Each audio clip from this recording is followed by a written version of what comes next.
When the traveler Wu Di emerged from the dragon egg, opening his tiny mouth in eager anticipation of a life as a dragon filled with unbridled freedom, he soon discovered that the world was far from what he had envisioned. This realm was teeming with chosen ones, and to them, all non-human creatures were merely wild beasts. What astonished Wu Di the most was that these chosen beings communicated in languages such as Japanese, English, Spanish, German, French, and Chinese, all languages of Earth. They referred to themselves as foot soldiers and players. Determined not to be toppled like a boss by these foot soldiers from around the globe, Wu Di raised his banner, gathering more and more wild beasts around him, proclaiming the strongest cry of this era.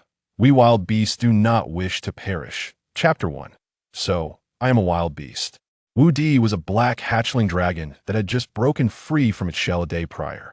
Beside him lay another dragon egg, similar in size. In his previous life, he had existed at the pinnacle of the food chain as a naked ape, and now, reborn as a black dragon in a fantastical world, he seemed to harbor no discontent. However, upon his birth, he was not greeted by grand dragon parents, nor by attentive servants, and there was no treasure-laden lair awaiting him. He had hatched on the cliffs by the ocean, with nothing around him except for the solitary dragon egg. After several attempts to fly, Wu Di realized he was not yet capable of it. Ultimately, hunger drove him to cling to the egg and leap from the cliff, his wings flapping frantically. With a splash, he plunged into the sea, the sound echoing with a plop. Fortunately, both the dragon egg and he were resilient. Despite the height of his leap, akin to jumping from a building, he emerged unscathed, and the egg remained intact. Thus, clutching the egg, he swam along the coastline for an entire day before finally locating a place to land. Now, hidden within a thicket, Wu Di cautiously surveyed his surroundings. The dim forest was alive with eerie sounds, and beside him remained the dragon egg that had accompanied him. Indeed, after reaching the shore, he had dragged the egg along with him. Wu Di resolved that if he was to be the Bear Grylls of this strange world, then this dragon egg would be his cameraman, Kevin. Their bond was as strong as iron. Oddly enough, after making landfall, he encountered a plethora of peculiar creatures and insects, yet none piqued his interest. His instincts informed him that these were not food. Wu Di pondered, how can it be that I, a dragon of noble lineage, find nothing appetizing? Am I a vegetarian? Nevertheless, he dismissed leaves and such surely. He could not resort to consuming dirt. Upon his birth, Wu Di faced a significant dilemma. He did not know what dragons were meant to eat, and no one had informed him of it. Just as he wallowed in confusion, a sweet aroma wafted through the air. Food was approaching. Wu Di sniffed the air, instinctively curling his body. Through the foliage, he caught sight of a green, jelly-like creature, emitting faint piku-piku sounds as it bounded closer. In that moment, Wu Di realized this was a solitary slime. It was larger than him, sticky and slimy like mucus, yet it was edible. This was the jungle, a merciless domain of nature. In the struggle for survival, as a black dragon, he needed no sympathy. If Bear Grylls could consume even excrement to survive, what was wrong with devouring a slime? Wu Di held his breath, concocting countless justifications for feasting on the slime. As he drew nearer, the slime suddenly turned to flee. Like an arrow, Wu Di launched himself forward, astonished at his newfound speed. He dove into the slime, thrusting his head deep within its body. You may wonder why a hunting dragon would insert its head into its prey. Upon realizing his entire head was engulfed in the slime, Wu Di wanted to cry out, but as he opened his mouth, the slime's liquid gushed in, sweet, delectable, and melting in his mouth like a not-so-cold ice cream. Storm inhalation. The slime emitted a terrified cry as Wu Di voraciously consumed it from the inside out, its size diminishing rapidly. Yet just as Wu Di wished to continue, he heard the slime's frantic plea. Who eats a slime with the intent to inhale a whole? You must stop. With that, the slime squirmed violently, and Wu Di felt himself expelled. He landed on the ground, a sense of fullness washing over him. The slime, now a third smaller, wore an expression of sheer terror. Help! The black dragon is consuming slimes, the slime exclaimed, its eyes wide with fear as it gazed at Wu Di. Taken aback, Wu Di had not anticipated the slime could speak. Frankly, if it had merely emitted piku-piku sounds, he would have thought nothing of it, regardless of how many slimes he devoured. But a sentient being that could converse? That seemed decidedly abnormal. Adjusting his throat, Wu Di articulated the first words he had spoken since arriving in this world. Who are you? Upon hearing Wu Di's inquiry, the slime's expression turned blank. Chosen one. Oh my goodness. The giant dragon has become a chosen one. With that, the slime fled in terror. Wu Di watched as it retreated, suddenly realizing he had instinctively spoken in Chinese, not the language native to this realm. Logically, the slime should not have comprehended Chinese, right? Was there perhaps someone else in this world who spoke his tongue? A fellow countryman? Wu Di flapped his wings and swiftly pursued the slime. No creature could outrun a dragon. He quickly caught up, seizing the slime with a claw and pinning it to the ground. Please do not capture me, chosen one. I possess no equipment, nothing of value to sell, and I have no quest to offer. I beg you, let me go. Bringing his head closer to the slime, Wu Di inquired in a language the slime could understand. My friend, I have many questions I wish to ask you. With a shared language established, the ensuing conversation was straightforward. The slime introduced itself as Sorenthuf, sharing a name with the Dark Lord of Middle-earth. This Sauron was a mere edible slime. According to Sauron, the Chosen Ones were unique entities in this realm known as the Cyberworld. They were individuals selected by divine beings and sent to this world, all born within a sacred temple. This temple was not a man-made structure, but rather a unique magical stone that existed throughout the Cyberworld long before any Chosen Ones emerged. These stones collectively formed a system known as the Magic Network, bestowing wondrous magic upon the realm. At some point, the Chosen Ones began to appear. They wield the language of the divine, and among these tongues, Chinese is one. To be candid, the appellation of Chinese as the language of the gods in the cyber realm fills Wu Di with a sense of joy and pride. Yet as he delves deeper into the true meaning of the term Chosen Ones, his elation dissipates. The Chosen Ones do not experience death in the conventional sense upon their demise. They are reborn in the temple, equipped with the gear they acquired there. They obtain formidable power without any exertion.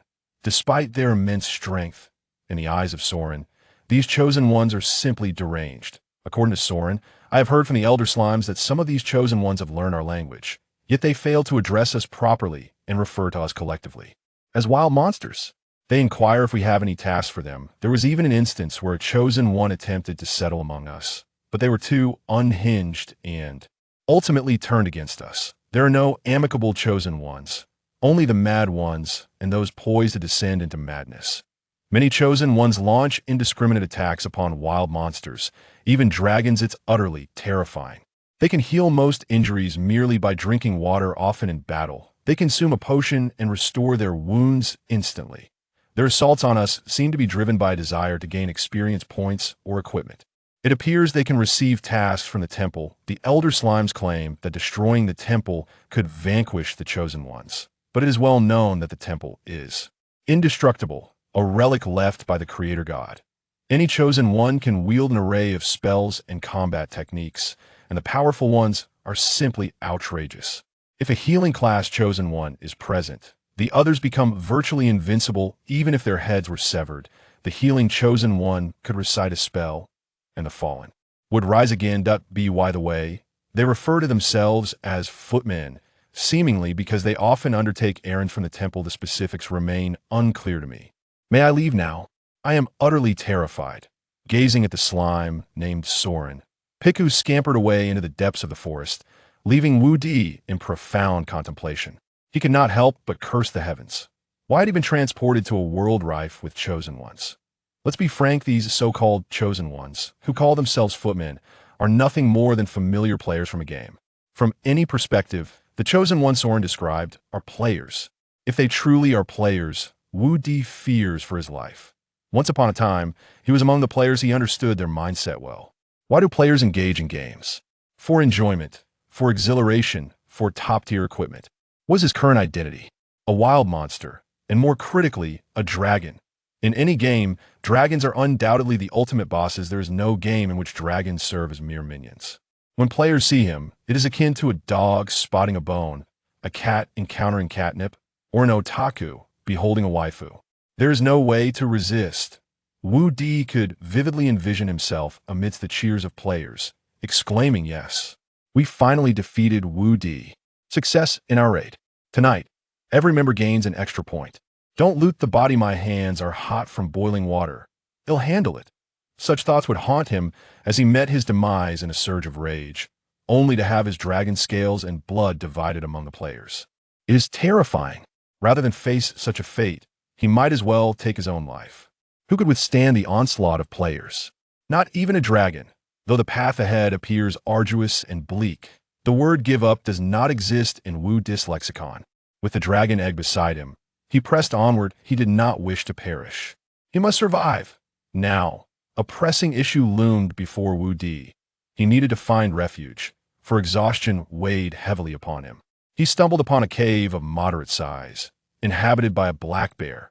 The bear, covered in fur with sharp claws and menacing fangs, had just feasted on a hapless rodent and was now indulging in the bliss of digestion. Nothing pleases a bear more than lying on the ground, sated, unless perhaps another bear were to join. However, no female bear arrived instead. An ominous presence encroached upon the cave. The black bear swiftly turned, its eyes narrowing. The recent meal rendered its movements slightly sluggish, an unfortunate predicament, as even a moment's delay in battle can yield fatal consequences, especially with the approaching menace. The danger was palpable. The bear's fur bristled as the sinister aura drew nearer, igniting a sense of agitation within IT. IT bared its teeth and emitted a threatening growl, striking the ground with its paws in an attempt to intimidate the intruder. Yet, the ominous presence showed no signs of retreat. Whatever creature approaches, if it seeks to feast, it can take its meal elsewhere. The bear's intent was unmistakable. A rustling sound echoed through the nearby foliage. It was coming. The bear braced itself, only to behold an egg, a rather unremarkable egg being nudged by a black dragon. The black bear sank to the ground, its forepaws sprawled out, rolling onto its back, surrendering to the facade of death. Wu Di, observing the bear, felt a twinge of confusion. In Man and Nature, teacher Zhao Zhongxiang never mentioned that black bears feigned death, but there was no time to ponder further. Twilight approached, and rain threatened. Wu Di needed a safe haven to rest, and the cave appeared to be an ideal choice. As for the black bear, to be blunt, he had no fear of it while still in the egg. He was a dragon. If he could not contend with Earth players, how could he possibly be bested by a mere black bear? However, the bear was not on Wu Di's menu, at least not at the moment. He had no interest in the pretender lying still. Even if the bear was significantly larger, Wu Di knew that even standing still, the bear could not hope to pierce a single scale. Disregarding the play-acting bear, Wu Di pushed the dragon egg into the cave. Though the scent was somewhat pungent, it provided a suitable resting place given the rudimentary conditions. Wu Di had no choice but to make do. Outside, thunder rumbled, and white lightning streaked across the sky. Wu Di placed the dragon egg at the back of the cave and nestled close. Stretching his limbs, he coiled his tail, retracted his wings, and extended his forepaws, allowing his head to rest upon a posture of utmost comfort for slumber. As he prepared to drift into sleep, a faint sound reached his ears. Without opening his eyes, he knew that the black bear, feigning death, was stealthily departing. Though Wu Di would not mind sharing his rest with the bear, it was evident that the creature was thoroughly spooked. Let it be.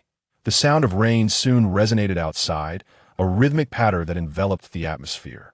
Wu Di's consciousness gradually succumbed to slumber, and within his dreams he soared freely, akin to a magnificent dragon in flight.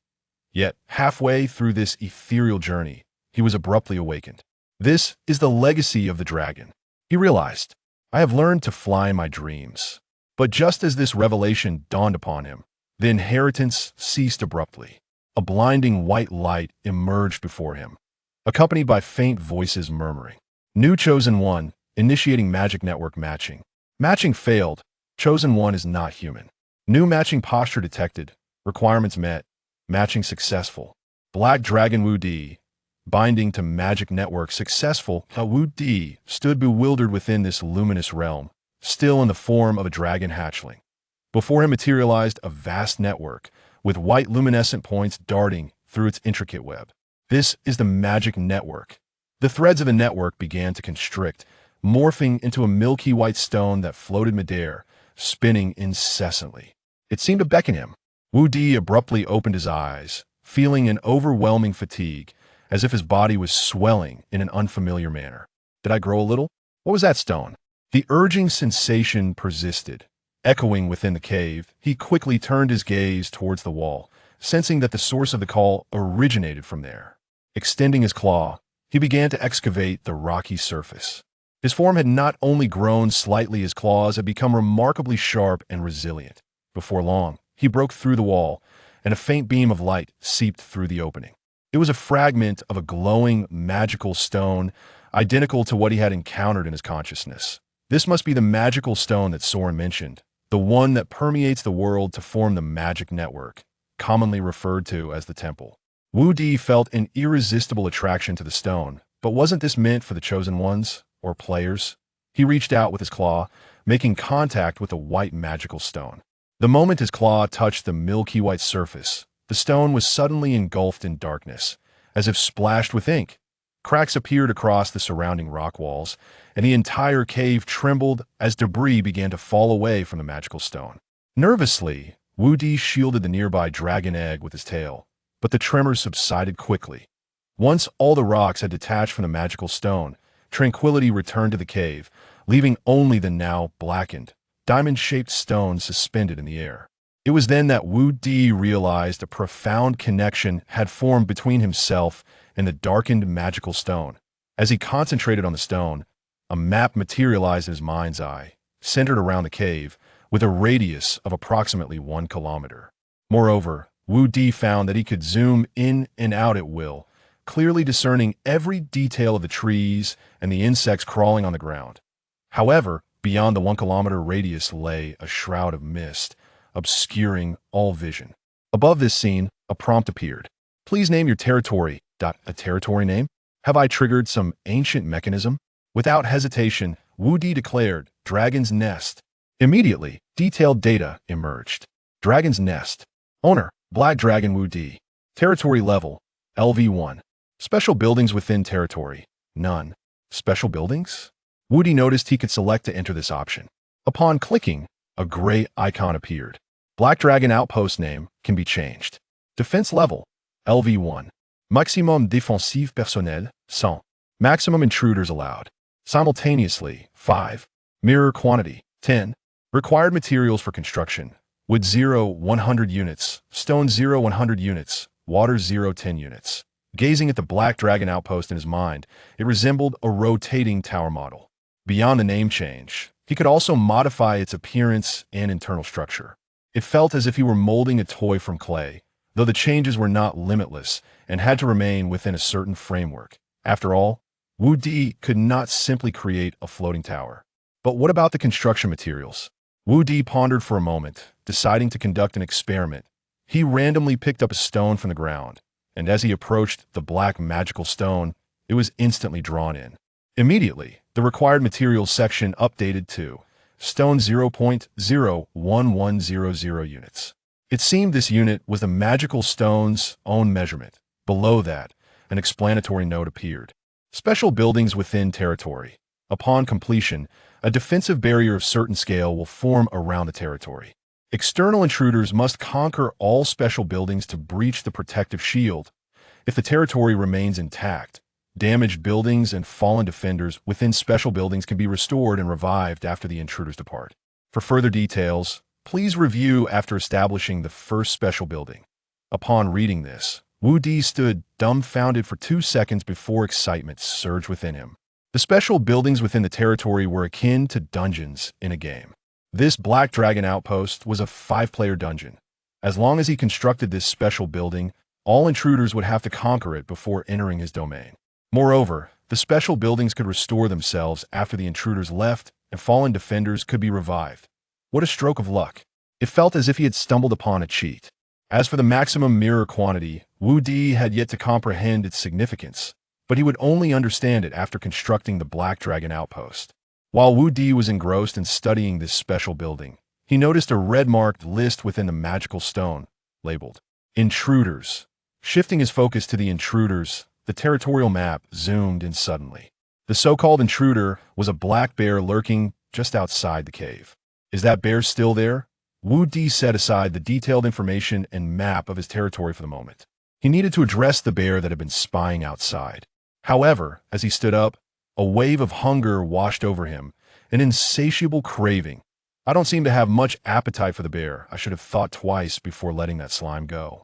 Stretching his body and unfurling his wings, he was confident that with a mere flap, he could take the skies. But flying in uncertain circumstances was hardly wise, especially with players potentially lurking nearby. Who knows where those players might be? With only a 1 kilometer radius to explore, it was prudent to exercise caution. Until he grasped the situation, Wu Di had no intention of engaging with those players. After all, he was currently a wild creature, the kind that tempted the eyes of many. Wu Di made his way toward the bear's location, standing tall at the cave entrance, and called out loudly, "Oh Wu, so adorable." Wu Di felt a tinge of dissatisfaction, yet he surmised that even if he called out a second time, it would scarcely make a difference. His call was not intended for mere cuteness, but rather to caution the black bear. Either show yourself or depart. The black bear trembled as it stepped forth. Its mouth clutched something several plump, sizable fish. Having previously focused solely on the bear, he had not noticed the bounty it held in its jaws. Although Wu Di had no inclination to feast upon the bear, the sight of the fish awakened a primal hunger within him. But he approached the bear, which promptly set the fish down before retreating hastily, lowering its limbs to the ground in a posture of submission. Was this a sign of surrender? Wu Di was uncertain, but his hunger was overwhelming. He had no intention of being polite with the fish gifted by the bear. Reaching the fish, he opened his mouth wide and, without even chewing, swallowed them whole. The combined mass of the fish was nearly equal to his own size. Yet to his surprise, it barely satiated his appetite. Do dragons possess an insatiable appetite? His form, albeit slightly larger after a brief slumber, still resembled that of an ordinary toddler, dwarfed significantly in comparison to the bear. After consuming the fish presented by the bear, Wu Di casually remarked, "Thank you." He then ventured deeper into the cave.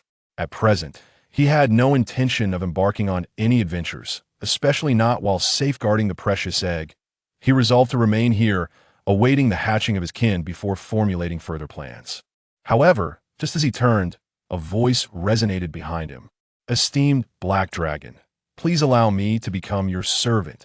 Initially taken aback by the bear's ability to speak, Wu Di quickly recalled that even slimes could articulate. Why should a bear be any different? Lost in thought, he noticed the bear, perhaps perceiving his displeasure, hastily prostrated itself, trembling as it implored. "Respected Black Dragon, please do not misunderstand. I am not demanding, but earnestly requesting to follow you." With such earnestness displayed, Wu Di felt compelled to respond. "What is your name?" The bear lifted its head and eagerly replied, "Others call me Tyson, oh great dragon." At this moment, Wu Di was in dire need of assistance to survive in this world teeming with players. He must swiftly establish effective defenses. This dungeon-like black dragon outpost boasted a protective barrier, his greatest asset. He endeavored to imbue his voice with authority. "I grant you permission to serve me. You may find a place to rest at the cave's entrance." "It is my honor, great dragon." The bear lowered its head in reverence. Yet, just as it turned to leave, Wu Di abruptly called out, "Silence. There are intruders." He gazed toward a certain direction, as the territorial map in his mind alerted him to the presence of invaders. Could it possibly be those players? Chapter 2. Establishing a copy Black Dragon outpost. Upon hearing Wu Di's warning, Tyson immediately became alert. Wu Di cautiously observed the approaching figures within the woods, evoking an unexpectedly familiar sensation. Suddenly, a branch was launched from the trees, arcing through the air and landing squarely atop the black bear Tyson. Wag! A small green creature burst forth, shouting loudly while wielding a stone dagger. Following closely behind were more of these green beings, all clamoring with fervor. At that moment, Wu Di finally discerned their appearance. With heads reminiscent of canines, their bodies stood upright on two legs, employing their hands much like humans, albeit with rough, green skin. Wu Di comprehended why these creatures felt so familiar. Images of the goblins flooded his mind. These beings, typically followers of dragons, are often kept as servants under the protection of their draconic masters. This knowledge stemmed from the legacy of dragons. As Tyson beheld the oncoming goblins, he bared his sharp teeth and roared, his bulky frame swaying in agitation. Clearly, he was unwilling to become prey to these goblins. However, before a fierce confrontation could ensue, Wu Di soared into the fray. With powerful wings, he glided across the ground, stirring up dust and gusts of wind that wreaked havoc outside the cave. Though the area was limited, it was sufficient to capture the attention of both Tyson and the goblins. Wu Di pounced upon one of the goblins, pinning it firmly beneath his moderately sized claws. Observing this, the other goblins recoiled a few steps and collectively knelt. True to Wu Di's expectations, goblins possess an innate fear of dragons, even when faced with a mere hatchling like himself. Wu Di spread his wings wide, enhancing his imposing stature. With his mouth agape still stained with remnants of fish, he proclaimed, "Insignificant goblins, you are now my servants. From this day forth, I shall be your lord."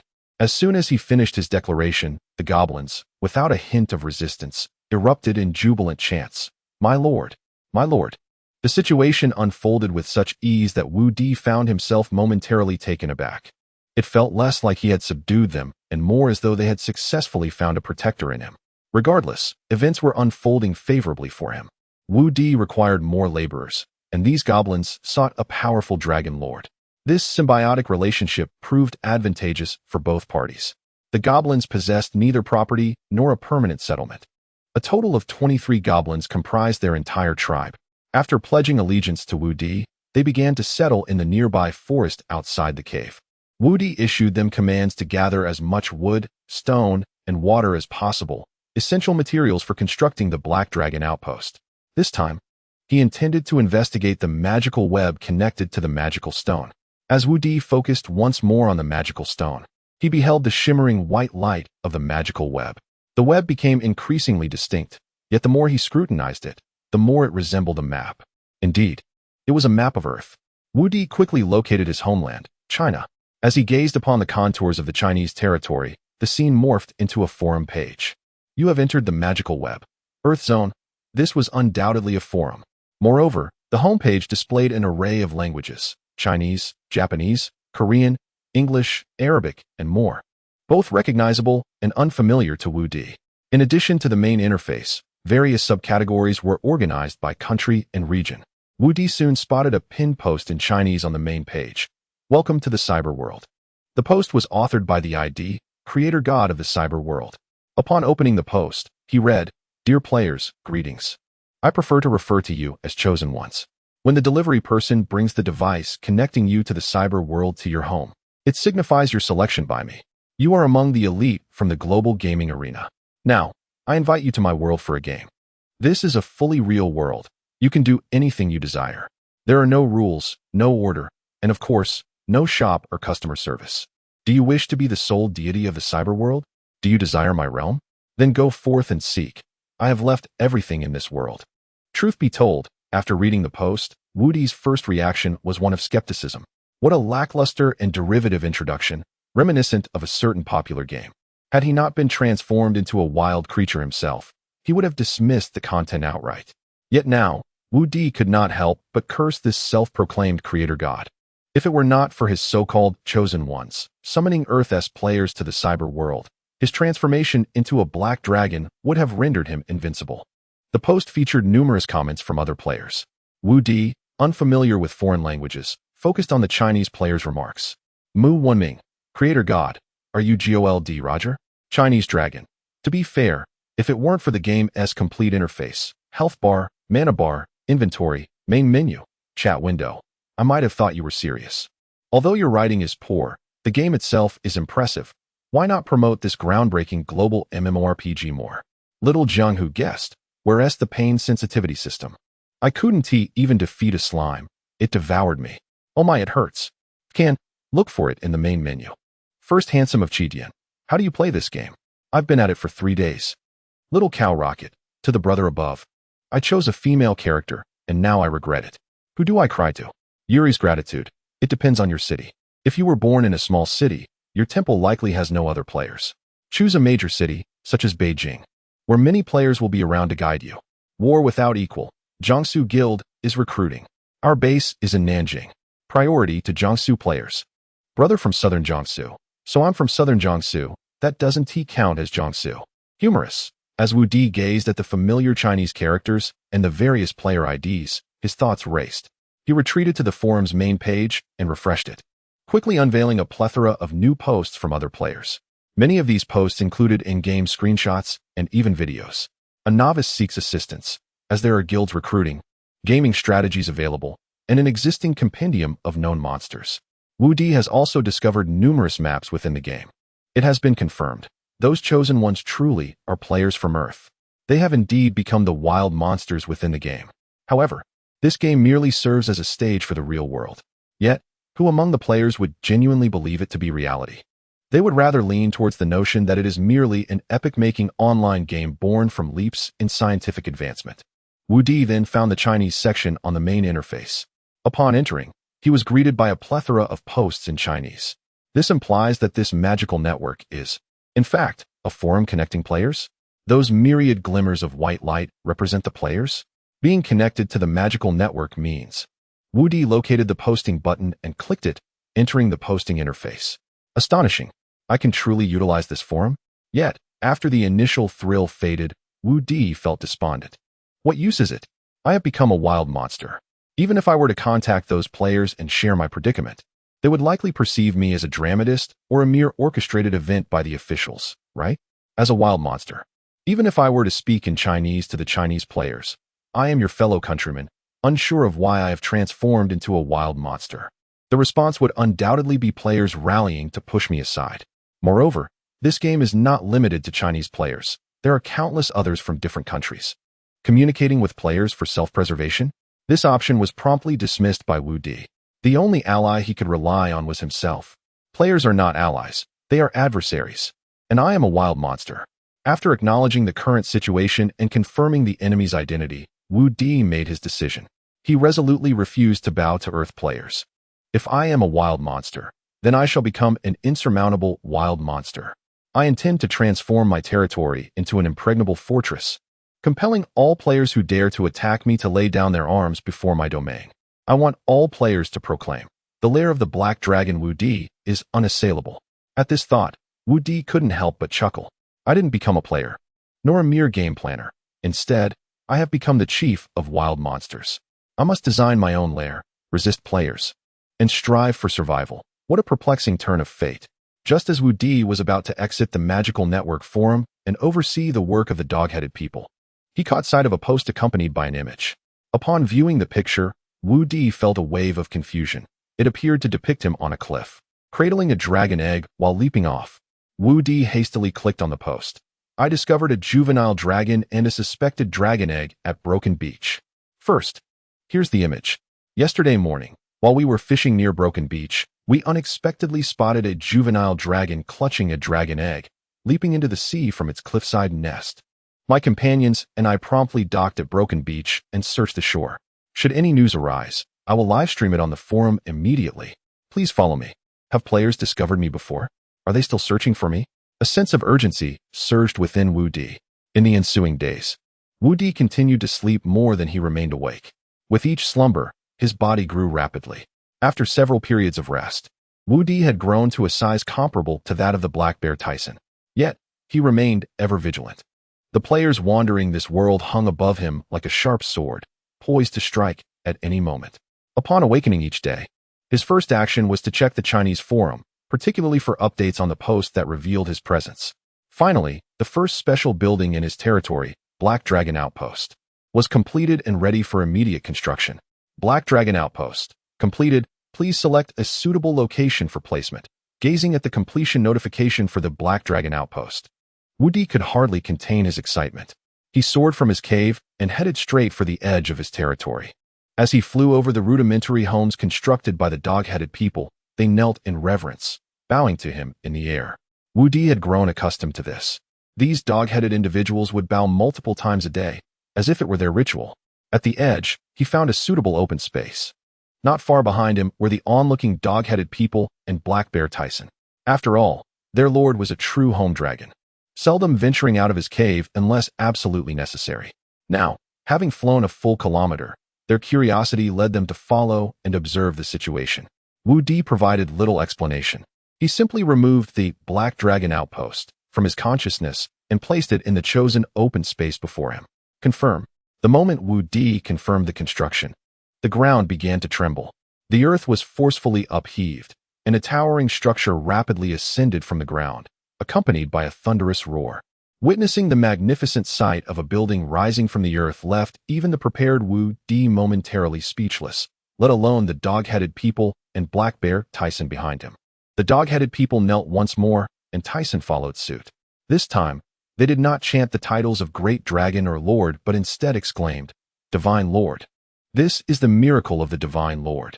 Regarding his elevation from Lord to Divine Lord, Wu Di chose not to clarify, but rather embraced this perception, recognizing it as an excellent opportunity to establish authority before his subordinates.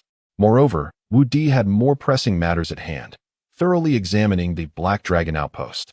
Once the Black Dragon Outpost was established, the most immediate change, aside from the sudden appearance of a high tower, was a translucent barrier that expanded around a 1-kilometer radius of his territory. Just as described in the system's introduction, this barrier could repel all incoming invaders. Any creature not recognized by Wu Di would be deemed an intruder. The sole entrance to the territory was through this Black Dragon Outpost. The entire tower boasted 5 levels, standing over 20 meters tall. While its footprint was not excessively large, to conquer the tower, one must ascend from the 1st to the 5th level. Wu Di had also devised numerous traps within the tower. The information interface for the territory had been updated as well. Dragon's Nest. Owner, Black Dragon Wu Di. Territory level, LV1. Special buildings within the territory. Black Dragon Outpost. Wu Di suppressed his excitement and approached the entrance of the Black Dragon Outpost. It resembled an ethereal vortex, akin to a dungeon entrance in World of Warcraft. Wu Di stepped directly into the vortex. A prompt resonated in his mind. Please select the number of mirrors to activate for the Black Dragon Outpost. Wu Di examined the options and understood. The number of mirrors pertains to the quantity of players that could challenge simultaneously. For instance, activating all 10 mirrors would allow 50 players to enter the challenge concurrently, with only one of the defenders within the Black Dragon Outpost being a living, breathing guardian. The remaining defenders within the mirrors are all magical reflections. Wu Di felt that this setting increasingly resembled the dungeons he was familiar with. He chose not to activate the mirror for the time being, instead opting to enter the dungeon directly.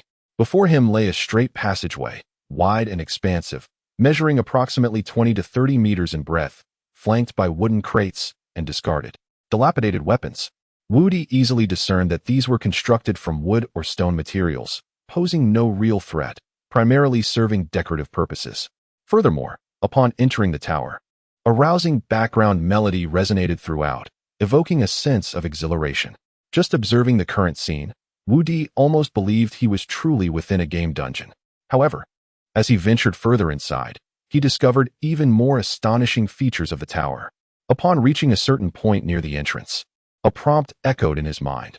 This area is designated for defenders, with a range radius of 5 meters. Number of defenders that can be set, 5.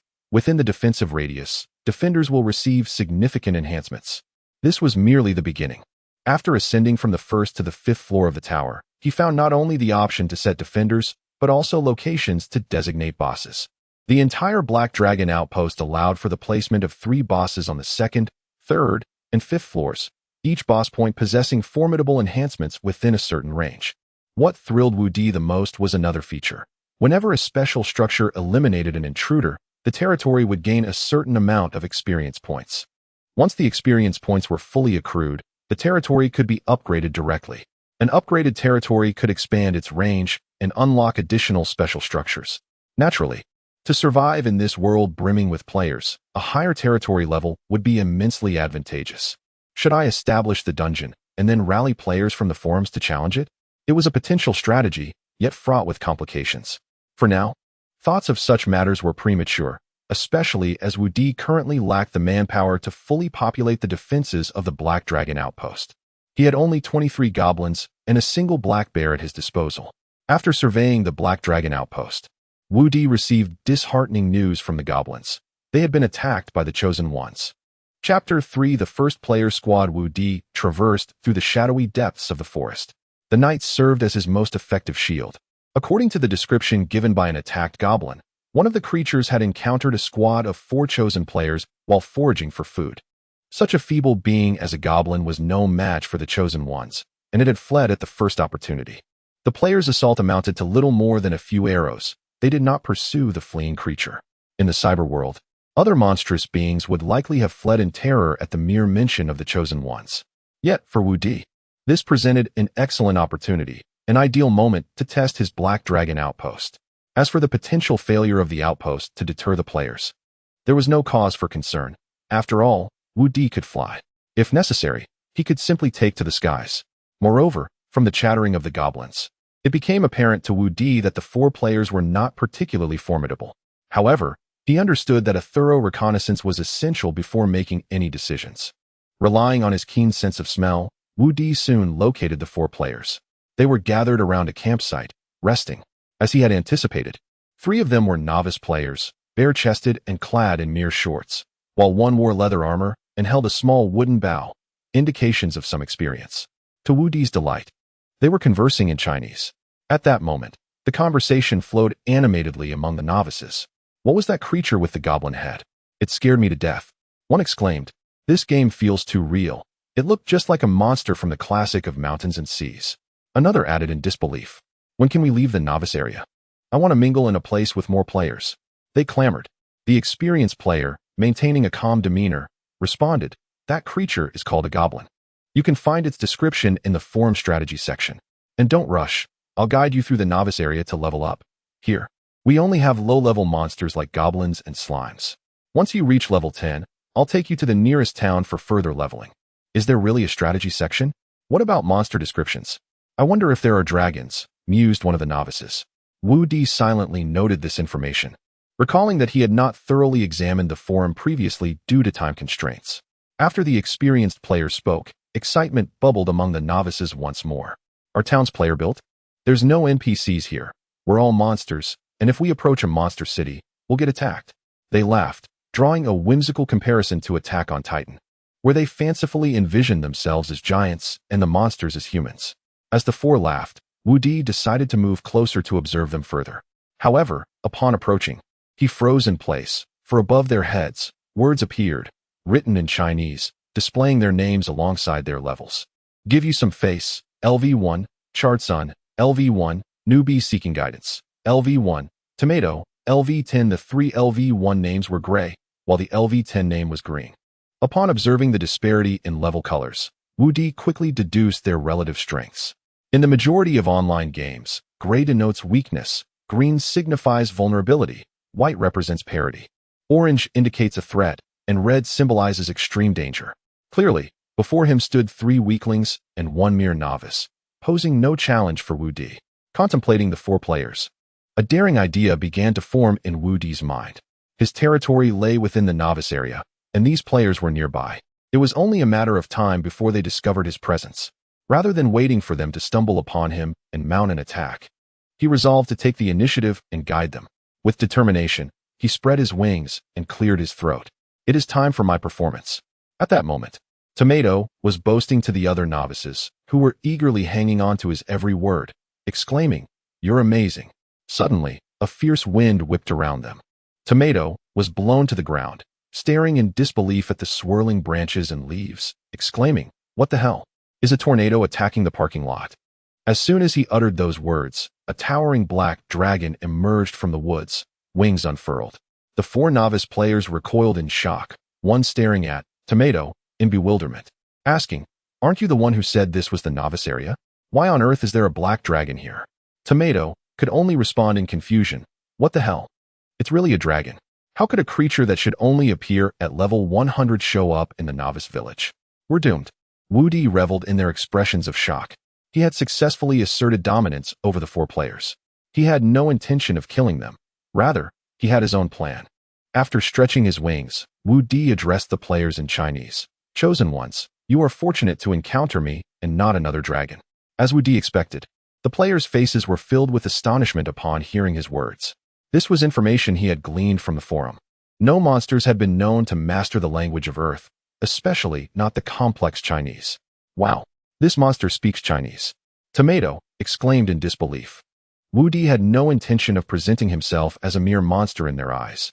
He aspired to be a guiding NPC. Although he stood in opposition to the players, any of whom could attack him, he refused to blindly engage them in combat. Instead, He aimed to guide more low-level players to his territory for dungeon exploration. To put it plainly, he needed more experience points. I am not your enemy, chosen ones, Wu Di asserted. Before he could continue, Chard Sun interjected, but I see that you have a red name and a health bar to boot. Do I have a health bar? It seems this is simply the player's perspective, Wu Di mused, choosing not to dwell on such trivialities. He pressed on to persuade the players, chosen once. I am Wu Di, the Black Dragon, Wu Chard Sun Di. You may call me Wu Di. You have come to this world not to slaughter, but to save it. Now, I have a very important mission to entrust to you. Almost as soon as Wu Di finished speaking, Tomato sprang to his feet without a moment's hesitation and exclaimed, We would, of course, be delighted, esteemed Lord Wu Di the Black Dragon. Please inform us of our task. By the way, is there a reward? Wu Di raised his dragon head, casting a commanding gaze upon them, and declared, Indeed, there is a reward. However, before we embark on this mission, I require you to do one thing. Please, first, lose consciousness. Before Tomato could comprehend the situation, he felt a massive dragon tail sweep towards him, and then he fell into a stupor. Ingu, a brave warrior hailing from the dog-headed tribe, belonged to a clan of just 23 members, though initially more numerous. Their population had dwindled rapidly since the emergence of the so-called Chosen Ones. Fortunately, a glimmer of hope appeared for the tribe. Ingu and his kin had found a powerful black dragon lord to serve as their protector and leader. Though this black dragon was still in its juvenile stage, dragons grow at an astonishing rate.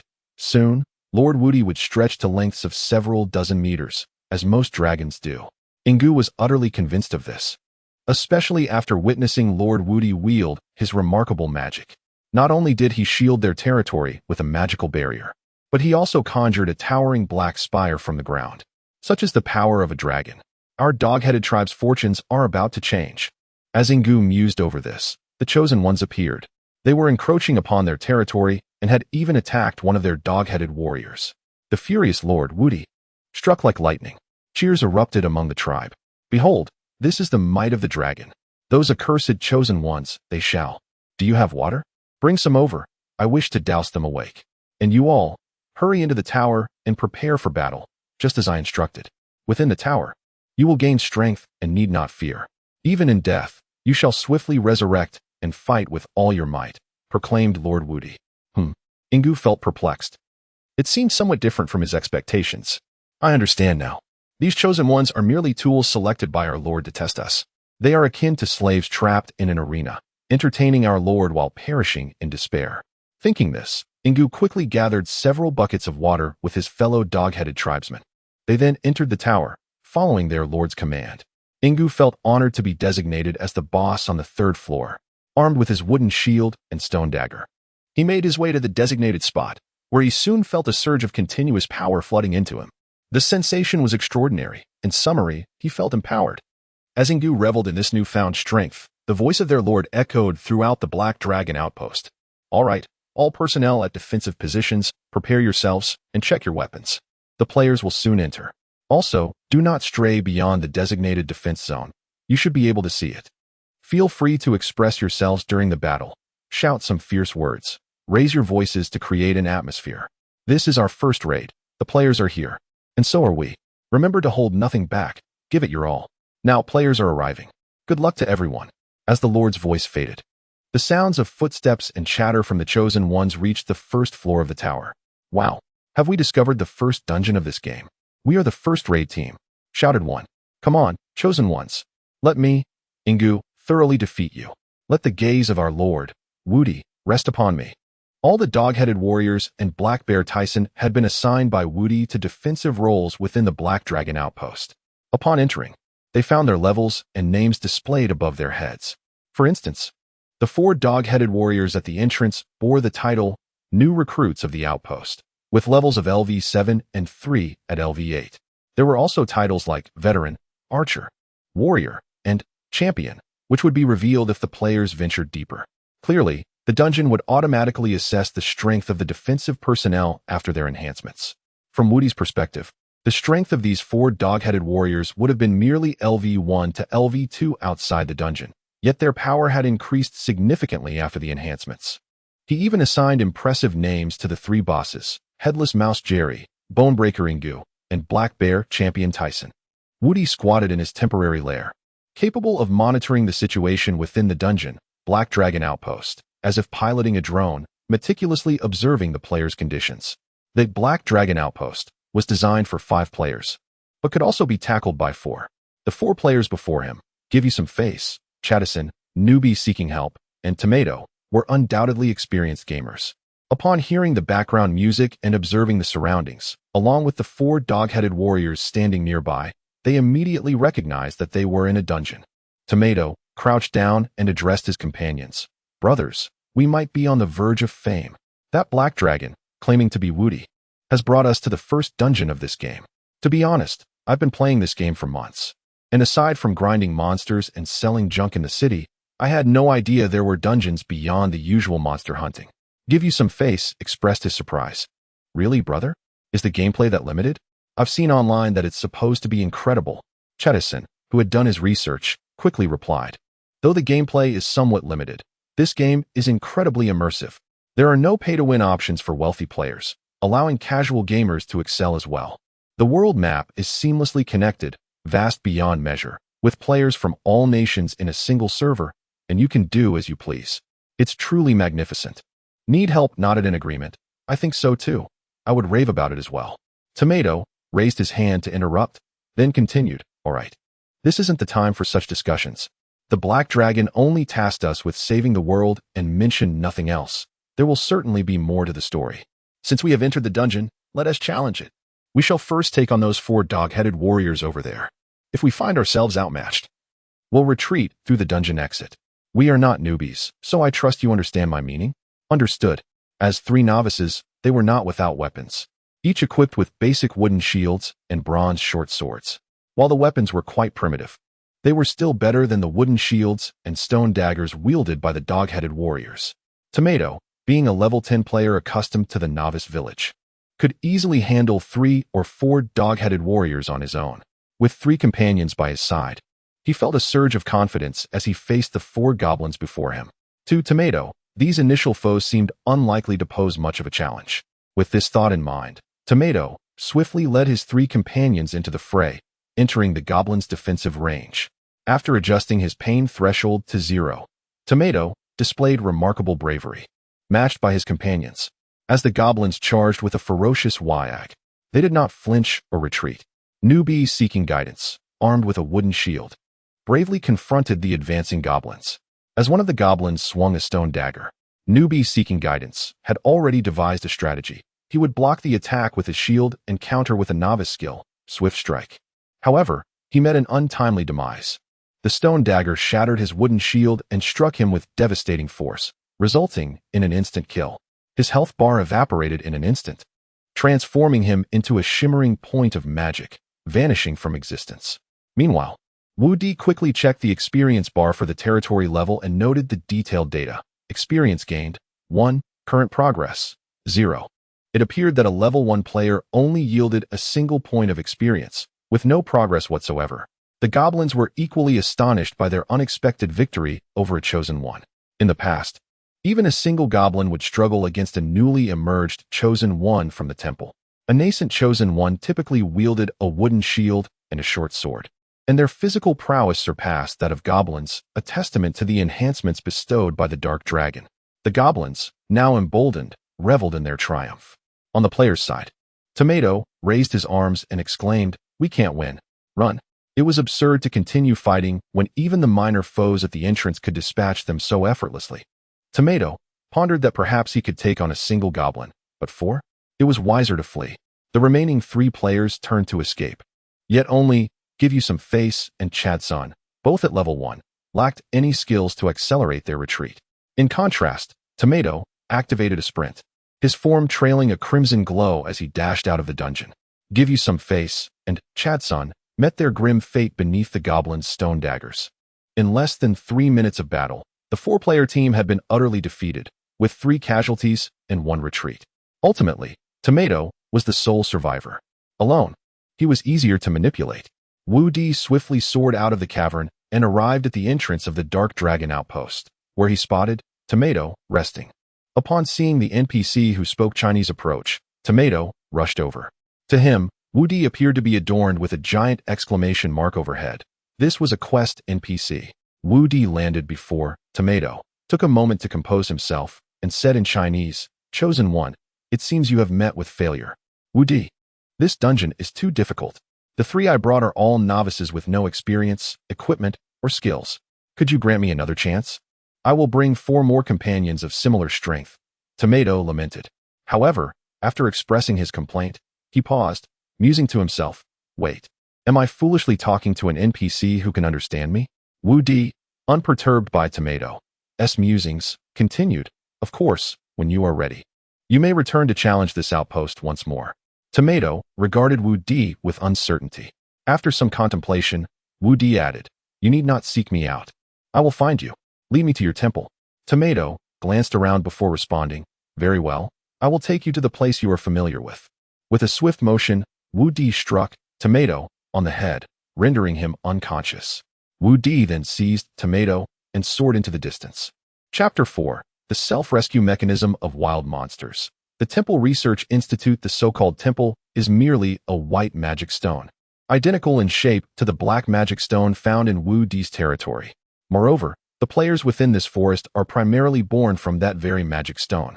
Wu Di brought Tomato to their meeting place, and, using a pre-prepared bucket of water, roused him from slumber. Following Tomato's guidance, they soared towards the temple. During their conversation, Wu Di gleaned a wealth of information regarding the players. Firstly, players are automatically matched to the corresponding temple of their province upon entering the game. The area where Wu Di resides corresponds to the temple in reality located in Anhui province, known as the White Light Forest. Secondly, all starting points, or temples, serve as novice zones where players encounter wild monsters akin to goblins and slimes, with the most formidable foes being black bears and wolves. Thirdly, beyond the starting point temples, numerous other temples exist, scattered across more perilous regions. The game forum contains detailed maps of known temple distributions and recommended entry levels. For instance, the White Light Forest recommends levels between LV1 and LV10. Fourthly, players indeed treat this world as a game, slaying wild monsters to gain experience for leveling up. Leveling enhances basic attributes, allows the learning of advanced skills, and the wearing of more powerful equipment. Weapons and gear obtained from wild monsters can be exchanged for points within the temple, which function as currency for acquiring new equipment and skills. Fifthly, the temple serves as the foundation for all players' gaming experiences, as players can only resurrect at their bound temple or the nearest one, aside from resurrection magic. Consequently, the fierce guild wars among major guilds revolve around the struggle for ownership of the temple. However, the novice village lacks valuable resources, rendering it unattractive to major guilds. Upon grasping these fundamental details, Wu Di felt increasingly anxious about his predicament. If mere goblins could elicit such excitement, how would he fare in the presence of a multitude of players? Even if he proclaimed himself an NPC in Chinese or claimed to be a GM, the moment players noticed his health bar and realized he could be attacked, they would undoubtedly charge at him. Wu Di recognized the accuracy of his decision. Even LV1 players exhibited such wild behavior. What of those venturing beyond the novice village? He remained vigilant along the way, wary of being followed by players. Even in this novice zone, he could not afford to expose the core area of his territory until he acquired more special structures to serve as defenses. He planned to keep his territory hidden. Along the journey, Wu Di encountered around 100 players, most of whom were active around the temple. After confirming the temple's location, Wu Di promptly set Tomato down and addressed him. Following this, in front of the observing players, Wu Di took off into the sky. Notably, many players were armed with small wooden bows and stones, evidently not regarding him, the black dragon Wu Di, with much esteem. Upon noticing him from afar, they knelt, not calling him Lord Wu Di, but rather exclaiming Lord Dragon Deity. This appeared to be the final title they had collectively decided upon: Dragon God, Lord Dragon Deity. Wu Di, of course, welcomed the adoration of his subordinates. What manner of approach should I take to maintain the mystery of my territory, ensuring that players remain oblivious to its precise location while still guiding them to the entrance of the dungeon? If it were merely a few players, I could simply knock them unconscious and transport them. However, to elevate the registration of my territory, such personal and laborious transportation of players proves inefficient. I might exhaust myself without achieving any progress. What to do? Wu Di sank into contemplation. Just as he pondered whether to take a nap, Hoping inspiration might strike him during his slumber, he heard a goblin standing at the cave entrance reporting loudly, "Lord Dragon Deity, we have discovered a bountiful dessert for you." A bountiful dessert? Wu Di was puzzled. He had instructed them not to disturb him unless something of great importance arose. Was this dessert truly significant? Lacking a clear understanding of the world's lore, he decided to investigate. "Bring it in," he commanded. Before long, the goblins entered, carrying something that emitted a piku-piku sound. Just hearing that noise, Wu Di could already surmise what it was, a slime. Piku, piku, a gelatinous entity, sticky all over, was pushed before Wu Di. Merely gazing at it sparked his appetite, yet this particular slime was an old acquaintance. "Soren?" Wu Di tentatively called out. The previously trembling slime widened its eyes upon seeing Wu Di. "Ah, it is you, Lord Wu Di, from that time." The goblins, evidently taken aback, did not anticipate that the slime they had captured was familiar with the Lord Dragon Deity. "What to do? Have we perhaps captured the wrong individual?" one goblin asked. A touch fearful, Wu Di, reclining beside the dragon egg, assured the goblins, "You have done well. Maintain this course. Now, please exit. I wish to interrogate this slime alone." The goblins, initially apprehensive, responded with excitement and promptly departed. The cave was left with just Wu Di and the slime, which had once again grown fearful. "Lord Wu Di, this time, can you please just eat half of me? Please don't inhale me like last time. You are far too large now, and I can't handle it."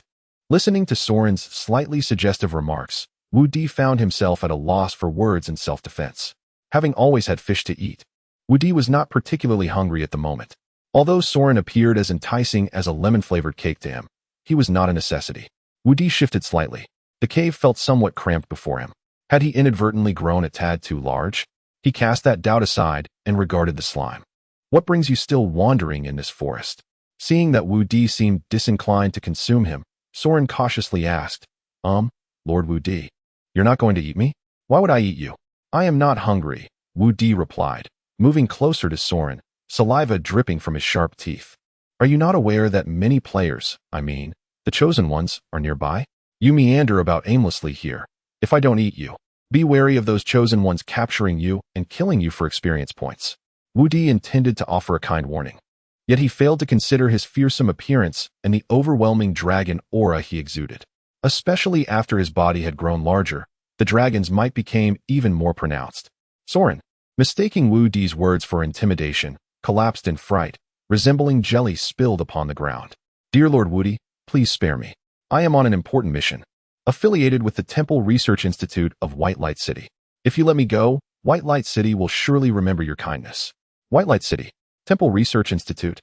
Although I had heard from players that wild creatures also possess their own cities and gathering points, and to guard against player disturbances, they erect towering walls, I, Wu Di, had never visited such a city. As for the Temple Research Institute, I had never even heard of it. The Kobold tribe is a primitive civilization embodying a savage existence.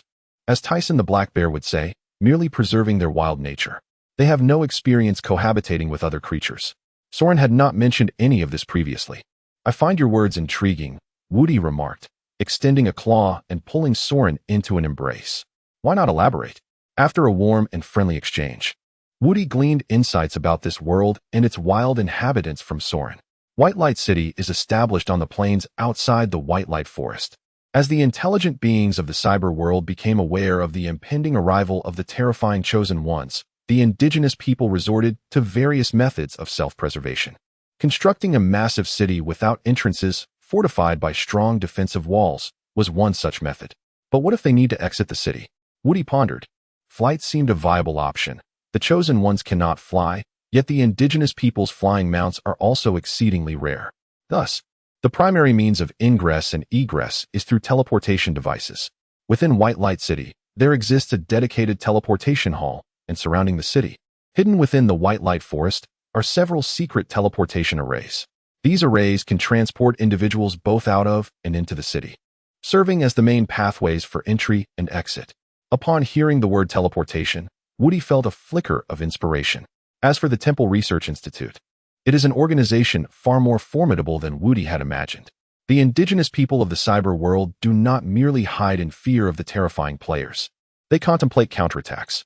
The Temple Research Institute is one such institution dedicated to this cause. comprised of exceptional mages and researchers from around the globe. Its singular purpose is the study of the temple. The chosen ones rely on the temple to sustain their existence in this world. If they could destroy or seize control of the temple, the threat posed by the chosen ones might be alleviated. This is the very essence of the Temple Research Institute's existence, to defeat the chosen ones. Soren, a slime working for the Temple Research Institute, has embarked on a mission to investigate the players' movements and, if possible, gather combat data from them. However, I have been outside for several days without any results. And as for combat, I am truly lacking in skill, Soren said, visibly disheartened. After a prolonged moment of contemplation, Woody inquired, "Could you take me to White Light City?" Soren hesitated.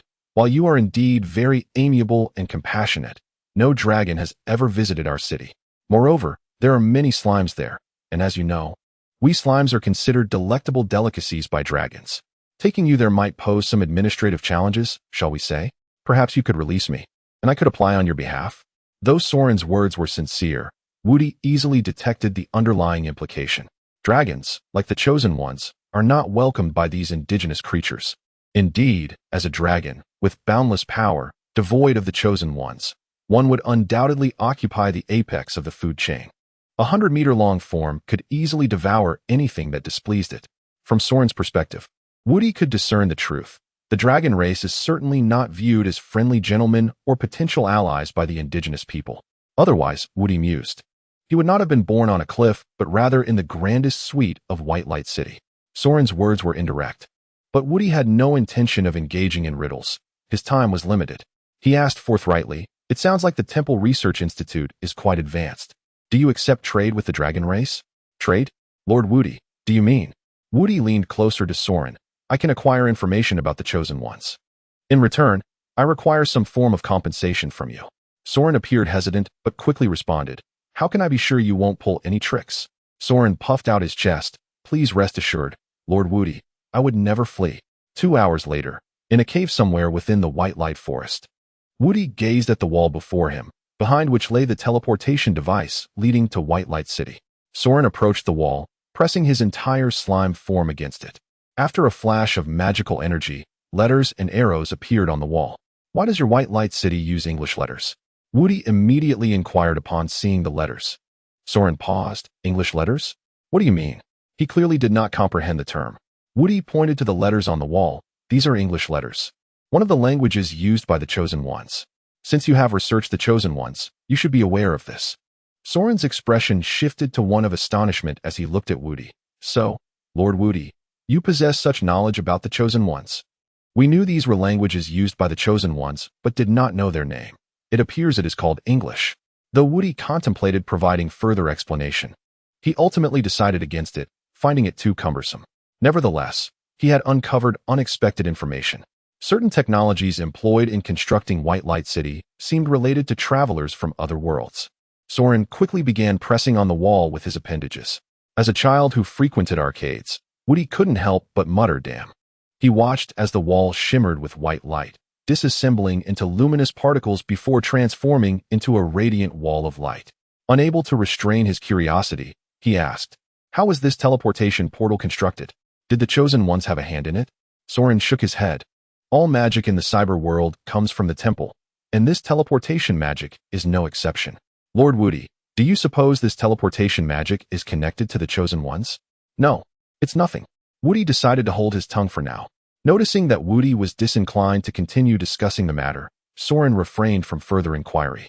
His form began to tremble, and before Woody's eyes, he commenced binary fission. Soren's entire body split into two halves, stretching apart and emitting sounds reminiscent of a creature in distress.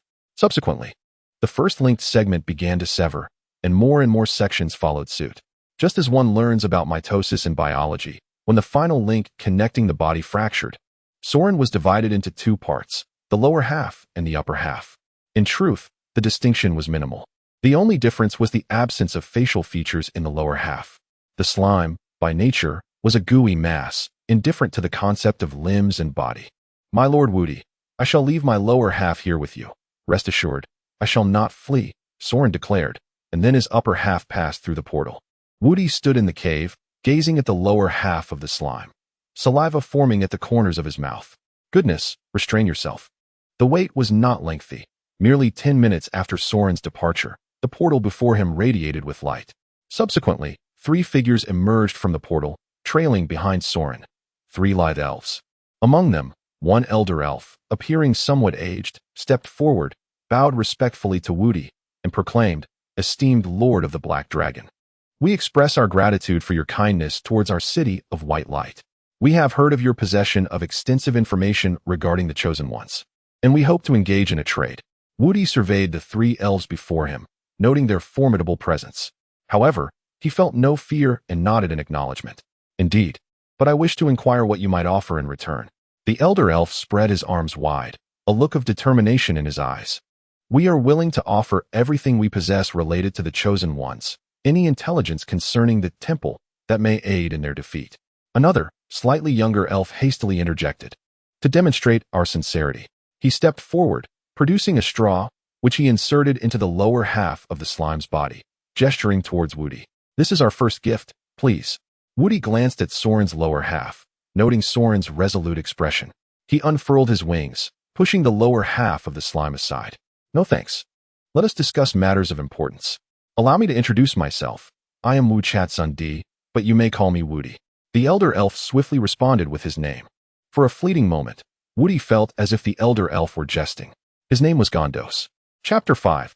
Joking with the sand sculpture, netizens Wu Di casually mentioned several characteristics of the players, subtly hinting that the souls of the players originated from another realm, successfully deceiving Gondos C and others. As for how this black dragon whelp knew so much about the Chosen Ones, do not inquire. It is simply a matter of dragon lineage.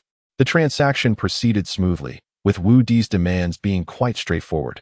First, he desired the installation of a teleportation device in White Light City, akin to the one within this cave. Second, he requested equipment suitable for the dog-headed humanoid form, along with a set tailored for black bears. Wu Di gestured to approximate sizes, as he had no intention of bespoke tailoring given the limited conditions. Upon grasping the operational principles and methods of the teleportation apparatus, Wu Di felt as though it had been custom designed for him. By merely installing the devices in 2 distinct locations, spatial transfer could be achieved, with each individual passing through the portal requiring the permission of the portal administrator. Meanwhile, the Temple Research Institute sought more detailed data regarding the players. As for the method, "My Lord Wu Di," Gondos C explained, "you need only affix these devices to the Chosen Ones, and we will be able to record their activity information. Ideally, if they could wear these while engaging in combat, casting spells, and utilizing skills, it would be most beneficial." As he spoke, Gondos C produced a necklace. However, the item hanging from the necklace was not a gem or precious metal, but rather a diminutive device resembling a miniature clock.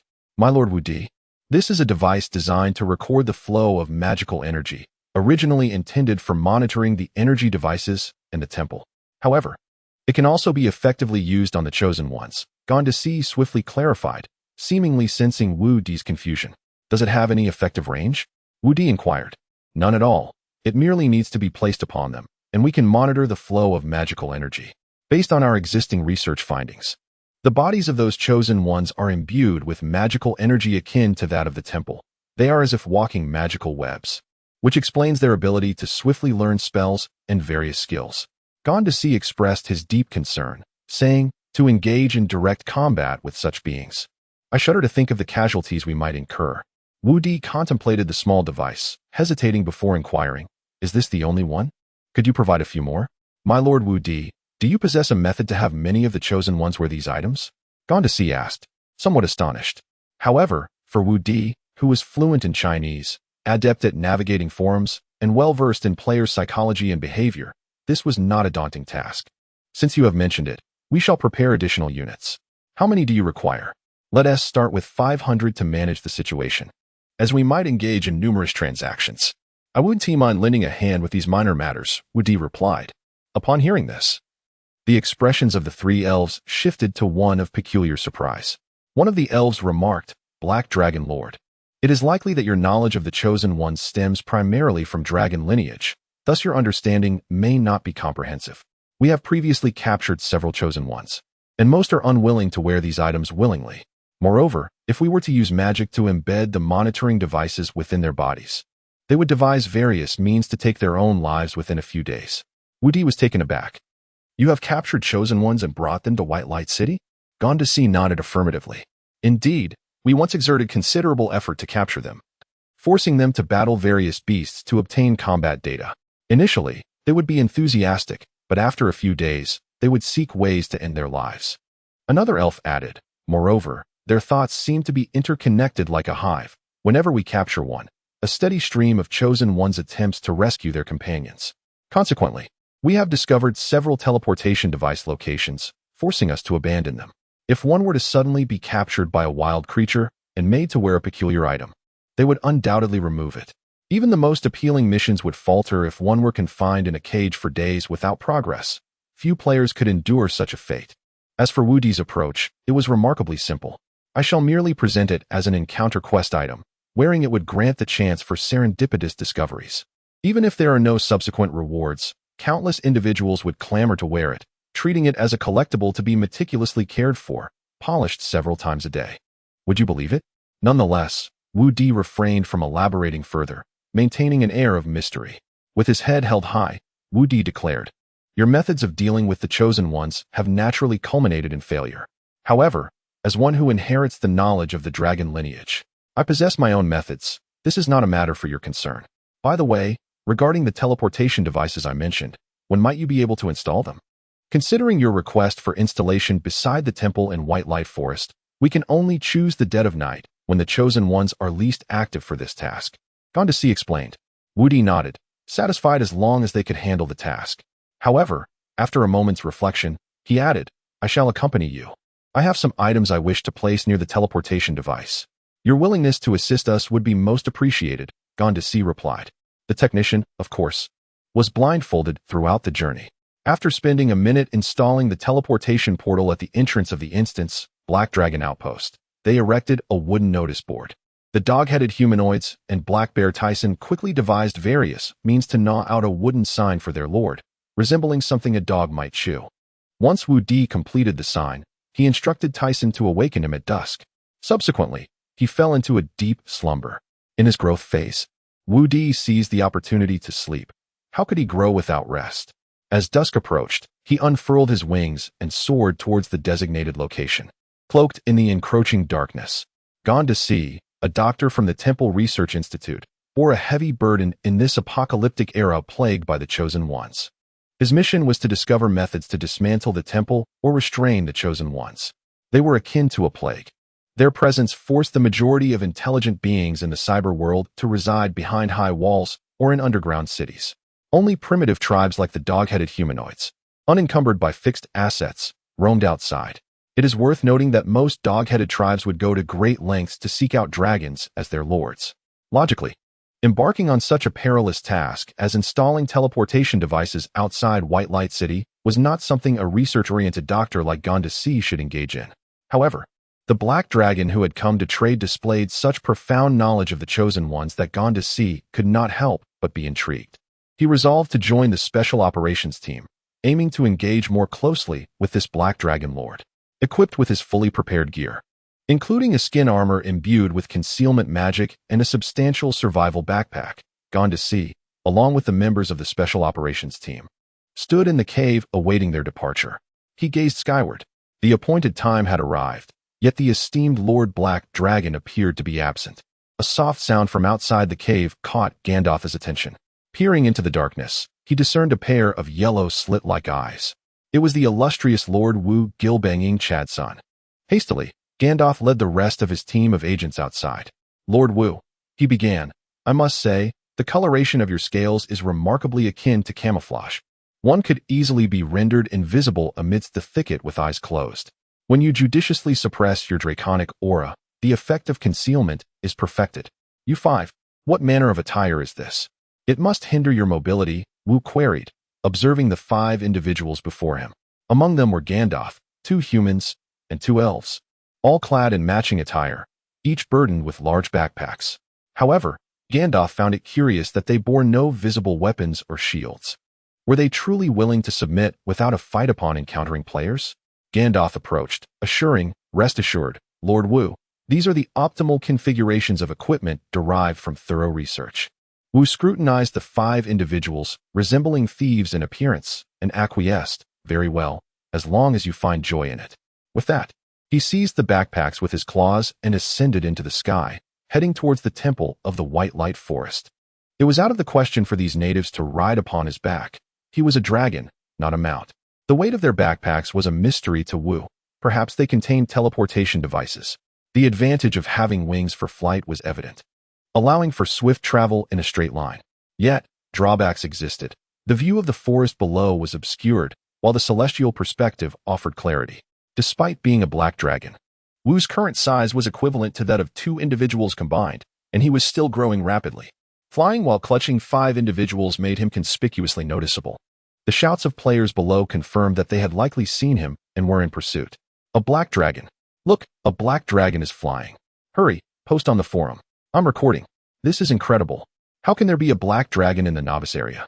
Gandalf and his companions clearly heard the commotion below. With concern, Gandalf suggested, Lord Wu, perhaps we should descend and proceed on foot to the temple? It would be impossible to bypass the chosen ones there. You know it is their stronghold. Instead of wasting time cautiously, wouldn't it be wiser to fly directly? You mentioned the installation of the teleportation device would only take a minute. Gandalf nodded, though his apprehension lingered. His original plan had been to stealthily approach the temple, eliminate the nearby chosen ones, and swiftly set up the device before any others arrived. In stark contrast, Wu's strategy was to boldly soar to the temple, attracting as many novice players as possible. After all, his dungeon required a multitude of players to gain experience. As Wu approached the temple in the White Light Forest, a throng of players had already gathered nearby, with more rushing in from the forest. During the day, Wu had estimated that nearly 1,000 players were active in this novice village area. Even at this late hour, he surmised that at least 100 players had been roused by friends eager to witness the black dragon's arrival. Many players brandished bows and arrows aimed at Wu, with several fireballs and ice arrows hurtling his way. The players were clamoring, "Quick, provoke him. Who's in armor? Who's learned defensive skills? Prepare for the encounter." A black dragon boss party has formed. We have 15 members now. 25 spots left. Hurry, we need tanks and healers. Wu found amusement in the enthusiasm of the players. Had it not been for the 5 indigenous creatures in his grasp, he might have laughed aloud. Nevertheless, the desired effect had been achieved, no doubt. Many players were already posting on the game forums. Wu descended upon the temple, selecting a clearing to land. The arrows and fireballs that came his way were effortlessly deflected by his wings. To the players, it appeared as though they were witnessing a red-named boss with a skull above its head. Due to their significant level disparity, all their spells and attacks simply missed. Even when a stray arrow found its mark, Wu's robust dragon scales merely repelled it, bending the arrowhead. As he surveyed the assembled players, Wu intended to speak. But before he could utter a word, the 5 individuals beneath him landed and erupted into frantic cries, hastily opening their backpacks. To Wu's astonishment, they were shouting in unison, "Daddy, don't kill me! Daddy, don't kill me!" Indeed, it was in Chinese. The 5, even Gandalf, who bore an air of seriousness reminiscent of the Elven King from The Lord of the Rings, were all yelling, "Daddy, don't kill me." Both Wu and the players were taken aback. Wu could only ask Gandalf, "What is happening?" Gandalf replied at lightning speed, "What could I possibly say?" Meanwhile, they began to toss the contents of their backpacks towards the players. Wu soon realized these were pieces of equipment, bracers, boots, gloves, and other minor components, ensuring ample space in their packs. What is this? Monsters are dropping gear? A midnight bonus? The players below began to scramble for the thrown items, reminiscent of animals at a zoo vying for food or frenzied shoppers at a discount supermarket. Wudi did not inquire this time. Gon Daosi began to elucidate. This is also our latest research. The chosen ones possess a unique relationship with their equipment. Enough. No need to elaborate. I comprehend perfectly. Now, let us commence our tasks. Wudi unfurled his wings and took a couple of strides forward, then roared. Roar. Compared to his previous husky-like howls, Wudi's dragon roar now exuded a considerable might. While it may not yet reach a level of profound impact, it undeniably captured the immediate attention of the surrounding players, most of whom were at levels 1, 2, and a maximum of level 5.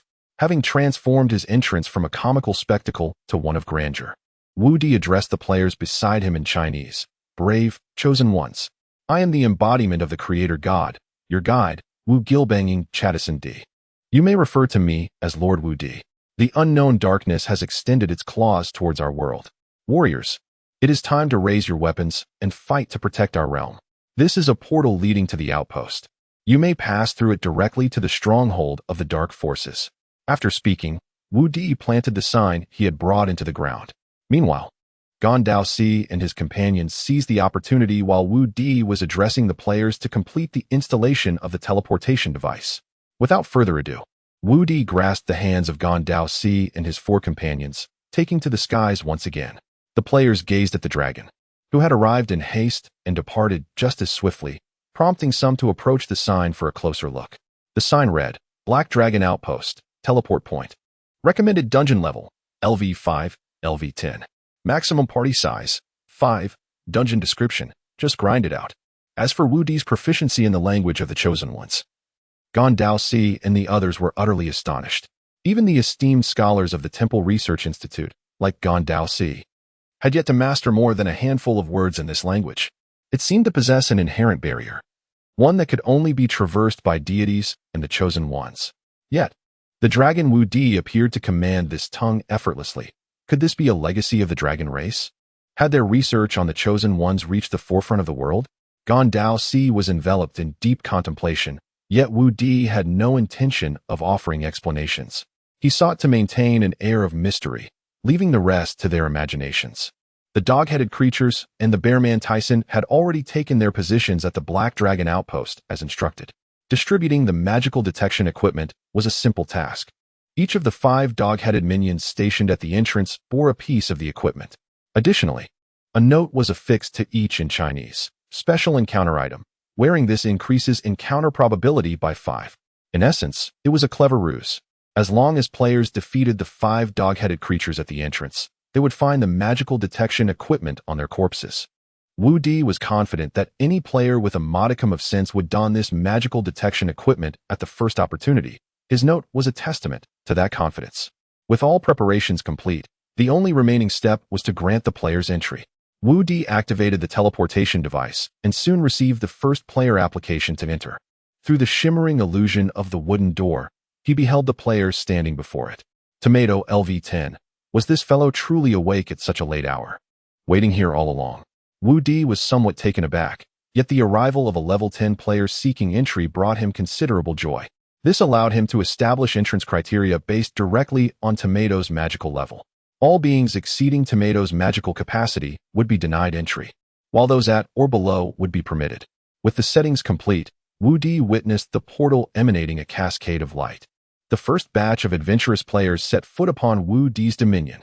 Chapter 6. The Outpost of the Black Dragon. A portal radiating with a white glow emitted a distorted shimmer. 5 individuals stepped forth, one after the other, from the portal. Tomato, LV10, Potato, LV10, Chrono's Mistake, LV10, Table Vice Arthur, LV10, The King Who Knows Not the Heart of Man, LV10. All were players of level 10. Had this been the previous iteration of the Black Dragon Outpost, Wu Di might have felt a twinge of anxiety. After all, the kobolds within the outpost had been reinforced to levels 7 and 8. Battling 5 level 10 players would not have been an easy feat, however. After acquiring equipment from the City of White Light and outfitting the kobolds within the outpost, their levels promptly escalated to 9 and 10. It appeared that the equipment significantly enhanced the kobold strength. Now, facing these fully leveled players, they stood on more equal footing. Tomato and his companions were among the first to enter the dungeon. Unfortunately, they did not find themselves in a mirrored dungeon. Instead, they were confronted by the authentic kobolds of the Black Dragon Outpost. As a result, upon entering the dungeon, the 4 kobold warriors closest to the entrance became tense and alert, all facing the players. Wu Di felt a chill run down his spine as he observed the kobolds' unwavering gaze. What the hell? Why are these gatekeepers staring at us? Can they see us? Potato expressed his skepticism. They shouldn't be able to, right? Chrono's Mistake readied his shield and short sword, producing a vial filled with a crimson liquid, attaching it to his belt. Stop pondering. Let us engage. I've prepared my skills, all defensive and robust. The other 4 players also equipped themselves with various vials and items. In that moment, Wu Di noticed the peculiar sight of the potions appearing seemingly out of thin air. Did the players possess a backpack system akin to that in games? It was reminiscent of a dimensional pocket. If this were the case, the capabilities of these players were indeed impressive. Upon death, their gear resurrected alongside them. Even their backpacks were dimensional. It felt as if they were wholly immersed in a game. Woody increasingly felt the need to strengthen himself as a wild creature. The initial flicker of pity he had toward the players vanished entirely. He began rooting for the kobolds. With his shield raised, Chrono's mistake stepped into the defensive circle. The 4 kobolds charged without needing a taunt from him. Bang! One kobold, labeled Outpost Rookie LV9, initiated the assault, wielding a small hammer and striking fiercely at Chrono's mistake's shield, emitting the characteristic yelp of a kobold. Rua? However, this reinforced kobold found its attack ineffectual against the player's shield, which was not the novice wooden shield but a reinforced iron-plated shield. After fending off the attack, Tomato lunged forward, brandishing a dagger and slashing at the kobold. Although the creature instinctively dodged, it could not match Tomato's swift movements. His agility was evidently high, and the dagger pierced into the kobold's shoulder. The kobold anticipated pain but felt none, though its mobility was hindered. It swiftly retaliated with the hammer in its other hand. Tomato was caught off guard by the kobold's ability to strike back, exclaiming, "What the hell? Do these dungeon monsters feel no pain?" Even as Tomato attempted to retreat, he was a moment too late. The hammer struck his arm, producing a sickening crack as it twisted at an unnatural angle, rendering it useless. Quickly, another player took his place, while Tomato fell back, hastily retrieving a red potion and consuming it. The vial was small, and within 2 seconds, it was emptied. The empty bottle shimmered and vanished. After 3 seconds, Tomato seized his dagger once more and charged into the fray. Woody watched in astonishment. This was his first glimpse of players using health potions. Dimensional pockets, health potions, chat systems, skill exchanges, bound weapons and gear, insensitivity to pain, and infinite respawns. It was no wonder the denizens of the City of White Light treated players with such caution.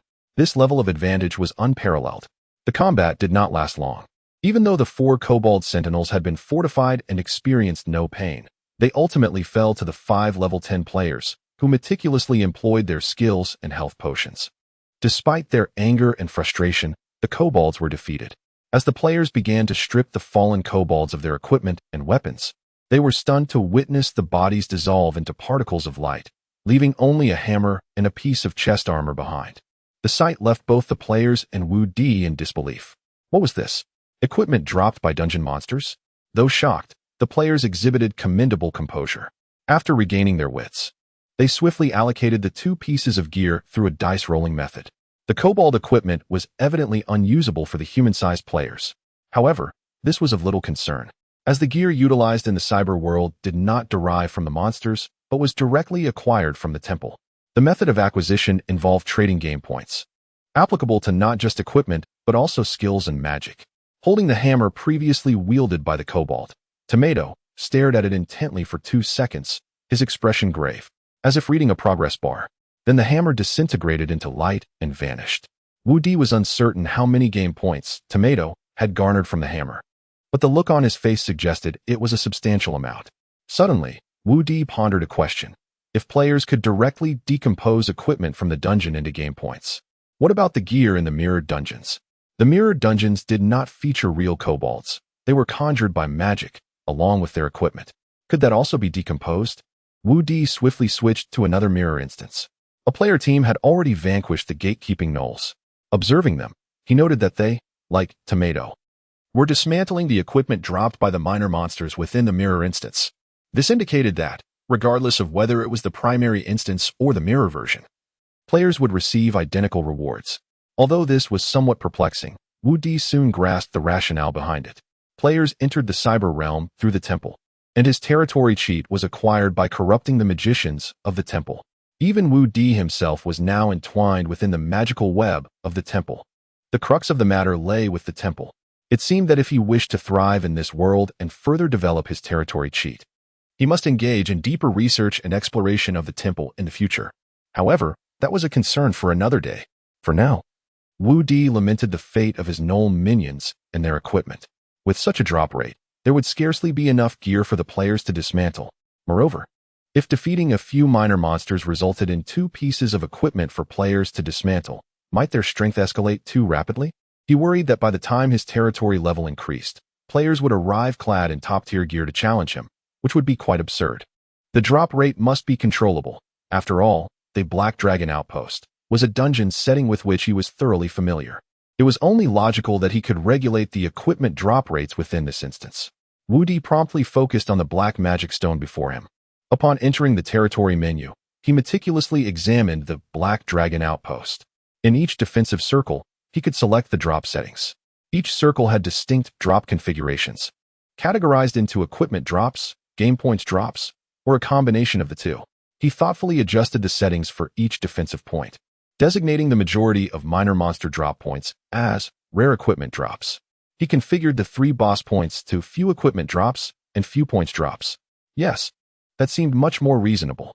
It was unheard of for minor monsters to drop an abundance of equipment. Such drop rates, often set at 0, 1, were meticulously determined by dungeon designers. He would surely follow in the footsteps of his predecessors. Not only could he establish drop settings, but he could also set achievements, which corresponded to titles. However, while achievements were simple to configure, the conditions for titles were exceedingly stringent. Wu Di disregarded these complexities and continued to explore other options. The limit on the number of daily challenges for solo players? While it was essential for players to challenge the dungeon repeatedly and accumulate experience through countless defeats, he had to consider whether their growth would be excessively swift.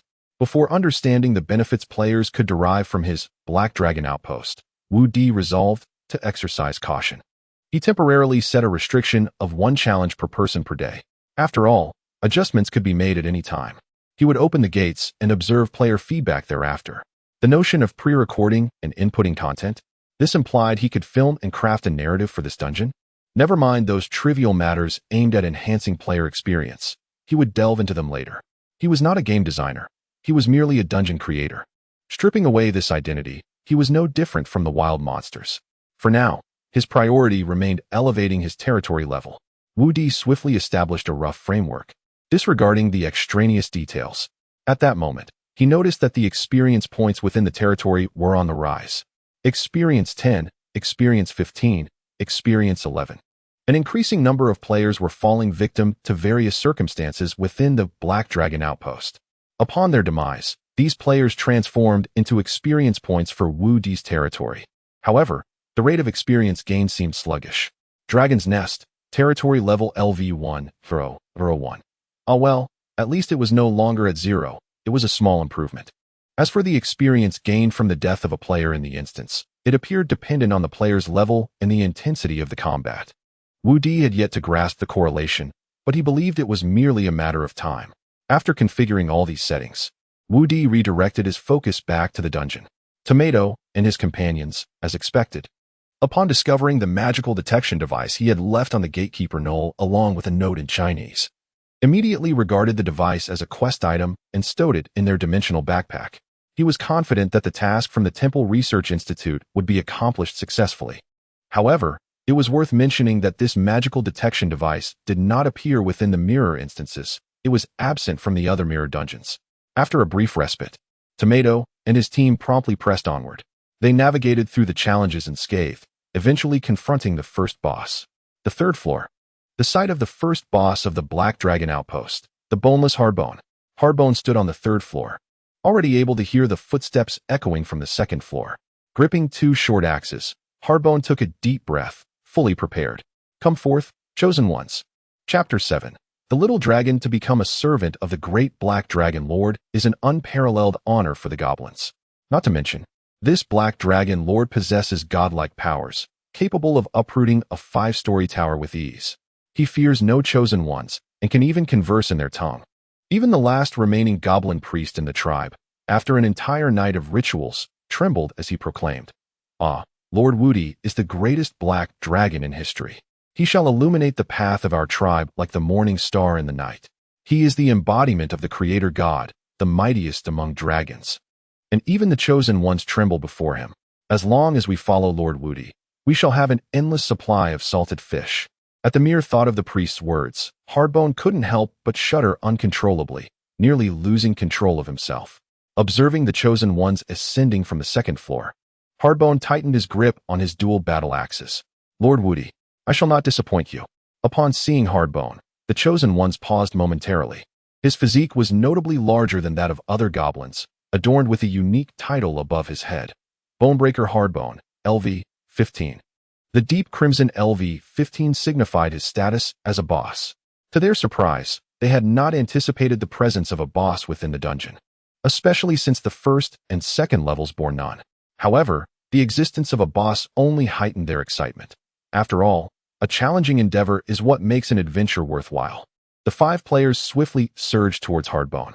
Through the magical stone, Woody observed the fierce battle unfolding before him.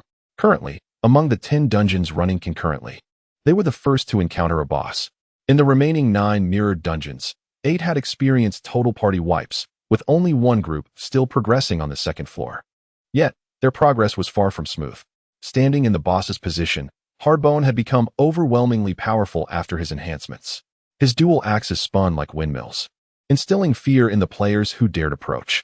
Even when they attempted to strike during the brief openings, their weapons proved ineffective against Hardbone's reinforced skin, muscles, and bones, resulting only in superficial wounds. The formidable size and strength of Hardbone meant they could not deliver a fatal blow.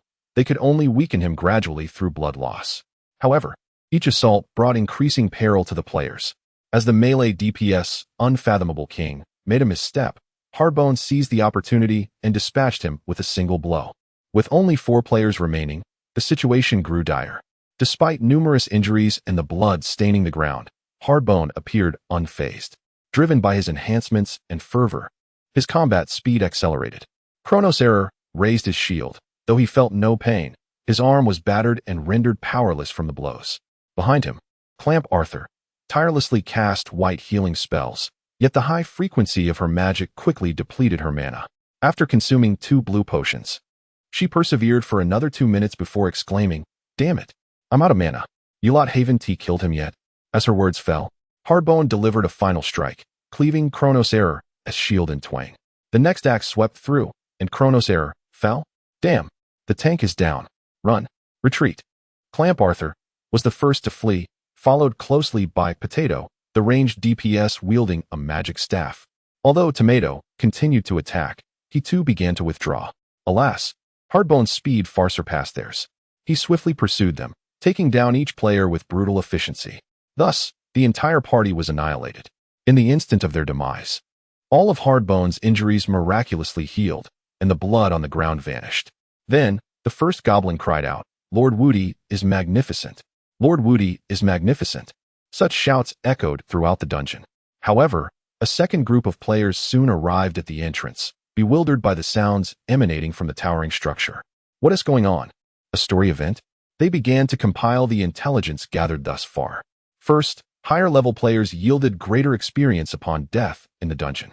Second, players of the same level experienced heightened enjoyment, resulting in increased experience. Third, many players possessed repetitive skills and spells, indicating a systematic approach to their learning. Other bits of information, deemed less significant, were not meticulously recorded by Woody. This suggested a direction for future dungeons. Maintaining balance and enjoyment would ensure players experienced high levels of satisfaction, leading to more territorial experience.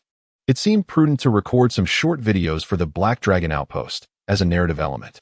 As Woody contemplated exiting the territory system, he noticed a new statistic on the main interface: game points, 25. What is this? Detailed income and expenditure were listed. Bonebreaker Hardbone eliminated the player, Tomato, with a cleaving strike, earning 2 game points. Bonebreaker Hardbone eliminated the player, Chronos Error, with a heavy blow, earning 3 game points. So, defeating players grants me game points? But aren't these points typically used by players to learn spells, skills, in exchange for equipment? Could it be that I can exchange them too? Woody hurriedly examined the black magical stone, but found no options for exchanging magical skills or equipment. It appeared that his black magical stone could not facilitate exchanges. He planned to explore the magical stone in the White Light Forest next time. While Woody pondered the nature of game points, he was suddenly distracted by a peculiar cracking sound emanating nearby. He shifted his focus from the magical stone to see that the dragon egg, which had been resting in the cave for several days, was beginning to crack. It was even taller than the formidable Bear Tyson. Woody recalled when he first arrived in this world, the dragon egg had been the same size as him. But now it had shrunk to merely a quarter of his size. The hatchling within the egg was about to emerge. A surge of primal excitement coursed through Woody, a visceral anticipation of welcoming a kin. Although the egg was not his own, he had cared for it for many days. Furthermore, it was the only known kin he had, and while it was not quite like viewing one's own child, it was close enough. The cracks on the eggshell multiplied, and the crack sounds continued to resonate. Woody was uncertain whether to assist, yet it seemed that in the realm of nature, breaking free from one's shell was a means of fostering resilience in the young. Moreover, having emerged independently from his own shell, he reasoned that this fledgling dragon should encounter no significant difficulties. Woody cautiously approached the dragon egg, circling it several times as sounds emanated from within. At last, a small head broke through with a crack, sending shards of shell flying. Before him lay a somewhat sticky, black hatchling, possessing an undeniable beauty. Was it peculiar for him to find such allure? As he gazed upon the hatchling, his initial reaction was one of admiration, yet he felt a twinge of discomfort. It appeared that the legacy of the dragon lineage and his identity as a black dragon were subtly influencing his aesthetic sensibilities. Woody observed the little creature, who was equally fixated on him. Drawing closer, he inhaled the air around her. A thought surfaced in his mind. Female, not closely related, suitable for mating. Was there something amiss with his thoughts, or was it an innate characteristic of the black dragon? As Woody pondered this, the young creature, with a voice that was both tender and sharp, inquired Woody. Her voice was faint, and her articulation of the dragon tongue was not yet fluent. To speak so soon after birth was undoubtedly a testament to the dragon heritage. Clearly, she was a female black dragon who, like him, had been absorbing the essence of her kind while still in the confines of her shell, acquiring multiple languages upon her emergence. Moreover, this black dragon possessed consciousness even within the egg. She could recognize the names called by the goblins and the imposing bear, Tyson. In this regard, Woody found himself akin to her. The little female dragon was diligently using her claws and mouth to break free from the remnants of her shell. To Woody's eyes, her movements were remarkably elegant and alluring. What was he thinking of a newly hatched dragonet? He hastily redirected his thoughts and asked, "Do you have a name?" Woody retained the name he had used in his previous life on Earth, but he was uncertain whether this female black dragon bore a name of her own. Upon hearing his question, the hatchling glanced at him, extended her tongue to lick a fragment of shell, and replied, "My name is Onyxia." Onyxia? The hatchling confidently repeated, "Onyxia." Chapter 8. How did Lord Wu Di achieve this? As Onyxia awakened, she felt an insatiable hunger akin to Wu Di's initial experience. Yet, unlike Wu Di's circumstances, his cave was abundant with fish, and Tyson was quite the adept fisherman. Onyxia had not engaged in much conversation with Wu Di. After consuming 2 fish, she expressed her gratitude by affectionately licking Wu Di's face in a dragon-like manner before promptly returning to slumber. To be candid, in his previous life, Wu Di had never experienced intimacy, remaining a virgin untouched by any woman's hand. Now, reborn as a black dragon, he found it unexpectedly amusing to have a newly hatched female dragon lick his face. If she were merely a gurgling infant, it would be one thing. But for a dragon of her lineage, the distinction between a hatchling and an adult dragon seemed limited to size and strength. This naturally led Wu Di to ponder curious notions. Did Onyxia perceive him as a male capable of mating? He was uncertain, yet quickly dismissed the thought. After all, he had yet to secure his own safety. Pondering the whims of a young female dragon was hardly prudent. Meanwhile, the players, though restricted by Wu Di to a single attempt per day at the Black Dragon outpost, were numerous in number. Many were eagerly awaiting their turn to challenge the dungeon. Wu Di, observing the steadily rising experience points, felt a surge of joy, unaware that within the Temple Research Institute of White Light City, fierce discussions regarding him were unfolding. In the conference room of the White Light City Temple Research Institute, an elven noble donned in white gloves forcefully slammed the table and stood to confront Dr. Gandalf's across the long table. Dr. Gandalf's, why did you unilaterally collaborate with a black dragon, particularly one in its juvenile stage, without our prior discussion? You even exposed one of our teleportation portals. The humans and various beast folk present remained silent, their gazes fixed on the question Dr. Gandalf's. He quickly replied, I understand that many harbor wariness towards dragons, stemming from our ancient tensions. However, I urge everyone to consider the current reality. The entire cyber world is under the threat of the Chosen Ones. Even the dragons are not entirely secure. We have ample room for collaboration with them. Once Dr. Gandalf's concluded. A charming beast man with rabbit ears and large front teeth nodded in agreement. I support Dr. Gandalf's assertion. In fact, I have heard that in the distant north, there are already refuge cities that have successfully collaborated with dragons, who possess intelligence equal to our own. Another human chimed in. Moreover, since the prophecies of the Chosen Ones began to manifest a century ago, the conflicts and strife between dragons and us have ceased. If Dr. Gandalf believes that this black dragon possesses valuable intelligence, I too advocate for a trade with it. Consequently, the other members of the assembly began to murmur their opinions. The earlier doubter, Sir Caesar, noticing the lack of support for his viewpoint, wore an expression of indignation and raised his voice. Ladies and gentlemen, to my knowledge, the Black Dragon collaborating with Dr. Gandalf merely spoke some phrases about the Chosen Ones and their traits, yet Dr. Gandalf facilitated the establishment of a pair of teleportation portals and provided an extensive array of kobold equipment, alongside a full set of barefoot gear, and even 500 magical tracking devices. Upon hearing Sir Caesar's remarks, the assembly erupted into further debate. If that black dragon did not provide any concrete intelligence, it is indeed unreasonable to grant such resources, some members asserted.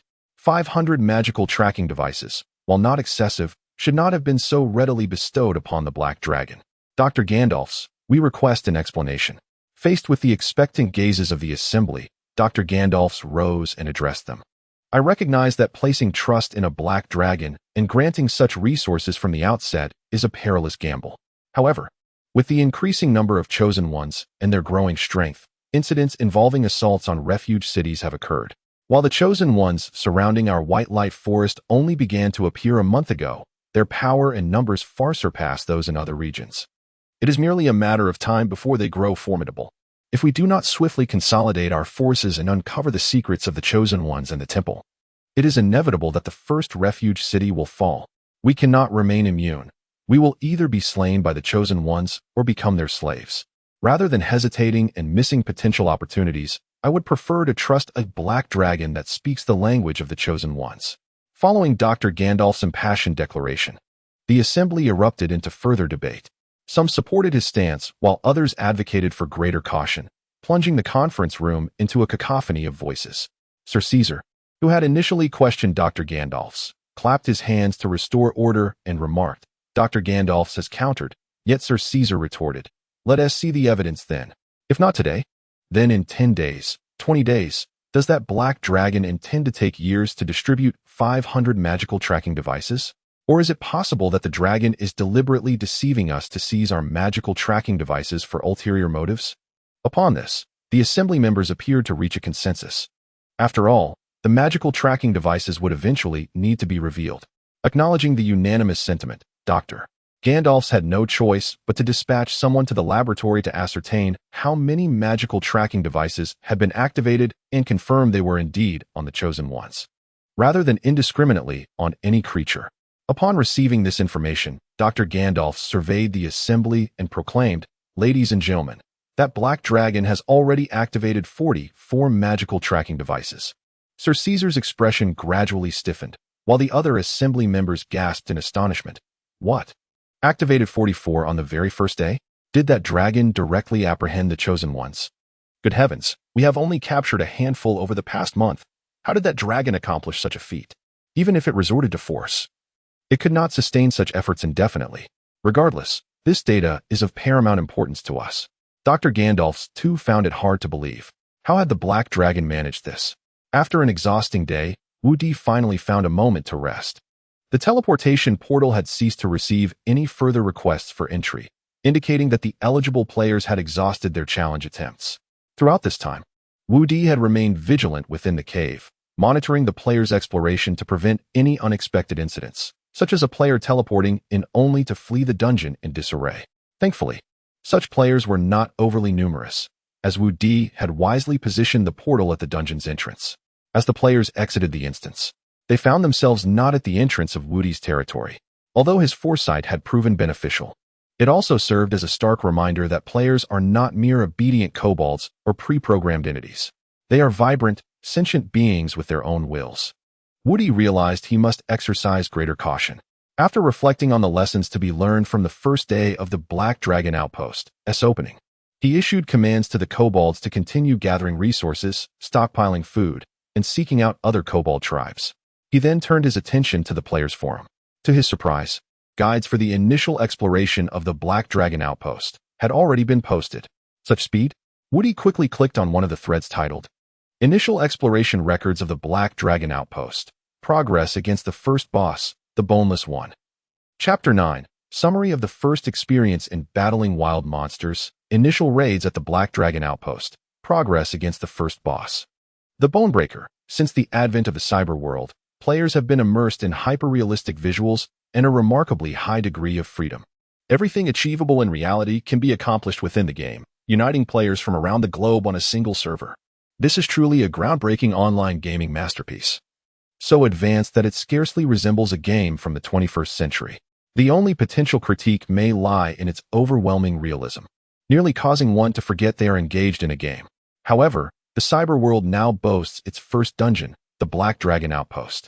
The specifics of the dungeon's emergence, including any prerequisite quests or encounters, will not be elaborated upon here. Players are encouraged to explore forums for detailed information. This post primarily aims to provide guidance and strategic recommendations for those eager to challenge the Black Dragon Outpost. Let us delve directly into the subject matter. Dungeon name: Black Dragon Outpost. Recommended challenge level: LV8. LV10 number of players: 5. Suggested configuration: 1 tank, 3 damage dealers. 1 healer. Recommended skills: damage dealers should ensure all taunt and hate-attracting skills are maxed out. Similar to wild monsters and bosses outside, if you do not appear particularly intimidating, aggro may become chaotic. Healers should focus on rapid healing skills, ensuring that low mana cost abilities are prioritized, as mana is exceedingly scarce in this dungeon. For the damage dealers, a configuration of 2 melee and 1 ranged is advisable. The ranged attacker should simply avoid hitting allies. Other supplies such as red and blue potions, spare shields, and weapons should be brought along as needed. Dungeon rewards: 1. Experience. This dungeon offers exceptionally high experience points. As is well known, the most challenging aspect of the cyber world is locating wild monsters and completing quests to level up. However, in this dungeon, monsters await your arrival, providing substantial experience. If not for the restriction of 1 entry per day, I would exhaust them entirely. 2. Game points. Certain wild monsters yield game points, which is fantastic. Game points can be exchanged for skills, equipment, and items, proving immensely beneficial. 3. Equipment. Monsters drop equipment, which can be exchanged for game points. The rewards from this dungeon are astonishingly lucrative, making it a must-visit. Currently, the only known entry method to the dungeon is through a newly established portal located at the entrance of the temple in the beginner area of the White Light Forest. Passing through this portal grants access. It is worth mentioning that players above level 10 cannot enter the portal. This dungeon serves as a boon for novices in the White Light Forest. As for other areas, there is no information regarding the emergence of additional dungeons at this time. Now, let us discuss detailed strategies. The first 2 layers of the dungeon have been fully explored thus far. The first layer contains 3 groups of monsters, each comprising 4 individuals. The first group consists of 4 new recruits of the outpost, all clad in armor and engaging in melee combat without ranged attacks. This group is colloquially referred to as the Gatekeepers, as it poses the greatest challenge, often leading to the demise of many players. Despite all being labeled as new recruits of the outpost, their attack patterns vary distinctly. Pay close attention to the armored goblin among them. His strength surpasses that of the others. The main tank must be especially cautious. When he attacks, it is imperative to wield the shield with both hands, as a single-handed defense could lead to severe injury. Healers will need to chant spells to assist in recovery, consuming precious mana and energy.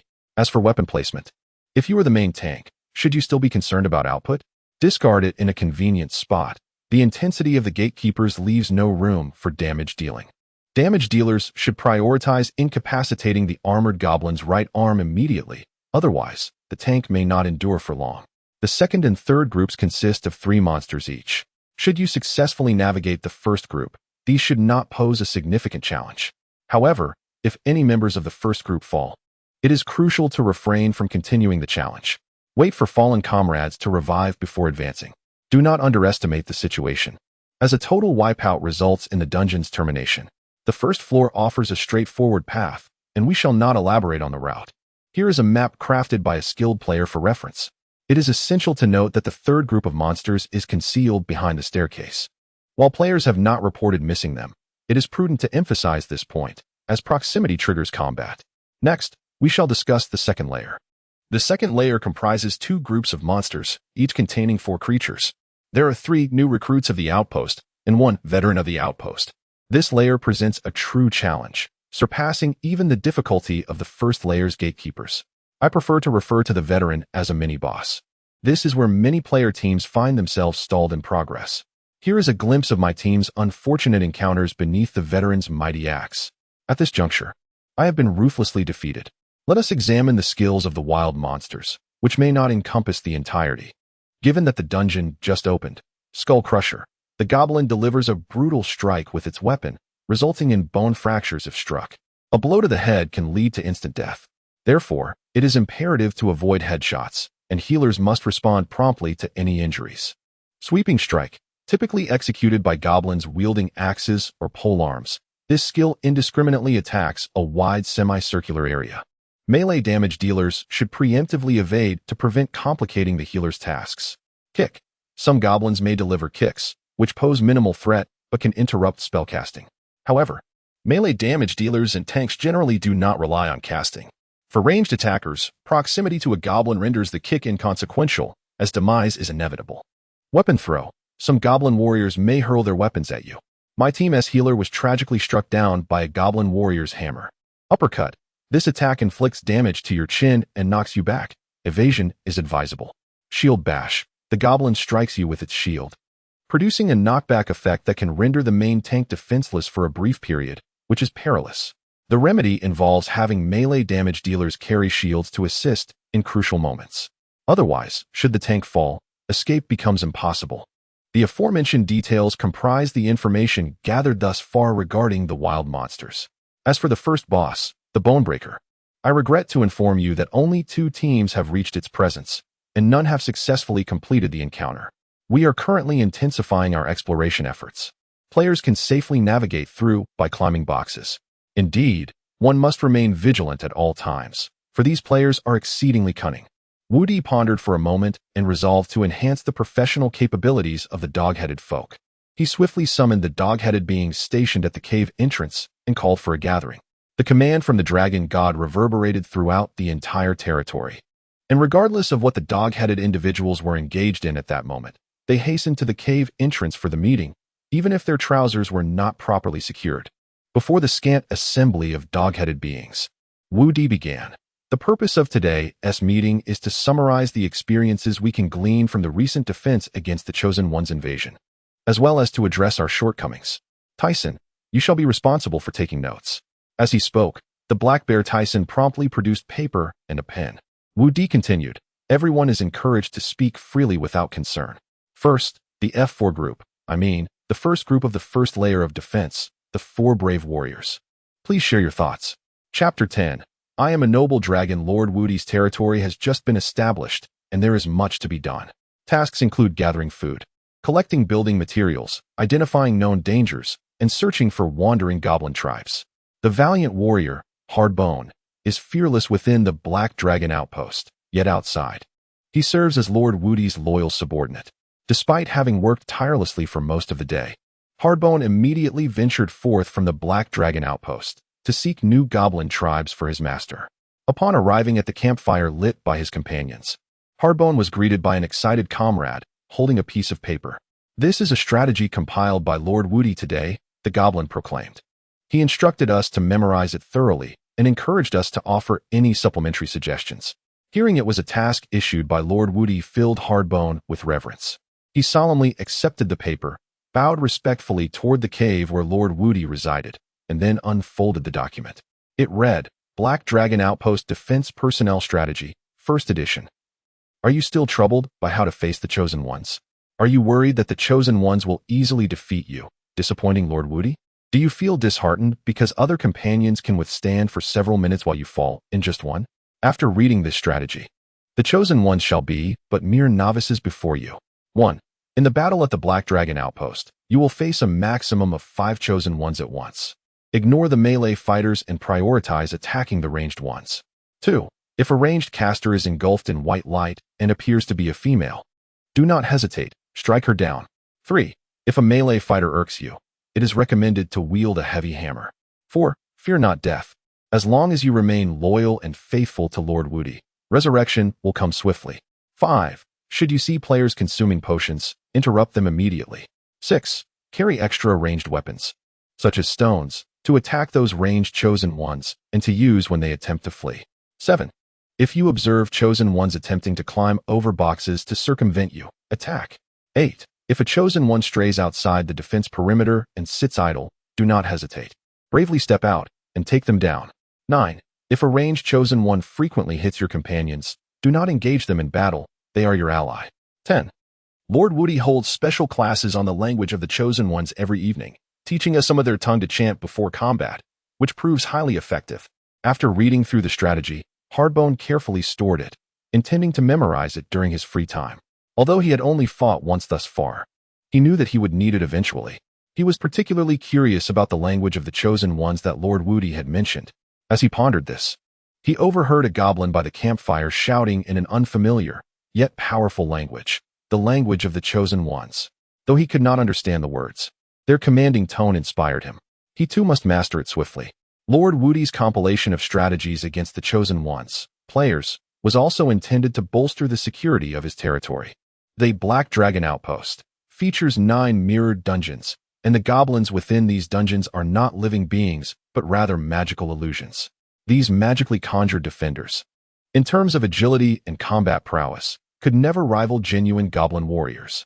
Drawing from his past experience as a player, Woody understood that it was merely a matter of time before players would thoroughly conquer the mirrored dungeons.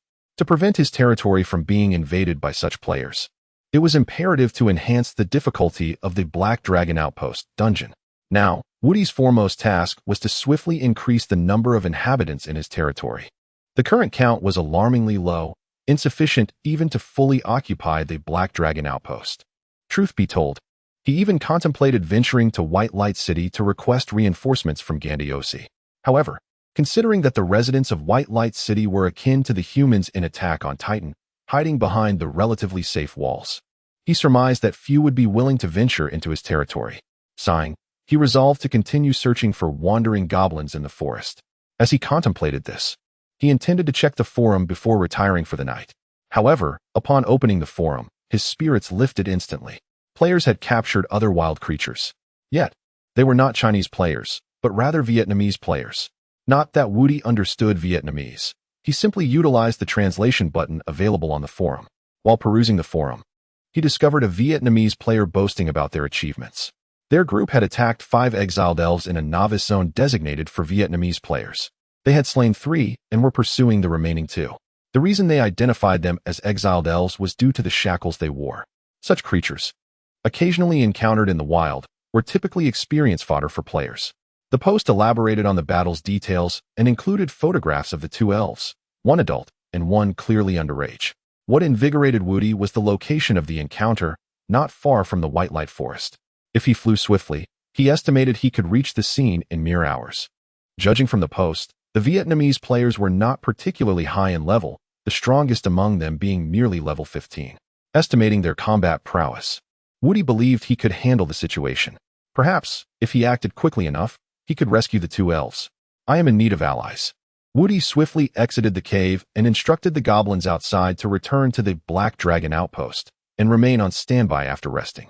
Though he doubted many players would venture to raid dungeons at such a late hour, caution was always prudent. Woody then spread his wings and soared toward his intended destination. To avoid revealing his presence, he quickly ascended to a higher altitude after leaving his territory. Soon, he found himself amidst the clouds. For a dragon skilled in flight, this maneuver was as effortless as drinking water. As he flew, he adjusted his course according to the map on the forum, targeting a valley far removed from the White Light Forest and the Shattered Coast. The posts depicted a live-action narrative of the players as they relentlessly pursued the fleeing elves, narrowing the latter's escape routes. The 2 elves had diminishing space to evade. The players, equipped with a chat system akin to hacks and the convenience of real-time information sharing, proved far superior to the elves in terms of coordination. One could assert that unless a miracle occurred, the fate of the 2 elves was sealed. Woody flew through the night, finally arriving at the valley occupied by the Vietnamese players. Fortunately, they had yet to discover the hiding place of the two elves. With a keen sense, Woody sniffed the air and detected their scent. As a black dragon, my heightened senses rendered me almost omniscient. However, soaring through the skies, I inadvertently captured the attention of the Vietnamese players below. The landscape was dotted with trees, forming a vast valley plain. Where my presence, a black dragon gliding gracefully above, was unmistakably conspicuous. Yet, I paid little heed to those Vietnamese players. This was a novice area, and I sensed no formidable opponents nearby. As a black dragon capable of flight, I could traverse this territory with ease. I swiftly pinpointed the locations of two elves and directed my flight towards them. The players in the valley shouted in Vietnamese, pursuing me fervently, but they were far too slow to catch up. With a few powerful flaps of my wings, I arrived at my destination, a small hill formed of piled stones that provided a modicum of concealment. As I landed, the gust from my wings stirred up a considerable whirlwind. I folded my wings and, with a voice that retained a hint of youthful timidity, spoke in a tongue the elves could comprehend. Come forth, elves, lest I cannot guarantee your safety when the chosen ones arrive. You may find yourselves pierced like a sieve.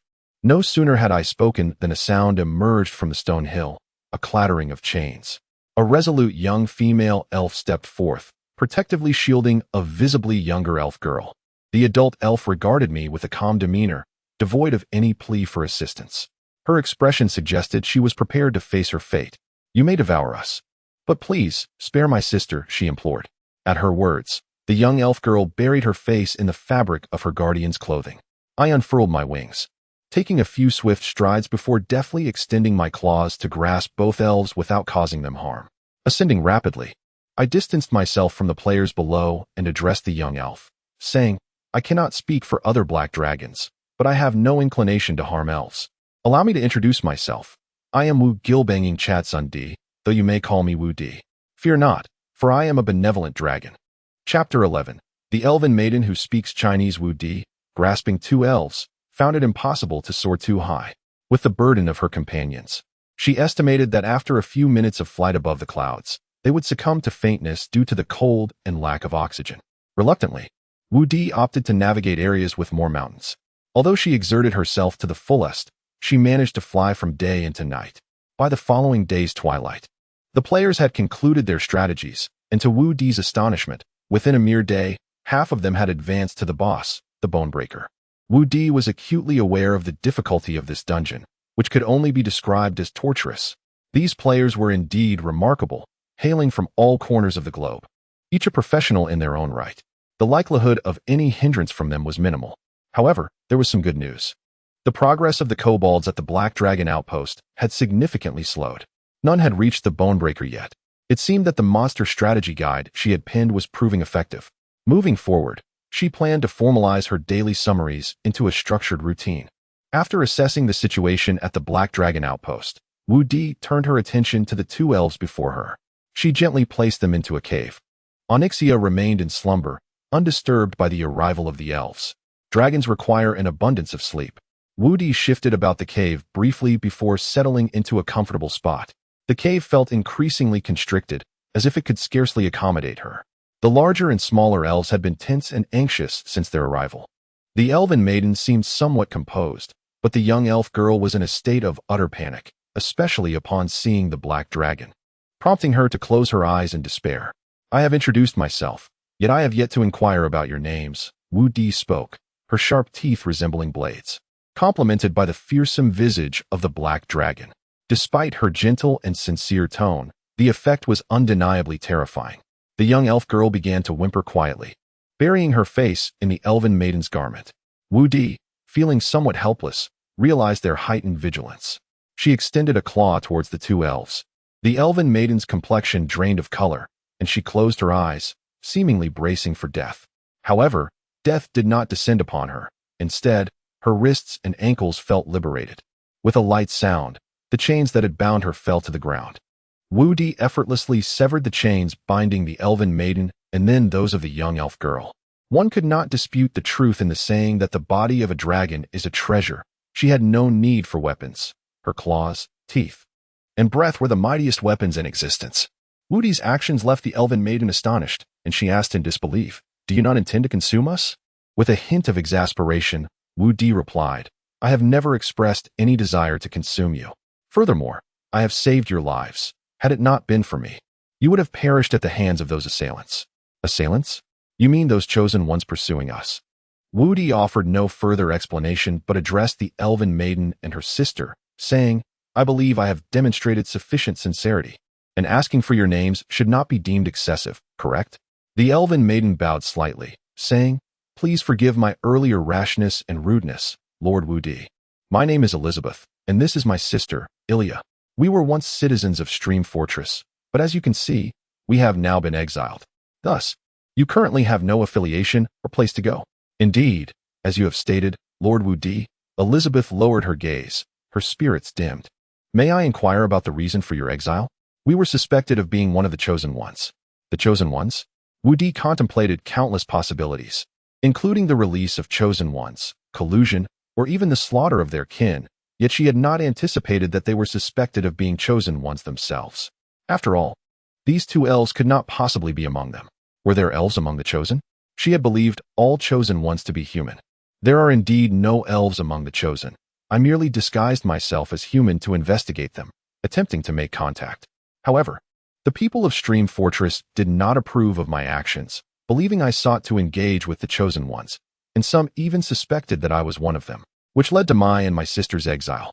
Though Elizabeth spoke with calmness, one could only imagine the despair she felt. "From what I gather, you likely do not understand the language of the chosen ones."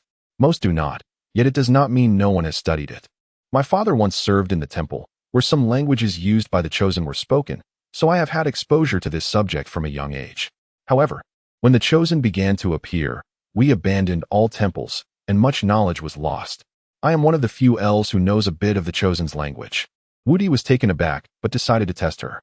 Addressing Elizabeth, he asked, "Could you demonstrate, please?" "I am not questioning you. I am merely astonished that someone would know the language of the chosen." Elizabeth cleared her throat and replied, "Well, I am not particularly proficient. Here goes." Wudi watched with eager anticipation. Elizabeth then spoke in Mandarin. "What are you looking at?" Wudi opened his mouth, taking a while to respond. "Do you know what you just said?" "It should mean a greeting," she replied earnestly. Wudi found himself momentarily speechless in the face of her sincerity.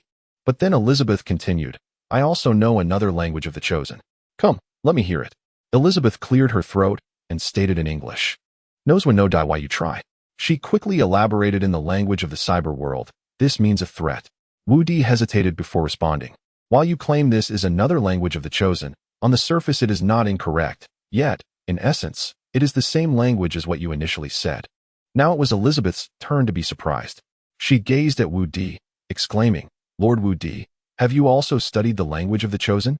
Wudi responded directly in Chinese, "Of course, I know the language of the chosen, though only one kind, and I am quite proficient. As for others, knowing this one is sufficient."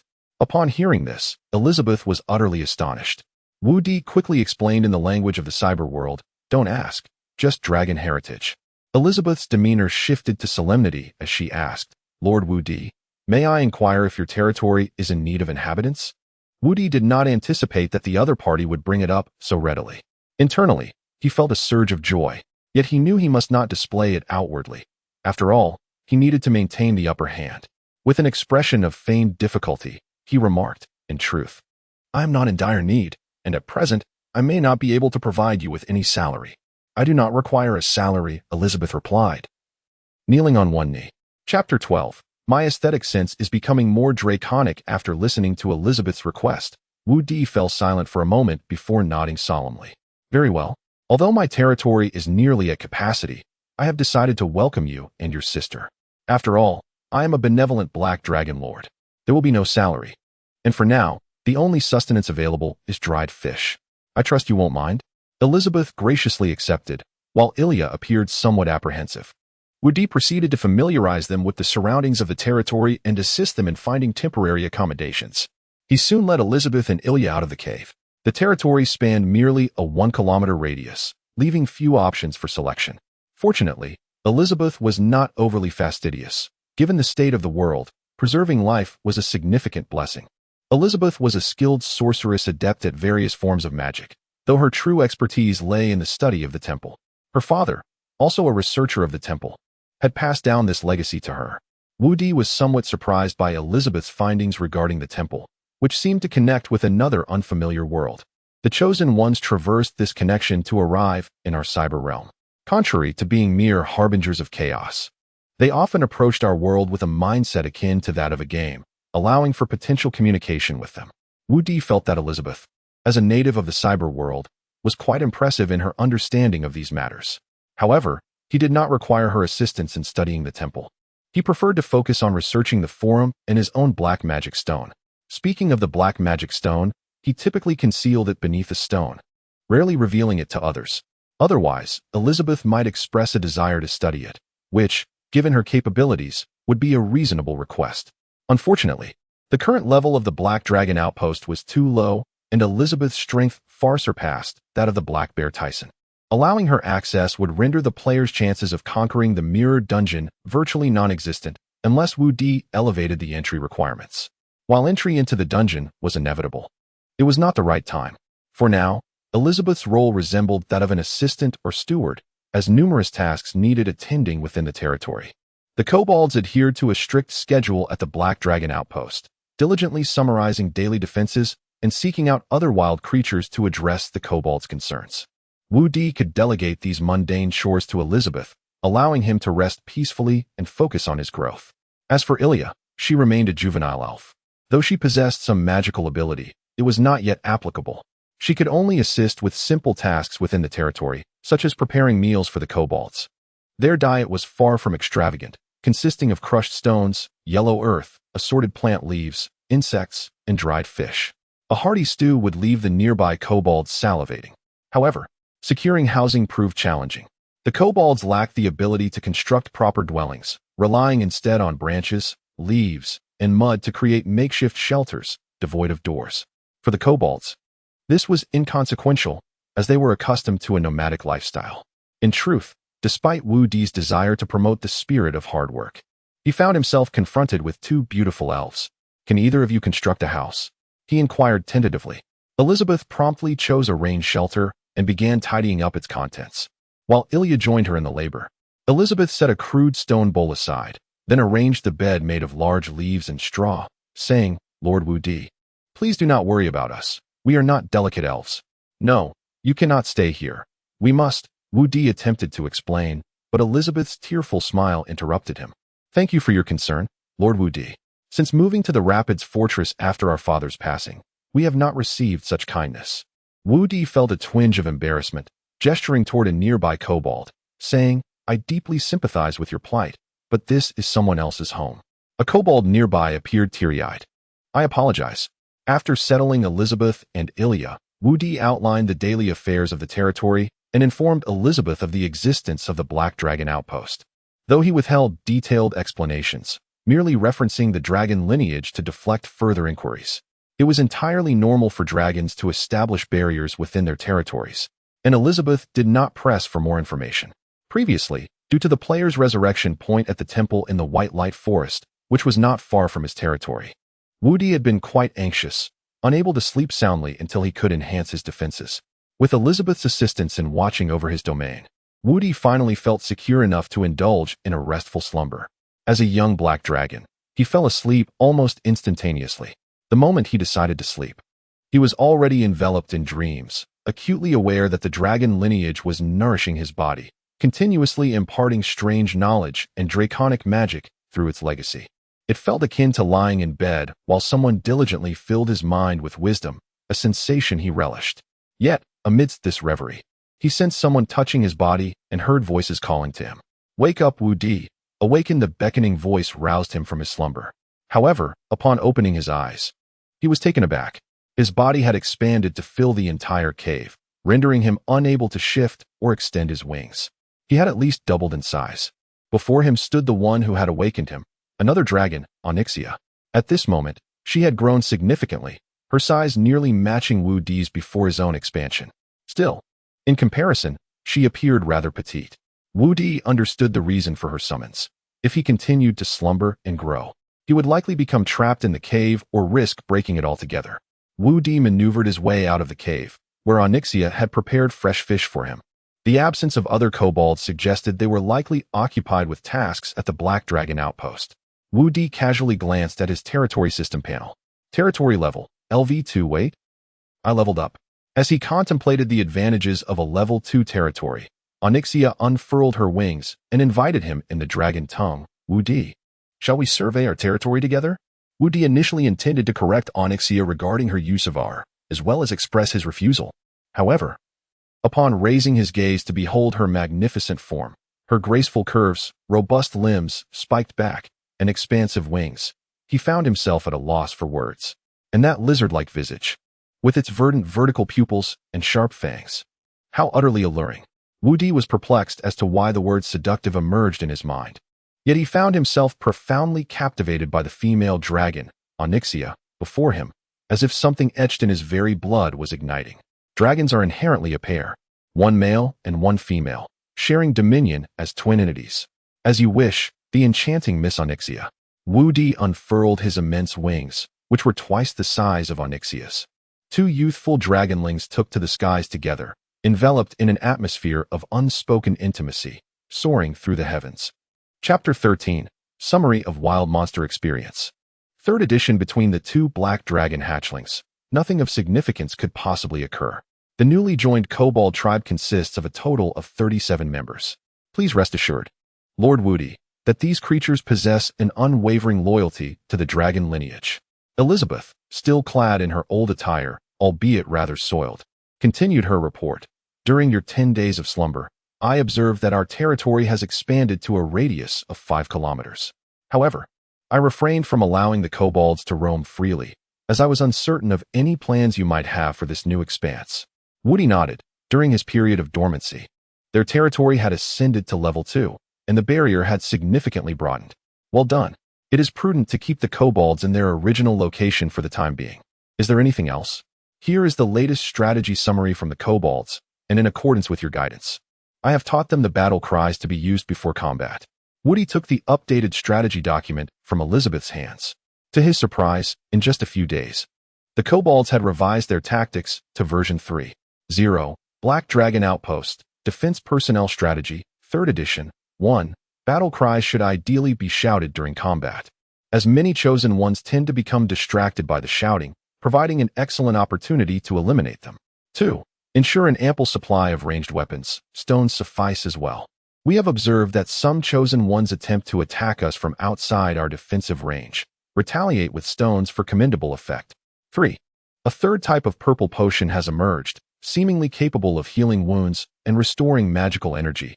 Be vigilant to shatter their vials. 4. A new configuration of challenges has surfaced, with teams equipped with shields and healing. Such groups are exceedingly troublesome, not due to their combat strength, but because they are virtually indestructible.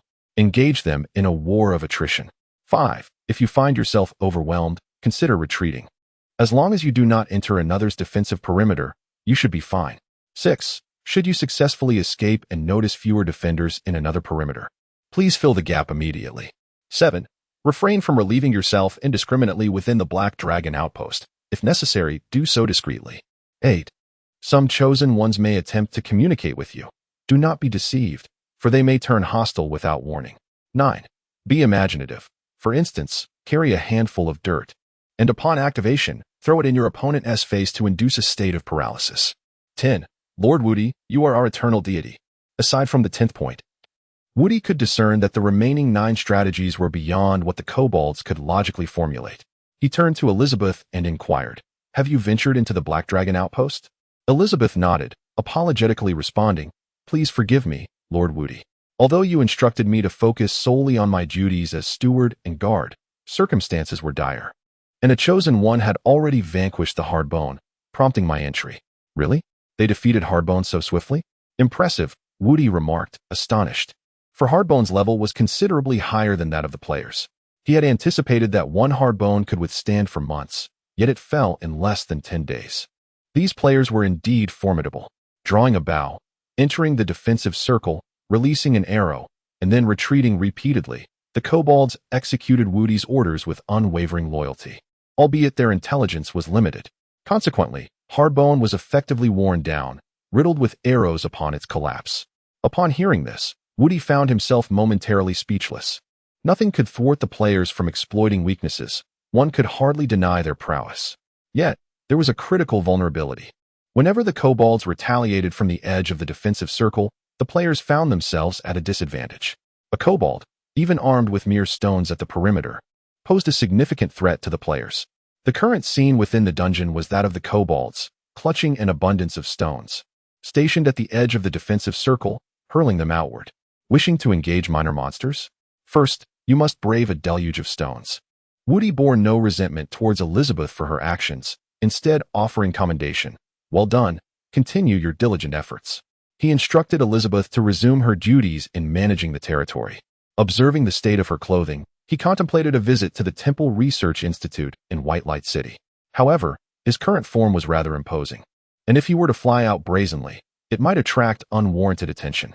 Fortunately, during his slumber, he had learned many new spells through the legacy of the dragon lineage, including the ability to transform into other races.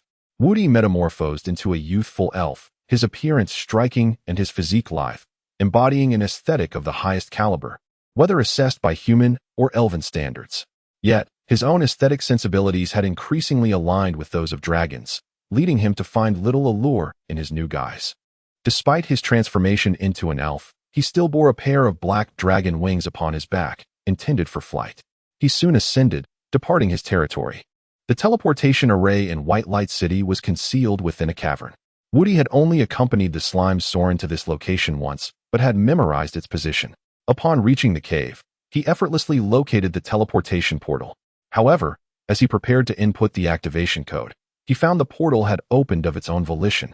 From the direction of White Light City, dressed in a flowing white robe, the elf Gondos emerged promptly from the portal. Such quick reflexes? Surely, hasn't he been waiting here for me? Woody felt a twinge of frustration. Despite his bolstered strength, he remained cautious, always ready to take to the skies if necessary.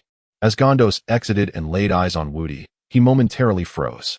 Woody quickly reminded himself of his elven guise and said, "I am Woody, the Black Dragon Woody, merely disguised as an elf." Upon hearing this, Gondos quickly regained his composure and bowed deeply, exclaiming with excitement, "Lord Woody, how have you accomplished this?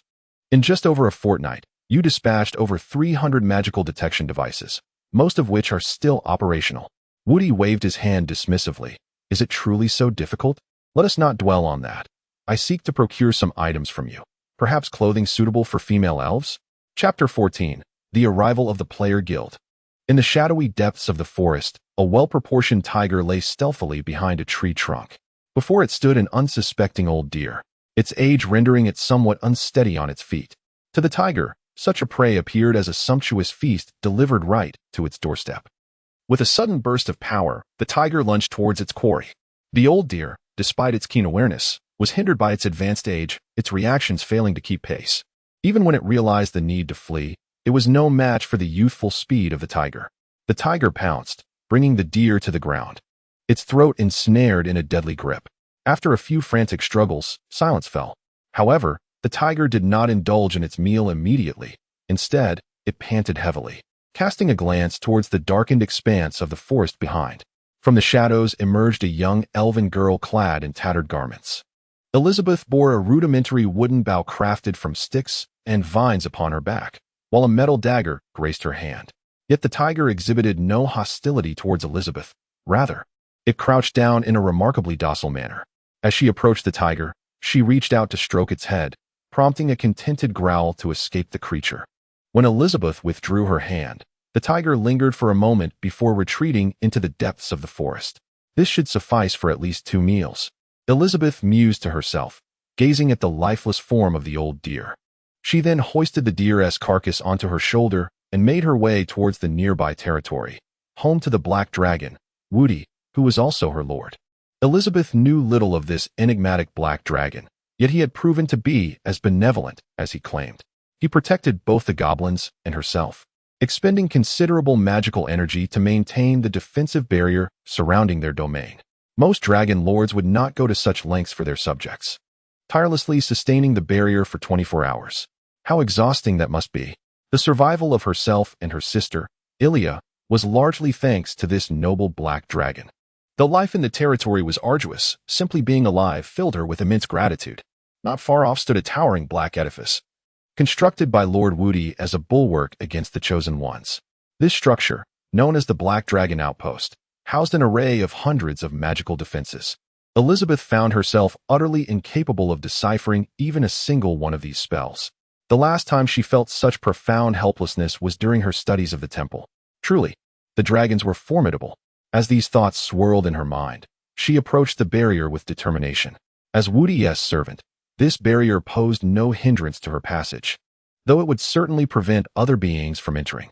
Crimson blood from the deer trickled down her garments, staining them a deep red. She had not traversed far when she stumbled upon a clearing where the surrounding trees had been felled to create an open space. This was the abode of the goblins, among which one structure had been noticeably expanded with wood and stone, complete with a makeshift wall.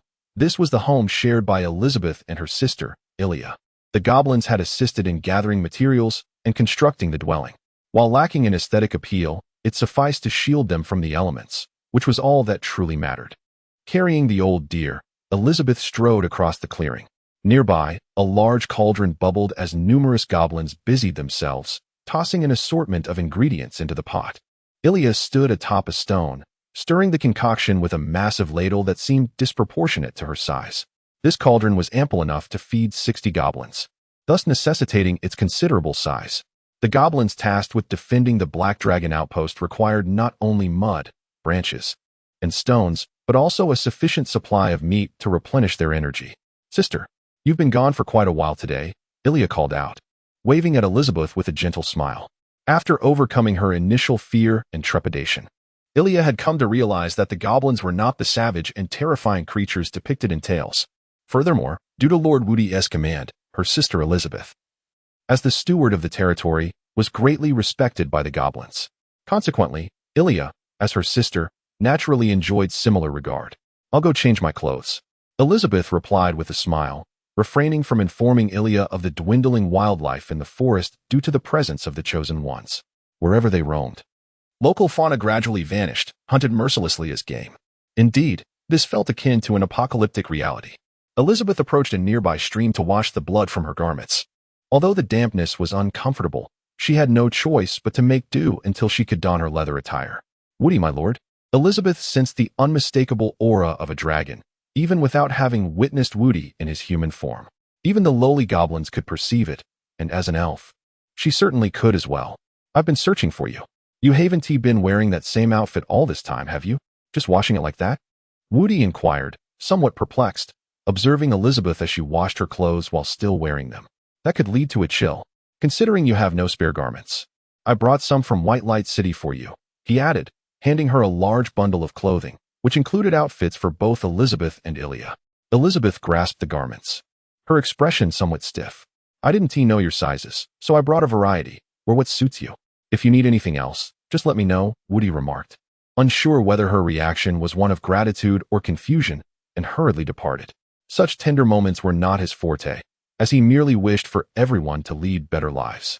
Whatever Elizabeth thought of the situation was not his concern. Space is a bit cramped. Maintaining her elven form was not particularly comfortable for Woody. A dragon should embody the essence of a dragon.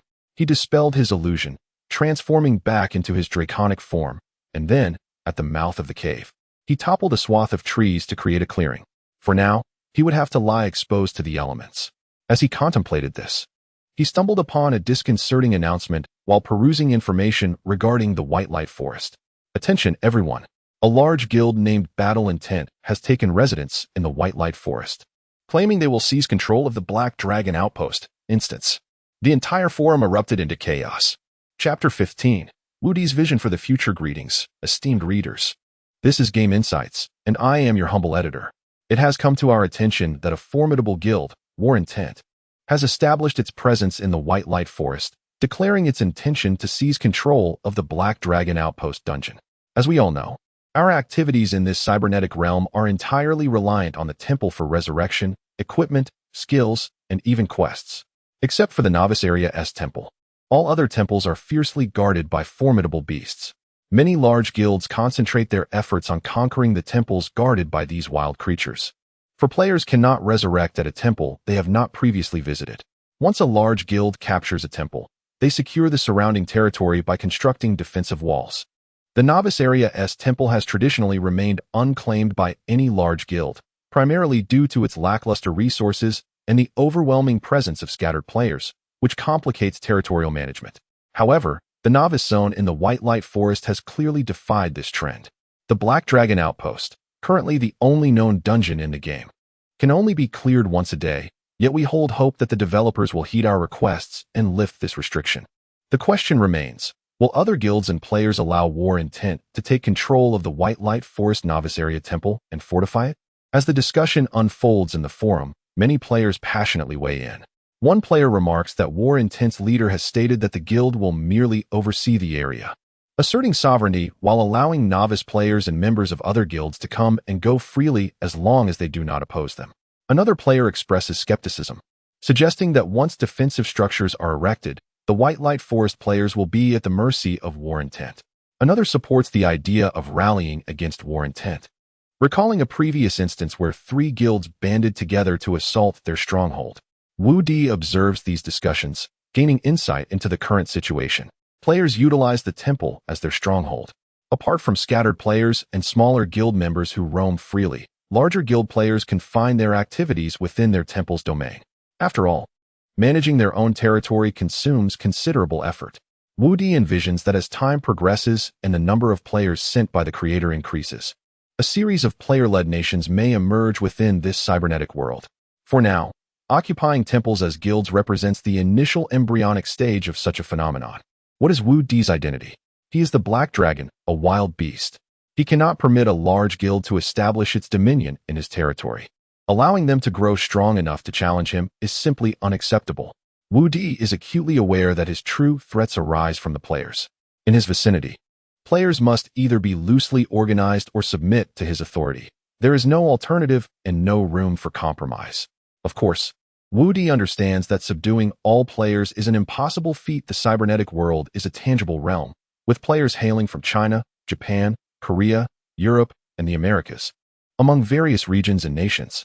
What he can do is accumulate his strength and establish a vast, impregnable empire of wild beasts before the players unite and form their own organized nations. He is well aware that controlling wild beasts is manageable due to his identity as the Black Dragon, coupled with the threat posed by the players. In this apocalyptic cybernetic world, any intelligent and unaffiliated wild beast will choose to serve him in exchange for protection, much like Elizabeth and Ilya. Conversely, attempting to influence and control players as a wild beast presents a formidable challenge. Regardless of whether he claims to be the Black Dragon or even the creator, players will merely rally together, shouting for battle, and charge forward. Having once been a player himself, Wu Di deeply understands this mentality. Those who can control and influence players are either unscrupulous planners or the players themselves. Wu Di cannot be the former. He lacks the common cheats that abound. He must tread a different path. However, he is busy, needing to sleep, manage his territory, and oversee the wild beasts. His foundation lies in the wild beasts and territory, not the players. Thus, he requires an assistant. Wu Di considers Elizabeth, who can transform into a human, has researched players and temples, and is proficient in their language, particularly in Chinese. Most crucially, she is a homeless elf girl with a younger sister. There could be no easier subject to control. With this thought, Wu Di feels invigorated. As a certain teacher once said, he soon transforms into the guise of an elf and strides towards Elizabeth's modest abode. However, he evidently forgets that he had just delivered a large bundle of clothing to her. Not long after, he approaches her door, which is merely draped with animal skins and wooden planks, accustomed to his status as the Black Dragon. He pushes the door open. Elizabeth, halfway through his sentence. He is met with an inappropriate sight and promptly closes the door, saying, "I shall wait for you outside." Wu Di does not wait long before Elizabeth emerges, now dressed in a snug white top, light brown riding pants, and black boots.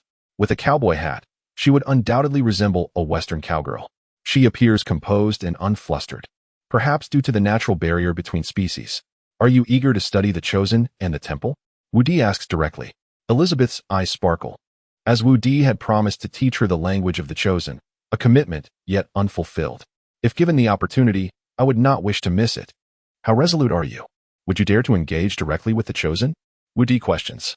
Elizabeth pauses, then replies, I have interacted with the Chosen before, attempting to communicate.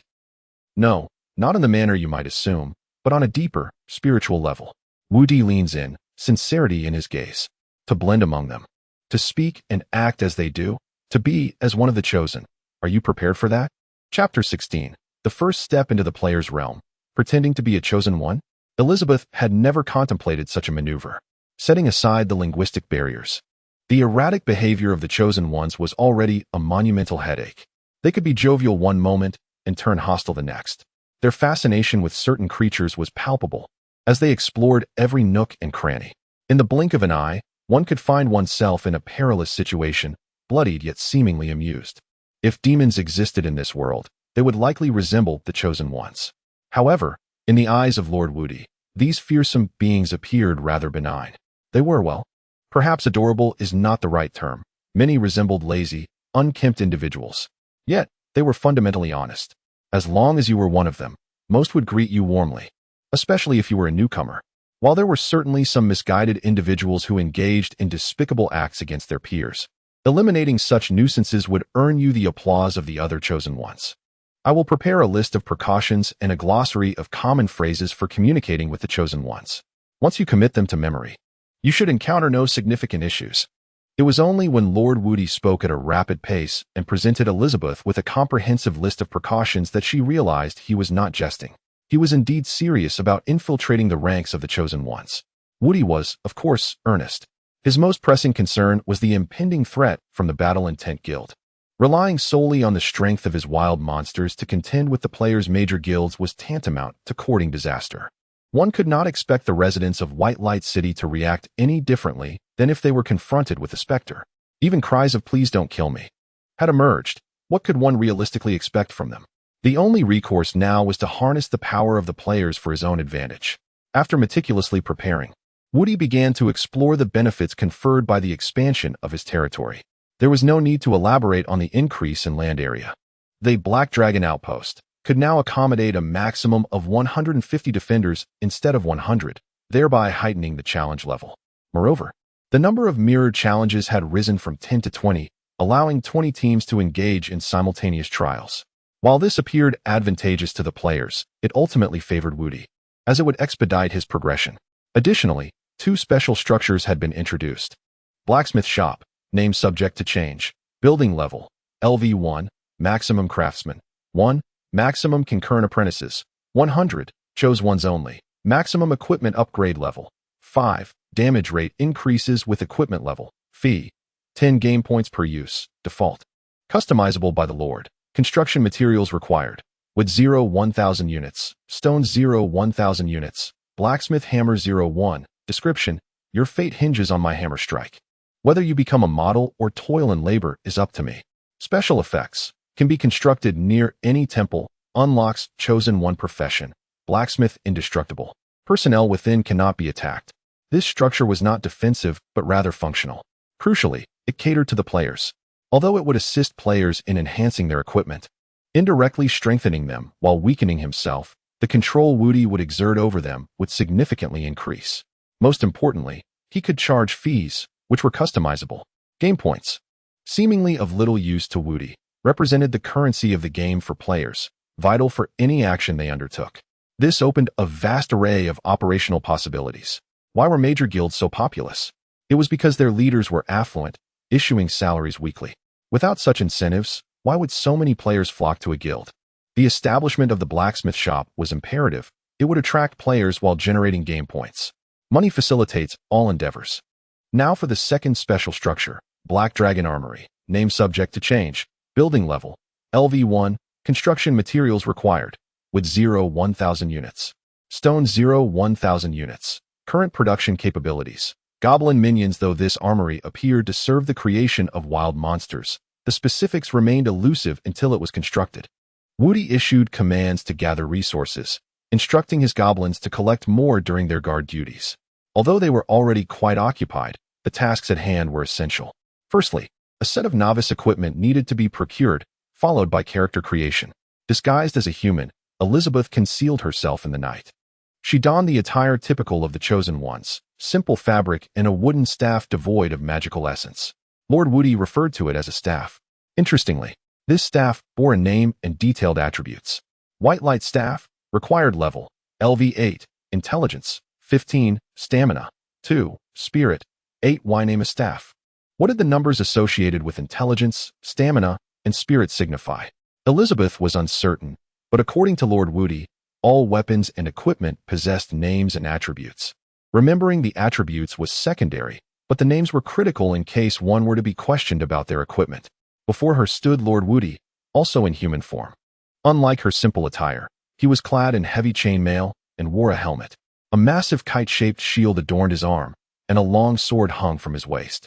Was he a warrior while she was a mage?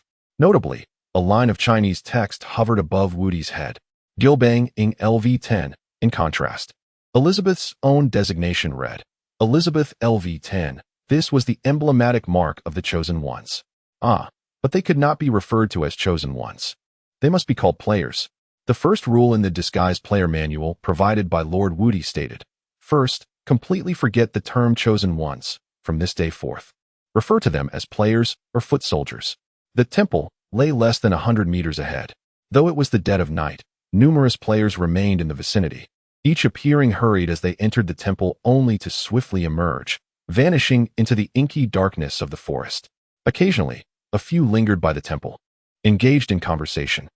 Have you defeated the first boss, Bonehard? How did you manage it? We grinded for 10 days straight, once daily, then swapped equipment. It's not difficult. The challenge lies in our inferior gear. Once we're properly equipped, we can conquer it. The shields are inadequate. You should save up to upgrade your tank shields. I've been grinding in a wild team, and it's futile for me to save any money. Sigh. This game is too hardcore. Perhaps I should seek employment in a major guild instead. I will never work for anyone in this lifetime. The players were engrossed in lively discussions. Elizabeth could only comprehend about half of their conversation, which was conducted in a dialect known as Chinese among the players. Elizabeth continued to observe the actions of the players, while Wu Di seized the opportunity and addressed her from behind. Elizabeth, stay closely behind me. We must exit in a manner that appears entirely natural, and then we shall seamlessly blend in. Elizabeth furrowed her brow, feeling a twinge of anxiety. These were all Chosen Ones. No, they were players. A single misstep could reveal her true identity. She harbored no doubt that she would be instantly surrounded by them. And what awaited her would be death. Wu Di seemed to sense her apprehension. Do not worry, Elizabeth. I am here. He smiled reassuringly, acknowledging that her nervousness was entirely justified. However, Wu Di was well aware of the circumstances. This was merely a novice village, so what was there to fear? His objective was straightforward. The first step towards integrating with the players was to establish a reputation. He rose from the thicket, with Elizabeth quickly following suit. With determination, Wu Di called out to the players gathered around the white magical stone. Form a group. Form a group. Black Dragon Outpost. Early morning departure. Hurry if you wish to board. We already have a professional MT and a skilled healer. A well-endowed lady. 36D. Ample supply. We just need 3 more competent DPS to set off. Upon hearing Wu Di's proclamation, Elizabeth wore a puzzled expression. Was he referring to her as the well-endowed healer? Yet, looking down at her modest bosom, she mused, surely not? Chapter 17. Players, not fools in the cyber realm. Communication among players, apart from the forum-like bug exploit, relies solely on vocalizations. The typical social systems found in ordinary games are conspicuously absent from this authentic cyber world. After Wu Di's loud call, players quickly gathered around him. Although the number of players in the White Light Forest Novice Village was not particularly high, the mention of embarking on a raid at the Black Dragon Outpost piqued their curiosity. Wu Di observed a cluster of novice players, primarily at levels 1, 2, and 3, with a few higher-level individuals sprinkled among them.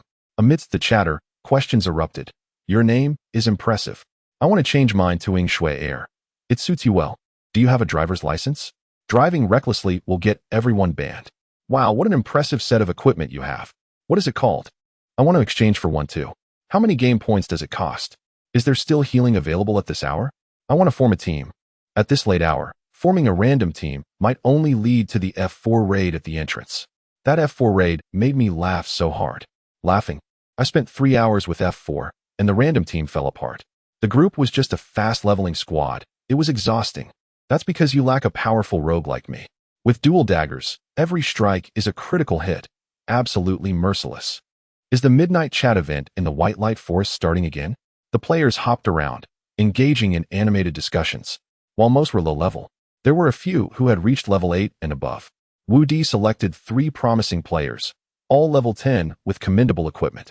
One was clad in chainmail wielding a two-handed great sword, known as Savage Panda, LV-10. Another, equipped with a shield and a longsword, donned leather armor, named Bookworm 0284, LV-10. The last was a mage with a staff, dressed in cloth armor, called I am 8-bit dim, LV-10. This configuration of 2 melee fighters and 1 ranged magic user constituted a well-balanced team. With the 5-member team assembled, there was no need for further chatter. They were ready to commence their raid. As Elizabeth traversed the white teleportation device, she arrived at the entrance of the Blackstone Outpost dungeon. A magnificent BGM resonated in her ears, while the path ahead was flanked by heaps of discarded crates and siege equipment. The music and visuals together conjured an atmosphere reminiscent of a wartime fortress. This was Elizabeth's first time entering a dungeon through a player's passage. As they stepped inside, the 4 goblins at the entrance immediately became alert. Just as Wu Di contemplated drawing aggro, Savage Panda abruptly halted him, astonished. "What are you doing?" "I'm opening F4. He replied. "Brother, aren't you aware of the latest strategy for F4? I am 8-bit dim, facepalmed in disbelief, while Bookworm 0284 appeared more amiable. "It's all right. The new strategy doesn't require a tank. Just pull normally from the back." "Then how do we play?" Wu Di inquired, intrigued, as he hadn't encountered any new strategies on the forum. Bookworm 0284 explained, "All of you go outside and come back in a minute." After saying this, I am 8-bit dim and Savage Panda exited. Wu Di, somewhat perplexed, remarked, "Wait, brother, if we leave and you die here, today's opportunity will be lost." Bookworm 0284 chuckled, pointing at the 4 goblins. "This dungeon has 2 types, one with a higher overall difficulty and more responsive minions, and another with more sluggish foes. The moment we entered, these goblins were fixated on us, indicating the higher difficulty. However, this dungeon has a bug." "A bug?" Wu Di was taken aback. How could the Black Dragon Outpost have a bug? These were living goblins, not programmed entities. Bookworm 0284 gestured towards a stack of 2 crates, explaining, "See those crates? If you all leave, I'll be the only one inside. I can climb onto those crates and throw items to aggro the goblins. It doesn't matter if I hit or miss. They will definitely come after me, but the other dungeon will remain unaffected." After Bookworm 0284 finished, Wu Di opened his mouth to speak, but Bookworm 0284 continued, "I just discovered this bug today. It might be patched tomorrow. You all need to hurry and get out so I can exploit this bug." Although Wu Di was eager to witness this so-called bug exploitation, he had to comply with the urging and stepped outside. The reason for entering as a group was to ensure they all participated in the same dungeon. Otherwise, entering a minute apart would designate one player for one dungeon and the rest for another. The minute elapsed swiftly. Wu Di, Elizabeth, and the other 2 teammates re-entered the Black Dragon Outpost. Indeed, they found the 4 goblins shouting whack as they attempted to attack Bookworm 0284, who was perched atop the stacked crates, having successfully distracted them. The positioning of the goblins clearly indicated they had stepped beyond their defensive perimeter. This meant they lacked any bonuses. The bug had worked. "Charge!" Savage Panda shouted, already advancing with his shield raised. I'm 8-bit dim lifted his staff, beginning to cast a spell. The incantation was devoid of anything shameful, merely reflecting a look of constipation. After approximately 3 seconds, a small fireball erupted from the tip of his staff, hurtling towards one of the goblins. Wu Di and Elizabeth could easily comprehend the goblin's exclamations. "We've been tricked. Retreat. Damn chosen ones. Too cunning. I'll bring this up at tomorrow's summary meeting." Their responses indicated familiarity with such player teams. To avoid revealing their strategy, Wu Di hurriedly followed suit. As a tank, he didn't need to exert much effort, merely trailing behind to maintain appearances. The 3 teammates, leveraging their output, had already slain 2 goblins and severely injured another. The remaining goblin posed little threat, even without Wu Di initiating the encounter. Bookworm 0284 had assumed the role of a temporary tank, charging forth with his shield. Unsurprisingly, the Gatekeeper F4 fell within a mere 2 minutes. In the cyber world, no player is a fool. Chapter 18. She is my girlfriend. A foreign girl. The dark tower loomed ominously, with thunderclouds gathering at the horizon, casting a heavy pall like an iron curtain. Elizabeth had never envisioned that one day she would stand shoulder to shoulder with the Chosen Ones, the players spoken of by the esteemed Wu Di. Yet, upon witnessing their combat techniques firsthand, she was profoundly astounded. She had heard tales of the Chosen Ones being valiant and fearless, charging boldly into battle. However, today she beheld ruthless Panda, bounding about, exclaiming, "I've aggroed. Pulled a hate," as he rushed towards her. Though she was perplexed by his terminology, it was evident that ruthless Panda sought her assistance as a shield against incoming blows. Elizabeth had also been informed that the Chosen Ones acted in unison, displaying remarkable solidarity. Yet, Bookworm 0284 vociferously chastised, "Ruthless Panda, you fool. You've pulled the minions right to the healer. Are you trying to wipe us out?" Indeed, the Chosen Ones seemed to be as impervious to pain as the legend suggested. Elizabeth witnessed, "I'm a bit foolish," being ensnared by a goblin, who seized the opportunity to deliver a brutal axe strike that nearly severed his arm. Remarkably, "I'm a bit foolish" did not cry out in anguish, but instead danced about, shouting, "Help! Quick, heal me. I'm going to die." This frantic movement resulted in his already injured arm being further battered, as the goblin pursued him with the axe, until Wu Di, brandishing his shield, delivered a powerful blow that sent the goblin crashing to the ground. Elizabeth also discerned that they were not entirely fearless. Upon spotting a goblin wielding a massive bone-crushing hammer, Ruthless Panda discreetly stowed his chain mail, its magical glow flickering away. Bookworm 0284 followed suit, retracting his shield and muttering, "There's a bone crusher. Let us take out the one with the hammer first, then we can pull back. My chainmail can't withstand that. I haven't learned any defensive skills. If that thing hits my shield, it'll shatter, and repairs are too costly." They preferred death over risking their equipment. Additionally, they often appeared lost in thought, inexplicably announcing, "I need to use the restroom," while remaining stationary. Did they relieve themselves in their trousers? Or perhaps, "My mother is calling. Wait a moment," standing still as if the Chosen Ones possessed mothers too. Moreover, they exhibited an exuberant propensity for jumping and bouncing. Before battles commenced, they never settled down to rest. Even during combat, they frequently engaged in trivial conversation. "I have a final exam tomorrow. It's so annoying," Bookworm 0284 remarked as he rolled away from a goblin's downward strike. "Wait, are you still in high school?" "No, I'm in college finals. I expect to fail at least 3 classes. Ah, damn. Back in my day, I managed to pass 3 classes at most," Ruthless Panda said enviously, as he dispatched a goblin with a swift cut to its throat. They were the most cold-blooded of butchers, able to converse so calmly amidst the chaos of battle. This level of emotional detachment bordered on the psychopathic. Elizabeth's mind was filled with questions, which she resolved to ask Wu Di at an opportune moment. "Don't ask. If you do, it's the dragon's legacy." Wu Di had deflected her inquiries more than once. As Elizabeth pondered the peculiarities of the Chosen Ones, she instinctively raised her hand to cast a basic healing spell to mend the injuries they had sustained.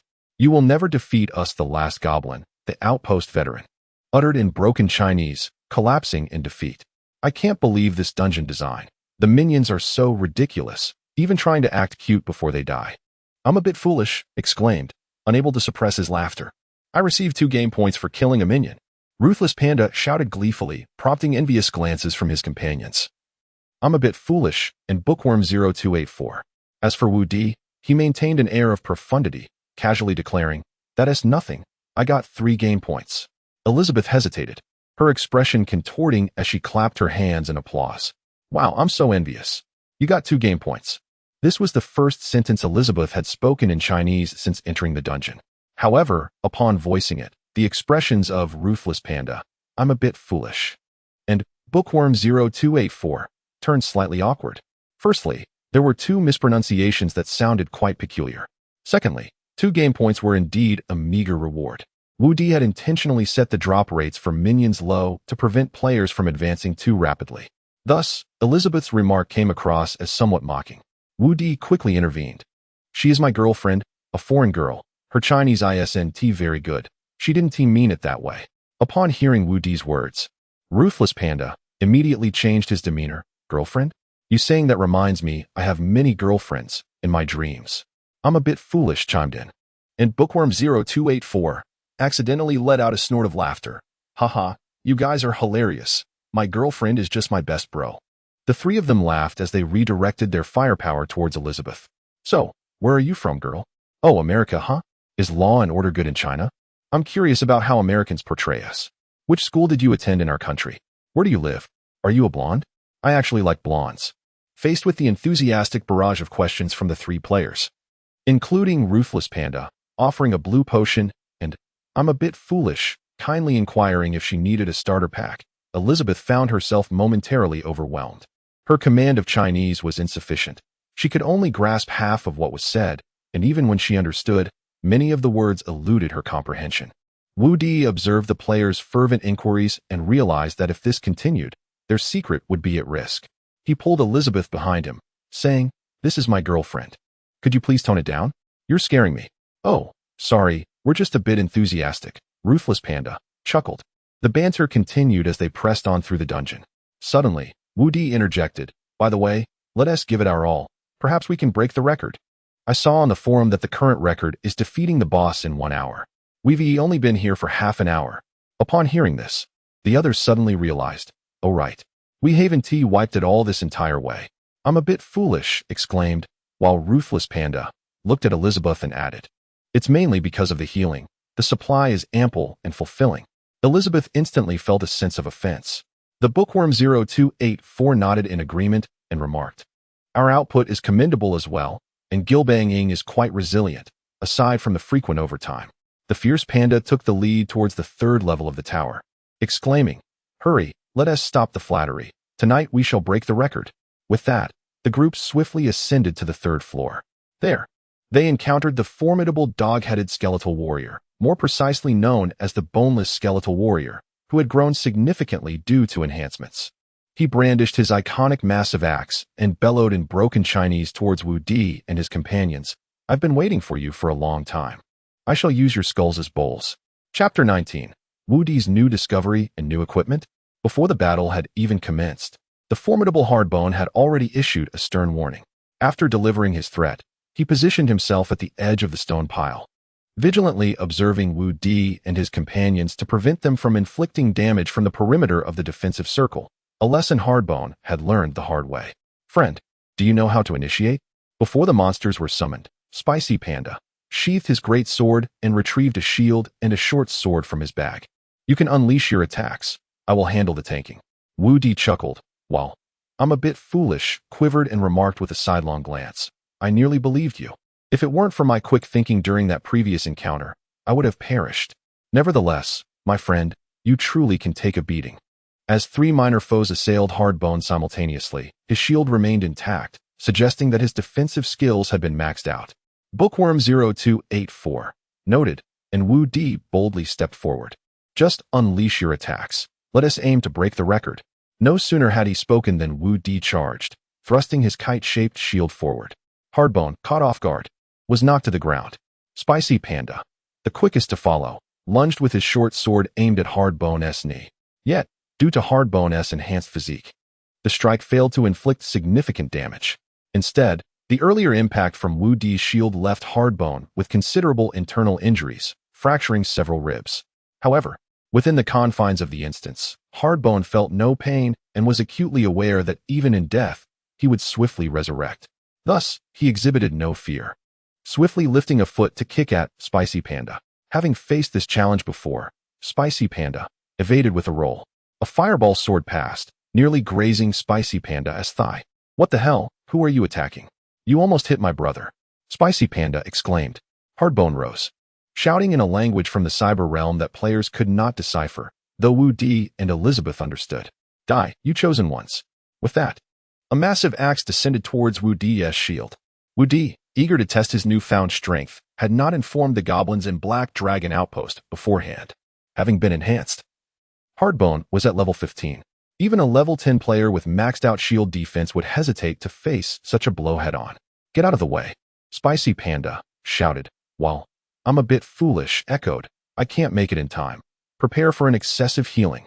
Elizabeth had been standing idly, as no one had sustained injuries since the battle began. Suddenly, she heard her name called. Was she the healer? What did excessive healing mean? That term wasn't in her studies. Bookworm 0284 had already turned to flee to the safety of the second floor. Yet, to the astonishment of the three players. Wu Di braced himself, eyes resolute. The colossal axe struck his shield with a resounding bang, yet Wu Di did not even flinch, absorbing the full force of Hardbone's attack. Following this, he swung his one-handed sword upward, a red magical glow emanating from its blade. "What the hell? Your tank has learned whirlwind slash." Spicy Panda exclaimed just as he witnessed Wu Di strike force Hardbone to stagger back, a gaping wound appearing on his chest, blood gushing forth. "Goodness, the tank has breached the boss's defenses."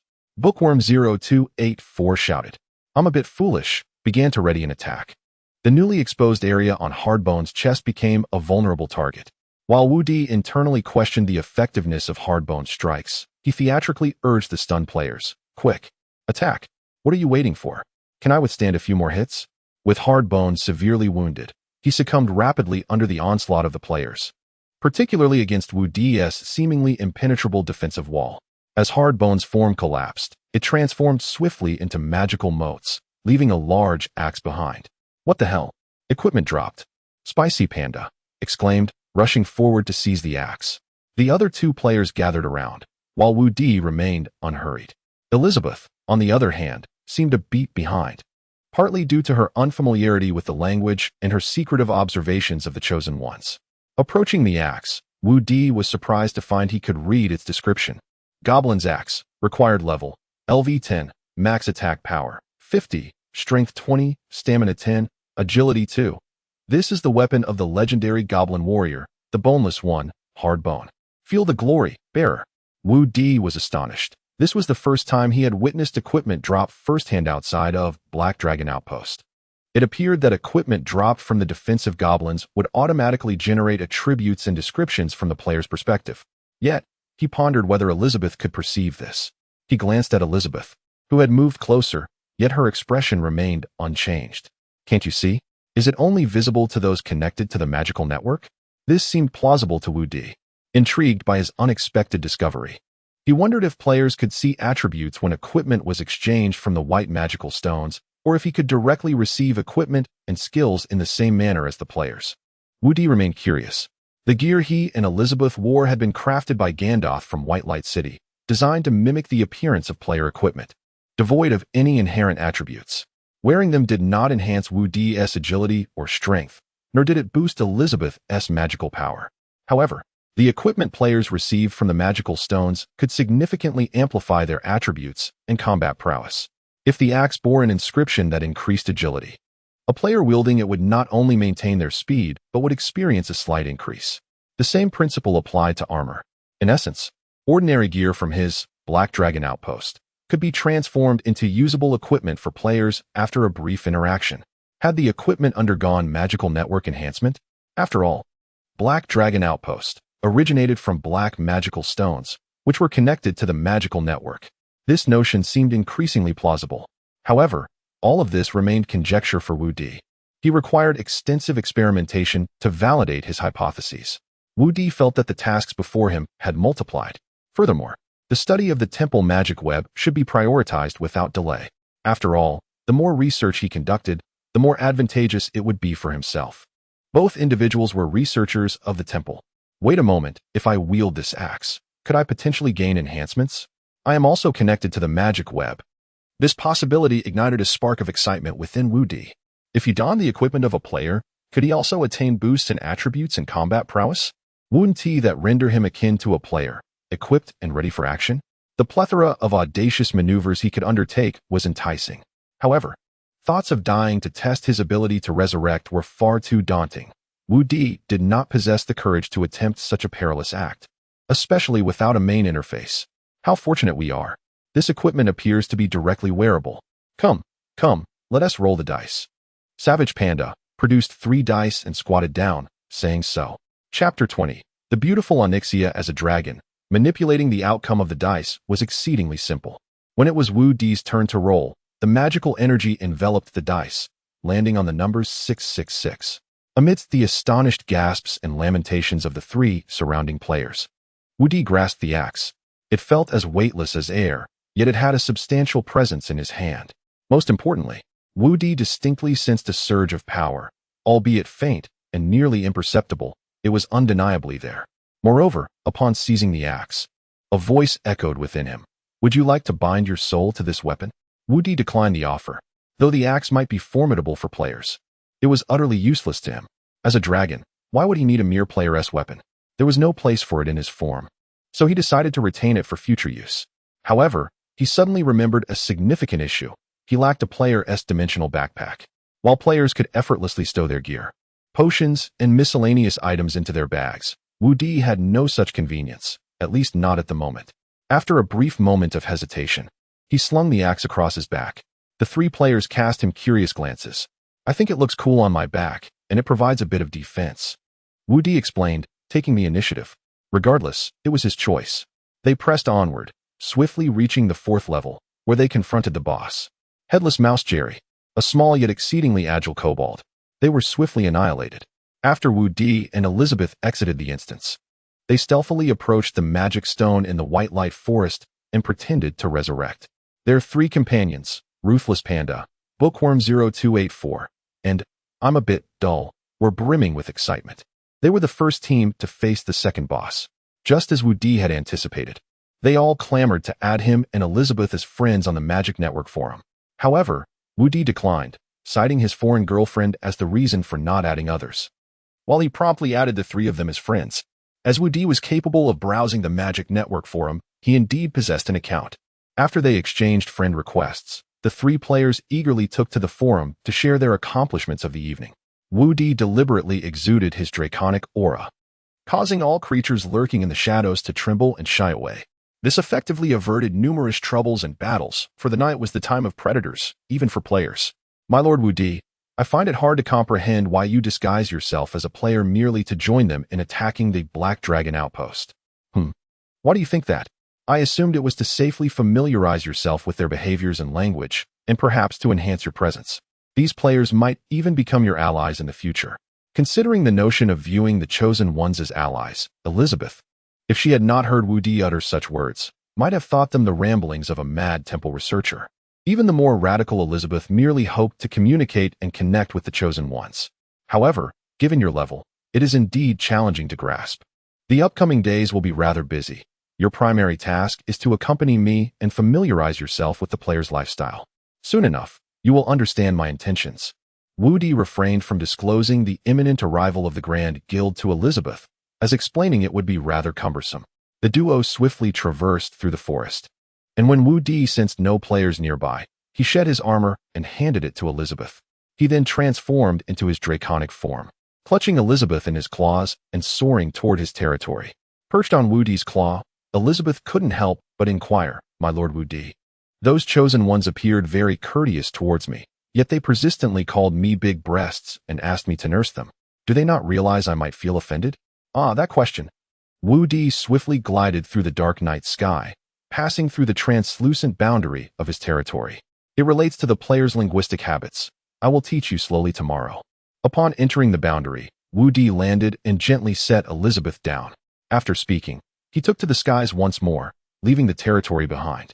Carrying a heap of armor, shields, and weapons, Elizabeth gazed at the retreating figure of her lord. Bowing from a distance, she walked homeward, her mind swirling with questions. I must jot all these down, she murmured to herself. Wu Di had released Elizabeth at the edge of the territory not because he found the night enchanting, wishing to linger outside, but because he sensed a familiar presence. The dark night sky resembled a canvas draped in black velvet. The once prominent moon hung hazily, its silver light breaking through the darkness in scattered beams. Wu Di was bathed in a silvery glow. After soaring for a while, he abruptly halted, his wings flanking his sides as he gazed into the night sky.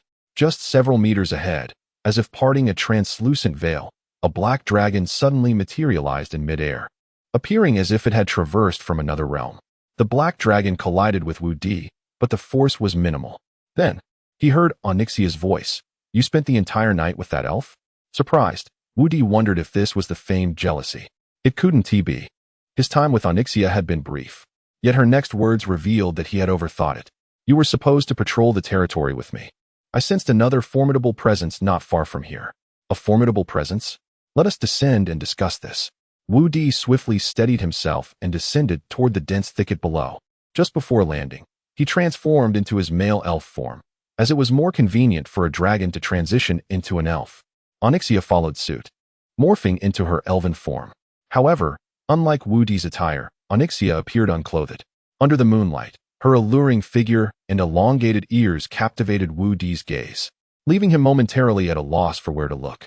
It must be said, Onyxia's elven form conformed quite well to Wu Di's previous human aesthetic. She possessed azure eyes reminiscent of the sky, long silver brows, waist-length hair, pronounced features, smooth fair skin, and long legs, along with other indescribable attributes. Bathed in the silvery moonlight, Onyxia appeared as though she had stepped out of a painting. Onyxia glanced at her elven form and then turned around, inquiring, "What do you think?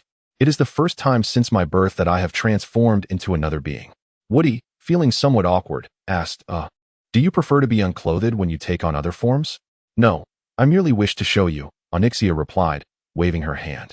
In an instant, a flowing black gown enveloped her figure, leaving only her back exposed from the waist up, complemented by a fishtail hem that made her appear as radiant as a star at a gala.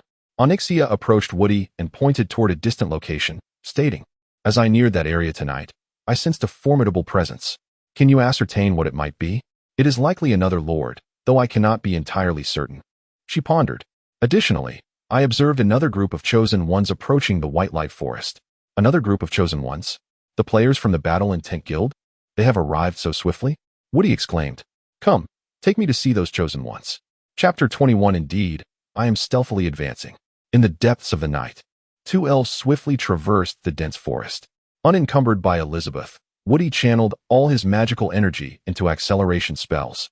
As a black dragon, Onyxia possessed remarkable speed, leading the way ahead. It was evident that Onyxia had spent the entire night familiarizing herself with the terrain of the White Light Forest, navigating through it with ease. Before long, they arrived at a clearing on the forest's edge, where torches stood erect and tents sprawled across the ground. The assembly numbered in the hundreds, surrounded by a multitude of bipedal chocobos, alongside carts drawn by the creatures. These chocobos resembled ostriches, but were adorned with denser plumage and sturdier necks. Clearly, this was a campsite, a gathering of players. These chosen ones seemed to plan to wait until dawn before venturing into the forest. However, Woody could not comprehend their language and was oblivious to their purpose in the White Light Forest. Onyxia had already become translucent and indistinct, even with careful observation. She was difficult to discern. Woody, too, shadowed Onyxia, employing his own cloaking magic. Although Onyxia did not understand the language, Woody could, surrounding the players' camp. In addition to the torches warding off beasts, several fully armed players stood guard. Both internally and externally, these players exhibited an extraordinary level of professionalism. Had he not known they were Earth players and overheard their conversations, Woody might have mistaken them for a formal military unit. It appeared that the players had been compelled to adopt a hardcore approach within this vividly realistic cyber world. The individuals before him were indeed members of the War Intent Guild. Setting aside the enormous red flag rising from the camp emblazoned with the black characters for War Intent, the discussions among the guards made it quite apparent. I wonder if those novice players will obstruct us tomorrow. What is there to fear from novice players? We're merely erecting a wall over there, not barring their entry. Besides, it benefits them too. They won't have to trek far to find us, as they can join us directly in the White Light Forest. But other guilds have expressed opposition. Opposition is meaningless. Who dares confront us, War Intent, head on?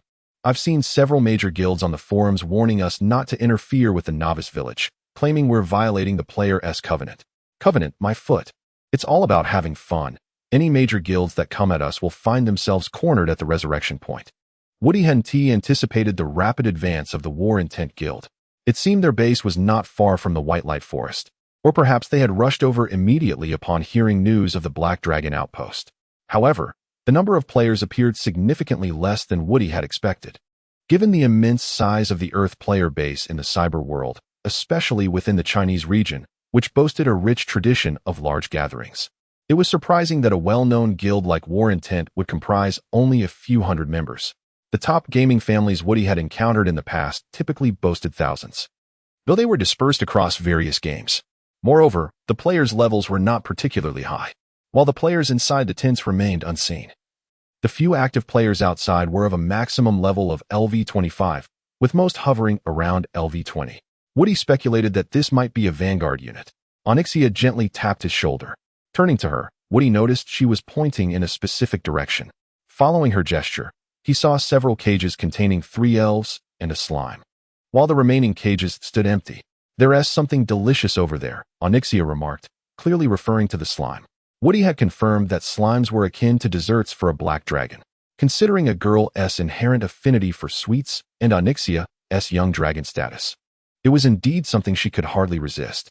Yet, Woody felt an odd familiarity with the slime. Could it be Soren? Furthermore, the attire of the 3 elves mirrored that of Gondos and the others from White Light City, donned in white research garb adorned with a white bird insignia on their chests. They were unmistakably from the Temple Research Institute of White Light City. Crouching down, Woody said to Onyxia, "We must rescue them. Should we stealthily approach and free them?" Onyxia suggested tentatively. Woody smiled. Yes, stealthily. Soren lay within the iron cage, a visage of despair. As a slime, he had contemplated the grim possibility of his own demise. In a world teeming with chosen ones, even the newly emerged among them would rush towards a slime like a moth to a flame. With his sluggish speed and lack of offensive or defensive prowess, Soren had no means to resist when faced with the chosen ones. Yet, even in capture, his heart was filled with anguish, confusion, and fear. He would have preferred to be drained by the Black Dragon Lord, Woody, rather than be tormented by the chosen ones. Gazing skyward, Soren noticed something darting across the blurred moonlight. A dragon's silhouette. Did I just imagine that? Soren pondered. In a moment of clarity, he vigorously pounded the cage with his gelatinous form, attempting to capture the attention of his 3 elven companions. Anxiously, he squeezed through the iron bars, his jelly-like body allowing such flexibility with ease. "Hey, wake up! There's something above," he called out to the elves. Not far off, 2 chosen ones rushed toward him, shouting with smiles on their faces. One brandished a long sword and swiftly thrust it into Soren's body. While the slime felt no pain, he instinctively raised his appendages, loudly exclaiming in Chinese, "Daddy, don't kill me! Daddy, don't kill me!" The 2 chosen ones erupted in laughter, halting any further attack. Soren sighed in relief. That phrase had saved him in a critical moment. Suddenly, the ground trembled slightly. Thud! The 2 chosen ones paused, and then a deep, resonant breathing echoed. Who puff? A massive lizard head emerged above them. It was a black dragon. Lord Woody.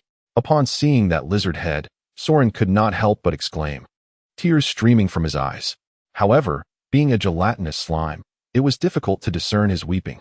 As the 2 chosen ones were still in a state of bewilderment, they witnessed the formidable Lord Woody, who had already lunged forward with his claws. The razor-sharp dragon talons pierced through the bodies of the chosen ones with alarming ease. Subsequently, Lord Woody, now towering at a height comparable to 4 or 5 men, raised his head majestically and took a deep breath. With a thunderous roar, he unleashed a searing breath of fire towards the most densely packed area of the tents. Flames erupted skyward. Onyxia landed beside Woody, her black dragon form slightly smaller than his yet still significantly larger than any human. With a hint of surprise, she inquired, "Aren't you supposed to be stealthy?" After expelling his fiery breath, Woody replied with nonchalance, "Indeed, stealthy it is." Chapter 22. Major news from the Game Express forum. As Woody had anticipated, a significant number of players from the Battle Intent Guild were offline.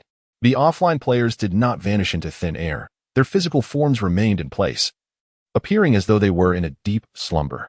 Naturally, these offline players were incapable of mounting any resistance. Thus, when Wu Di and Onyxia silently descended from the night sky, the few players on watch were utterly powerless to thwart the 2 prepared black dragons. The searing breath of the dragons ignited tents one after another, while countless magical sparks dissipated in the flames, effects marking the demise of players. The camp was filled with the shouts of players. Holy cow! 2 dragons. Why are there 2 black dragons in the newbie village of White Light Forest? What the hell is going on? How are new players supposed to level up? Quick, take a screenshot. You can't even see dragons in high-risk areas. My goodness. This is incredible. These dragons are so damn majestic. You think you can run? With dragons around, can you really escape? Hurry up and take a photo. You might as well wait for death. Damn, all the chocobos and goods we brought are finished. We're at a huge loss. Some players chose not to flee, but seized the rare opportunity to take pictures with the dragons. They had their own screenshot and recording mechanisms. While a portion of players attempted to escape, Onyxia adeptly dealt with each one individually. Under the dragon's acute senses, No player could evade capture. The remaining players, cornered, bravely fought back with their toy-like weapons and fireballs, launching attacks against the fearsome black dragon, Wu Di.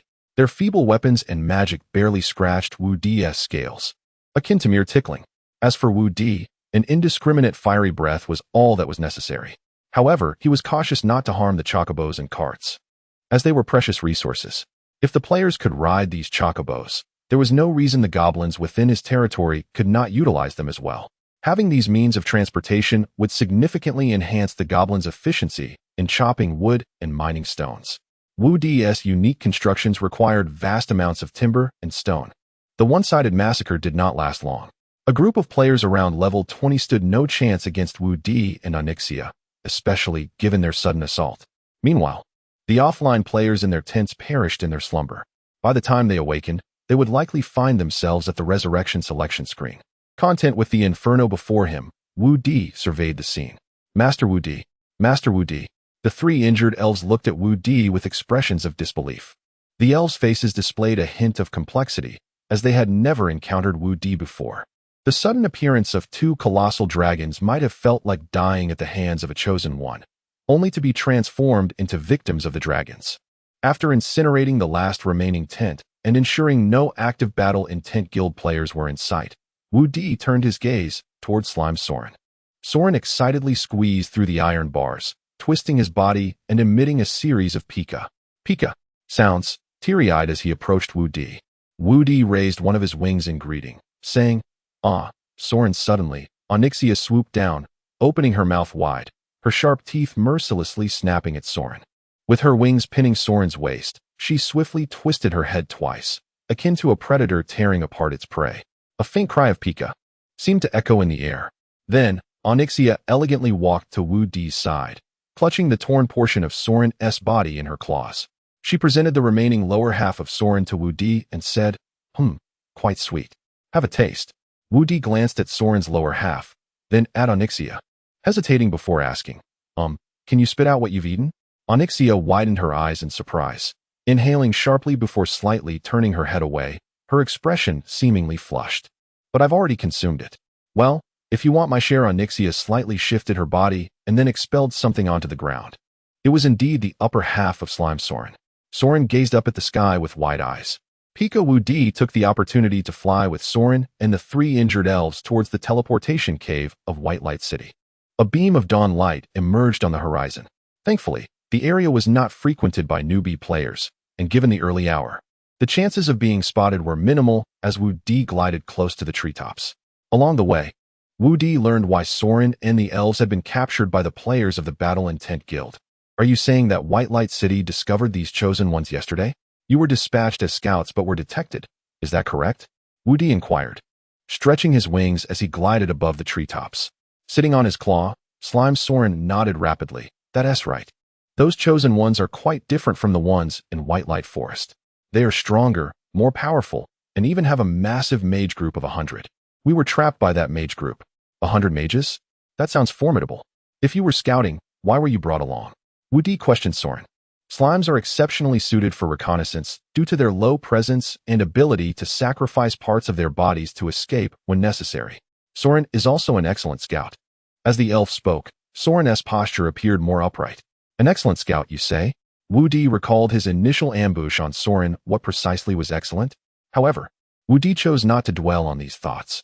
He delivered the elves and Soren into the cave, and, amid their immense gratitude and promises that White Light City would never forget Master Wu Di's kindness and would repay him, he took to the skies once more. Although Wu Di yearned to investigate the temple and obtain research materials from White Light City, the mutual trust and goodwill between them had evidently not reached a level that would allow for the exchange of such confidential information.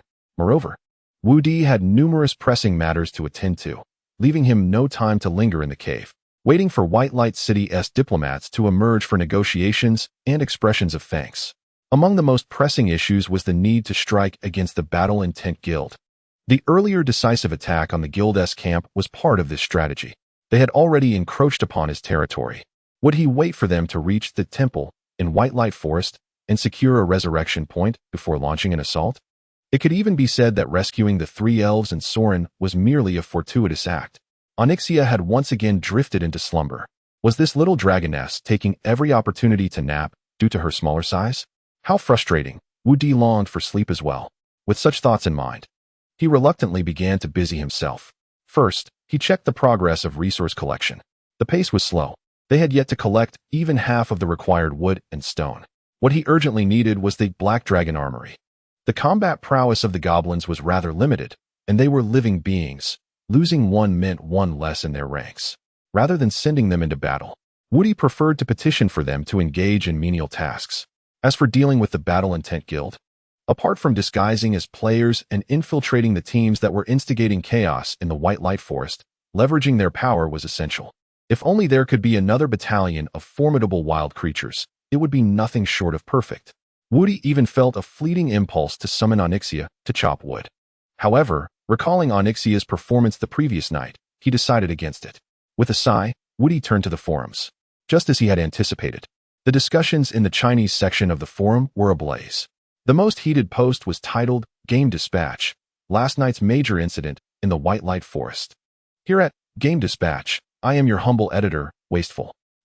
As everyone knows, ever since the dungeon, Black Dragon Outpost, appeared in the White Light Forest and news of Black Dragon surfaced, the popularity of the White Light Forest in the National District has remained exceptionally high, even attracting considerable interest from foreign players in the Novice Village.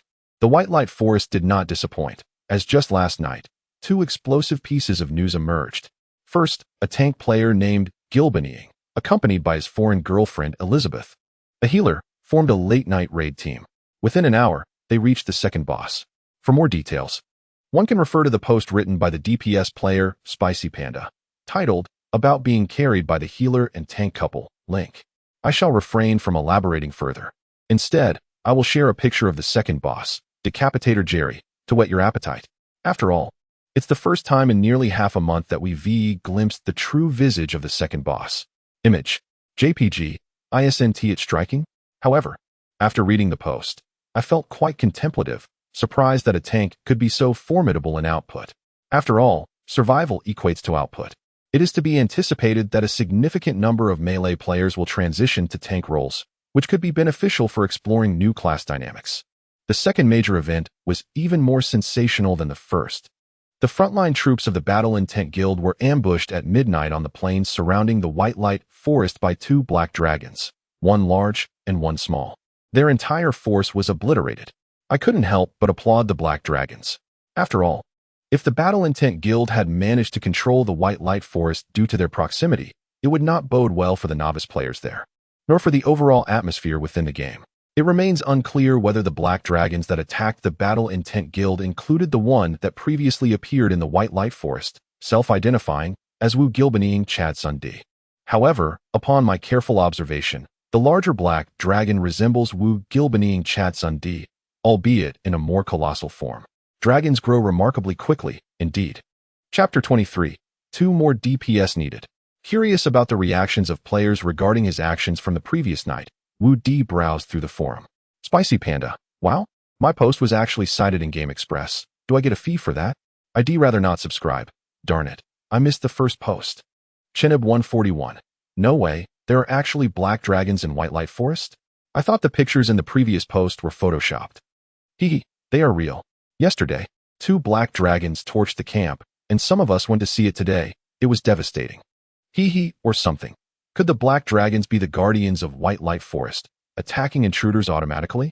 I've been playing here and haven't been attacked by a black dragon, but I get bitten by slimes every day. Silly bug. Is it the slime that goes piku? Sure. Why is everyone concerned about the Battle Guild being slaughtered by black dragons, while I'm the only one worried about the Black Dragon's outpost reaching the second boss? By the way, who is Glitchborne? I've never heard that name before. Wu Di observed that the focus of forum discussions indeed revolved around the topic of the Battle Guild. Conversely, his achievement of reaching the second boss garnered little attention. It seemed he needed to put in more effort today. With that thought, Wu Di closed the forum and lay on the open ground outside the cave. In the distance, players were being harvested, providing him with experience and in-game points at the Black Dragon outpost. Goblins were busy chopping trees and collecting scattered, ethereal ingredients in a nearby grove. At the edge of the woods, the elven maiden Elizabeth awaited him, holding his weapons, armor, shield, and sword. As for the goblin's axe that had dropped yesterday, Wu Di had already stashed it away. Observing the straight posture of the elven maiden, now clad in human clothing, Wu Di felt she increasingly resembled his personal caretaker.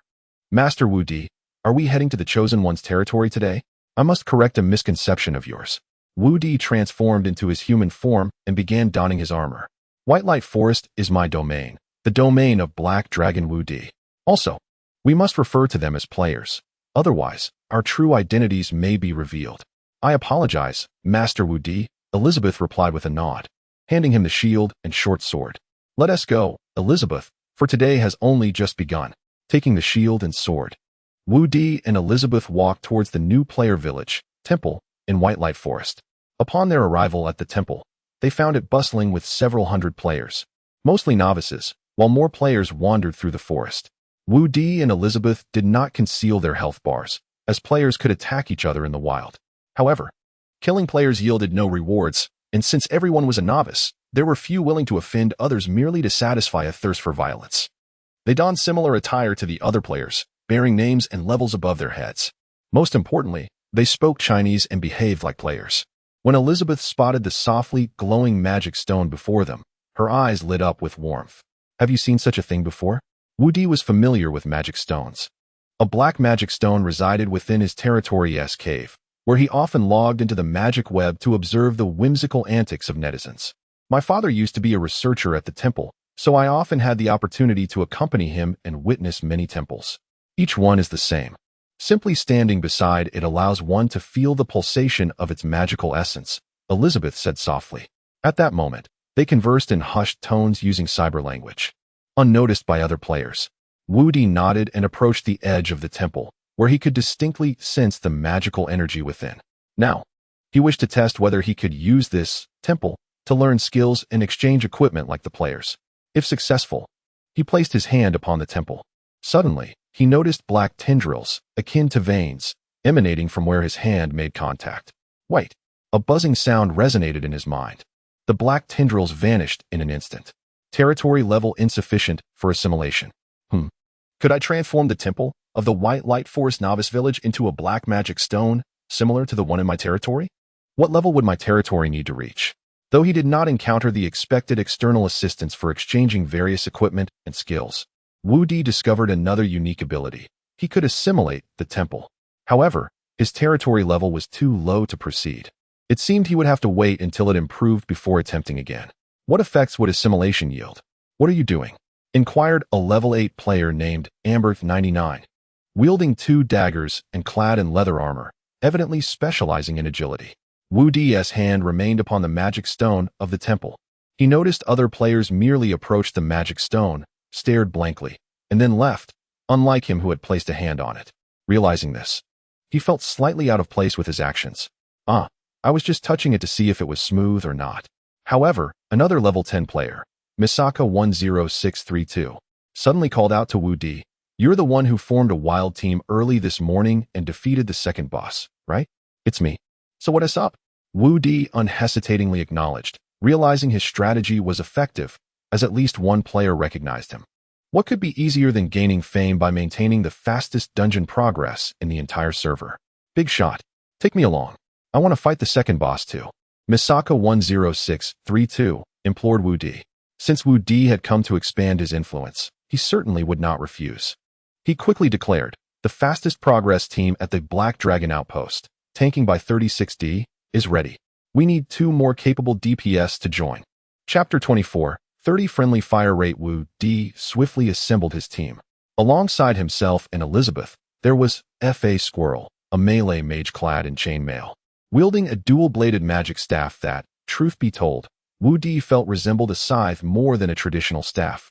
Additionally, they had Misaka10632 and Crow997, a nimble rogue and an archer with a 30 friendly fire rate, respectively.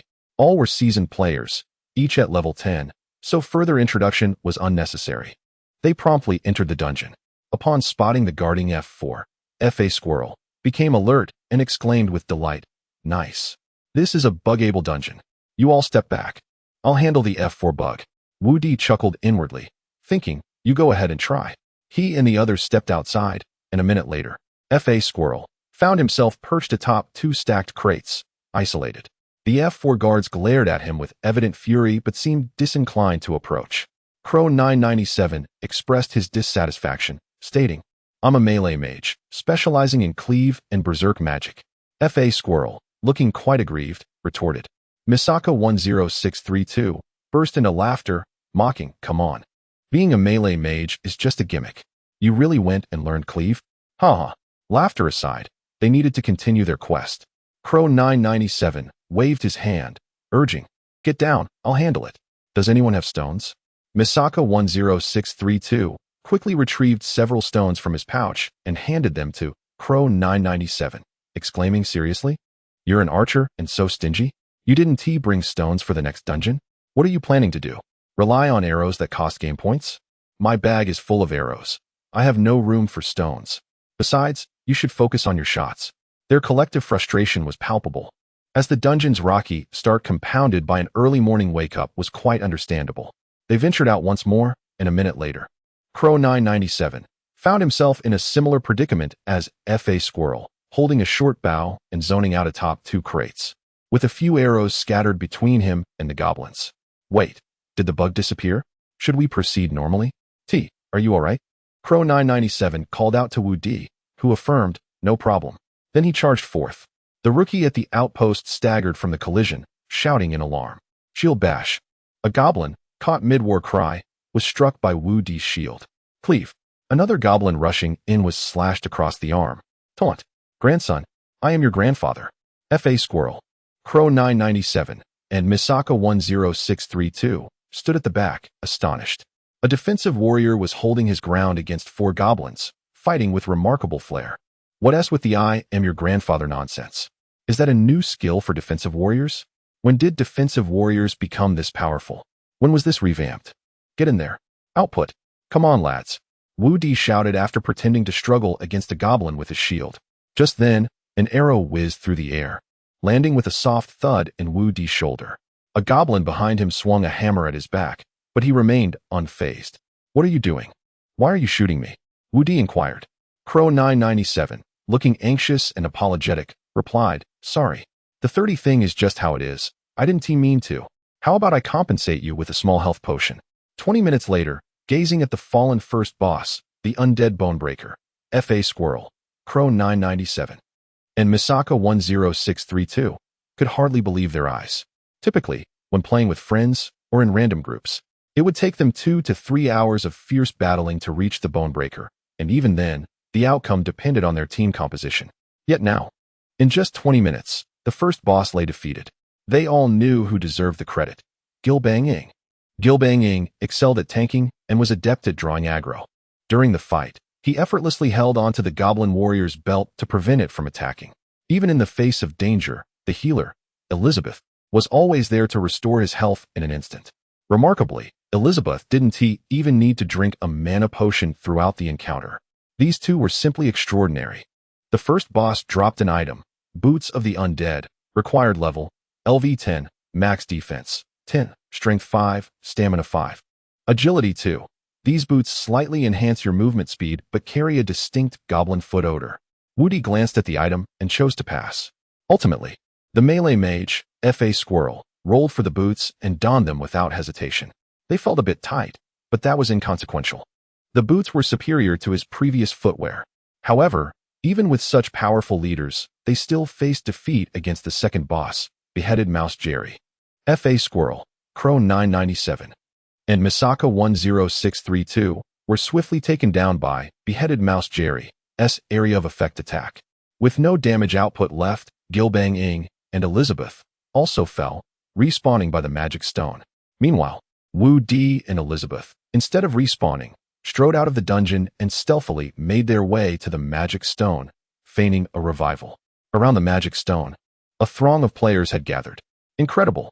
Did you really take down the first boss in just 20 minutes? Wow. I heard your defensive warrior is even more formidable than a berserker.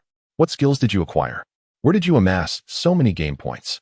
You didn't learn all the skills, did you? This is outrageous. Are you going to run another dungeon tomorrow? Please, take me with you. Wu Di surveyed the awestruck expressions of the players surrounding him. Ah, yet another sensational headline today. Elizabeth observed quietly, documenting the players' reactions and deducing an important insight. The chosen ones admire the strong. She also took the opportunity to educate Elizabeth on the terminology used by players. They referred to T, MT, and tank interchangeably, all meaning the one who draws aggro. Healer referred to the medic. 36D indicated strong healing abilities. DPS meant damage per second, responsible for dealing damage. OT signified when an enemy targeted the DPS or healer. They're bouncing around? Just consider it as them having hot feet or being hyperactive. As for girlfriend? Well, that was a cover, you see. Woody addressed all of Elizabeth's questions he could, glossing over those he couldn't. Don't ask, just refer to it as the dragon's legacy. Elizabeth proved to be a diligent subordinate, never asking about matters her leader preferred to keep unexplained. Just then, he caught sight of a gaunt figure, Black Bear Tyson. Is this guy on a diet? He looks so thin. Out of concern for his subordinate, Wu Di followed closely behind. Chapter 25. The player's remarkable maneuvers. Black Bear Tyson considered himself fortunate. Once a solitary bear residing in the White Light Forest, he had a secluded yet cozy cave. Though distanced from the chosen ones, it did not guarantee his safety. Until one fateful day, the great black dragon Lord Woody, accompanied by his mate, the Lady Onyxia, arrived at his cave. Tyson became a servant to the Black Dragon Lord, ensuring his life and safety, though it meant a bit of weariness for him. As Lord Woody's servant, Tyson was tasked with gathering the daily required fish. With the birth of Lady Onyxia, he was also responsible for her daily sustenance. Moreover, as the number of kobolds increased, he had to procure fish for them as well. However, Tyson began to feel the burden of his tasks escalating daily. The missions from the Black Dragon outpost were beyond his reach. Each day, he departed before dawn to fish by the riverbank. Such a life was indeed fulfilling. Yet Tyson found himself unable to keep up with the mounting workload. Often, he would hear the kobolds lament. Why is our meal comprised solely of stones, twigs, and dirt today? Where's the fish? Whenever a kobold voiced such concerns, the stronger elder kobolds would deliver a slap, tenderly caressing the bewildered face of their companion, gently stating, "Just eat the dirt. The fish is reserved for Lord Woody." Recalling these words brought tears to Tyson's eyes. There wasn't even enough fish for Lord Woody. At this thought, Tyson's body began to tremble. The river lay right before him, yet it seemed as distant as the stars. Suddenly, the world around him faded into darkness. Am I finally to perish from overwork? Lord Woody, I am sorry. This fish was meant for you. This was the last thought that crossed Tyson's mind before he beheld Lord Woody before him. Have you been working a bit too hard lately? By the way, how many fish do you catch in a day? Lord Woody inquired. 50 fish, perhaps? Elizabeth, who was in the territory tallying the supplies needed by the kobolds, looked up at the imposing figure of Woody. So it wasn't that he secretly consumed them. Rather, there was simply no way to catch more fish. Woody gazed at Elizabeth in surprise, swishing his tail as he said, "But catching 50 fish daily seems rather arduous, does it not? Why not assign additional assistance to aid Tyson? My lord, I understand it is challenging, but 50 fish is far from sufficient for our territory's needs. As for assistance, we are already short-handed." Elizabeth earnestly produced a piece of paper and reported, "Currently, there are 60 kobolds, organized into 2 shifts to maintain a continuous presence at the Black Dragon outpost. Consequently, each kobold has less than 5 hours available for work, even with a daily sleep of 4 hours. This limited time must also be allocated for finding other kobolds, felling trees, and gathering stones. If we were to assign them to fishing, other tasks would become exceedingly difficult to execute. Most importantly, kobolds were not adept at fishing. Due to the presence of players, the animals in the forest had grown increasingly cautious and avoided the area. Hearing Elizabeth's words, Woody contemplated the issue. It indeed presented a significant challenge. Shall I go fishing myself? Woody began to seriously consider the feasibility of this approach. The coast did not seem too far. Let us first check on those supplies. Elizabeth bowed and led the way ahead. Woody followed, folding his wings and walking on all fours, feeling akin to a mountain king surveying the spoils of a recent raid. The recording birds and carts had been dispatched to assist the kobolds in their resource gathering. The 4 crates of supplies were neatly arranged in an open space, fully exposed to the sun. As Woody approached and caught a whiff of a pungent gunpowder scent, his expression turned peculiar upon seeing the contents of the boxes. Let us relocate these to the forest. Such items should not be left to bake in the sun, Woody declared. Without hesitation, he grasped 2 crates with his claws and began to carry them. Though puzzled, Elizabeth followed suit, somehow managing to carry a crate into the woods. It was hard to fathom that such a slender elven girl possessed the strength to move such large boxes. Once Woody had transported the last crate into the forest, he sighed in relief and began to scrutinize the contents. Indeed, these were explosives, small black iron balls with fuses, and some wrapped in parchment and bound with twine, still featuring fuses protruding. The very scent was reminiscent of homemade bombs from television shows. Observing Elizabeth's perplexed expression, it was clear she was unfamiliar with these items. Woody could only surmise that these explosives were crafted by the players. In a completely realistic world, it would be surprising if players did not engage in such audacious endeavors. Yet, he had not anticipated that such weaponry could be produced in this realm.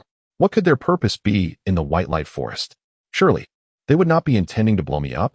After all, news of the Black Dragon residing in the forest had circulated long ago. Woody felt a surge of relief that he had refrained from unleashing his breath upon these crates during the attack on the Battle Intent Guild. Otherwise, the explosion of 4 crates at once would have been a spectacular sight. My lord, are these items truly dangerous? Elizabeth, having discerned Woody's earlier reaction, ventured to inquire. Well, they may pose little threat to me, but they are quite hazardous for you, Woody replied without elaborating further. Let us store these here for now. Ensure the kobolds keep their distance, and remember that these items must not come into contact with fire. I understand, my lord. Elizabeth nodded and noted the instructions in her small notebook. What shall we do with these explosives? Should I keep them for blowing up mountains? The players have indeed given me quite a surprise. I wonder if they possess any other remarkable contrivances? Woody's curiosity about the players congregating at the large guilds deepened. He pondered what other treasures they might possess. The internet has never lacked talent. One can never truly know what their gaming companions are capable of. Perhaps some are even developing nuclear weapons. As Woody mused, a shadow suddenly swooped down from the sky. Onyxia had awakened once more. Woody, there is nothing to eat. Shall we go fishing together, or perhaps catch some slimes? Onyxia had slept the entire day and seemed to be a bit hungry. Chapter 26, Tribute Originally. Woody believed that Onyxia's reference to fishing conjured images of soaring gracefully across the undulating sea, relishing the briny breeze while gazing at the horizon where water met sky. Merely contemplating that sensation of gliding over the ocean's surface transported him into the realm of the old man and the sea. However, Onyxia led Woody into the heart of the forest, eventually arriving at a river beyond her territory. Folding her wings, she leaned down earnestly towards the flowing water, plunging her tooth-filled maw into the river.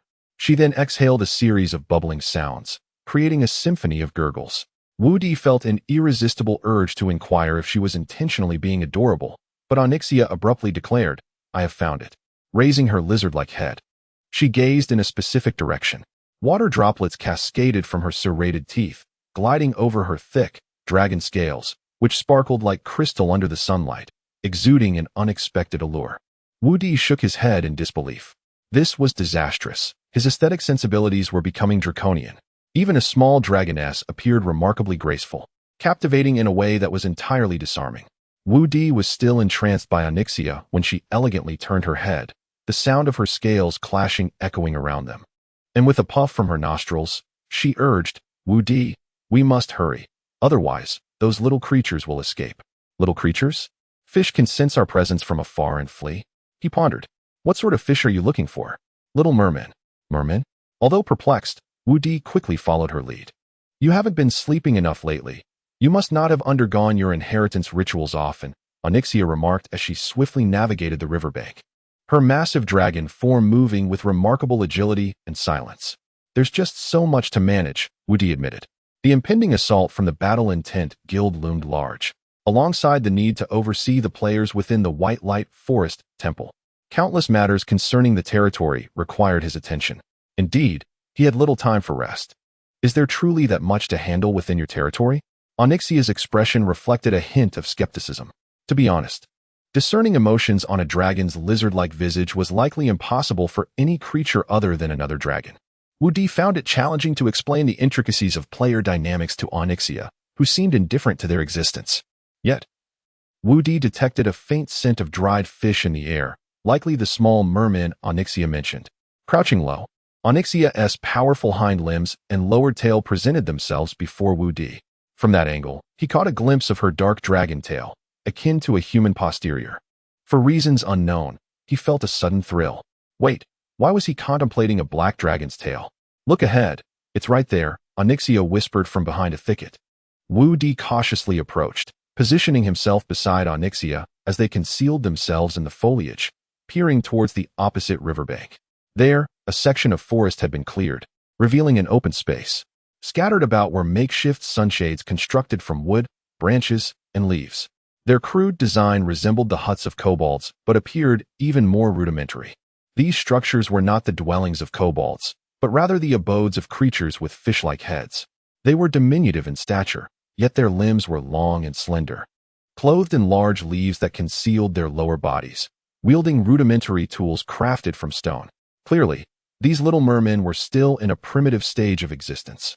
However, upon spotting heaps of dried fish piled near the shelters, Wu Di's eyes sparkled with realization. He understood why Onyxia was tracking these little mermen. They too were fish eaters. Could we persuade them to become our vassals? To join our territory and fish for us? Wu Di inquired eagerly. Yet Onyxia shook her head, responding, from the scent. It is evident they already have a lord. Unless we defeat their master.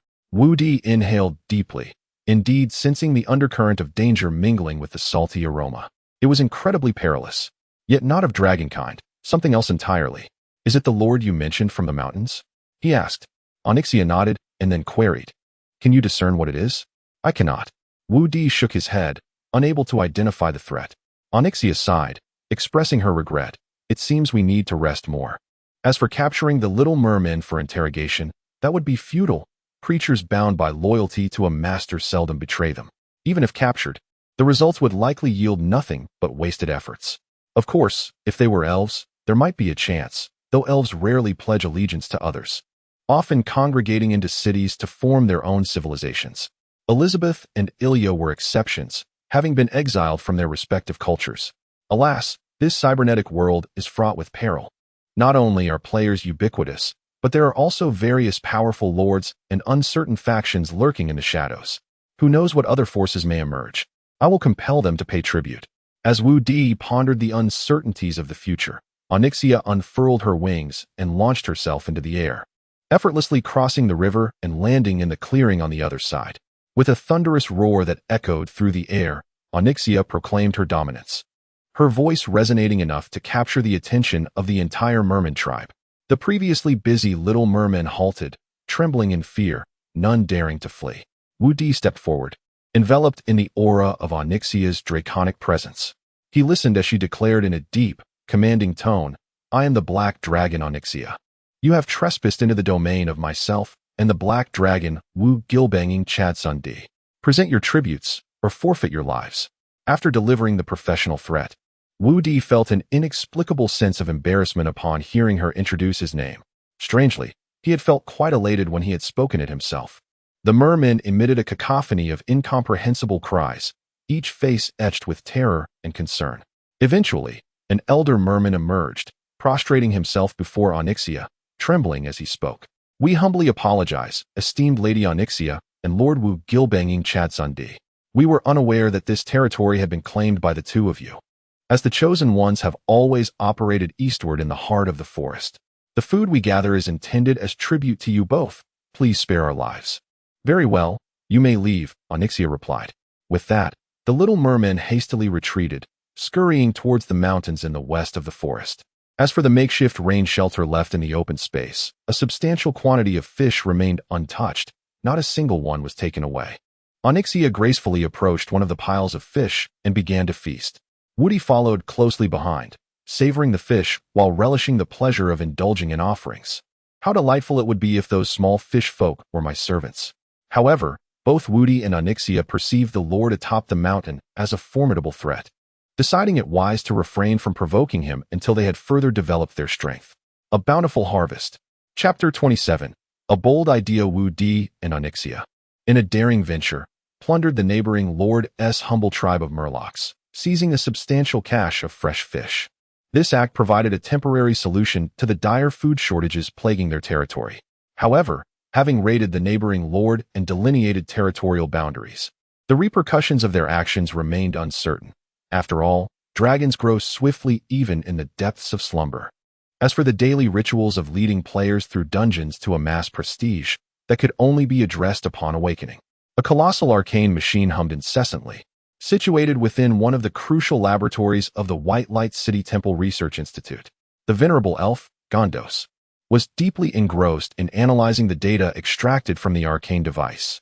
"Professor Gondos, how fares the situation?" inquired another elf, approaching with concern. Gondos squinted with uncontainable excitement. "We have deciphered it. We have successfully unraveled the mystery." He handed over the research data, which the other elf examined. The text, transcribed in a cybernetic dialect that mimicked the sounds of Chinese, read, "Big brother, I am but a novice." The elf recited it aloud, then glanced at the accompanying annotations.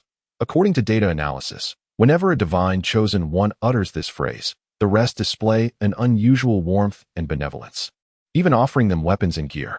Gondos, brimming with enthusiasm, continued, "Thanks to Lord Wu Di, we have equipped 500 divine chosen ones with magical detectors in such a short span, allowing us to swiftly decipher this phrase and expand the lexicon of divine chosen language."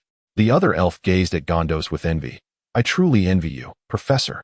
With the aid of that black dragon, you are destined to claim all the accolades this year."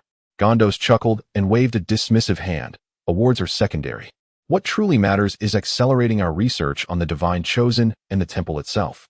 How is your project on the divine chosen's bouncing walk progressing?" With a sigh, the elf replied, "Let us not delve into it. There has been no progress, much like the previous project on the divine chosen's uninterrupted slumber, which has been set aside. Fear not, continue your efforts. I find your research direction immensely significant. If we work together, I am confident we will unveil the enigma of the divine chosen," Gondos encouraged. Curiously, the other elf posed, "Might it be possible to invite Lord Wu Di to participate in our research? His dragon lineage seems to harbor a wealth of information regarding the divine chosen. After all, he aided Soren and the others when they were captured by divine chosen, fearlessly launching an assault against hundreds of them. Perhaps Lord Wu Di is not as indifferent as other dragons." "Your suggestion aligns with my own considerations," Gondos acknowledged, settling into his chair and lifting a cup of warm tea. "However, Lord Wu Di has not engaged with us since, and I am uncertain of his stance. Why not take the initiative? He seems to possess a territory within the White Light Forest. Our location is not far. We could convey some goodwill messages to him," the elf suggested. "Yet we remain ignorant of the exact location of his territory, and venturing out might be perilous, given the multitude of divine chosen in the forest." Gondos pondered, visibly troubled. "Indeed, if only there were a way to discreetly inform Lord Wu Di of our whereabouts," the elf lamented. Gondos regretted not having invited Lord Wu Di to White Light City during their first encounter. However, a black dragon visiting White Light City was unprecedented. As the two elves contemplated how to establish contact with the enigmatic black dragon, a series of soft sounds echoed from outside the door, followed by Soren the Slime appearing at the threshold of the research office. "Professor Gondos, are you in the midst of work?" Soren began, clutching a stack of documents that, albeit dampened by his slime, momentarily froze upon meeting the gaze of Gondos and the other elf, instinctively sensing danger akin to that of prey being scrutinized. "Professor Gondos," Soren inquired, a note of concern in his voice. During this period of slumber, Wu Di had absorbed various magical spells and unique dragon skills into his consciousness. Additionally, the magical web had persistently appeared in his mind throughout his rest. Even in sleep, he could effortlessly peruse the magical web forum. Strangely, there were no significant updates on the forum. Players in the White Light region continued to grapple within the Black Dragon outpost, engaging in a battle of wits against kobold monsters and bosses. Meanwhile, players from other regions diligently cultivated their territories, expanding their domains gradually through their guilds. However, the Battle Intent Guild was vocalizing plans to mobilize their main forces, equipped with an arsenal of weapons specifically designed to confront dragons, aiming to invade the White Light Forest and eliminate the two young dragons that dared to oppose them. The young dragons referred to by the Battle Intent Guild were none other than Wu Di and Onyxia. This revelation struck Wu Di with a profound sense of urgency. He was uncertain of the main forces of the Battle Intent Guild, but if they managed to seize the magical stones in the White Light Forest, Such proximity to a respawn point would grant them an almost unfair advantage with their seemingly limitless respawn capability. Even if the players of the Battle Intent Guild could not breach his territory, encirclement with their rapid respawn ability would complicate matters significantly. Most critically, Wu Di understood the mindset of the players. They feared neither death nor defeat. In their lexicon, the concept of losing was non-existent. As long as one had health points, one could die countless times, eventually conquering their foes. Clearly, an opportunity must be sought to dismantle the stronghold of the Battle Intent Guild. Wu Di pondered whether his ability to assimilate magical stones could usurp their respawn points, rendering them ineffective. As he contemplated 100 strategies to counter the Battle Intent Guild, an enchanting aroma wafted through the air, a delicious scent. Wu Di, he faintly heard a voice calling him. It was Onyxia. Upon opening his eyes, Wu Di beheld Onyxia standing before him, her draconic slitted pupils gazing at him. Onyxia had grown significantly, yet when Wu Di rose, he realized she still appeared petite, akin to a younger sister. Incidentally, Onyxia could no longer reside in a cave. I smell something sweet, Onyxia exclaimed, drooling slightly from the corner of her mouth. Observing the droplet of dragon saliva, a bold idea sparked in Wu Di's mind. Let us go over there. However, Onyxia interrupted Wu Di's thoughts as she swiftly unfurled her wings and took 2 powerful strides upon the ground. The earth trembled beneath her imposing presence, resonating with a deep thud. Following this, Onyxia spread her ebony wings and ascended gracefully into the air, rising amidst the swirling dust. Wu Di, too, extended his wings and quickly pursued her. The 2 colossal dragons soared above the towering and lush treetops. It was then that Wu Di discerned the source of the scent. In the far distance, nearly at the edge of his vision, there was a minuscule point, a slime bound to a long pole, standing upright to a staggering height of 100 meters. It was strikingly conspicuous. The slime was none other than Sauron, whom Wu Di recognized.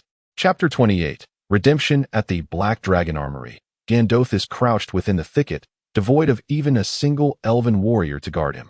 Before him, in the open space, stood a long metallic pole, supported by numerous smaller rods. This location was not far from the cave's teleportation point. The slime Soren perched atop the metallic pole served to signal the arrival of the esteemed Lord Wu Di. It was also likely to attract the attention of the Chosen Ones. However, Gandothis had already prepared comprehensive protective measures for Soren. Should danger arise, pulling a single rope would allow Soren to plummet from a height of over 100 meters. The slime's soft and gelatinous nature would aid Soren in surviving the fall, after which everyone could escape. A flawless plan. As Gandothis surveyed his surroundings, he suddenly heard Soren's voice echoing from above. Ah, it's a dragon. No, who is it? The distance of over 100 meters rendered his elven hearing insufficient to discern the details. Yet, it was not long before Soren's words became clear. He had already tugged at the rope, and the slime began its rapid descent, the sound growing closer. Run, Piku. The black dragon isn't Lord Wu Di. Before Gandothis could react, a shadow descended from the sky with alarming speed. The figure possessed robust limbs and was covered in thick, black scales. Its immense form radiated terrifying power, and its sharp teeth glimmered like blades, drawing nearer. It was a black dragon, but not Lord Wu Di. With a resounding thud, the black dragon Onyxia executed a suicidal dive and seized the still-falling Soren in its jaws. The impact reverberated through the ground, sending dust and debris into the air, while fallen trees crashed against their neighbors, startling the birds into flight. Gandothis was struck with disbelief. He had not anticipated the presence of another black dragon in this vicinity. Just as he thought Soren was doomed and contemplated fleeing, another black dragon swooped down. Onyxia, do not consume him. This is Soren from White Light City, the slime we rescued last time. Lord Wu Di gracefully landed beside Onyxia, folding his wings.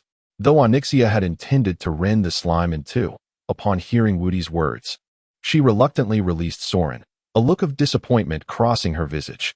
Soren lay on the ground, 3 gaping wounds inflicted by the dragon's fangs.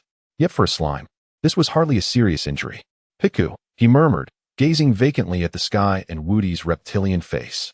What do you seek from me? Wu Di ignored the prostrate Soren and turned his attention to Gandothis, who now towered smaller compared to him, resembling a diminutive Tyrannosaurus from Jurassic Park. The feeling of looking down upon others was, to be frank, quite exhilarating. Gandothus raised his head and respectfully proclaimed, "Esteemed Lord Woody, I am here on behalf of the Temple Research Institute to express our gratitude for your previous rescue of our researchers. We come bearing the goodwill of White Light City and hope to establish further collaborative intentions with you, if you would not mind. We are willing to provide necessary material support for the development of your territory." Woody was taken aback by Gandothus's words. After all, he believed that his relationship with White Light City had not yet reached such amicable heights. However, if they were indeed willing to offer resources, he would not refuse. Yet first, he needed to understand what they desired. "What kind of collaboration do you wish to pursue with me?" Woody inquired. Upon hearing the question, Gandothus bowed respectfully and replied, "We hope that you, Lord Woody, can assist us in gaining a deeper understanding of the Chosen Ones and the Temple. You are an expert in this regard, while we possess almost no knowledge about the Chosen Ones. If you are willing to aid us, we would reciprocate with resources. Actually, I do possess some knowledge on the matter. How about I share some information concerning their magical abilities? Really, can you genuinely provide details about their magical skills? That would be splendid, Lord Woody. We will prepare the resources you require post-haste," Gandothus exclaimed, brimming with excitement. It should be noted that White Light City's research on the Chosen Ones had only scratched the surface of their behaviors and language. The fact that Lord Woody was willing to provide insights into their magical abilities was extraordinary, as one of the Chosen Ones' strengths lay in their effortless acquisition of magical skills from mana stones. Moreover, their method of casting spells differed greatly from that of the cyberworld inhabitants, leading to significant variations in their magical effects. Obtaining information about magical skills would represent a monumental advancement for the Temple Research Institute. As Gandothus reveled in anticipation, he heard Woody state, "To demonstrate my sincerity, I will provide you with a piece of information free of charge. Their magical skills are not particularly diverse. They often specialize in specific areas such as defense, physical offense, ranged attacks, healing, and damage spells, among others." Is that true, Lord Woody? Although Gandothus harbored some skepticism, he promptly recorded every detail of Woody's statements. "Do you not possess daily data on 500 Chosen Ones? Their use of magical skills should be quite frequent. You can research and verify this conclusion yourself. As for the reason behind this phenomenon, I shall explain it to you next time," Woody concluded, leaning closer to Gandothus. "In exchange, I require you to provide fish, lots of fish, as well as weapons and equipment suitable for goblinoids. Oh, and a substantial amount of gear for the dwarven orcs as well." Elizabeth remained as busy as ever. Since arriving in Lord Woody's territory, she had hardly experienced a moment's respite. This was primarily due to the persistent issue of food shortages, which loomed overhead like a dark cloud. However, this problem had alleviated considerably of late. Yet, Lord Woody had presented her with a new challenge. Could a trade caravan be established to operate regularly, traveling to a cave located approximately 10 kilometers from the territory? To this query, Elizabeth quickly shook her head. "Lord Woody, you should be well aware that maintaining a long-distance caravan route of 10 kilometers right under the noses of certain players is nearly impossible." Woody found himself troubled by this reality, yet Elizabeth's words rang true. It seemed he could not afford to slacken his efforts until a solution was found. Nevertheless, this endeavor promised substantial gains, with ample opportunities ahead. The plethora of technical guides and detailed analyses of various skills on the forums presented a treasure trove of information. Simply borrowing a bit to share with the Temple Research Institute would yield explosive research results for them. Though it was tiring for the dragon, there was no choice. All was for the advancement of the territory. After several days of diligent accumulation, the necessary 1,000 units of wood and 1,000 units of stone for the special building had finally been gathered. Woody chose to construct the second special building, the Black Dragon Armory. Upon exchanging all the necessary materials for the Black Dragon Armory, Woody's mind was flooded with the model of the armory. It resembled a massive structure akin to a forge, complete with intricate details. Black Dragon Armory. Exchanged. Awaiting placement. Building level. LV1. Maximum number of production lines. 10. Current types of minions available for production. Dwarven orcs. Required resources. Wood 05. Iron or 05. Current territory level. Maximum maintainable total troop count. 0500. Woody was utterly astonished to discover that dwarven orcs required both wood and iron ore for their creation. Was this reminiscent of Warcraft? Or perhaps Red Alert? Or even StarCraft? Nevertheless, having completed the exchange, Woody resolved to find a suitable location to place this edifice. Chapter 29. Greeting the boss, the entire territory is currently a vast circle with a radius of 5 kilometers. The living area, where the goblins reside, is constructed adjacent to the woods by the cave entrance. The Black Dragon Armory is a site that necessitates the operation of workers, with each production line requiring an operator. Hence, it cannot be situated too far from the living quarters. Wu Di selected a section of the woods and swiftly cleared a space using his tail. Such a commotion, of course, attracted the attention of the goblins and Elizabeth. The goblins, heedless of everything, knelt in reverence upon seeing their lord. As for Elizabeth, she discerned that Wu Di was clearing an area but was uncertain of his intentions. Was he planning to construct a new warehouse for the impending supplies? Or perhaps, the cave was too small, and he intended to establish a new lair for himself? While Elizabeth pondered, the ground began to tremble. Then, an entirely black and peculiar structure rose from the cleared ground. When the shaking ceased, the building had completed its construction from nothingness. The goblins shouted in awe, "The miracle of the dragon god! The miracle of the dragon god!" As for Elizabeth, she thought she was dreaming. Was this also a legacy of the great dragon? No. This was the power of a deity. Wu Di paid no mind to the goblins' exclamations or Elizabeth's astonished expression. He had never intended to conceal this ability from anyone. Why should he worry about his subordinates plotting against him? His current concern lay with the operational mechanics of this furnace-like Black Dragon Armory. At the heart of the Black Dragon Armory is a large open furnace. One can clearly see the input and output areas. At the other end of the pipeline is the output port, followed by 10 long conveyor belts. Each of these belts corresponds to a white magical vortex. Behind the magical vortex is where the goblins are ultimately assembled. The role of the workers must be to piece together the goblins, right? Frankly speaking, Wu Di would rather accept the premise from The Lord of the Rings, where formidable orcs are created directly from a mass of goo. At least that concept appears more impressive. The workshop before him resembled a doll factory, akin to an assembly line for inflatable dolls. However, aside from the somewhat laughable manufacturing process, the other aspects were quite formidable. After placing the Black Dragon Armory, Wu Di was able to discern the functions of this unique structure and the benefits it could confer. To summarize, this factory can produce an unlimited number of wild creatures from the game. These are not mere natives of the cyber world, but true wild monsters. The goblins produced possess no sense of pain and fear not death. They share similar strength, endurance, and agility. They can even be equipped with gear.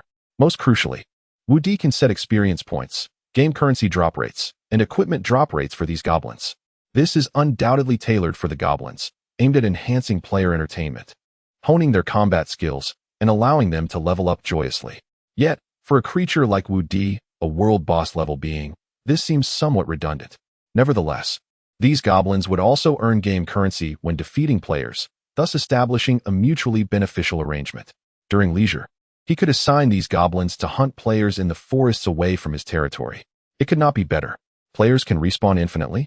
My goblins can be produced infinitely as well. Quite fair indeed. However, players would likely be quite pleased, as the available prey-providing experience points in the White Light Forest is dwindling. Honestly, if possible, Wu Di would prefer to set experience points, game currency, and equipment drops all to 0. Unfortunately, there is no option for 0, only extremely low. Wu Di still requires these goblins. After all, they can be produced in bulk, with a maximum limit of 500. This marks the establishment of his first combat-capable armed force. The only uncertainty remains whether they can participate in dungeons. After inspecting the Black Dragon Armory, Wu Di promptly ordered Elizabeth to add a daily task for the goblins: mining iron ore. There are open iron deposits in the mountains at the edge of the White Light Forest, which the players have yet to exploit. He has mining picks obtained from White Light City, so it will be up to the goblins to toil. Wu Di deeply felt the acute lack of labor. He had yet to recruit farmers and was already raising an army. This was quite absurd. Yet, there was no other choice. As the nearby player respawn points were too close, the goblin tribes would undoubtedly avoid living in this vicinity. It would be a stroke of luck to find 2 goblin tribes to absorb into his territory. Watching the goblins at work, Wu Di offered them sincere blessings. Why not use bombs to blast the mountain? The answer is simple. First, he did not wish to attract the players' attention. If they discovered iron ore there, it would be disastrous. They would mine it with fervor, employing various antics. Second, that area is quite close to the territory of a neighboring lord. It is best to exercise caution. After arranging everything, Wu Di took a moment to explain to the astonished and confused Elizabeth. Don't ask. Just know this is the legacy of the great dragon. Additionally, he decided to undertake a significant action that would stir the forum that night. Given that the main forces of the battle intent guild were en route to assault the White Light Forest, Wu Di felt he could no longer delay. He must make a name for himself in the White Light Forest and establish his reputation. Only then would he possess enough prestige to lead the players of the White Light Forest against the battle intent guild in a righteous rebellion. Crafting a legendary saga of novice village players standing against a grand guild. The method for gaining notoriety was straightforward.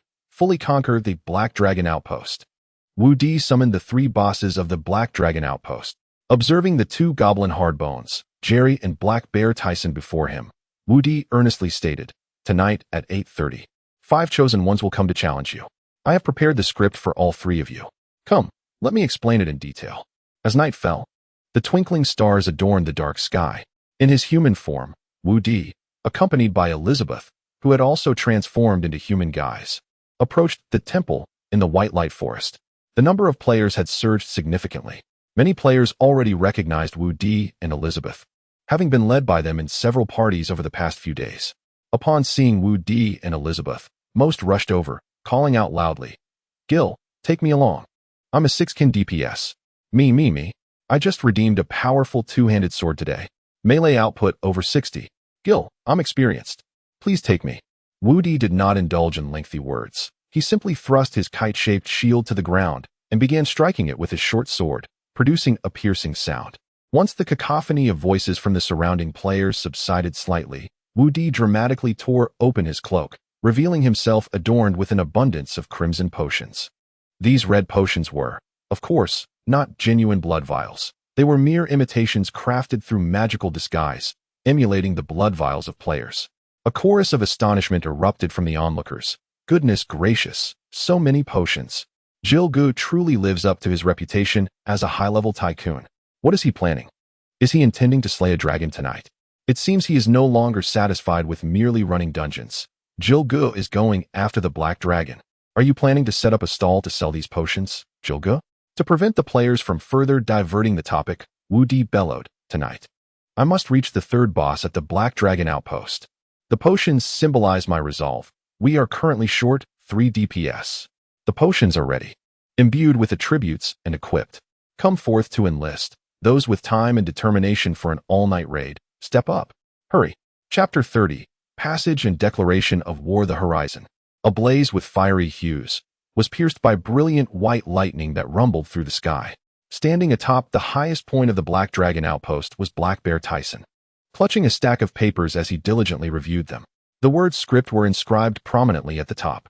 The content was meticulously divided into the 1st challenge, 2nd challenge, and so forth, extending to the 14th challenge. In essence, Black Bear Tyson was required to annihilate the invaders in accordance with the script during the first 13 challenges. To be annihilated meant to defeat 3 DPS players while engaging the one wielding a kite-shaped shield and the Radiant Healer, all under various circumstances. This appeared somewhat daunting. Not only did he need to batter the shield bearer, but he also had to inadvertently eliminate 3 DPS players. However, for Black Bear Tyson, this was not a formidable task. His imposing stature made him even more formidable once he entered the boss circle, towering nearly 3 times the height of an average person. With such a height, his claws had an attack range of up to 3 meters. If he twisted his body, the effect would be even more pronounced. Black Bear Tyson had already begun to wield the script, attempting wide-ranging attack motions.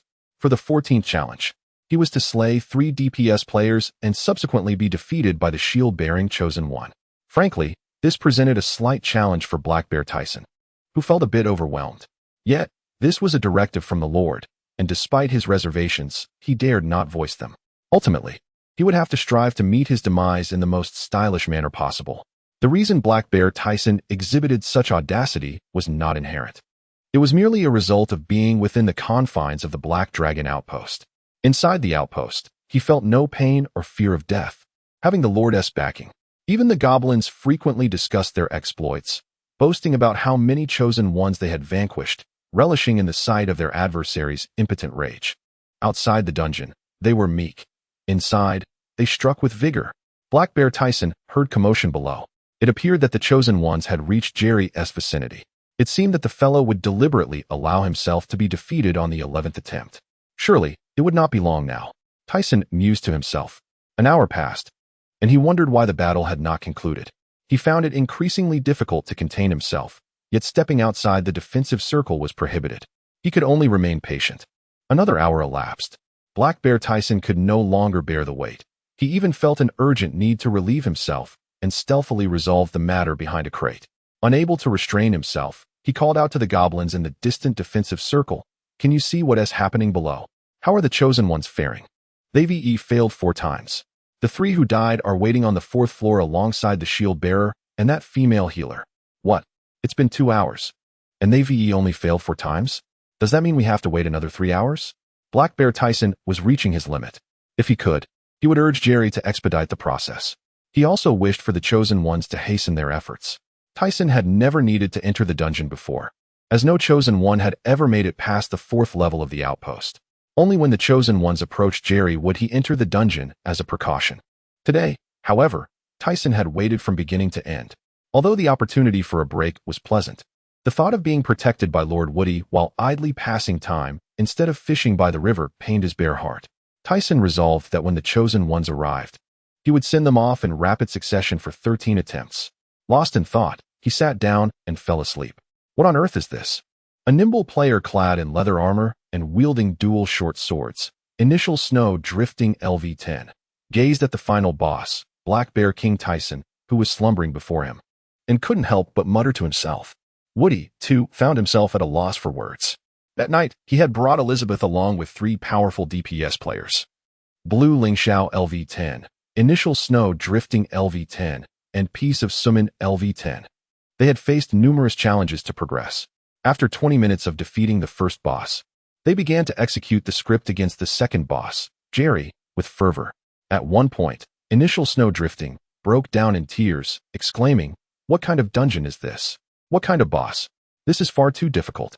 Jerry can kill me with a single kick." Fortunately, they ultimately managed to defeat Jerry, albeit under extreme conditions, with the 3 DPS players frequently dying while Woody and Elizabeth played the roles of saviors. However, upon reaching the top level, they were greeted by the sight of the final boss sleeping. Woody felt embarrassed and could only offer a vague explanation. Perhaps the boss was designed this way. In any case, let us initiate a ranged attack and see how it goes. Blue Lingxiao LV-10 blinked with a dazed expression. Mouth agape, huh? Are we really going to attack the third boss? Piece of Summon LV-10 promptly grasped his staff. Of course we are. We've come this far. With that, a small fireball was hurled toward Black Bear Tyson, striking his arm. Tyson jolted awake, hastily extinguishing the small flame while the script he had been holding fell to the ground. Upon seeing the 5 individuals before him, he felt a surge of excitement. Although still groggy, he followed the rehearsed motions, striking the ground with both hands and bellowing in practiced Chinese, "Dare to challenge Black Bear Tyson. You are merely seeking your own demise." Woody, brandishing the kite-shaped shield, charged forward. Throughout the Chinese section of the Magic Net forum, excitement surged that night. Woody's team, after overcoming the first boss, had spent several hours and successfully tackled the second boss. Yet, the most astonishing feat was that Woody had audaciously defeated the third boss. They had achieved the first clear of the Black Dragon outpost. Though it took an entire night, they had indeed succeeded in their endeavors. This was a dungeon that had sent wave after wave of level 10 players away for nearly a month. Many even jested, saying, "My youth has come to an end." However, the players' enthusiasm reached its peak just before dawn when a post titled "Commemoration of the First Clear of the Black Dragon Outpost and Formal Declaration of War" was published by a forum user known as Glitchborne. Such an explosive title, coupled with the well-known name in White Light Forest, quickly drew a massive audience. Hello, everyone. I am an unremarkable player from White Light Forest, Glitchborne. Just now, my friends and I, after laboring all night, finally achieved the first clear of the Black Dragon Outpost dungeon. I want to elaborate on the dungeon's difficulty. Those who have played it know. I am immensely grateful for my friends who captured videos and screenshots of our journey. Herein lies a portrayal of the fierce encounters with the second and third adversaries, accompanied by a striking image of my valiant close-quarters execution of the third foe. I shall refrain from overwhelming you with excessive details. as this serves merely as a commemorative post. I am certain that my 3 companions, with whom I battled through the night, will pen a comprehensive strategy guide in due course. As for myself, rather than focusing on the creation of a strategy guide, I am inclined to address another pressing matter. The War Intent Guild has set its sights on monopolizing the White Light Forest, and their formidable forces have already been stationed there for several days. A fact that most players are likely aware of. What astonishes me, however, is the vocal response from other prominent guilds, while the players of White Light Forest remain largely silent. Given this situation, I shall take it upon myself to be the first to speak out. Should we relinquish the White Light Forest to War Intent, it is conceivable that even resurrection within its bounds may require their permission. Furthermore, we would be deprived of the opportunity to regularly conquer the Black Dragon outpost, thus losing a steady source of experience points, game currency, and equipment. The mere thought of having to navigate the game under the scrutinizing gaze of the War Intent Guild fills me with a chilling indignation. Therefore, I call upon all players of White Light Forest who are willing to stand alongside me in defiance of War Intent. Let us convene at the temple in the White Light Forest tomorrow evening at precisely 7 o'clock. Together, we shall forge an unbreakable alliance to resist the encroachment of the War Intent Guild. Chapter 32. The first dwarf orc, however, it mattered not. For Wu Di was acutely aware of the players' sentiments. As long as there was action to be taken, the majority would not lag behind. Moreover, the collective sentiment towards the War Intent Guild's assault on the White Light Forest was rife with aversion. With great resolve, Wu Di closed the forum, allowing the event to continue to brew. All that was required was for more individuals to gather by nightfall. Elizabeth had long awaited nearby. Despite having endured a sleepless night like Wu Di, her demeanor remained surprisingly composed. Very well, I shall take a look, Wu Di mused, gently grasping Elizabeth and swiftly soaring towards the nearby Black Dragon workshop. From a distance, he could see the goblins stationed outside, surrounded by heaps of iron, ore, timber, and other materials. One could not deny the goblins' industriousness. However, their current tasks were undeniably burdensome. Yet, for the sake of their territory's future, Wu Di resolved to have them work overtime. Transforming into an elven form, he led Elizabeth and the goblins into the Black Dragon workshop. Upon nearing, one could feel the immense magical energy emanating from the central furnace, accompanied by the intense heat. Fortunately, the furnace was equipped with comprehensive safety measures. As long as one refrained from foolishly leaping into it, danger was minimal. Wu Di proceeded to conduct a practical demonstration in front of Elizabeth and the goblins. It was his inaugural activation of the Black Dragon Workshop's production line. He observed as impure iron or mixed with timber flowed into the raw materials input. Soon, the mysterious liquid within the furnace began to boil, its visible magical essence swirling above like a mist. In truth, Wu Di was somewhat astonished by the abundance of magic within this unique structure, akin to gazing upon a miniature well of sunlight. Before long, a scaled-down model of a dwarf orc emerged freshly from the furnace, following the conveyor belt. The head and body were fused together, but the limbs remained separate, requiring manual assembly by the workers. These creations accumulated at the terminus before a white vortex portal. Wu Di approached and personally assembled the first dwarf orc. The task proved quite simple. As he held the assembled figure, a property description materialized in his mind. Dwarf orc, level LV10, probability decreases with higher levels. Has a minuscule chance to generate a magical dwarf orc mage. Stamina, 100, health bonus, 1000. Strength, 60, melee output, 60. Agility, 50, 5 melee evasion probability at the same level. Intelligence, 0, magic capacity, 0. Cannot enter defensive type special structures. To his astonishment, the first dwarf orc he created boasted a level of 10. According to the description, the dwarf orc's level fluctuated between LV1 and LV20, indicating that 10 was likely a middle tier. It was a pity that they could not be placed in dungeons. Wu Di tossed the dwarf orc figurine into the white magic portal before him. Soon, amidst a flicker, a green-skinned orc, approximately 1.5 meters tall, emerged from the other side, kneeling before Wu Di with a cloth draped over its loins, exclaiming, "Blood and glory for the Lord." As this display unfolded, the goblins immediately erupted in fervor, collectively kneeling. "Ah, great dragon god! The dragon god has manifested once more." As for Elizabeth, though internally astonished, she managed to maintain her composure. for this was not the first instance of witnessing Wu Di's divine prowess. There was no need for inquiry. It was simply the legacy of the dragon. Wu Di turned to the composed Elizabeth and declared, aside from iron, ore, and timber, all resource collection tasks will be suspended. Prioritize allowing the goblins ample rest while maintaining a two-shift, round-the-clock operation. I wish to see 500 formidable dwarf orcs before me within 2 days. Yes, Lord Wu Di. They chorused. As the last rays of sunlight were shrouded by the darkened horizon, players scattered throughout the white light forest began to converge towards the temple. Although it was not yet 8 in the evening, a dense throng of players had already gathered. The novice village of White Light Forest buzzed with the sounds of players engaging in conversation. Do you think Gilgu is some wealthy magnate? One wondered aloud. Some calculations reveal that Gilgu has mastered all defensive output skills in both strength and agility categories up to level 10. Goodness. Mastering both categories fully incurs a significant cost in game points. How is that even possible? Another pondered. He must have spent real money to acquire game points. Yet, those affluent players typically level up before purchasing game points, as it significantly lowers the cost of learning skills. I can't say for certain. Perhaps Gilgu is simply wealthy and whimsical. But have you noticed that Gilgu has remained at level 10 for over 10 days now? Now that you mention it, I seem to have uncovered a blind spot. In addition to such discussions surrounding Gilbanging, the White Light Forest was abuzz with cries of merchants hawking their wares, selling goblin cloaks.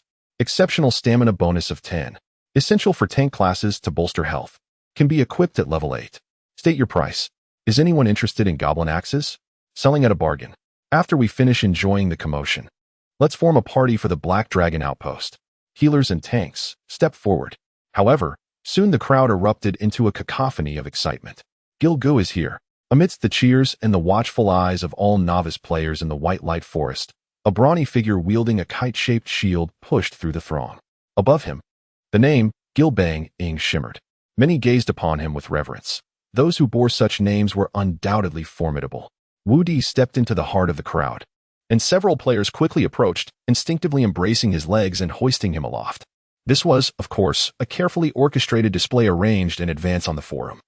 They had all ventured into dungeons, battled bosses, and formed parties. In the realm of online gaming, such bonds forged friendship. As Wu Di was raised high, he proclaimed loudly, I am Gilbanging, and I have gathered you all here for one purpose, to resist the War Intent Guild. Upon his declaration, the murmurs among the players intensified. Even some players openly voiced their dissent. Come on, don't joke with me. We are merely a group of level 1 novices. At most level 10, with the highest being level 15. How can we possibly contend with the War Intent Guild? Shall we merely offer our love as our output? Indeed, is this not a call for our demise? Yet, many players fervently expressed their support. We stand with Gilge. Let us confront War Intent. Witnessing the fervent enthusiasm of the players, Wu Di smiled faintly, exhibiting a serene composure. He swiftly retrieved a bomb from his pocket. Chapter 33. Jill has exploded. Bombs. Goodness. The affluent Jill actually possesses bombs. Wait. Could these be the very explosives left in the White Light Forest after the last attack by the Black Dragon on the Battle Guild? Did Jill stumble upon them? Players began to chatter in astonishment. After all, bombs are typically manufactured only by large guilds, which possess a certain level of technological advancement in their strongholds. To have such strongholds implies that they must have attacked and plundered monster cities. A level 10 Jill Gang hero would hardly possess the strength for such endeavors, thus indicating that these bombs belong to the Battle Guild. Wu Di generously declared, Indeed, these are the bombs I found from the Battle Guild. I have several crates of such explosives. Since they have graciously gifted us with these treasures, we must utilize them wisely. Behind us lies our homeland, Wu Di was about to commence his impassioned pre-battle speech, but overlooked the fact that the individuals before him were Earth players, not native warriors of the cyber world. A mage player, Mobile Task Force, upon reading the message, excitedly shouted, I don't believe it unless it explodes. Fireball. A small fireball then hurtled toward the bomb in Wu Di's hands. Bright light flickered in the night of the White Light Forest. 3 clawed hooves trampled on the soft earth, stirring up soil that exuded a faint scent of grass. A shaggy chocobo was tethered, and the knight atop it donned gleaming armor, carrying a shield on his back and a long sword sheathed at his waist. Tall and imposing, he bore a face of unparalleled ugliness. His nose was so flat it seemed it might cave in, devoid of eyebrows, with one eye larger than the other, resembling two large raindrops awkwardly affixed to his face. His lips appeared as if he were chewing on two sausages, adorned with a pair of curly mustaches. His coal-black skin contrasted sharply with his golden hair. An odd combination indeed. Under normal circumstances, such a visage would have relegated him to a life of seclusion. Yet he was different. He was a chosen one. A player, Gong Bang, level 40, a tactical mastermind of the Battle Will Guild. Surrounding Gong Bang were a hodgepodge of players, still somewhat coordinated despite their scattered formations. Their gear varied widely, from cloth armor to plate, from gnarled staffs resembling tree roots to exaggerated two-handed greatswords taller than a person. Some rode chocobos, others sat in carts. Yet this motley crew instilled fear in the hearts of the majority of intelligent beings in the cyber world, who referred to them as the Chosen Ones. Suddenly, a mage clad in cloth armor, bearing the name July Summer, rode in on a chocobo, accompanied by several other players. Gong Bang had initially sent July Summer with two others for reconnaissance. Unexpectedly, more players had joined the expedition.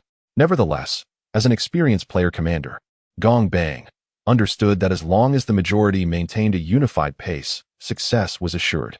As for the few who disobeyed orders and acted independently, they were to be ignored. Intervening would only lead to confusion in command. After an hour's journey, they would reach the White Light Forest. We have already dispatched scouts to survey the area and found no trace of the Black Dragon, July Summer, reported from atop the chocobo.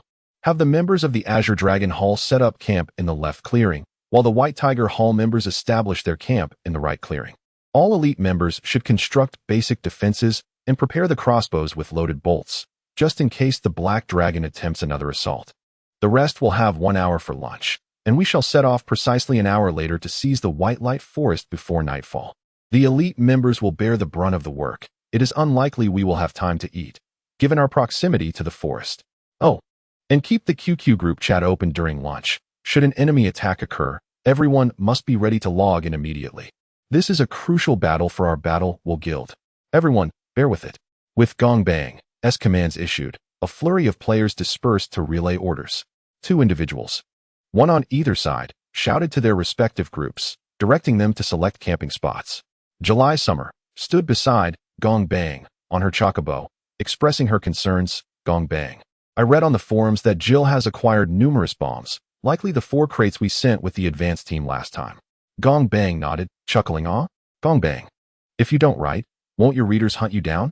No worries, I told them my cousin is getting married, and I'm the bridesmaid. Thus I submitted a leave request. 666, your cleverness never fails you, Gong Bang. As they bantered, unbeknownst to them, a group was cautiously observing from a distance. Not the players of the White Light Forest, but the wild creatures of White Light City. Siren Soren was drenched in sweat, his sticky form making the situation all the more dire. What do we do? These well-equipped Chosen Ones are truly coming for us. Aren't the Chosen Ones around the White Light Forest typically of low danger level? Don't panic, Soren. They might just be passing through, a nearby elf reassured. Yet another elf voiced concern. The likelihood of them merely passing through seems slim. They've been heading toward the White Light Forest for 3 consecutive days. And beyond that lies the shattered shore. They don't appear to be setting sail. With so many of them, if they are indeed targeting our White Light City, it would spell disaster. While they may not breach our city, our area will undoubtedly become more perilous.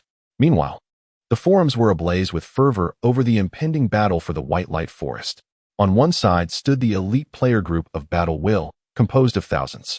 On the other, a multitude of over 1,000 novice players from the White Light Forest, poorly equipped and of low levels. The outcome seemed all but predetermined. Even if the players of the White Light Forest held the advantage of respawn points, how could a group of players around level 10 contend with elite players of level 40 or higher? Yet some remained optimistic about the White Light Forest, particularly its own inhabitants. Dim Star, Dull Sun, Fool, do you really think Battle Will is guaranteed to win? It will take them several days to reach our White Light Forest from their guild stronghold, while we'll be waiting at our respawn points for them. KL Windman. Besides, we have bombs. Rest assured, today, we will show you what a true star looks like. Fire Meteor, enough talk. I witnessed it last night. People were blown away. Kill mode. It's true that heads were sent flying. Littlewood, damn. A battle is about to commence, and you lot are trying to make me laugh to death. Haha. while the jesters dominated the forums. It was undeniable that the players of the White Light Forest were filled with fervor. They had gathered in full force, like a disorganized yet determined collective, advancing toward the outskirts of the White Light Forest. The book club number is 824563438. I am the group leader. Everyone is welcome to join and engage in discussions. The antagonist has been authorized by the author. The fourth update will be released at 23:58 tonight. Although there may be a slight delay of 2 minutes due to the system, as delays often occur at midnight. Chapter 34. The unassailable logic of Gandas. Gandas strode through the corridor, surrounded by flickering crimson lights. A monotone female voice, generated by magic, incessantly repeated, "Warning, the Chosen Ones are approaching. All researchers please gather swiftly at the S-level disposal hall. Warning, the Chosen Ones are approaching." As Gandas pushed open the door at the end of the corridor, he found a group of elves clad in white research attire already seated within. "Gandas, you have arrived," greeted a familiar elf, pulling out a chair for him. The elf then spoke with palpable anxiety. "The situation is dire." Taking a seat, Gandas furrowed his brow and inquired, "What is amiss?"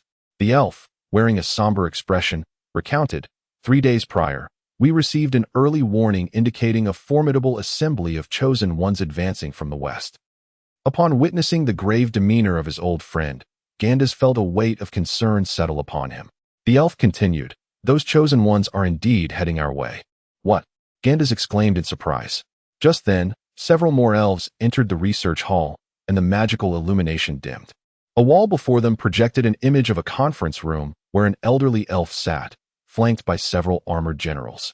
The aged elf declared, "Esteemed members of the Temple Research Institute, we have reached a critical juncture. The Chosen Ones are encroaching upon our homeland. Look." The scene shifted rapidly to the perspective of a flying creature, likely an eagle. Below, the Chosen Ones lay scattered across the ground, with siege engines arranged nearby and riders on chocobos roaming about. Even a novice in military matters like Gandas could perceive that this did not resemble an organized army, but rather a group of young adventurers, albeit numerous. The elderly elf continued, "They have mustered a significant force, equipped with a plethora of siege weaponry, and it is highly probable." His voice abruptly ceased as footsteps and hushed laughter echoed from newcomers. The image abruptly transitioned back to the elder elf, who now stood beside a young man who spoke briefly before stepping aside. The elder's expression turned grave as he addressed the assembly. "Dear colleagues, circumstances may surpass our imaginations. We have detected unusual movements among the Chosen Ones in the White Light Forest." The view shifted again, this time maintaining the eagle's perspective, revealing the White Light Forest. Though the image was hazy, silhouettes of Chosen Ones wielding various weapons crowded the woods. The scene soon began to shake and ultimately faded as the magical energy dissipated. Such high-altitude reconnaissance spells could not endure for long. The elven researchers began to murmur in trepidation. Could the Chosen Ones be planning an attack on us? How many are there, and can we withstand them? The atmosphere grew tense, yet Gandas felt an unsettling intuition. The well-equipped Chosen Ones appeared to be on the defensive. "Wait." Gandas suddenly stood, his voice cutting through the chatter of the researchers, capturing the attention of the elderly elf on screen. "Those Chosen Ones may not be merely attacking us." "What?" The elder elf looked momentarily stunned, his hands pressed firmly against the table, his expression darkening. "Please, continue, Professor Gandas." Gandas, now standing, spoke rapidly.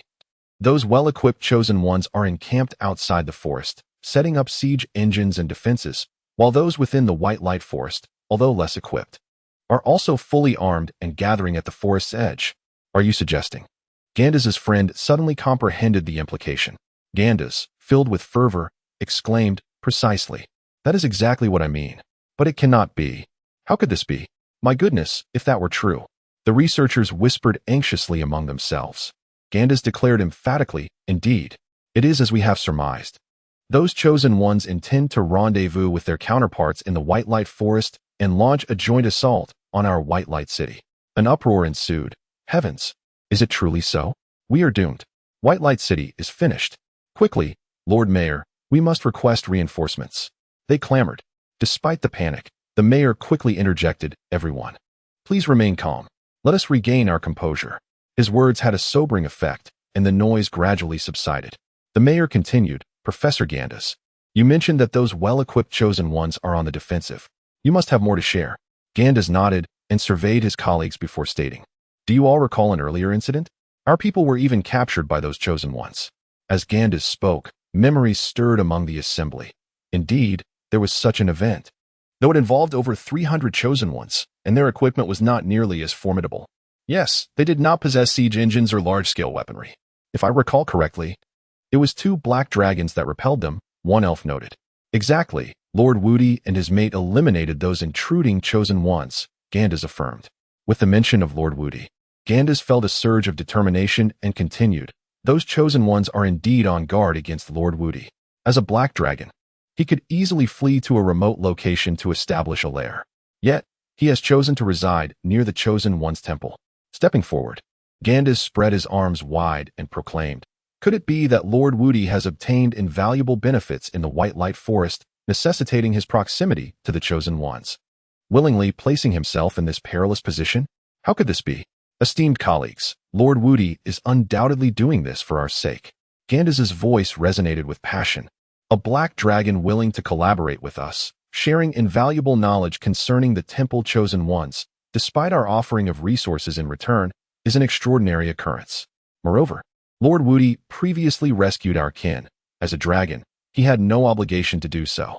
In fact, I dare say that any dragon would have devoured that slime, Soren, at first sight. Yet, Lord Woody did not, and now these chosen ones are undoubtedly on high alert due to the presence of Lord Woody and his mate." With Gandalf's words lingering in the air, the assembly awaited the unfolding of events. The researchers, undoubtedly, need no further introduction. Their wisdom is universally acknowledged, their arguments compelling, and their logic impeccable. After a moment of contemplation, the lord of the city turned towards Professor Gondos, inquiring with a somber tone, "So, Professor Gondos, what is your perspective?" Gondos leaned forward, his hands resting on the table, and replied earnestly, "My lord, should the esteemed Lord Woody of the Black Dragon believe he possesses a means to vanquish these chosen ones, we in White Light City, who have long benefited from his patronage, anticipate further collaboration ahead. Thus, I propose we deploy our forces, lying in ambush within the White Light Forest, ever ready to assist Lord Woody." Chapter 35. The abundance of combat intent. As Woody traversed the resplendent expanse of the White Light Forest, he found himself surrounded by its players. Ordinarily, he would have felt no trepidation towards those whose levels hovered between LV1 and LV10. However, the sight of numerous individuals adorned with devices ominously labeled bombs kept his nerves taut. Having encountered their perilous nature the night before, Woody, despite being a formidable black dragon protected by robust scales, could not quell a flicker of unease within. The players exuded an unsettling aura, their unpredictable actions rendering them both fearsome and absurd. Who could fathom when they might detonate their explosive contraptions to facilitate their reckless detonations? Some players had stripped down to mere scraps of clothing, leaving only vital areas modestly concealed. With bare torsos and bombs strapped across their chests, they presented a ludicrous sight. Given their low levels, any confrontation with the high-ranking members of the Combat Intent Guild would spell certain doom, even if they donned full gear. Hence, it was prudent to stow their equipment away to avoid costly repairs.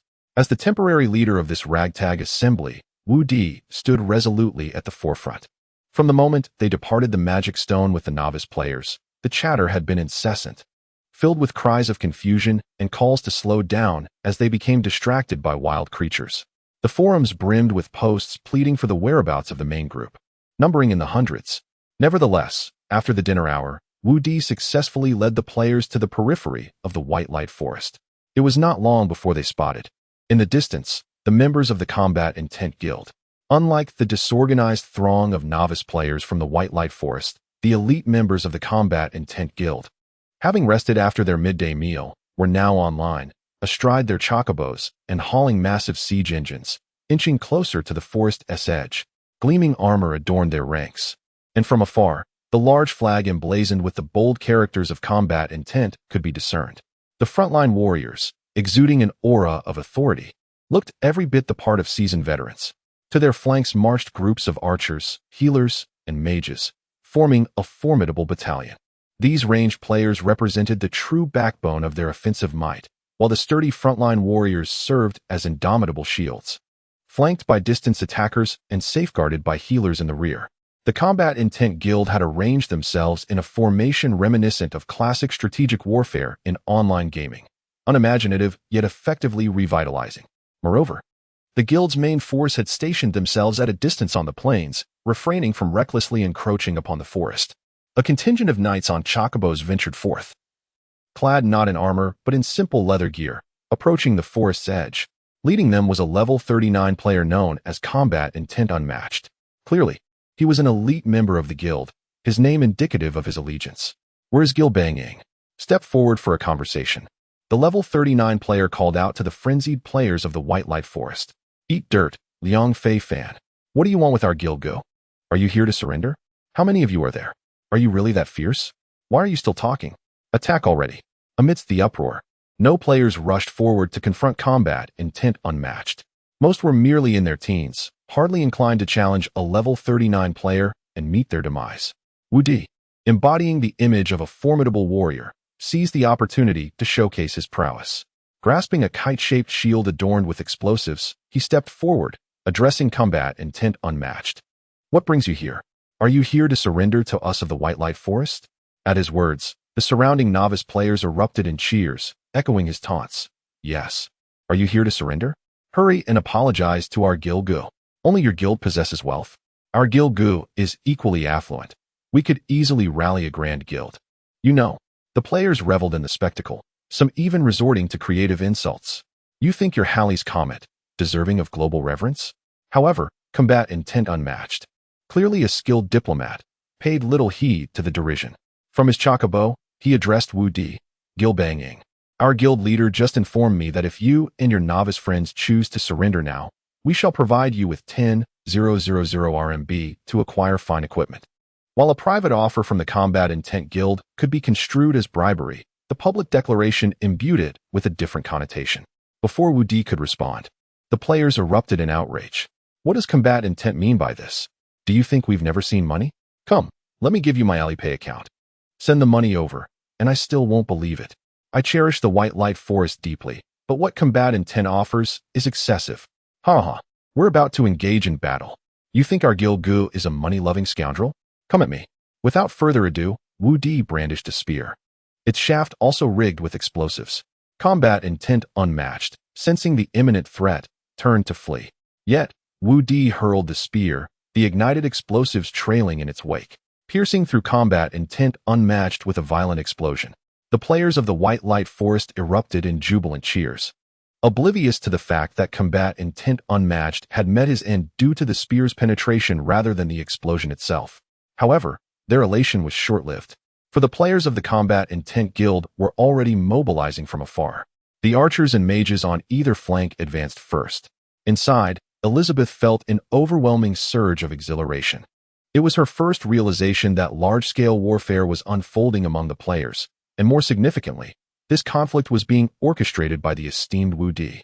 Yet, how he had managed to rally such fervor remained a mystery to her. Day after day, she accompanied Wu Di, seemingly in a playful manner, guiding 3 different players through dungeons.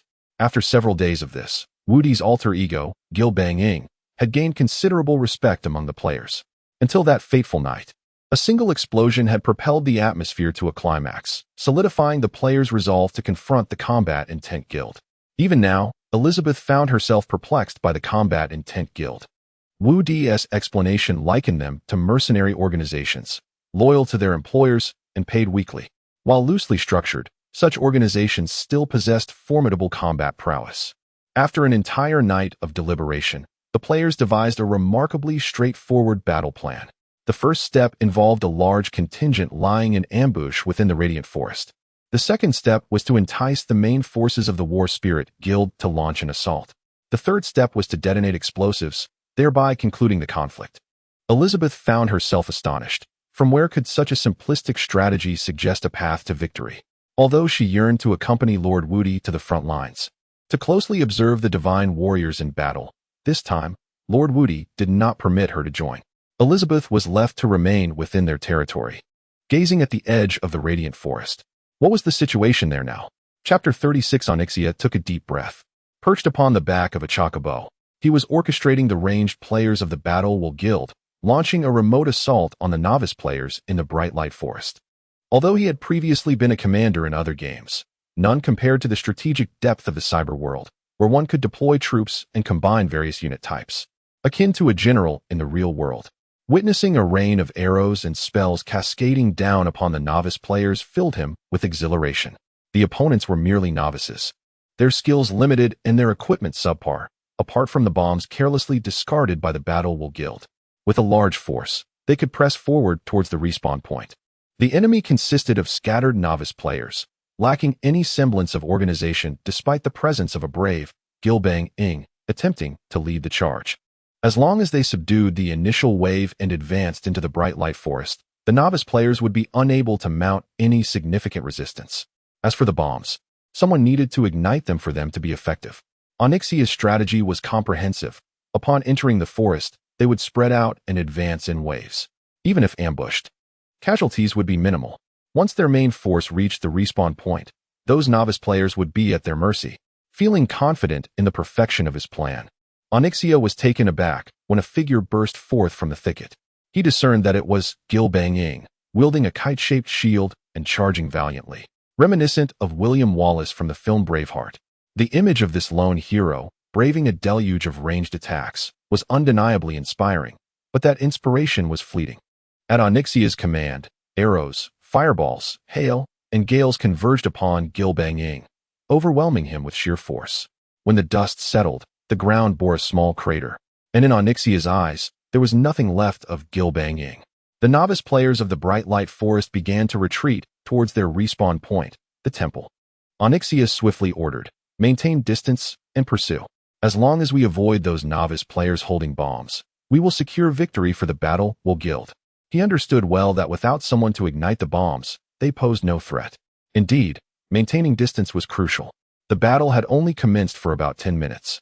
Yet the collapse of the novice players was akin to a receding tide. The Battle Guild quickly began to enter the forest in waves, with a handful of defensive warriors at the forefront, followed by mages and archers, and then various siege engines designed to combat the Black Dragon. The remaining forces trailed behind. Onyxia, riding his chocobo, gazed up at the dense canopy overhead where only dappled shadows fell upon the soft earth. The battle was progressing smoothly, and he was almost tempted to smile until a shadow swept overhead, heading straight for the siege engines meant for the Black Dragon. The power of those siege engines could easily take down a young Black Dragon with a single shot. Wait, a shadow? Onyxia paused and looked up at the sky. He urged his chocobo towards the rear of the main force. The shadow was moving slowly, obscured by the thick foliage, making it difficult to discern. Other players from battle will also notice the anomaly above. Onyxia soon recognized the shadow for what it was, a black dragon soaring past. Shortly thereafter, something fell from the sky. It was a creature with green skin, bearing the same name tags as the players. Orc LV-10, what the hell is this? Onyxia barely had time to exclaim before the creature, clearly a wild monster, scrambled to its feet, clutching a dark object, and charged towards the nearest siege engine. Surrounding players were still processing what was happening. Onyxia realized that the dark object was a bomb. With a resounding explosion, the siege engine was obliterated, sending shockwaves that engulfed nearby players.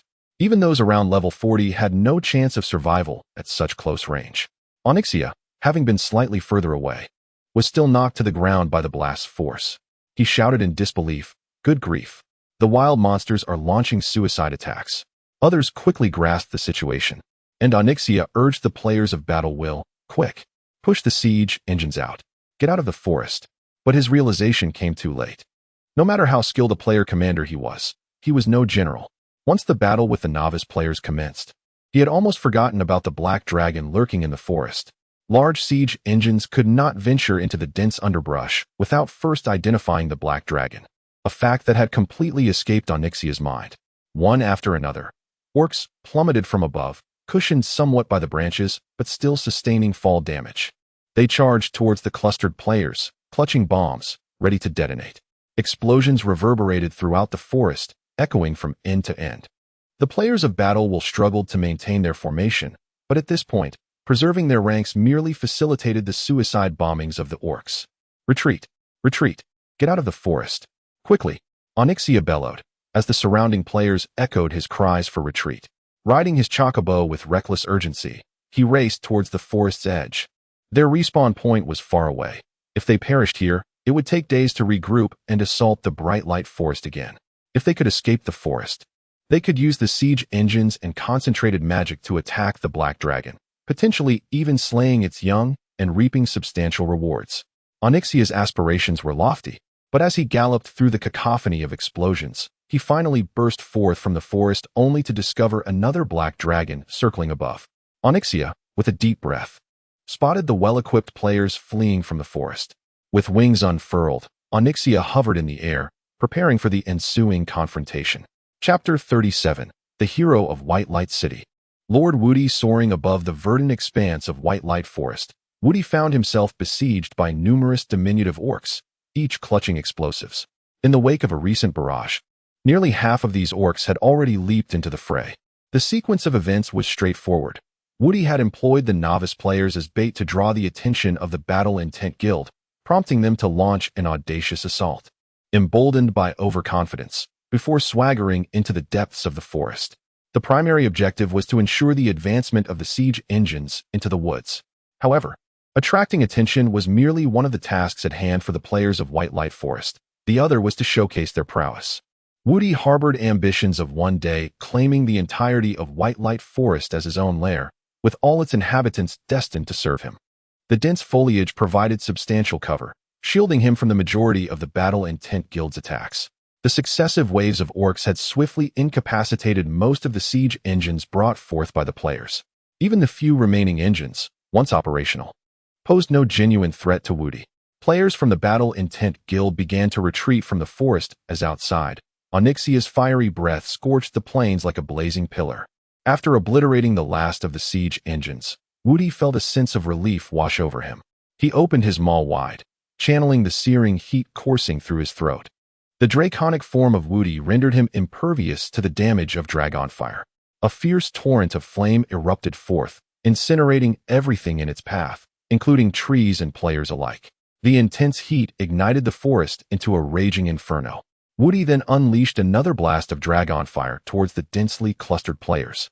As the scorching breath swept over a vast swath of foes, Woody ascended higher, seizing the opportunity to dive down upon the numerous orcs, continuing to expand his dominion. The ferocity of the dragon's breath was terrifying. Even level 40 players found themselves perishing instantly upon direct contact. The challenge of confronting a dragon was formidable enough, and the current battlefield conditions were exceedingly unfavorable for the players.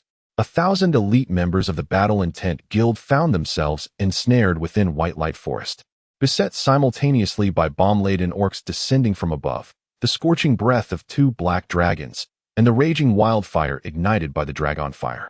Though the players' sporadic attacks posed some threat, neither Woody nor Onyxia were foolish enough to remain within striking distance, only swooping down to unleash their fiery assaults. The tide of battle had become abundantly clear. Gandalf, amidst the ranks of the 2,000-strong elven army, had expended considerable time and effort to persuade the lord and generals of White Light City to summon their courage and launch an offensive against the approaching Chosen Ones. His intent was to maximize assistance to their potential ally, the Black Dragon Lord Woody. As a fervent researcher, he was unwilling to miss this rare opportunity for study. This marked the first occasion that White Light City faced a significant assembly of Chosen Ones. Shortly after the Elven army departed White Light City, the front lines were soon filled with the sounds of explosions. Scouts confirmed that Lord Woody had commenced his assault against the Chosen Ones, validating Gandalf's suspicions. Perhaps Lord Woody was indeed silently safeguarding White Light City and its forest. Despite the uncertainty, the presence of 2 formidable black dragons as allies would undoubtedly elevate the city's safety to new heights. After all, they were black dragons. Even as hatchlings, they would eventually grow to their full power. The army advanced swiftly, the agile elves navigating the forest with alacrity. However, as they neared the source of the explosions, they were suddenly confronted by several Chosen Ones riding chocobos, shouting in a language they could not comprehend.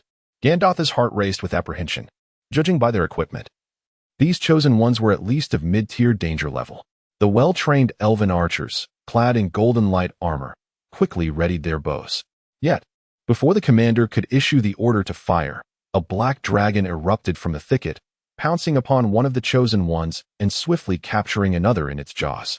The Chosen Ones, momentarily stunned by the sight of the elven forces, regained their composure and attempted to flee in another direction. However, the elven arrows were already in flight, instantly transforming the remaining Chosen Ones into pincushions. Streams of magical energy dissipated into the air. The elven forces stared, somewhat bewildered, at the black dragon before them.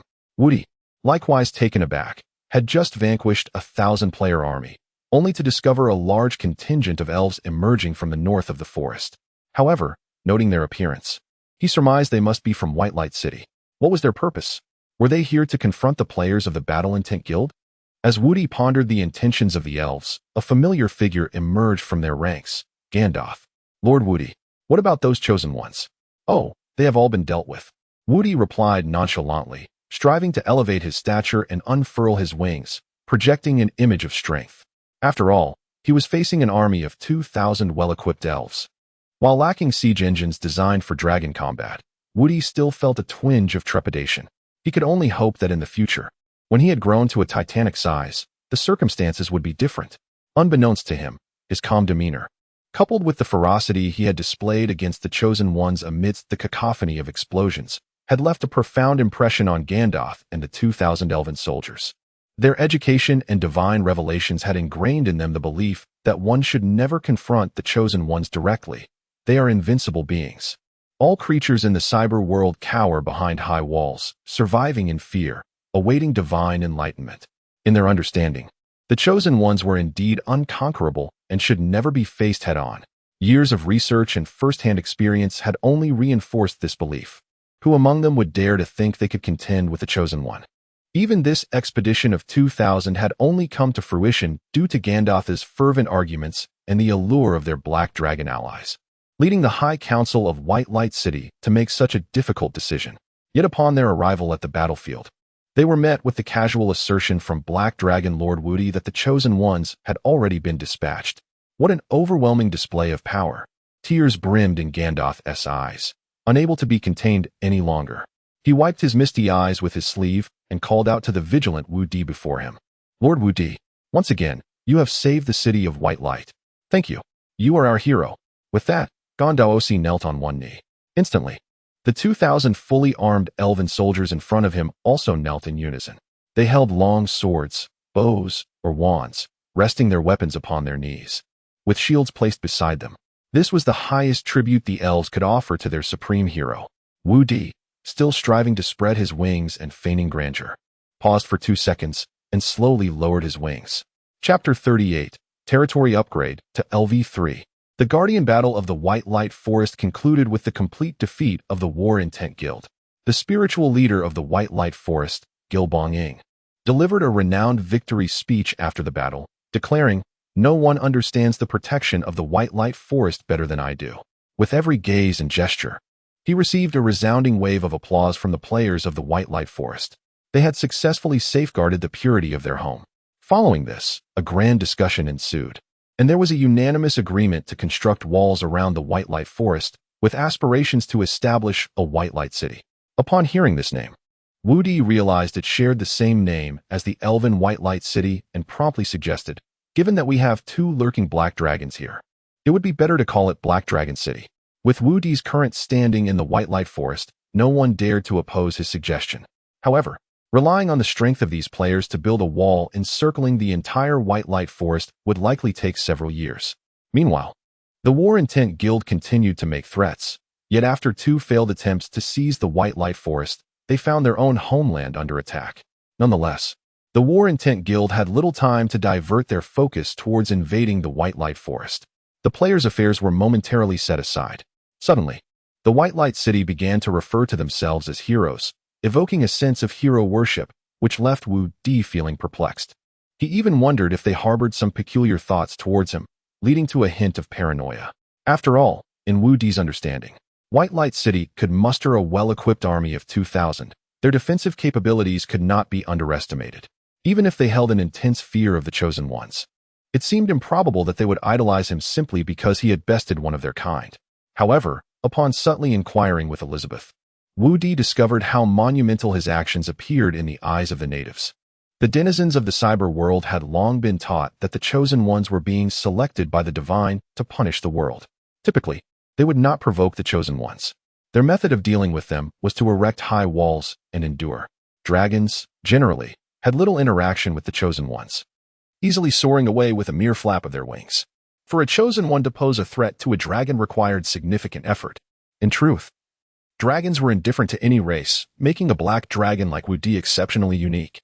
He not only actively engaged with the White Light Forest, but was also eager to cooperate, establishing his territory within its bounds. Recently, he had even taken the initiative twice to vanquish the chosen ones. The first time, he rescued the scouts of the White Light Forest. The second time, he utterly annihilated the invading army of chosen ones. Despite having the option to flee, he chose to remain and contend with the chosen ones, which was likely motivated by a desire to protect White Light City. Even if not, making a gesture towards them would surely strengthen their ties. For White Light City, having two closely allied black dragons as allies was undoubtedly advantageous. With this realization, Wudi understood that regardless of whether White Light City sought to curry favor or simply aimed for strategic alliances, fostering good relations was aligned with his own interests. Thus, when Wudi received the invitation before him, he did not hesitate to accept. Dear Lord Wudi and Lady Onyxia, please allow us to extend an invitation on behalf of the people of White Light City to the two great heroes who saved our city. We cordially invite you to visit us and accept the warm welcome of our citizens and the gratitude of our nobility. You are always welcome among us. Yours sincerely, Storm, Lord of White Light City. Once Onyxia had finished reading the specially crafted, oversized invitation, she lazily stretched her wings and remarked, You do not genuinely intend to visit their little realm, do you, Wudi? Onyxia's description was quite vivid. For dragons, there was little distinction between elven cities and diminutive realms. What harm could it bring? We are neighbors after all, and we require their assistance for various materials in our territorial development. After Wudi spoke, Onyxia nodded in agreement. So when do you plan to go? In a few days. We must first ensure we get adequate rest. After such a fierce battle, although neither of us was injured, our stamina and magical energy have been severely depleted. We both urgently need sleep to recuperate. Upon hearing Wudi's words, Onyxia shifted her position and selected a comfortable spot to lie down. In that case, I shall sleep first. Wudi, call me when we are ready to leave. With that, Onyxia closed her eyes, falling into a deep slumber, much like Wudi, who was now sleeping outdoors. Her size had grown to the extent that she no longer fit within the cave. Gazing up at the dimming sky, Wudi mused, How wonderful it would be if someone could build me a house. With this thought, he quickly succumbed to a deep and sweet slumber. Not only was he continuously nourished by the legacy of the dragon, acquiring new knowledge, but he also dreamt of his past life on Earth. He envisioned a wealthy and beautiful woman pursuing him relentlessly, shamelessly bearing herself in the world's most luxurious hotel, pleading to be with him. With a sense of repulsion and disapproval, Wudi had just begun to disrobe, intending to impart a lesson to this woman, when he was abruptly awakened. Upon opening his eyes, he found himself staring into the face of a lizard, Onyxia. To be honest, Wudi felt a surge of irritation, but her sorrowful expression conveyed, Though we are both in our juvenile forms, you are inexplicably emitting strange pheromones, disturbing my sleep. Can we not wait another 2 years? The topics of pheromones and future intentions were ones Wudi dared not contemplate. He could only respond, What on earth are you talking about, Onyxia? Let us tidy up and head to White Light City. As Wudi stood to depart, he suddenly realized that after his slumber, his territory had actually upgraded. His territory level had risen to LV3. The resources from the blacksmith shop were just one blacksmith's hammer away from being redeemable. Upon attaining level 3 status, not only had the territory expanded significantly, but a new function and 2 new special buildings had also been added. The new function was Special Building Upgrade, requiring game points. The newly introduced special buildings included a defensive structure, Black Dragon Prison, and a daily quest board. Wait, a daily quest board. I can issue quests to players? Chapter 39, Loyalty or Exile. The territory's area has expanded from a radius of 5 kilometers to an impressive 8 kilometers. Furthermore, additional functionalities have emerged, allowing for the enhancement of special buildings. Currently, only 2 buildings are eligible for upgrades. Black Dragon Outpost, upgrade options, maximum defense personnel increased, mirror instance count increased. Set instance achievement 01. Gazing at the 3 upgrade options, The increase in maximum defense personnel was disregarded. I have yet to fill even 100, facing a significant shortage of labor. The increase in mirror instance count is promising, as it allows players to simultaneously tackle multiple instances, warranting prompt exchange if needed. The third option, setting the instance achievement, 01, led Wu Di to immediately spend 500 game points to acquire this achievement. Achievement: no deaths at the outpost, acquisition method. Die continuously 10 times at the first defense circle's entrance, with each death not exceeding a 1-minute interval. Now, the challenge lies in making players aware of this achievement, which has become a pressing concern for Wu Di. Setting aside this dilemma, he turned his attention to the upgrade options for the special buildings below. Black Dragon Armory, upgrade options, maximum production line, purchase new troops, increase maximum personnel count. For now, the maximum production line can be overlooked, as Wu Di is facing a dire shortage of goblin laborers. Presently, there are 2 troop types available for purchase, one being Forest Wolf, with levels ranging from LV1 to LV5, and the other, Strong Orc, with levels between LV10 and LV15. Currently, the Dwarf Orc troop type spans a substantial level range from LV5 to LV10. As for increasing the maximum personnel count, the cost is rather steep. The current maximum is 500, so Wu Di decided to hold off for the time being. What piqued Wu Di's interest the most were the newly introduced special buildings. Black Dragon Prison, name subject to change, functional building, maximum security personnel, 30, maximum inmate capacity, 100. Upon constructing this building, you can enact laws within your territory. Citizens who violate these laws will be sent to prison for punishment. Of course, inmates may also seek opportunities for escape. Required materials for construction: wood 0, 3,000 units. Stone 0, 3,000 units. Water 0, 30 units. This structure appears quite formidable, capable of enacting laws. However, the required building materials left Wu Di feeling somewhat daunted, as he is currently in desperate need of both labor and resources. Moreover, placing security personnel is another hurdle. It seems prudent to postpone this for now. Wu Di then turned his attention to the next building, which intrigued him the most. Daily Task Board, functional building. Indestructible, daily tasks assignable, 0-10. Required materials for construction: wood 0, 100 units. Stone 0, 100 units. Can only be placed within the region of the temple that has been assimilated by the Lord. Can issue free instant announcements to the chosen ones within the territory daily, 0-1. Currently, assimilable temple 0-1. Upon seeing the minimal required materials for this building, Wu Di wasted no time in exchanging the necessary resources. The remaining stock of wood and stone was sufficient for constructing a blacksmith shop, though there was no urgency for that just yet. Wu Di aimed first to assimilate the temple in the White Light Forest. Previously, as the player Gilbang Ying, Wu Di had visited the temple once and was met with failure due to insufficient territory level. Now that the territory has reached level 3, he can indeed assimilate a temple. Without hesitation, he chose to assimilate the temple in the White Light Forest. Wu Di immediately spread his wings and soared toward the temple. His territory was not far from it, and he had long regarded that temple as a persistent thorn in his side. Uncontrollable players could freely resurrect there, akin to having a ticking time bomb planted right next to his home. Finally, the opportunity to dismantle this explosive arose. How could Wu Di not feel exhilarated? Having grown significantly larger after a good rest, Wu Di now measured nearly the length of 7 or 8 men. His flying speed was remarkable, and in the blink of an eye, he had exited his current territory. The temple loomed nearer, and the players in the forest naturally noticed Wu Di's approach. However, he paid them no mind. His sole focus was on assimilating the temple in the White Light Forest. What was the player's greatest ability? Infinite resurrection. With the resurrection point dismantled, what was there to fear? Wu Di soon spotted the temple in the White Light Forest and dove down towards it, prompting the players below to exclaim, "Whoa! The Black Dragon is heading straight for our resurrection point. Everyone, stay calm. This is a safe zone. Yes, it's just a technical wild monster siege. It's a safe zone, so why panic? I want to slay the dragon." Ignoring the cacophony of voices, Wu Di was well aware that the area surrounding the temple was indeed a safe zone, where players could not attack him.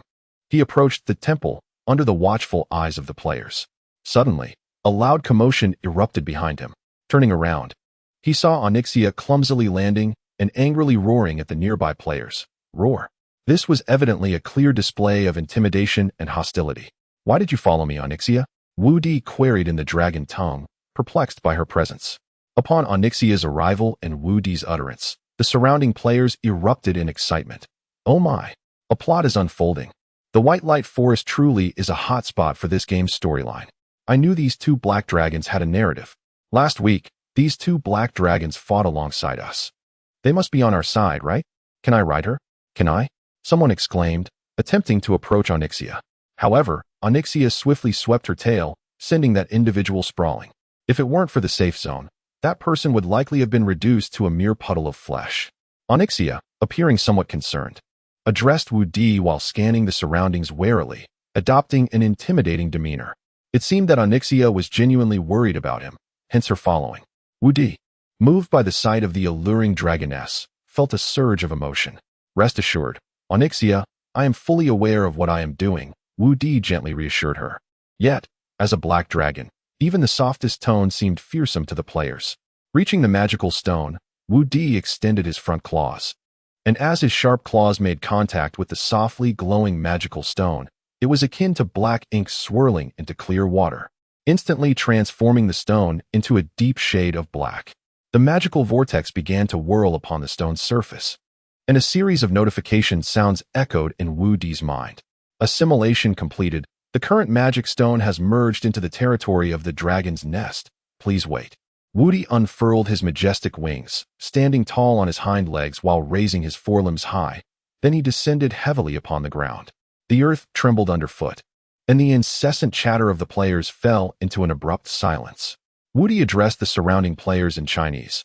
I am the Black Dragon, Wu Gilbanging Chad Sun Di, the god of dragons, and the lord of the White Light Forest. Assimilation completed. Current tally of chosen ones bound to the temple. A total of 1,589 individuals. You, chosen ones, now reside in my domain. Faction mode activated. New faction, Dragon's Nest, added. Current capacity for joining. 1,589 individuals. Please await system announcement. Make your choice, chosen ones. Wu Di exhaled a plume of fire, his gaze piercing as he surveyed the players before him. Bow before me and relish in the bounties of the dragon god, or face the endless exile that awaits those who refuse. As Wu Di's words echoed, the players stood in stunned silence, their minds inundated with prompts. Will you join the new faction Dragon's Nest, submitting to the great dragon Wu Di? Yes. Maintain your current resurrection point and accept the leadership of Lord Wu Di, adhering to the rules he sets forth, with resurrection points limited to those within his territory. No. You will be transported to the nearest alternative novice resurrection point, binding to a new location. Selection time, countdown of 10 seconds. One player, I eat apricots, could not restrain himself and spoke up. I would love to join you, but your name sounds like a joke, making it hard for me to take you seriously. As soon as I eat apricots finished his sentence, a flash of magical light passed, and he vanished.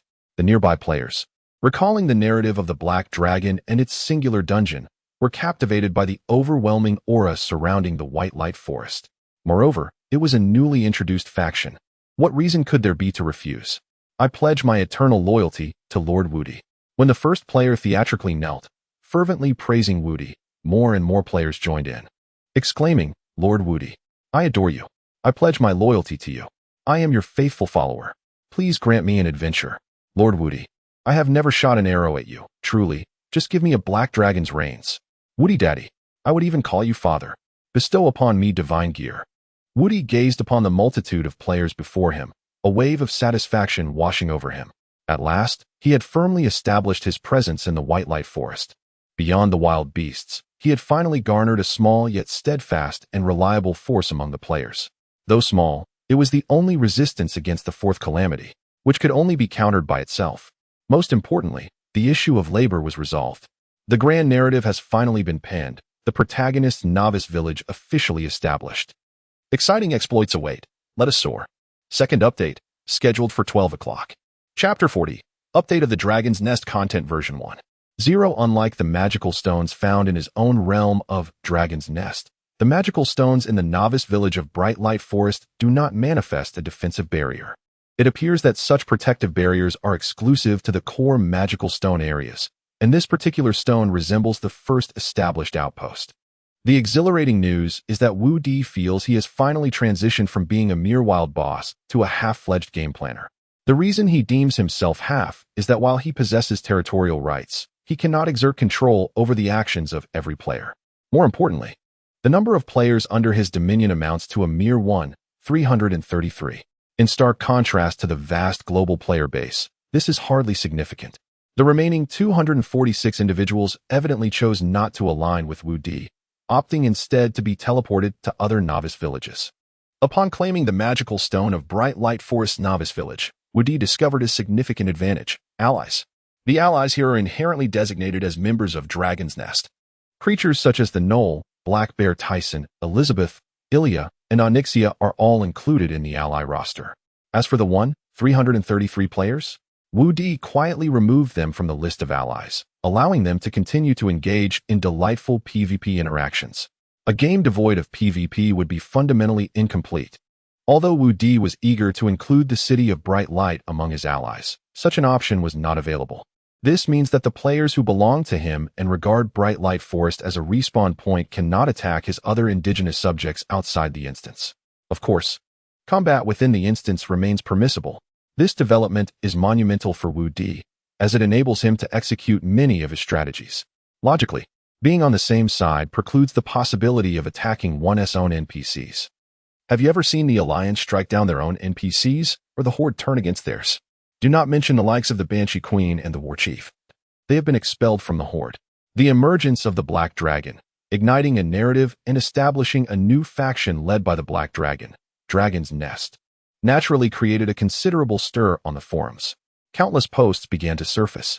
The entirety of the Chinese forum was inundated with keywords such as Black Dragon Lord, Dragon's Nest, and Bright Light Forest.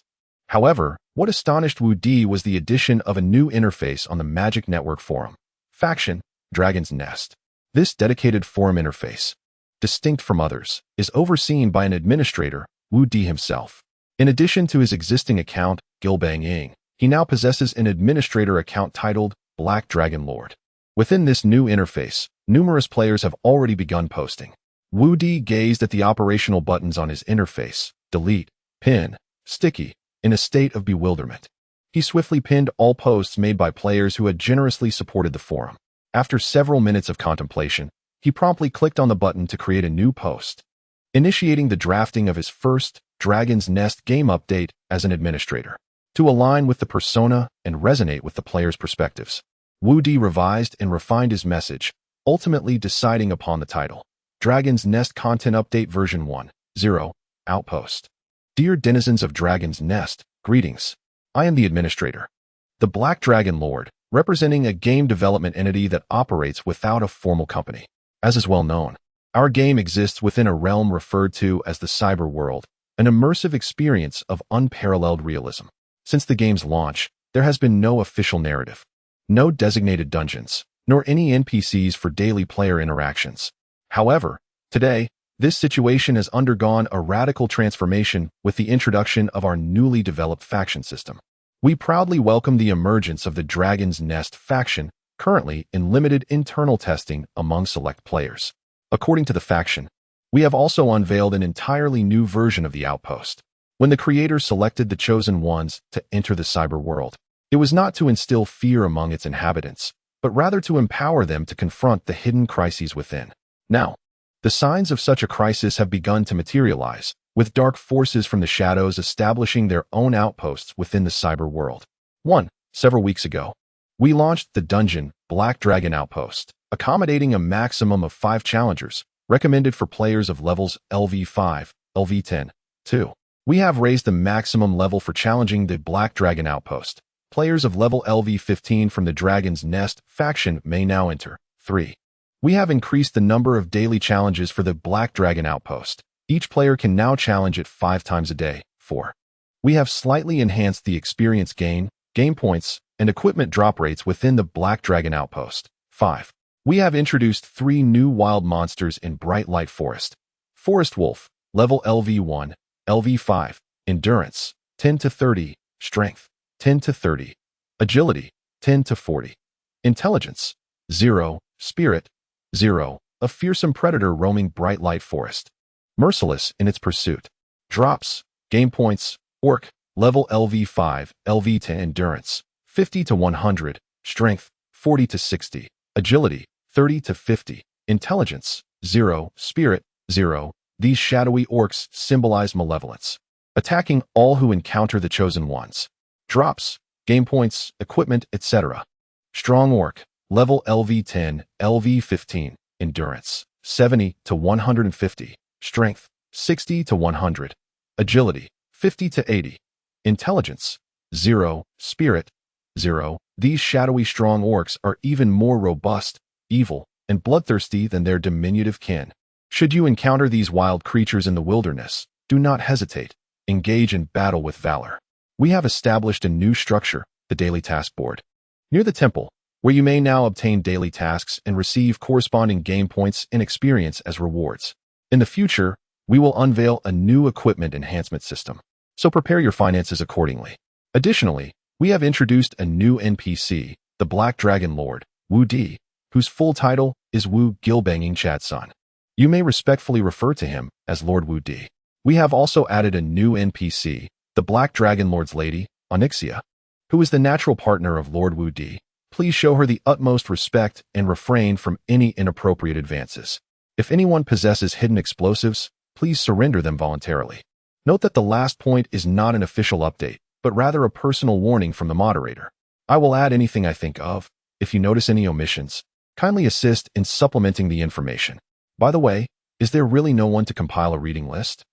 It's quite unfortunate that there are no entries at all. The third update is scheduled for 2000 hours. Chapter 41, Daily Tasks. Wu Di, having recently acquired the territory system, began to meticulously plan the development of his domain. His lair, the original site of the Black Magic Stone, was currently safeguarded by a powerful magical barrier. Access was restricted, allowing entry only with Wu Di's consent. Otherwise, one would have to face the challenges posed by the Black Dragon Outpost. Within this sanctuary, he deemed it essential to designate the area as a habitat for wild creatures, serving as guardians against player incursions. These creatures, akin to NPCs, would play a vital role in maintaining the integrity of his realm. After positioning a task board near the player's respawn point, Wu Di utilized the territory system to set up a series of daily quests. Although limited to 10, these tasks were sufficient. 1. Daily, hunt forest wolves orc warriors, 0-10-2. Daily, mine stone 0-0. 5 units 3. Daily, chop wood 0-0. 5 units 4. Daily, mine iron 0-0. 1 units 5. Daily, patrol the white light forest and report any suspicious individuals. 6. Daily, escort the merchant caravan, protecting the knoll traders from wild creatures. 7. Daily, transport resources gathered by players to the entrance of the lair. 8. Daily, challenge the Blackstone Outpost, 0-1-9. Daily, die 10 times within the Blackstone Outpost. 10. Daily fish. Gather fish as the Lord enjoys them. These quests could be undertaken repeatedly, with rewards primarily consisting of experience points and game currency, which were deducted from Wu Di's own reserves, thereby increasing his expenditure. To alleviate this burden, he recognized the necessity of enhancing the dungeon system to provide players with engaging experiences that would yield him greater rewards. The White Light Forest, a novice area devoid of player guilds and structures, was now under Wu Di's influence. He deemed it imperative to construct a grand city for players. Thus, he posted a call for civil engineering students, skilled laborers, and experienced urban planners on the forum, seeking their expertise in creating a magnificent Black Dragon city. In parallel, Wu Di planned to convene with the gnolls to inform them of the current situation and assign new tasks, including overseeing the resources collected and transported by players. He intended to establish a merchant caravan, staffed by players, to facilitate the exchange between the lair and the White Light City teleportation point, while allowing the gnolls to focus on enhancing the dungeon's difficulty and enjoyment. Summoning Elizabeth, he outlined his expectations, which included the formation of merchant caravans, halting resource extraction, and receiving player-delivered materials. Furthermore, he proposed to increase the frequency of the Defenders' meetings to twice daily, emphasizing the need for creativity in their character portrayal during confrontations with the divine chosen ones, ensuring they embody the most vicious of adversaries. While Elizabeth grappled with the new directives, she dutifully prepared to implement Wu Di's commands, even as her mind swirled with questions regarding their roles. Wu Di, fully aware of the player's psychology, understood that no one aspired to be the villain. They all wished to be heroes. By fulfilling their desire for heroism, he could ensure their enjoyment and, consequently, their willingness to engage with the game, ultimately leading to greater rewards for himself. With these plans in place, Wu Di finally found the opportunity to accompany Onyxia to White Light City, where he would not only receive the gratitude of the townsfolk and nobility, but also conduct an important recruitment drive. As Gondos traversed the forest, he cast a curious glance towards a handsome male elf beside him. This striking elf was none other than Wu Di, who had transformed from a dragon into his current form. A warrior? No, I merely seek to recruit a blacksmith, Wu Di replied, shaking his head. Ah, just a blacksmith then? That is certainly more palatable. I feared that no one would dare join if you were enlisting warriors. Gondos chuckled lightly as he spoke. At Wu Di's side was Onyxia, adorned in a shimmering silver gown, far more understated than the daring backless attire she had donned during her previous transformation. Although this garment appeared rather ordinary, it was nonetheless exquisite. However, the accompanying elves dared not gaze upon Onyxia, for while she was undeniably beautiful, she was, after all, a black dragon. The group soon arrived at the entrance of the cave's teleportation point. After a flurry of activity, Wu Di stepped through the portal at Gandos's invitation. It felt as though he had passed through a refreshing curtain of water, and he expected to be greeted by an enthusiastic throng. Yet, upon surveying the scene before him, he found himself momentarily frozen in astonishment. Before him lay a vast underground station, evidently hewn by human hands. Numerous elves, slimes, stout dwarves with multiple heads, ordinary humans, and beast folk with a variety of animal ears and features bustled about. They either darted quickly across the platform or stood behind what seemed to be a waiting line marked by a red rope. Wasn't the area behind the portal the city of White Light? Certainly not. This was the subterranean transit station, my Lord Wu Di. Chapter 42. The Enigmatic Creatures. Earthworms. As the prophesied apocalypse approached, foreseen by the divine, the once fractious races of elves, dwarves, humans, and orcs united, casting aside their grievances to forge a colossal metropolis amidst the impending doom. This grand city, fortified by towering walls and powerful magical barriers, became a bastion against the divine selectors. Within these walls, all sustenance, resources, and production activities thrived, exemplifying an epic case of scorched earth strategy. Wu Di aptly dubbed it the advance of the players.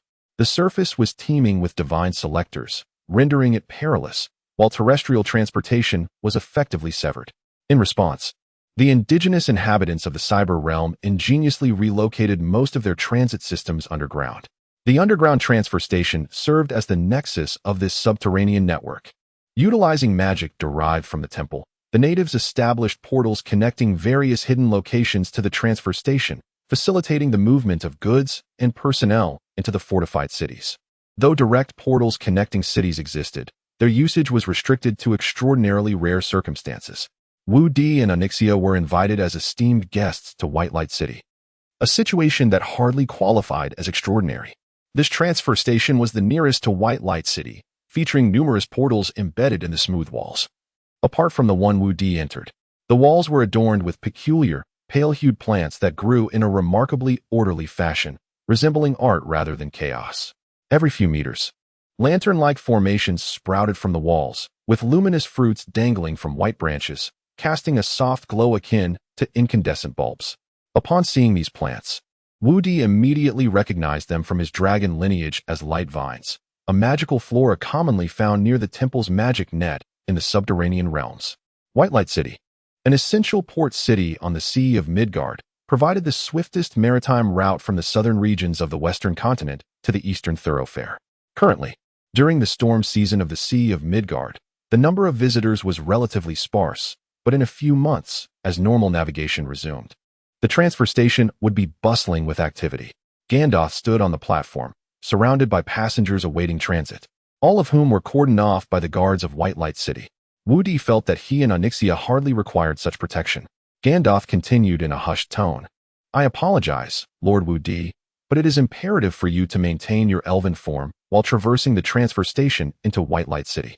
Special passageways cannot be arbitrarily decided upon, not even by the Lord of the city. Wu Di, however, was unperturbed by Gandalf's apologies. He was rather intrigued by the prospect of moving from the transfer station to White Light City. as it offered insight into how wild creatures communicated between cities under the player's shadows. He was also curious about the nature of intercity transportation. Certainly, trains were out of the question. From various perspectives, the indigenous people of the cyber realm had not deliberately pursued scientific advancement, their technological level akin to that of the medieval era. Yet, they possessed a sophisticated mastery of magic, capable of achieving remarkable feats such as illumination, long-distance teleportation, and extensive magical surveillance. Could their transportation be powered by magic? As Wu Di pondered this, he gazed at the rough, circular passageway ahead, which resembled a biological entity that had burrowed through the earth, leaving a trail in its wake.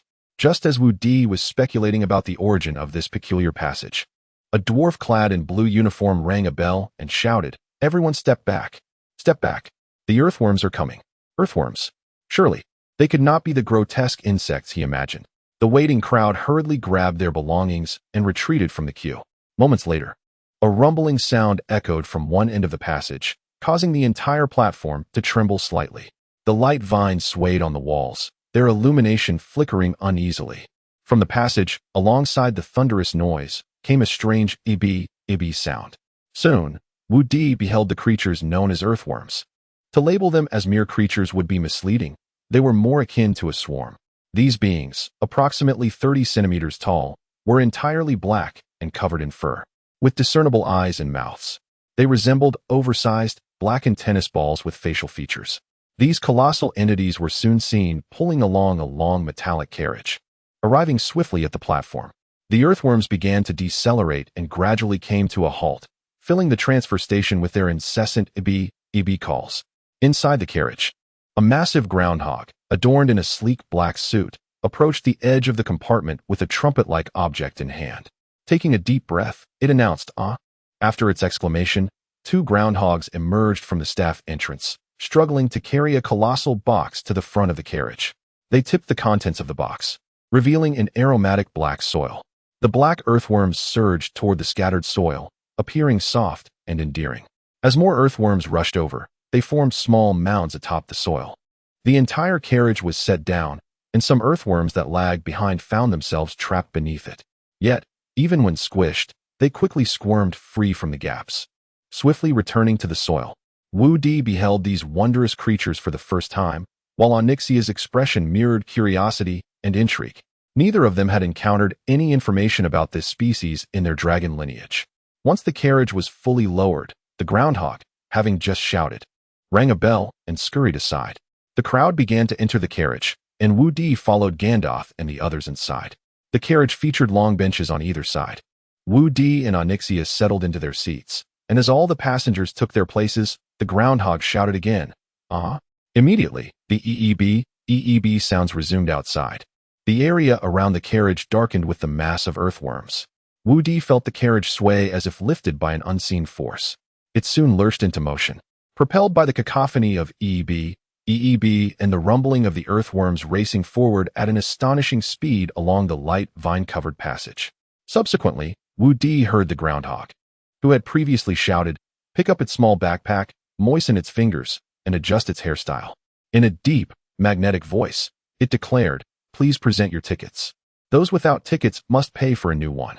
The enchanting realm within my mind shall gradually unfold, and I hope it brings delight to all. The next destination is the wondrous city of White Light. The subsequent update is scheduled for 7 o'clock. Chapter 43. Onyxia lured the dragon. The earthworms swiftly transported the carriage through the underground passage. At the forefront of the vehicle, a mole clad in a suit gazed into the dark corridor ahead. After approximately 30 minutes of travel, the passage began to emanate a faint glow. Gradually, the speed of the carriage diminished, and the corridor widened until it came to a halt before a massive iron gate. Illuminated by magical lights flickering on either side of the carriage, it was evident that someone was approaching.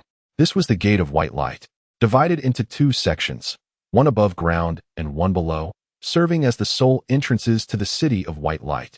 Observing Wu Di's expression of confusion, Gondos quickly explained. The Gate of White Light above ground is typically closed. The only entrance is the underground gate. However, every time we use the earthworms for transit, a thorough inspection is conducted. As soon as Gondos finished speaking, the sound of clattering echoed, and the doors of the carriage swung open. Several elves, armed and bearing magical lanterns, boarded the carriage. A few moles approached one of the elves, engaging in conversation, while the remaining elves moved to inspect each occupant of the carriage meticulously.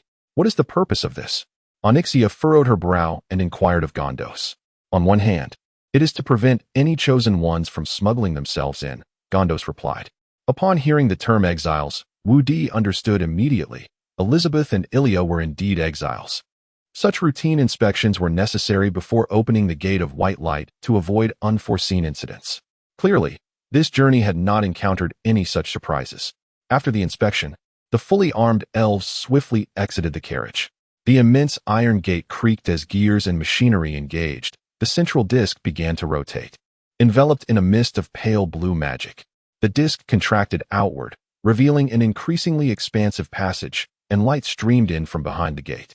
The earthworms resumed their swift movements. It became apparent that the ensuing corridor inclined upward, with light growing ever brighter.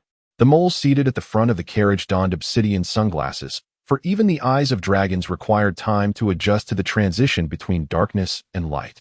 As the blinding brightness flashed momentarily, Wu Di's eyes quickly acclimated to the shifting illumination. In an instant, the earthworm-carried carriage emerged from the underground. Before them stood an endless expanse, seemingly devoid of limits, with towering city walls. Upon breaking through to the surface, the carriage was carried along the walls by the earthworms. The height of these walls towered over 100 meters. The walls, radiant with a milky white hue, glimmered softly under the sun's rays. On the opposite side of the carriage lay a boundless plain, through which a wide river meandered eastward. Beyond the plain, another massive white wall loomed. Over 100 meters high, a path leading directly to the wall was faintly visible, with indistinct figures and land-dwelling birds traversing the road, entering and exiting the city. Beyond the wall, only a pristine azure sky was visible. It was evident that Wu Di was situated within a sort of inner city of the City of White Light. The primary structure of the city resided behind the wall at the back of the plain. Observing the design of the dual city walls, which bore an uncanny resemblance to a particular anime, Wu Di couldn't help but mutter, "It truly resembles the attack of the players." What? Gondos, unable to comprehend Wu Di's words, prompted him to inquire, who designed these walls? Lord Wu Di, these walls were not conceived by mere mortals, but are the result of divine inspiration, Gondos replied with a serious expression. Long before the chosen ones emerged, our ancestors received revelations from the deities, constructing grand walled cities throughout the cyber world. History has proven the wisdom of the gods. The chosen ones brought terror and doom. Were it not for these towering walls, our civilization would likely have perished at their hands. Wu Di held no doubt regarding Gondos's words. Given the nature of players, without these walls to protect the indigenous races, annihilation would merely be a matter of time. Imagine stumbling upon a city in the wilderness of a game, filled with weapons, armor, costumes, and all manner of paraphernalia. And most importantly, the inhabitants bore health bars. What would one do? Naturally, one would plunder and seize everything. The players, with their infinite lives, would easily overpower the natives, whose lives were limited. Clearly, the walls were the lifeline for the indigenous people. Wu Di jestingly inquired, did the divine inspiration entail constructing 3 walls named Maria, Rose, and Hina? Unable to restrain himself, he asked Gondos, who appeared perplexed by the question. There is no mention of that. The deities merely indicated that we must build high walls to survive the apocalypse brought by the chosen ones, without specifying the number or naming them. Why does Lord Wu Di inquire about this?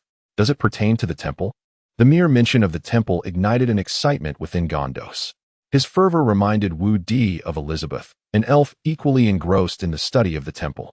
However, unlike Gondos, who was wholly devoted to saving the world, Elizabeth's interest stemmed from her father's influence, a pure curiosity for the unknown. In truth, Elizabeth harbored no particular obsession with the grand endeavor of saving the world. Wu Di refrained from bringing Elizabeth along not out of a desire to keep her from White Light City, but rather because he still needed her in his territory. And additionally, she was an exile. No, I was merely curious. I found those 3 names quite appealing. He waved his hand dismissively, choosing not to pursue the topic further. The earthworms continued their rapid pace along the towering walls, allowing Wu Di to indulge in the rare beauty of White Light City. Such a marvelous scene, enclosed by towering walls, was a sight seldom witnessed. Upon finally stopping at a stone-built platform, The moles called out loudly. The earthworms, drawn to the dumped soil, scattered to the side. The carriage settled steadily onto the ground amidst the swaying. Wu Di stepped onto the platform, surrounded by elves, dwarves, humans, and orcs disembarking from the carriage. Onyxia approached Wu Di from behind, her eyes surveying the surroundings intently. With a joyful smile, Gondos addressed them. Welcome to the city of White Light, esteemed heroes. We have prepared a grand welcoming banquet in your honor. Please, let us enter the city together. For reasons unknown. The mere mention of a banquet instilled a primal aversion in Wu Di. Beside him, Onyxia also displayed a similar disdain, inquiring in the draconic tongue, unintelligible to Gandalf's and the others. Must we truly attend the banquet? If it consists of unpalatable dishes laid upon long tables, followed by tedious speeches introducing us, and a dance where a throng of individuals marvel at the dragonkin, I have no desire to partake. As a dragon, Wu Di perceived little distinction between other races and the monkeys of the forest. Would a black dragon relish attending a gathering of monkeys, listening to their speeches, consuming their fare, and watching them dance, only to be scrutinized by them in return? What do you desire, Onyxia? Wu Di inquired in Draconic. I yearn to stroll through the city of radiant light with you. Onyxia cast a glance at Wu Di, who, for reasons he could not articulate, found her enchanting. Yet, the thought of shopping. Though he longed to suggest to Gandalf that they attend the ball, the subtle pheromones emanating from Onyxia caused him to waver. Shopping was a torment, particularly in the company of women. Nevertheless, Onyxia was irresistibly alluring. Chapter 44. The City of White Light and Recruitment. In the heart of the City of White Light, Lord Storm stood within the tallest castle, overseeing preparations for an extravagant banquet. The attendants were diligently inspecting the venue, adding the finishing touches. Maidens pushed carts, arranging platters of food upon the long tables, while elegantly dressed servers welcomed the arriving nobles and distinguished guests at the entrance. However, Lord Storm refrained from making his appearance, awaiting the arrival of the two esteemed Black Dragon Lords. He held in his hands a thick stack of papers containing the speech he was to deliver at the gathering. Following the address, a grand and opulent ball was set to unfold, complete with the finest dancers, the most talented musicians, and spectacular lighting effects, all meticulously prepared by Lord Storm. The festivities would commence with the arrival of the two heroic black dragons, marking the City of White Light as a bastion of powerful allies. It would also see him become the first lord to host dragons within an elven city. Suddenly, an elven guard approached hastily, whispering to Lord Storm, shattering his delightful reverie. What? The two black dragon lords are out shopping? Without any companions? Stunned, he gazed down at the increasingly vibrant atmosphere of the banquet. Ah, this. Upon crossing the final wall separating the plains from the city, Wu Di's expectations of a medieval-style settlement constructed from stone and wood, embellished with a hint of magic, were swiftly dispelled. Instead, he beheld a bustling coastal city, resplendent with a magical, near-modern Victorian aesthetic. The road connecting the inner walls was broad enough to accommodate 6 or 7 chocobo carts side by side, lined with lush, broad-leaved trees, meticulously arranged along both sides. Beneath each tree, flower beds adorned the pathways, enhancing the beauty of the thoroughfare. Tall stone columns stood at intervals, each adorned with charming metallic lanterns that likely served as streetlights. The sidewalks, drainage ditches, green belts, and even the roads were clearly delineated with painted lines for dual-directional traffic. The neatly aligned buildings, 3 or 4 stories high, flanked the roads, their vibrant facades featuring triangular gables, towering roofs, and prominent eaves, with distinctly styled brackets at the entrances. Below the fashionable corner towers, balconies with portico pillars offered glimpses of elven women in flowing dresses, hanging laundry to dry. The bustling streets were teeming with pedestrians and chocobos, a vivid testament to the city's prosperity and order, were it not for the distant sight of the towering, pearly white walls extending into the sea, encasing the port and a portion of the waters. One might forget that this was a city built within fortifications. A massive, tightly shut gate stood as the sole entrance for maritime access. Wu Di nearly overlooked the fact that this was a doomsday city ensconced behind walls. Unexpectedly, the natives had even enclosed the port within fortifications. Most astonishingly, the seawall showed no signs of erosion. Such craftsmanship could only be attributed to magic. However, Wu Di was not particularly concerned with the application of magic within the realm of construction. His focus lay solely on persuading Onyxia, to leave the confectionery shop manned by a slime. He gazed through the glass window at the hard-working slime, diligently cleaning its damp tracks with a mop, a poignant image of labor that brought tears to Onyxia's eyes. Let us indulge in a sweet treat, just a little. As the sign at the entrance indicates, Onyxia implored, her voice nearly a plea. But the sweets they offer are not what you imagine, Onyxia, Woody exclaimed, desperately gripping her arm. To an outsider, it appeared as though a dashing elven youth and a lively elven maiden were playfully flirting in the street. Some passers-by even remarked, "How lovely youth." Unbeknownst to them, should Wu Di release his hold, Onyxia's momentum could easily reduce the confectionery to ruins. Dear customer, our sweets are not only delectable, but also remarkably affordable. I can even offer a discount. Seeing how eager your companion seems, the slime vendor, likely a matronly figure, called out from the entrance, her mop in hand, addressing Wu Di with a friendly demeanor. Indeed, just one bite. Onyxia protested, struggling, yet ultimately, she was pulled away by Wu Di. The vendor's expression turned wistful as they distanced themselves from the shop. Once away from the confectionery, Wu Di patiently addressed the dejected Onyxia. Onyxia, let me reiterate, one cannot casually consume the slimes in this city. If you are hungry, I can take you to enjoy some fish. I want to eat slime. Onyxia lamented, her expression reflecting her disappointment. As a fellow black dragon, Wu Di could deeply empathize with her sentiments. He had exchanged for a blacksmith's workshop, but had yet to establish it due to the absence of a blacksmith. Despite her desire to shop, Onyxia showed little interest in the goods of the elven city. A dragon, after all, was her true form. For a creature of such immense stature, the items in the city of white light resembled mere miniature toys. Clothing?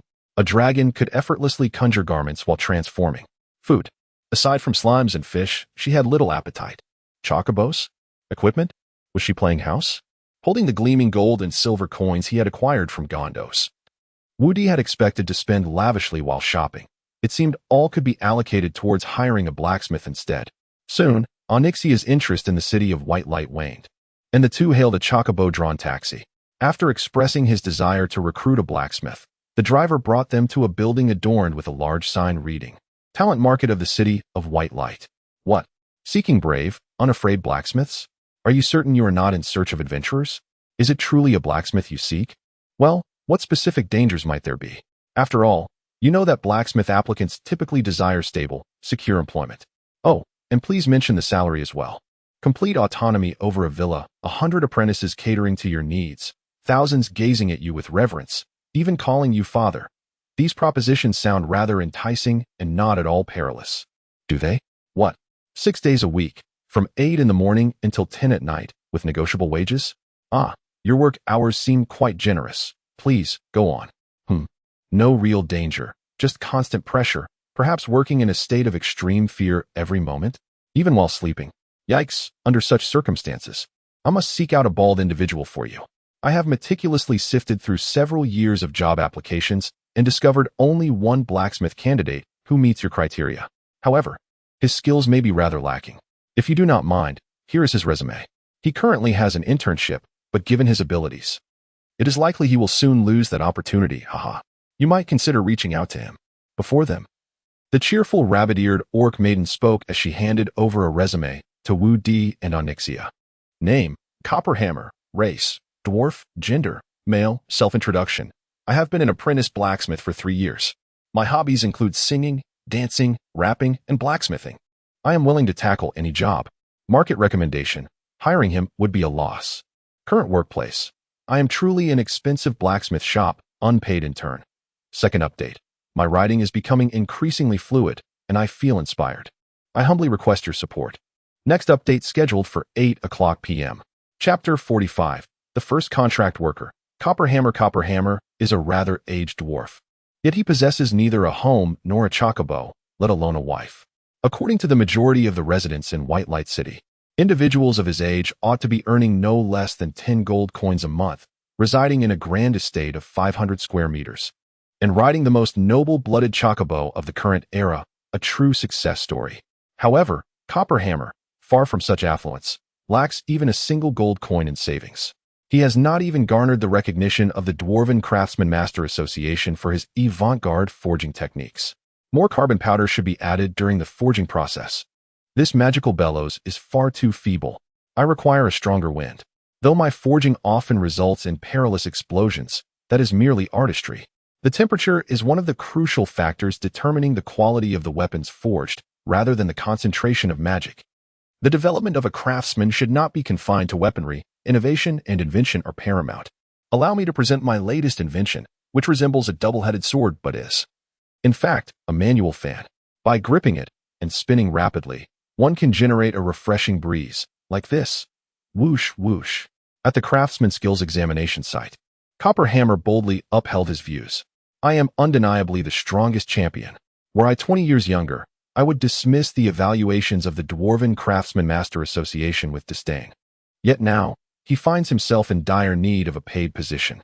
After 10 days of interning at the truly expensive blacksmith shop without receiving a single coin, Copper Hammer could no longer contain his frustration and approached his employer, the unscrupulous Peichi, a pig-faced orc. Kind-hearted Peichi, I have been working in your blacksmith shop for 10 days. As per our prior agreement, once the internship concludes, I should be promoted to a position with a monthly salary of 10 gold coins, becoming the chief blacksmith, winning your daughter's hand, and ascending to the pinnacle of life. Copper Hammer earnestly declared. Seated before him, the unscrupulous Peichi silently lit a thin cigarette by the furnace, taking a puff before inquiring, "What time did you sleep last night?" With a pained expression, Copper Hammer replied, "I was working on a batch of armor until 3 in the morning, and I had already completed them. But, because you blew up my furnace, I had to borrow one from the neighboring blacksmith shop," Peichi stated, his face devoid of emotion. "Boss, I understand your predicament, but once my new invention is completed, you will surely prosper," Copper Hammer asserted confidently, producing a half-moon-shaped piece of iron. "This is called an iron pot. With this, we can revolutionize cooking techniques, even incorporating magical alchemy." Peichi exhaled a plume of smoke from his pig-like nose. "You're fired, Copper Hammer." At the Sorrowful Person Tea Restaurant, a gentle rain pattered against the glass windows, creating a rhythmic symphony. The city's lights blurred beneath the cascading droplets, akin to the haze before Copper Hammer's eyes. The rain seemed to seep into his very soul. The stubborn middle-aged dwarf wiped the moisture from his eyes, gazing at the remnants of a small piece of bread and a nearly empty cup of dark liquid. Silently, he lifted his cup. "Sir Dwarf, could you refrain from consuming the leftovers of other patrons? It contravenes health regulations," a young elven maid, clad in a maid's outfit, implored, her expression fraught with distress. "Huh." Copper Hammer looked up in bewilderment, tears brimming at the corners of his eyes. "It's all right, let him eat. Bring him the leftovers from that table too." Just then, a voice interrupted Copper Hammer's despondent thoughts. Before him stood a strikingly handsome elf, adorned in a black tailcoat with golden embroidery along the cuffs. The collar was meticulously folded, resting elegantly upon the velvety fabric. The crisply ironed edges exuded an air of refinement, complemented by a pristine white shirt paired with a black-fitted waistcoat and charcoal gray trousers. The elf radiated the aura of a successful individual. "Huh, I understand." The elven maid had initially intended to refuse, but the elf was simply too handsome. Wu Di watched as the elven maid brought the leftover food from the adjacent table to Copper Hammer before taking a seat beside him. At that moment, Onyxia entered, her stunning appearance and glamorous attire inciting a flurry of whispers. Yet, no one dared approach the beautiful elven maiden, particularly given the frosty expression she wore. Copper Hammer, gazing at the two successful-looking elves seated before him, felt a bit dazed. "Mr. Copper Hammer, I've heard about your internship failure and subsequent dismissal. I sought this place with great difficulty. Allow me to introduce myself," the smiling elven youth said. "I am Wu Gilbonging Chatsun Di, but you may refer to me as Lord Wu Di. I am a lord in search of an exceptional blacksmith like yourself. If you join my territory, all the leftover food in this restaurant tonight will be yours." Copper Hammer's mouth fell agape in astonishment. Thank you. Not at all. Let us get straight to the point and discuss employment. As a lord, I am quite busy, Wu Di declared, folding his hands on the table and attempting to adopt a commanding demeanor. Upon hearing about the job, Copper Hammer perked up immediately, exclaiming, "Kind-hearted Lord Wu Di, I will accept any position that offers a salary or even an internship opportunity. Rest assured, I will certainly provide you with a salary. Moreover, upon joining my territory, I will gift you a standalone blacksmith shop where you can live and work, along with 100 apprentices to assist you," Wu Di promised. Copper Hammer felt as though he were dreaming, fearing he might be suffering from food poisoning. Yet, The handsome elf did not appear to jest. The work poses no danger, though it may be somewhat stimulating, requiring mental resilience, Wu Di tentatively remarked. My mental fortitude is exceptionally strong. Communication may be challenging. Not an issue. A blacksmith need not converse. Clients may be peculiar, some perhaps eccentric. Not a problem. I adore eccentric individuals.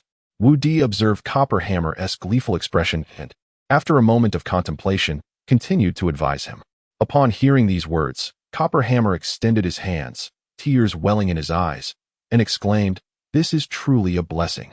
Wu Di, witnessing Copperhammer's overwhelming gratitude, silently produced a magically imbued contract from his pocket. I've heard that you sign employment contracts in this manner, correct? Here is the contract I just drafted.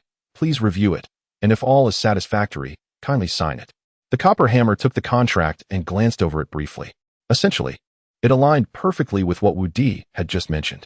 The employment agreement spanned 5 years, with a monthly salary of 1 gold coin, alongside commission, the specifics of which were still under consideration. He swiftly inscribed his signature upon it. With such generous terms, what room was there for discontent? Although the workplace was situated outside the city of White Light, this elven lord hardly appeared to be a resident of a perilous area. The contract assured that as long as he remained within the forge, his safety was unequivocally guaranteed. Furthermore, even if there were slight dangers, could I not work alongside the temple? Welcoming 333 chosen ones daily, without a moment's peace, even in slumber? Such notions are farcical, are they not? Chapter 46. Update of the Dragon's Nest version 1. The morning in the White Light Forest was as ordinary as ever. Lin Nani was an unremarkable player. Much like many others in the novice village of the White Light Forest, he was fortunate enough to be among the first to join the newly opened faction, the Dragon's Nest, which boasted the most enriching gaming experience in the current cyber world. Daily quests had already been introduced, and who knows what else might await him upon his next login. Upon entering the game, Lin Nani first checked himself for any missing limbs. After all, some players found amusement in dragging the bodies of those who logged out in the wild. Last night, Lin Nani had logged out in a rush, hiding in a bush rather than at a resurrection point near the temple, and luckily, no other players had stumbled upon him. Rising from the underbrush, he examined his quest panel. Daily, hunt forest wolves. The forest wolves roaming the White Light Forest randomly attack passing travelers, causing great distress to Lord Wu Di. Go forth and eradicate them, brave warrior. Objective: kill 6-10 forest wolves. Quest reward: 100 experience, 10 game points. This task was not particularly daunting. Despite the forest wolves being described as formidable, they were among the weakest of monsters. However, Lin Nani had only played for 12 hours the previous day and had not managed to complete this quest. Daily, challenge the Blackstone Outpost. The forces of darkness seek to infiltrate the cyber world, and their outpost has appeared in the White Light Forest. Go forth and vanquish evil. Brave warrior. Objective: kill Bonebreaker 01. Kill Decapitated Mouse Jerry 01. Kill Black Bear King Tyson 01. Quest reward: 500 experience. 50 game points. This quest was considerably more challenging, primarily due to the potential financial drain. Lin Nani had just reached level 5, and although he could enter the Blackstone Outpost dungeon, the general level of the monsters there was 10, with bosses at level 15, which was rather intimidating. However, after the first version update of the Dragon's Nest, players at level 15 could now join the dungeon. Groups of level 15 players were taking on the roles of guides, assisting a novice for a fee, with all dropped equipment going to the boss, who also completed daily quests. The cost was steep, 10 yuan per person, totaling 40 yuan. Goodness, that was enough for a month's worth of breakfast. Thus, Lin Nani had no choice but to leave this quest languishing in his task list. He had completed the remaining quests, one of which was particularly simple. Daily, die 10 times in the Blackstone Outpost. This was arguably the easiest task. Players above level 5 could enter the dungeon and die 10 times to earn experience and 5 game points without any effort. After reviewing his task list and discovering 2 remaining quests, Lin Nani set off toward the temple. Upon approaching, he noticed a large gathering of players at the temple, all captivated by a new structure, a smithy operated by a dwarf clad in a gray leather apron, seemingly lost in thought. Players surrounded the area, engaging in animated discussions. A new building? An NPC? Why hasn't there been an announcement about this update? It's amusing. Look at the Blackstone Outpost. They announced it weeks after it was built. Just get used to it. That's the norm for a company that doesn't exist. Can we craft weapons here? Can we purchase them?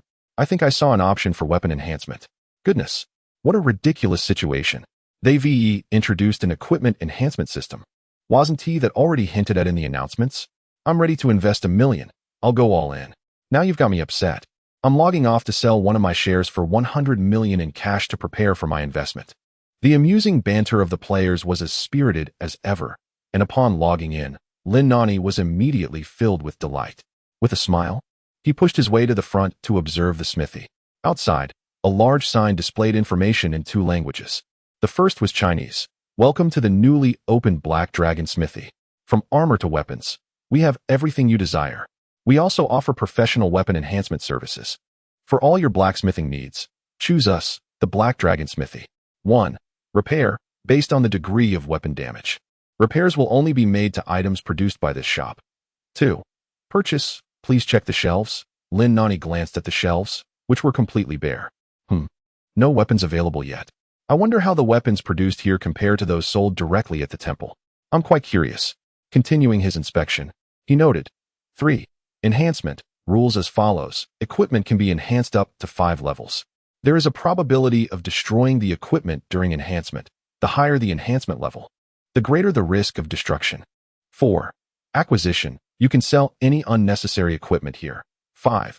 Learn life skills. Blacksmithing requires completion of a series of prerequisite tasks. Lin Nani observed additional text on the sign in a language he did not recognize. Likely a unique feature of the game, as the monsters possessed their own language.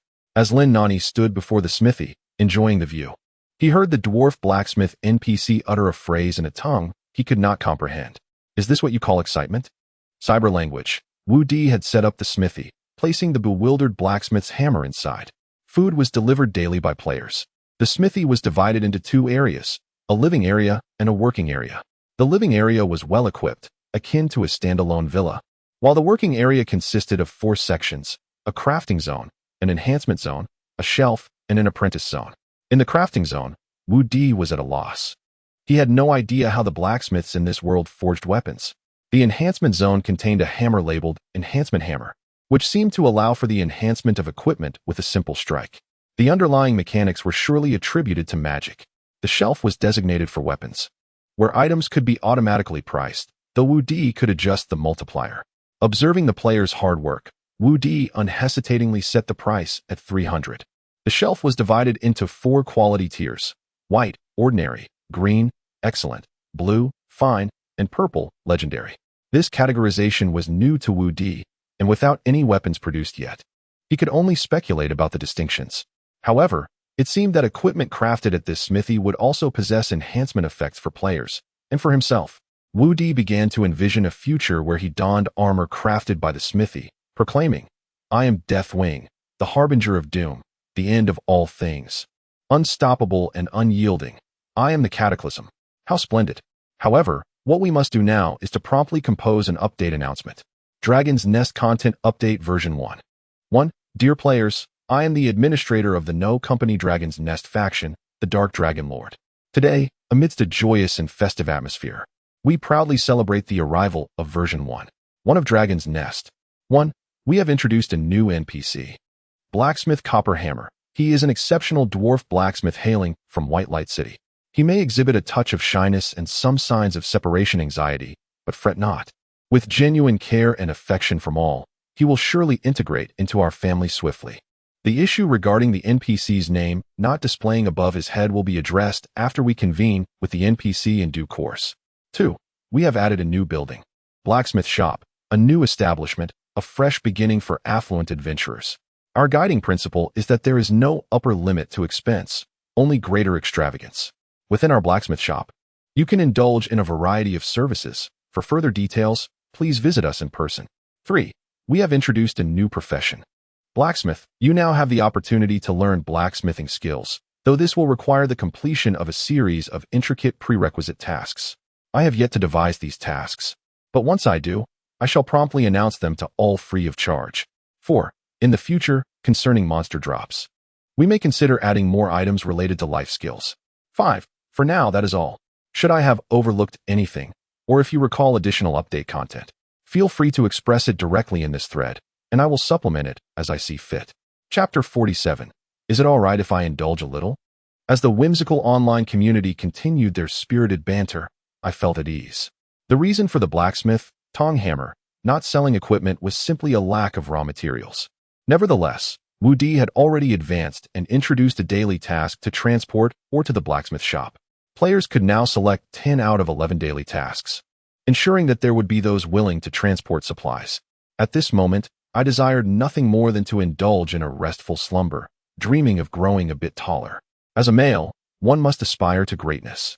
When Tong Hammer was seized by the formidable Wu Di, the black dragon, and whisked away to the luminous white light forest, he trembled with excitement, astonished that his skills were recognized even by a black dragon. But what could he forge for such a mighty being? Dragon armor, perhaps? The thought of becoming the very first dwarf to serve the Black Dragon Lord by crafting dragon weapons and armor filled him with exhilaration. He envisioned himself, in his twilight years, seated before the hearth, regaling his robust grandchildren with tales of the illustrious Wu Di, the opulent black dragon who once treated him to the leftovers from a bustling tea restaurant. Deeply moved by Wu Di's sincerity, he had resolved to venture forth to his domain and become a blacksmith. Tong Hammer finally comprehended Wu Di's assertion that the work environment was somewhat exhilarating, with a steady stream of clients, albeit tinged with a hint of madness. Typically, the Black Dragon's minions were goblinoids, a race teetering on the brink of civilization. Living amongst them was akin to a civilized individual delving into the heart of a primitive tribe. How could it not be exhilarating? As for the madness, having never encountered goblinoids, he speculated that they might indeed possess a certain neuroticism. This perception persisted until he found himself stationed at a blacksmith shop adjacent to a temple. Gazing at the throngs of chosen ones congregating nearby, Tong Hammer stood bewildered within the shop, unable to contain his astonishment. Wu Di, is this what you call exhilarating? After only a few minutes of operation, the newly opened blacksmith shop had bolted its doors. Tong Hammer crouched by the furnace, clutching his hammer, his sole weapon.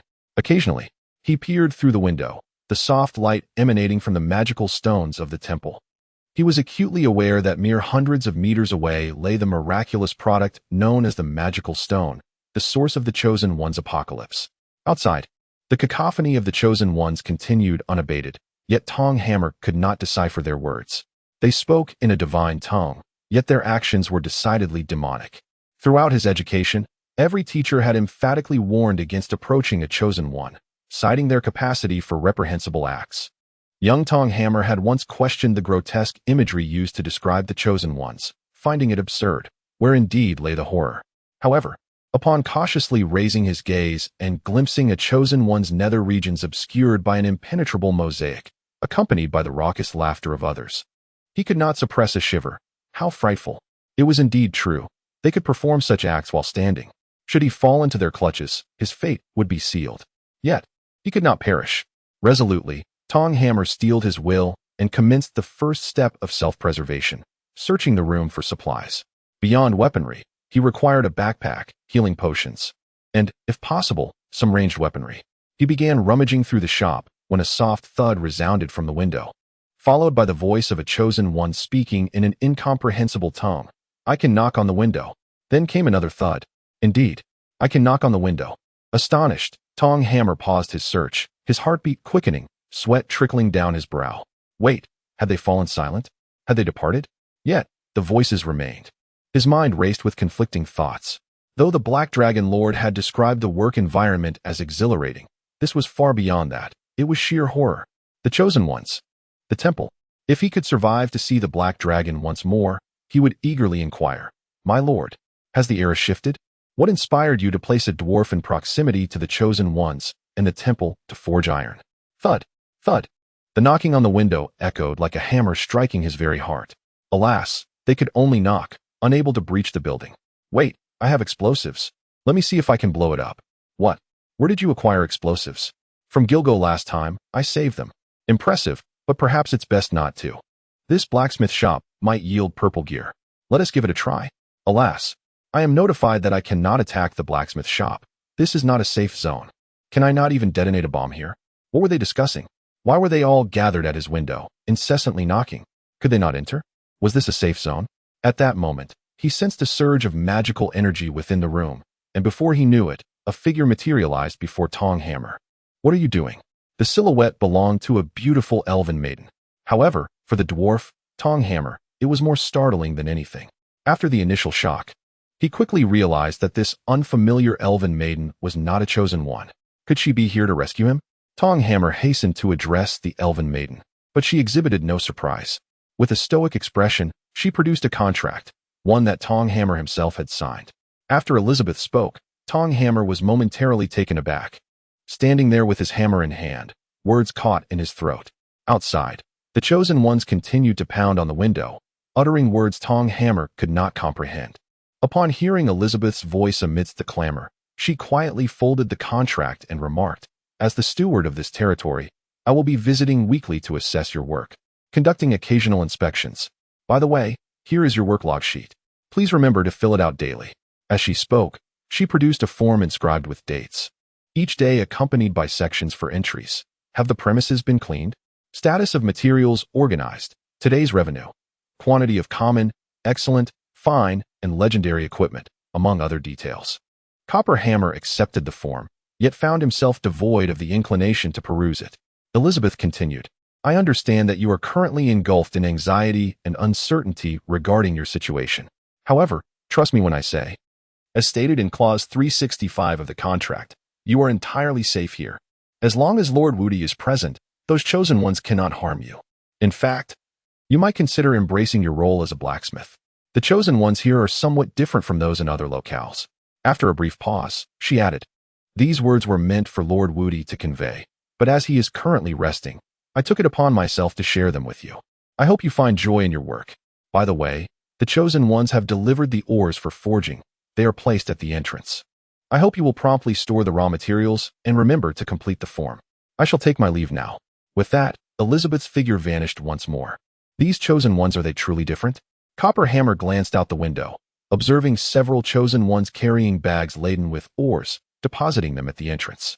Why are they doing this? Aren't chosen ones merely beings of destruction and slaughter?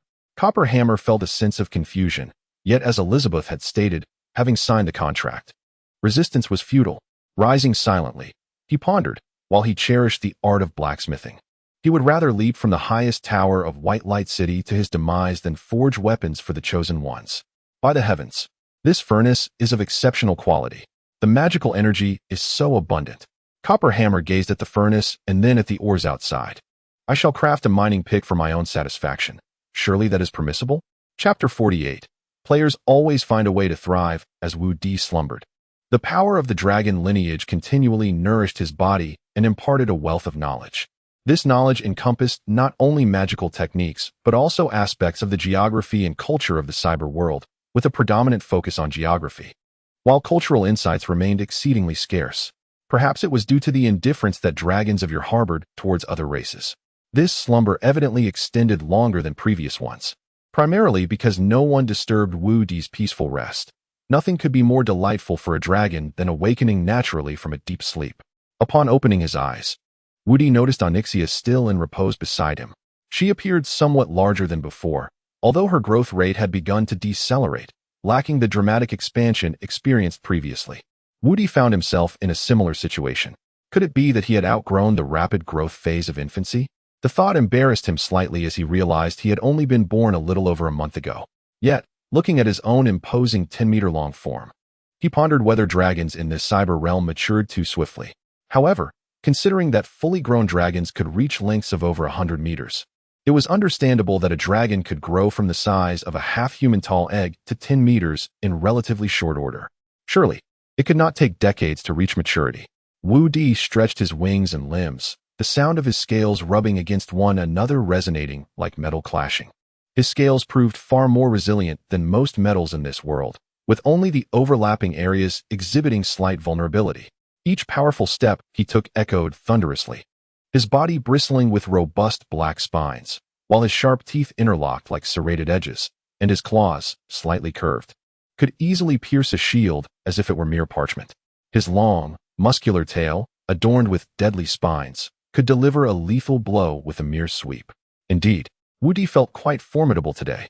After a month immersed in life and the influence of the dragon heritage, Wu Di's identification with his black dragon identity reached unprecedented heights. He understood why Onyxia preferred to remain in her black dragon form rather than shape-shifting into other races, for there was a comforting satisfaction in embracing her true nature. While Wu Di assessed his physique, he sensed someone approaching from the woods. It was Elizabeth. "My lord Wu Di, you are awake. Please, partake in a meal." She had evidently been drawn by the commotion of Wu Di's movements, as he stretched and flared his wings, creating quite a ruckus audible even from a distance. She dragged a cart laden with fresh fish, some of which still wriggled energetically. Fishing was hardly a challenge for the players. Any significant news from the territory recently?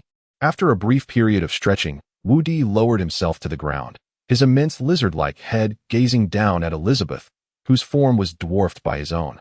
He mused that he could likely swallow her whole. However, he held no appetite for elves.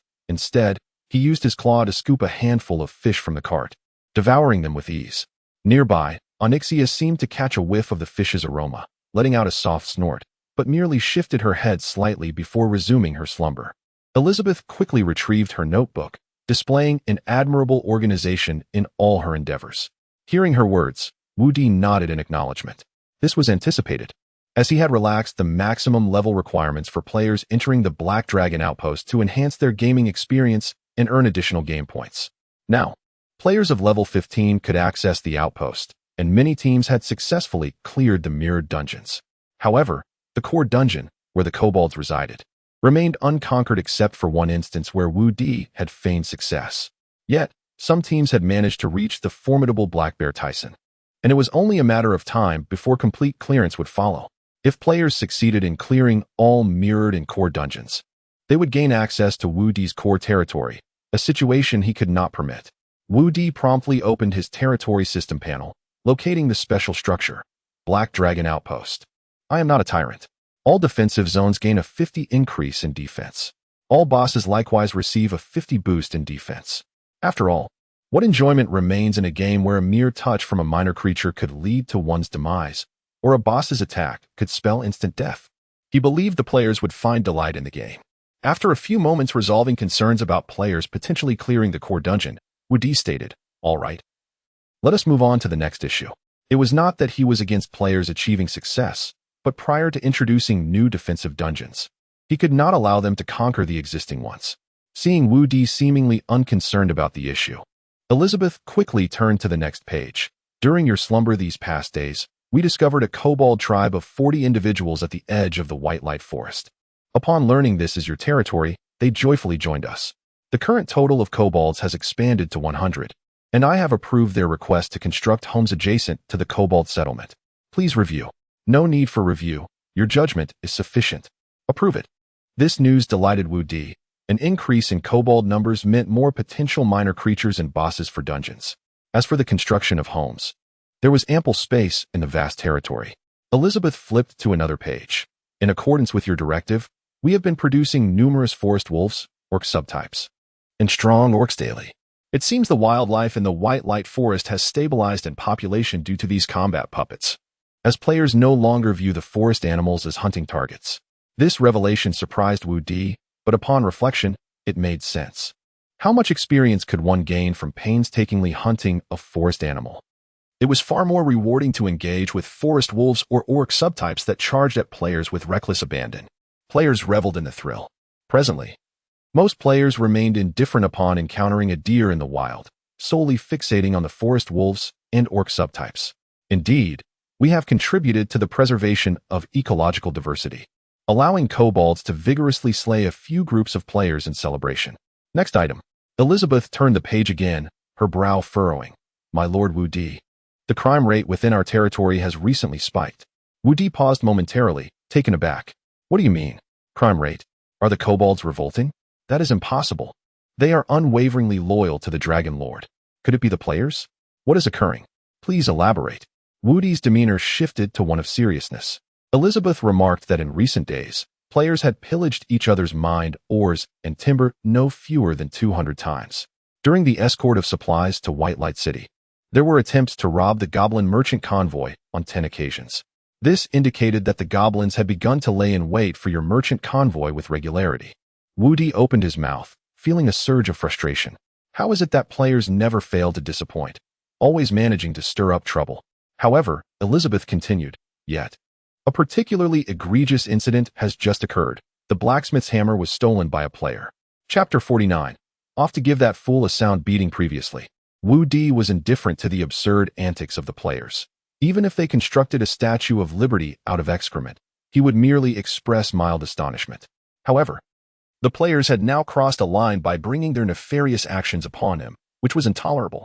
After receiving a report from Elizabeth regarding the situation, Wu Di resolved to investigate the matter on the forums. His first inquiry pertained to the reports of merchant caravans being robbed. Logically, the kobolds were currently allied units, and players encountering these kobolds would see them as non-hostile NPCs, thus raising the question of why such robbery incidents were occurring. Wu Di felt puzzled, but after perusing the forum posts, he began to understand the unfolding events. One post by a player named caught his attention. Wow, I discovered we can exploit a bug to seize the goods from the caravans.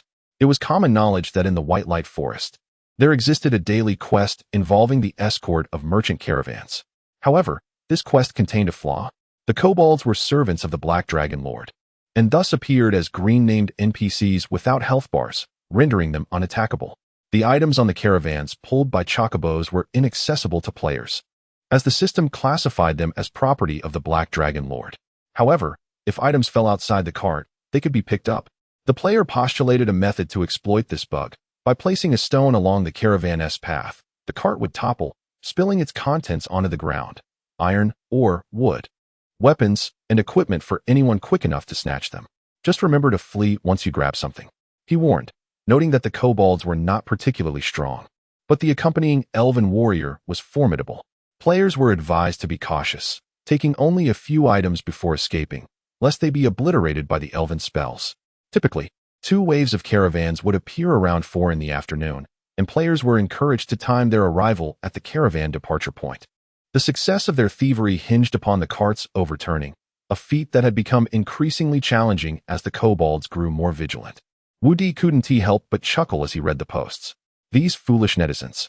Even as friendly units, they dare to rob. He paused, realizing that the items they sought were, in fact, his own possessions.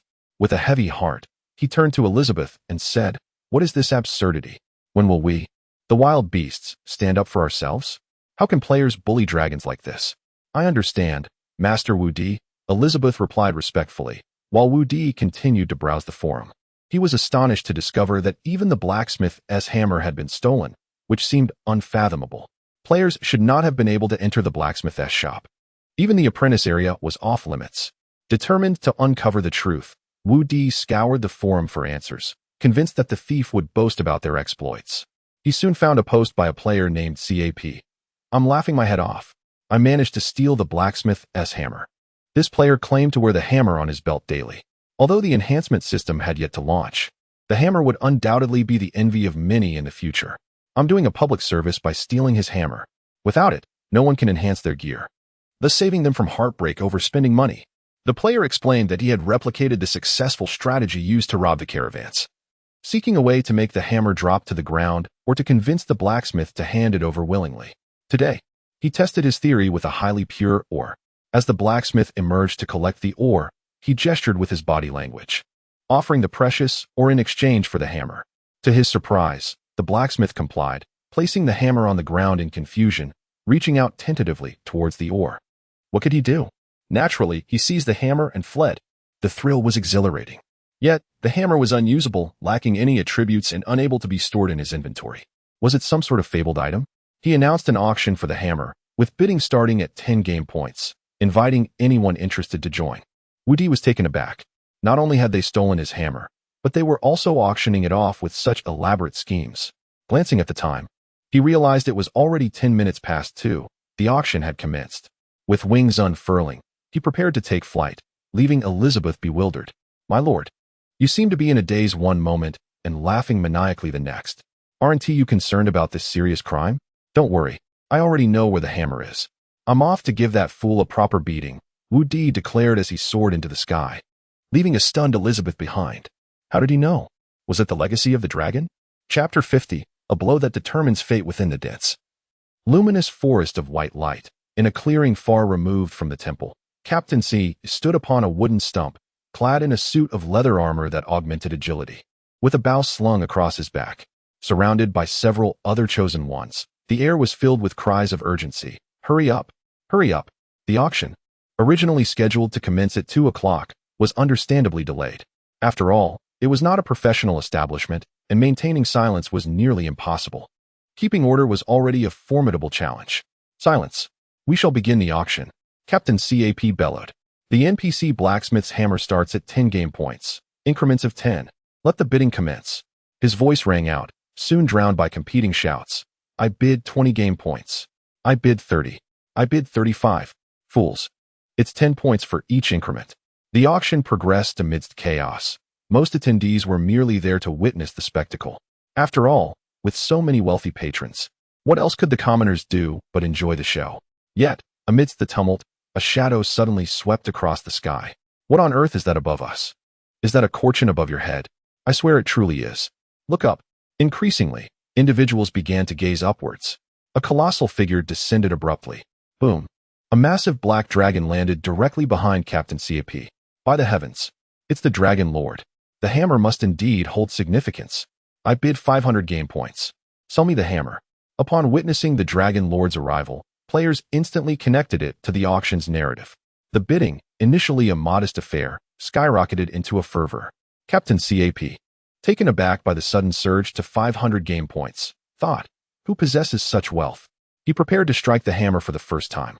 However, before he could swing, he felt an unexpected tug at the back of his clothing, followed by being hoisted into the air.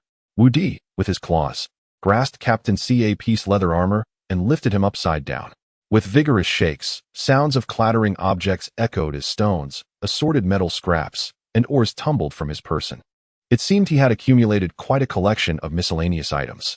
When a hammer fell to the ground, Wu Di recognized it as a copper hammer. He discarded Captain CAP aside, seized the hammer, and took flight. As players observed the Dragon Lord's swift departure, their minds were suddenly filled with a system notification. Ding! A patch has been released. Players who steal NPC items will incur a debuff until the items are returned. Prices for all goods will increase by 50, and thieves will permanently gain a 10 penalty. Upon reading this patch announcement, players erupted into thunderous cheers. By heavens! WeVE compelled the officials to issue a patch. Haha! Captain CAP, you truly are remarkable. Enough talk. I must steal from NPCs. A mere 10 penalty? I will bring suffering upon the entire faction. Hey, don't act like that. With the blacksmith's hammer in tow, Wu Di, as he approached the temple, discreetly transformed into an elf. The dragon's massive form could not enter the blacksmith shop adjacent to the temple. After casting an invisibility spell upon himself, Wu Di boldly strolled past the bustling players, making his way directly to the blacksmith shop. The shop's window remained barren. A large crowd of players gathered around, anxiously awaiting. It seems genuine. Posts have already surfaced on the forums. I witnessed that individuals seized the blacksmith's hammer. The enthusiasm of the players was understandable. The equipment produced by the blacksmith differed greatly from that exchanged at the temple. The temple yielded only basic white equipment, while the blacksmith crafted items in varying colors: white, green, blue, and purple. Clearly, colored equipment was more potent at the same level. Typically, a copper hammer would yield a piece of equipment that would be snatched up in an instant. Although the prices on the shelves were steep, a quick hand could still reap rewards. However, amidst the fervor of the players, the copper hammer sat beside the furnace, puffing on a pipe, a look of melancholy on his face. As Wu Di entered the room, the copper hammer immediately sensed a surge of magical energy.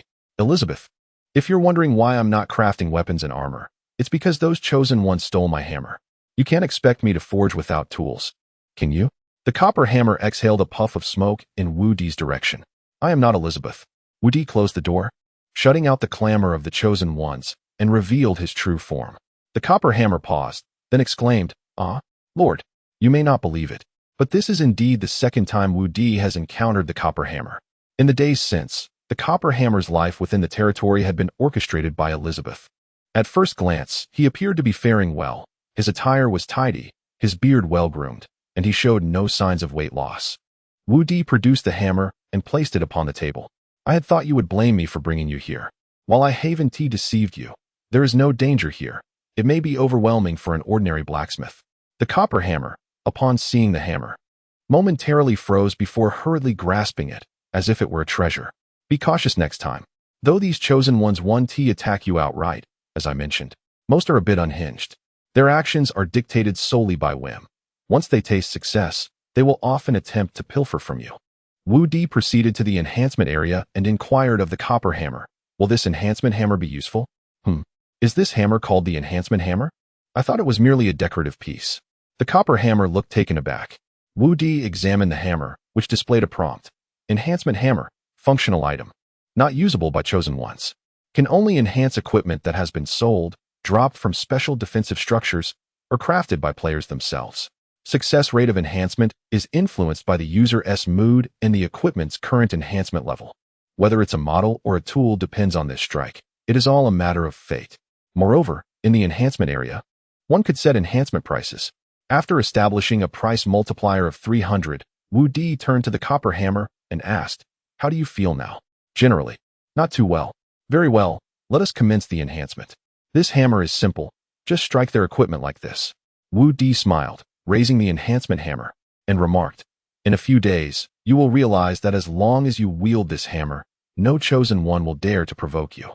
Chapter 51. The Black Dragon Prison. The players' antics were incessant, a development Wu Di had anticipated.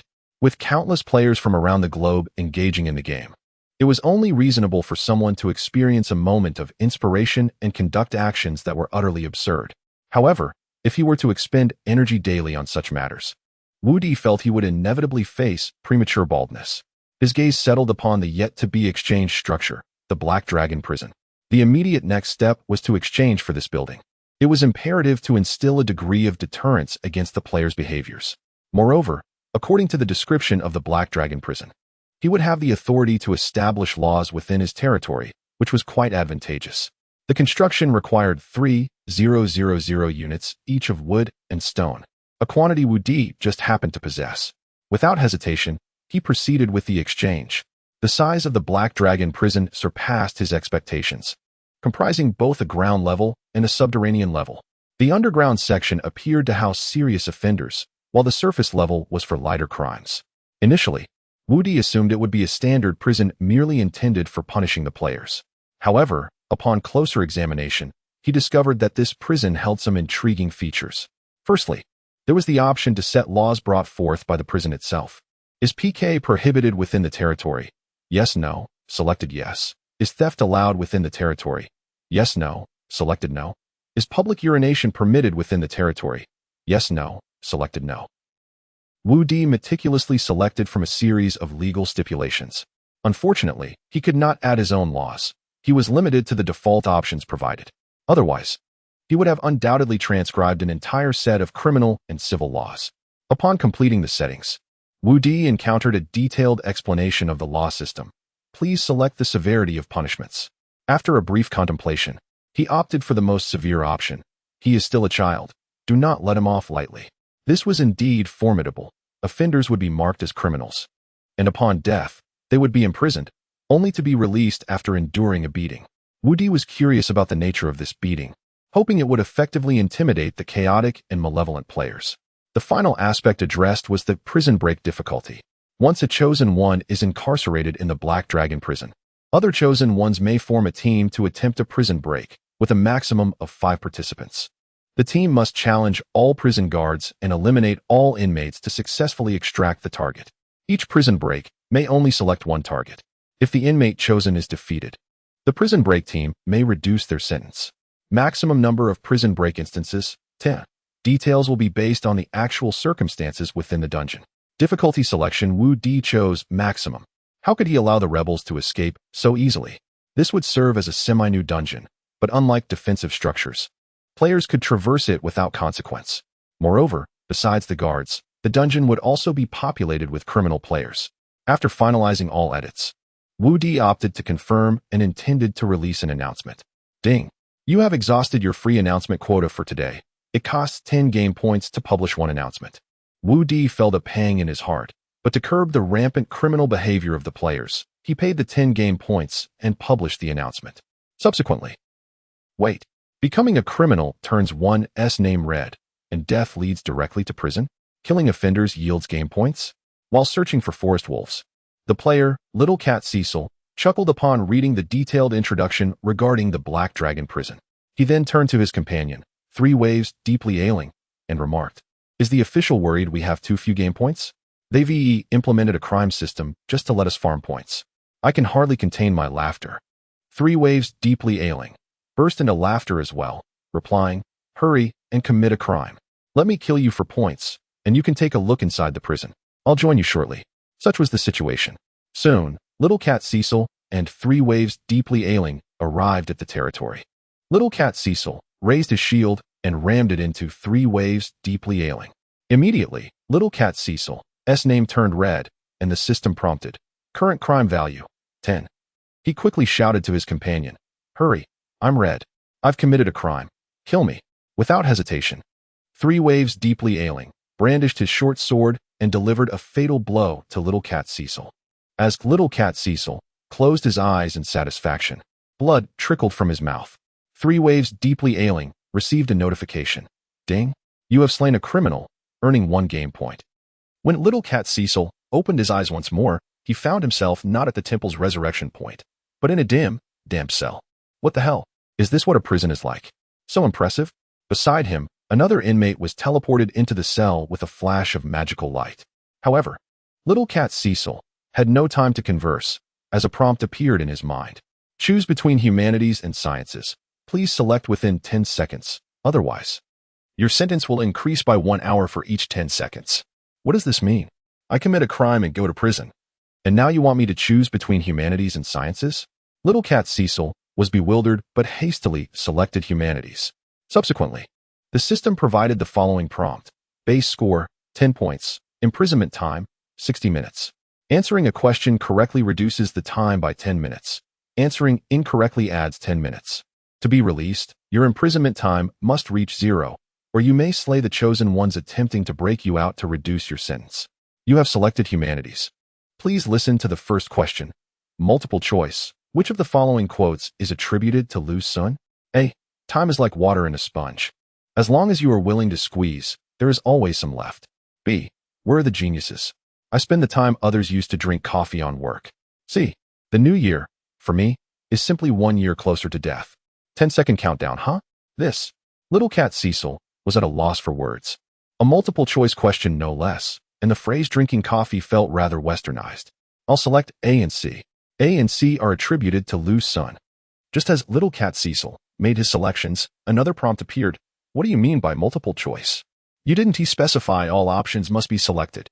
Damn it. Ding. You have spoken out of turn. Current imprisonment time, 80 minutes. Little Cat Cecil promptly closed his mouth. The second question soon appeared. Please recite the entirety of Memorial on the expedition within 10 minutes. Crap. That day, the Black Dragon prison was filled to capacity, and the forums erupted once more, particularly among the players of the Dragon's Nest faction. Their method of greeting each other in the forums had transformed into, "How many questions did you answer correctly? How much time do you have left? Don't mention it. I might never get out of here." The most liked post was from Descendant of Zhuanshu.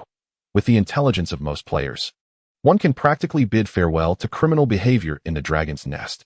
Unsurprisingly, the first player to emerge from prison was surrounded by a throng of curious onlookers, all inquiring about the experience within and the difficulty of the questions. The individual merely waved his hand dismissively, with a practiced motion, a smile playing on his lips as though he were a top student who had aced the exam. Don't ask. I'm definitely doomed this time. I got so many answers wrong. I'm surely failing.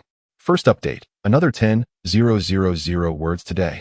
Group number 824563438. Chapter 52, Territorial Friction upon the Rugged Hillside. A goblin diligently wielded a pickaxe, rhythmically striking at the exposed iron ore. Due to the recent disturbances caused by the Black Dragon prison, the presence of players in the Radiant Forest had notably diminished. Consequently, the goblins of the Black Dragon territory were compelled to revert to their former trades, taking up their pickaxes to mine once more. Ingu, a valiant old boss of the Black Dragon outpost, also served as a diligent laborer under Lord Wu Di. He held profound gratitude and admiration for his master, who not only exhibited immense strength, but had also granted him a safe haven. The Lord's formidable presence instilled fear even in the chosen ones who heralded doom. Outside the Black Dragon outpost, these chosen ones dared not attack him or his fellow goblins. In the past, they would have charged without hesitation at the sight of goblins. All of this was thanks to Lord Wu Di. Reflecting on his previously nomadic tribal existence, Ingu felt an inexplicable happiness, realizing that under Lord Wu Di's influence, his life had transformed into one of relentless activity, akin to that of a tireless agent. With a resounding clang, a piece of or finally broke free from the rock, and Ingu, beaming with joy, prepared to carry it to the cart behind him. However, as he lifted the oar, he suddenly beheld a looming shadow. Before him stood a towering 3-meter-tall, two-headed ogre. The left head, in a simple-minded tone, remarked, "Another goblin come to mind." The right head echoed, "Walk." Immediately, Ingu let out a fervent goblin battle cry, but his threats were utterly ineffective. The ogre, a behemoth far beyond the goblin's measure, effortlessly seized Ingu, lifting him off the ground. "Goblin, delicious. The Lord will be pleased," the ogre declared, completely indifferent to Ingu's desperate struggles as he began to march towards the mountains. Just as the ogre turned, a furious shout rang out from behind, "Release that goblin." It was a chosen one, accompanied by 2 others. Fake Mo Tianyi, level 11, alongside Tai Dao Zhang, level 9, and Jir Yang Yang, level 10. The ogre swiftly turned back, the left head expressing alarm. "Ah, a chosen one." The right head, however, dismissed the concern. "No meat, they have no meat." While the 2 heads continued their banter, the previously shouting Fake Mo Tianyi charged forward with a shield, crashing into the ogre's knee. The other 2 players quickly followed suit, excitedly exclaiming, "Wow, an ogre! Tianyi, don't charge in so fast. That ogre is level 15. Tai Dao Zhang and Jir Yang Yang each shouted warnings. Nevertheless, Fake Mo Tianyi pressed on. "He's holding a goblin. Doesn't he look a lot like Ingu? This might be a quest." "Wow, you make a good point." Tai Dao Zhang suddenly realized. It really does look like him. Jir Yang Yang had already drawn his bow and launched a magic arrow at the ogre. The arrow missed the ogre but nearly struck Ingu, who felt a surge of terror as he narrowly avoided being hit. "Don't shoot the goblin," he cried out in alarm. "Don't worry, I accidentally hit him. It's all under control," came the reassuring reply, but Ingu could not comprehend a word of their conversation. Initially believing these chosen ones had come to rescue him, he felt a swell of gratitude, thinking perhaps they were not so bad after all. Yet, it soon became clear that they might be pursuing him instead. Ingu's frantic struggles began to bear fruit, especially as Fake Mo Tianyi managed to bruise the ogre's knee with his shield. In response to the pain, the ogre roared in anger, swinging a fist at Fake Mo Tianyi. The shield bearer quickly raised his shield just as the ogre's fist collided with it, producing a thunderous sound. Meanwhile, a fireball flew from a distance, prompting the ogre to raise a hand in defense. Seizing this moment, Ingu wriggled free, plummeting heavily from 2 meters above. "Ah, the goblin is escaping," cried the ogre. "Fool, go catch the goblin. The chosen ones have no meat. But the chosen ones keep smashing my knee. Let them smash. Can they really kill me?" The 2 ogre heads began to bicker for reasons unknown. Yet, Ingu had no time to ponder. He had to flee for his life. With an unparalleled roar of defiance, Ingu dashed away into the distance. Behind him, the 3 chosen ones continued to battle the ogre, seemingly shouting in his direction. However, Ingu could not comprehend their words. Escaping was his only priority. "Ha ha. Oh my goodness. Ha ha. This fool has a sentence of 2,000 minutes. The black dragon laughed heartily, its belly shaking with mirth as it couldn't help but thump its front paw against its stomach. Wu Di found himself thoroughly entertained by the antics of the players in the Black Dragon prison. Over the past few days, hundreds of players had tested the limits of their confinement. The prison could only hold so many, and with players needing to complete examinations to escape, many were facing increasingly lengthy sentences. A queue of several hundred had formed outside the prison, while those not yet imprisoned fervently prayed for their peers' continued confinement, simultaneously studying their textbooks in preparation. The entire forum buzzed with a spirited and positive atmosphere, brimming with motivation. As for crime, that was the domain of the top scholars. Players now dared not even relieve themselves casually within the territory, fully aware that the first batch of prisoners was still engaged in examinations. While Wu Di laughed heartily, Elizabeth approached with a furrowed brow, saying, "Lord Wu Di, Ingu has been attacked by the servant of the neighboring lord." Chapter 53. I must have encountered a fortuitous event. Wu Di was taken aback by the sudden friction with the lord of the Western Mountain Territory. As it stood, The opposing lord not only commanded a retinue of small merman servants, but also had ogre minions at their disposal. In terms of sheer strength, their subordinates far surpassed Wu Di's own, which comprised only goblins, a solitary black bear, and a combat-capable elf. Furthermore, Wu Di remained in the dark about the identity, capabilities, and temperament of the Western Mountains Lord. Under normal circumstances, he might have considered postponing his mining endeavors in the mountains. However, given the rapid development of his own territory, with scattered wild creatures in the White Light Forest offering experience to players, as well as the need for equipment for both players and his goblin minions, he could not afford to delay. Calmly, he decided to issue a faction announcement. A multitude of special fortuitous quests will appear in the mountains near the Iron Mine collection point in 1 hour. Players are advised to prepare accordingly. Upon sending the announcement, Wu Di found himself immersed in self-satisfaction. Truly, he had grasped the essence of clever planning. After dispatching the announcement, Wu Di, accompanied by Elizabeth, transformed into a human guise, intending to blend in with the throngs of players and scout the mountains. Players served merely as a smokescreen to draw attention. Wu Di believed it prudent to personally investigate rather than rely on players to uncover anything meaningful in a short time. Just as he and Elizabeth were about to depart, Onyxia suddenly swooped down from the sky. The petite dragon, measuring approximately 7 men in length, alighted gracefully before Wu Di. After examining Wu Di and Elizabeth, Onyxia inquired, "Are you two off to pretend to be the chosen ones again?" "What do you mean pretend? We are going to scout." Wu Di promptly corrected her. Yet, Onyxia simply replied, "I want to join." Taken aback by Onyxia's unexpected interest, given her previous indifference toward the chosen ones, Wu Di reconsidered. With the opposing lord's uncertain strength and identity, having Onyxia along would provide an additional layer of security. After all, his bond with Onyxia was as close as that of renowned figures and their devoted photographers.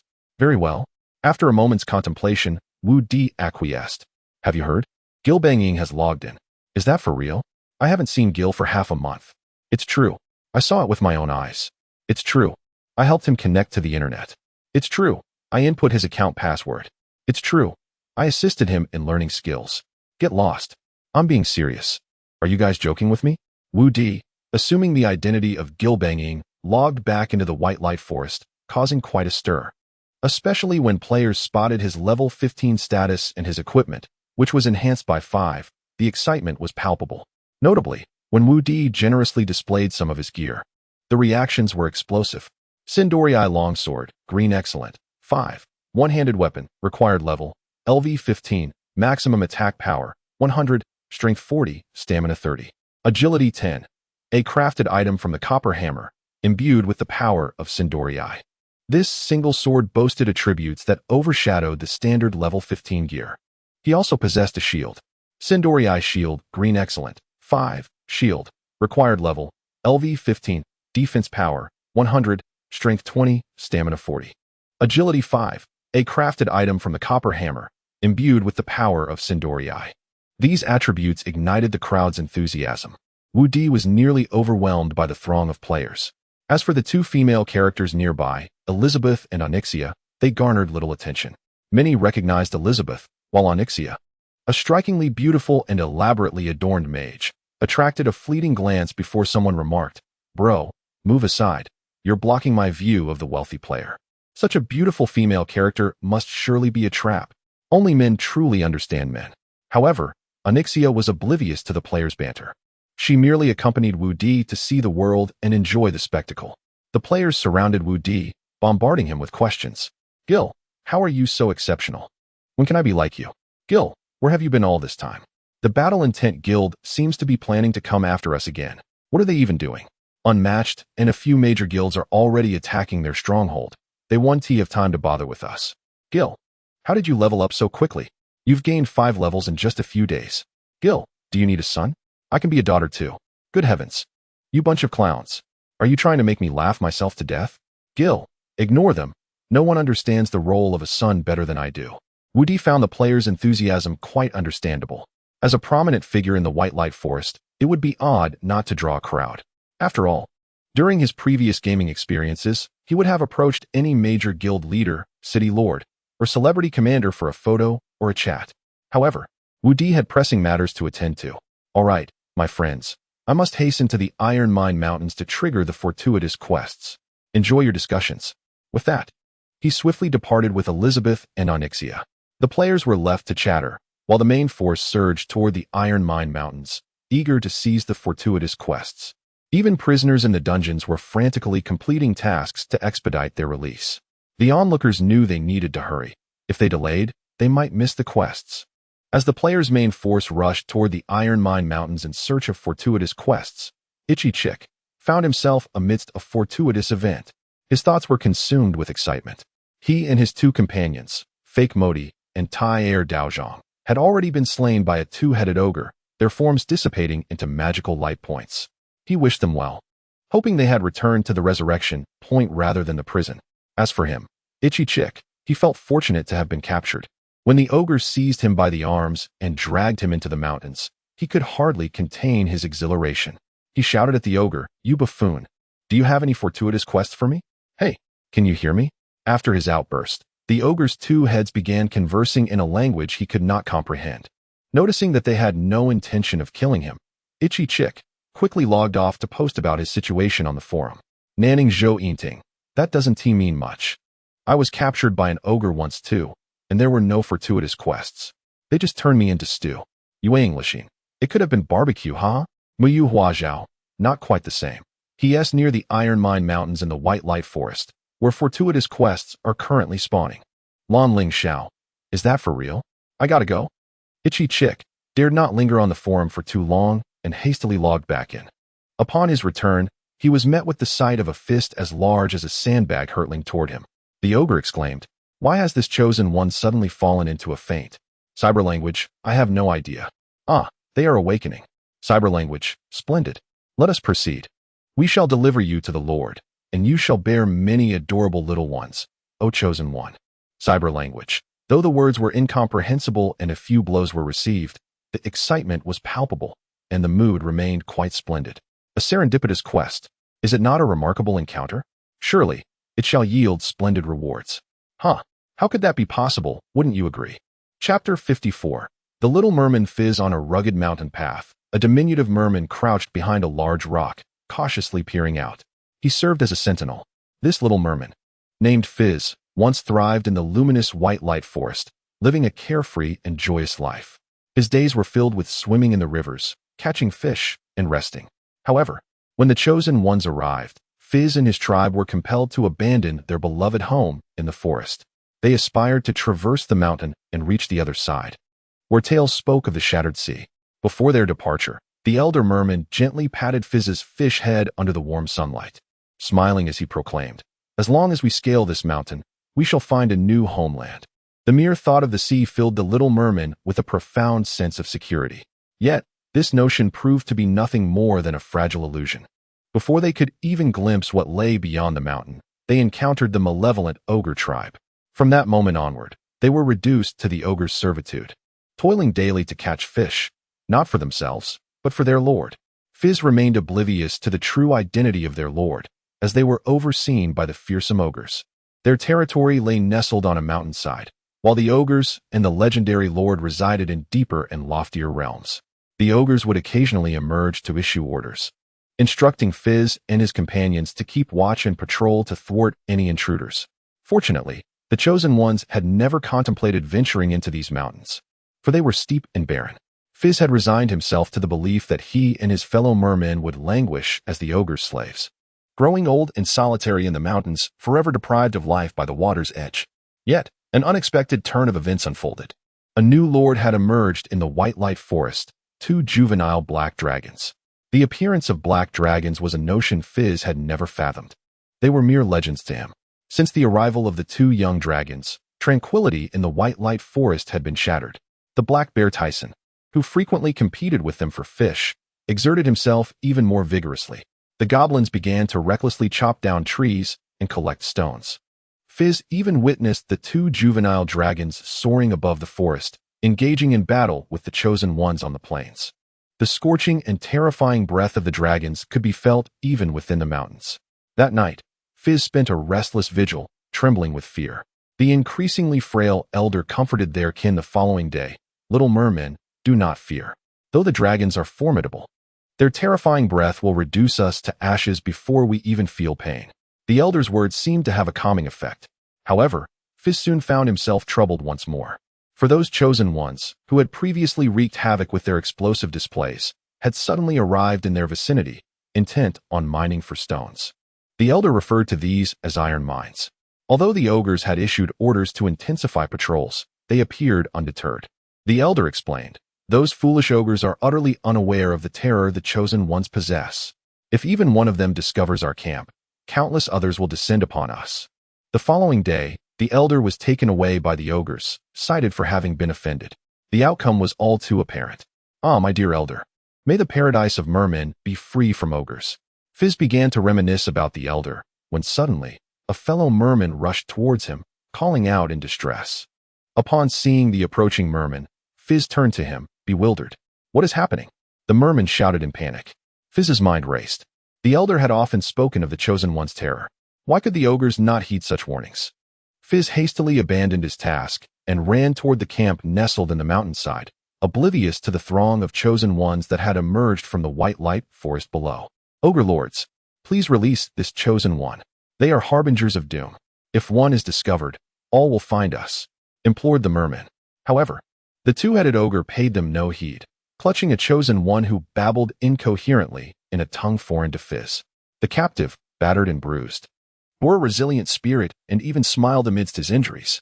Just a glance at him sent shivers down Fizz's spine. Heavens, these chosen ones are terrifying. The ogre kicked aside a small merman blocking the path, scolding, "What are you doing in the way? What is there to fear from the chosen ones?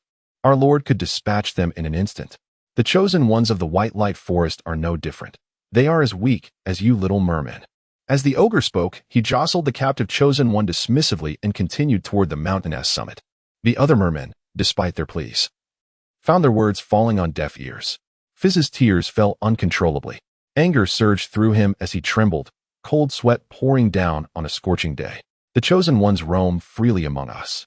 Tears streamed down his cheeks. They had to save themselves. Fizz grasped his weapon and shouted, "Ah!" His fellow mermen, inspired by his bravery, echoed his cries of defiance. "For the unseen lord, chosen ones, we mermen shall fight you." 3 hours later, the mermen were bound tightly. "Have we accounted for them all?" barked Wu Di, his face alight with delight as he addressed the players. He had initially led them into the mountains to gather intelligence on the neighboring lord. However, the terrain proved treacherous, and the player who had been captured was uncooperative, refusing to share the map. Fortunately, the mermen's sudden cries drew Wu Di and his companions toward them, expecting the mermen to flee at the sight of their numbers. They were instead met with fearless shouts of defiance. Wu Di, perplexed yet seizing the opportunity, concocted an excuse about having received a quest. He instructed his loyal players to subdue the mermen. The battle unfolded smoothly. Wu Di and Onyxia, the two black dragons, faced the mermen without drawing a single breath of their own. Certainly, killing them is out of the question. These little mermen are exceptional loyal subjects and adept fishermen, akin to the silverfish of another realm.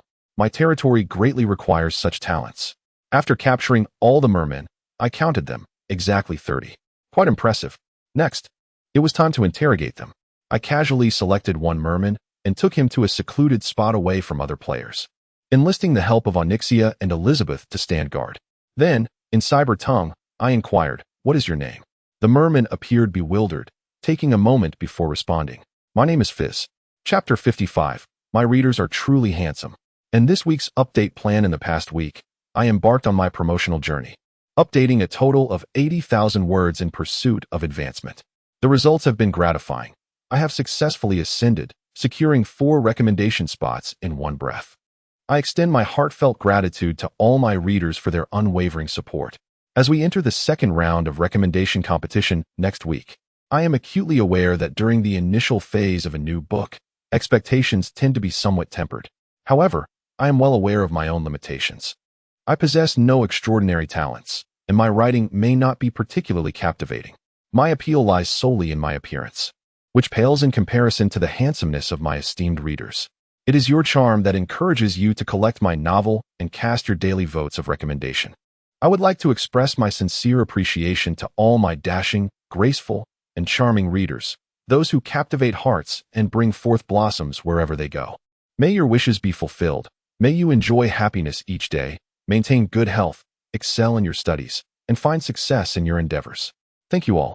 Yet, I must humbly admit that I do not possess the level of attractiveness that you do. Unfortunately, charm cannot be consumed as sustenance. I aspire for more updates, hoping that you might consider favoring me with collections, investments, and votes of recommendation. A small token of 1 yuan would be immensely appreciated to bolster my follower count and support my advancement this week. I promise to strive diligently, updating daily with 10,000 words, and I hope you will bestow upon me your invaluable votes of recommendation throughout this week. For those who are able, consider contributing 1 yuan as an investment to elevate me to a greater status, or perhaps a small reward to enable me to feel your presence as readers. My abilities may be lacking, but I shall compensate with hard work. I firmly believe that diligence will be rewarded by the heavens. Dear readers, you are the very essence of that divine reward. Chapter 56. The ogre before him stood the diminutive merman, Fizz, who initially intended to resist fiercely, proclaiming, "Even if I were to die, I would leap from this mountain rather than utter a word to the chosen." However, the moment Wu Di unleashed his dragon might, the little merman divulged even the names of his parents. Yet, when pressed for information about the Lord, he repeatedly insisted, "I truly do not know. Even if you kill me." This merman was indeed stubborn. Wu Di found himself gaining a newfound appreciation for the loyalty exhibited by such primitive beings. Only Elizabeth, with a scrutinizing gaze, inquired, could it be that he genuinely does not know? Whether or not he truly lacked knowledge was of little concern to Wu Di now. After capturing all the mermen, he left a small portion, familiar players, to oversee them. He dared not let the unfamiliar ones guard them, fearing they might stab each one to death. If they were players, such an act was entirely plausible. While still uncertain of the identity of the opposing lord, Wu Di and Onyxia could distinctly detect the foul odor emanating from the ogres as they ascended the mountainside. The yapping dog-headed creatures lacked such an acrid scent. It was certain that an ogre tribe lay ahead. Thus, hundreds of players, led by Jilbanging, marched boldly towards the mountain's summit. Logically, such an operation should have been conducted stealthily, ideally dispatching an elite squad of players. However, the mere mention of elite caused every player to puff out their chests, as they clearly believed that this elite designation referred to them. Wu Di had little inclination to strategize with the players. They possessed infinite lives and could simply charge ahead with their eyes closed. Meanwhile, at the mountaintop, the two-headed ogre had brought Chirianjiang to the summit. While Chirianjiang continued to fantasize about his adventure quest, the ogres around him had begun to boil water and sharpen their blades. Panic set in for him. Yet, the ogres soon grew restless. Those boiling water and sharpening knives looked bewilderedly towards the exit. Chirianjiang sensed an opportunity. Every protagonist faces dire circumstances before an unexpected upgrade occurs. For instance, in Skyrim, just as someone is about to be executed, a dragon descends from the sky to save them. Otherwise, their head would have long been severed. He appeared to be on the verge of death, but in reality, it was all part of the plot's design. An ogre approached, wielding a large butcher's knife. Chirianjiang chuckled inwardly. The opportunity had arrived. As soon as the ogre drew near, he planned to headbutt the knife from the ogre's hand, pivot, and let the falling knife sever the ropes binding him. Immediately, he would have a weapon, and he would charge forth. Oh, he forgot he was a magic stone. No matter, he would simply conjure a fireball while wielding the butcher's knife. The ogre, knife in hand, approached Chirianjiang from behind. "Hey, what are you doing sneaking up on me? Face me head on." Chirianjiang panicked, attempting to communicate with the ogre, but such attempts were futile. There was no turning back. "Watch my move." Suddenly, Chirianjiang leaped and collided with the iron cage behind him. He had perfectly calculated the timing and location of the ogre's approach. This impact would direct the rope in his hand onto the ogre's knife. And then, Chirianjiang felt a piercing chill as something punctured him. His health bar instantly depleted, and darkness enveloped him. He was dead. Upon opening his eyes again, he found himself behind the cold iron bars, seated beside 4 individuals, 3 of whom were furrowing their brows in concentration, while another player was scribbling math formulas in the dirt using his fingers and saliva. The ogre, Guapi, looked bewildered at the sight of the chosen one dissolving into magical light. A nearby ogre smacked this single-headed ogre. "You fool. You were supposed to take the chosen one to our lord. This chosen one could spawn countless offspring. What on earth are you doing?" Guapi stammered. His face turning green, he ran into my knife. "I swear I didn't stab him." "Enough. You clearly intended to consume him, which is why you wielded a knife. The Lord is furious about the actions of the chosen. Do not linger here. Guapi was swiftly expelled. Even among ogres, Guapi was not the sharpest tool in the shed. Holding a lowly status in the tribe and often facing reprimands. Did Guapi harbor resentment? No, he did not. After all, he was Guapi. Guapi soon retrieved his massive axe and dashed towards the exit. A towering ogre officer brandished a whip, striking passing ogres while shouting, "Chosen ones! You must defeat the chosen ones. For the Lord." As Guapi passed by, his calf received a lash. Yet, this did not humiliate him. Instead, it imbued him with a sense of empowerment. For the Lord, Guapi thought, as he charged alongside the other ogres towards the approaching chosen ones.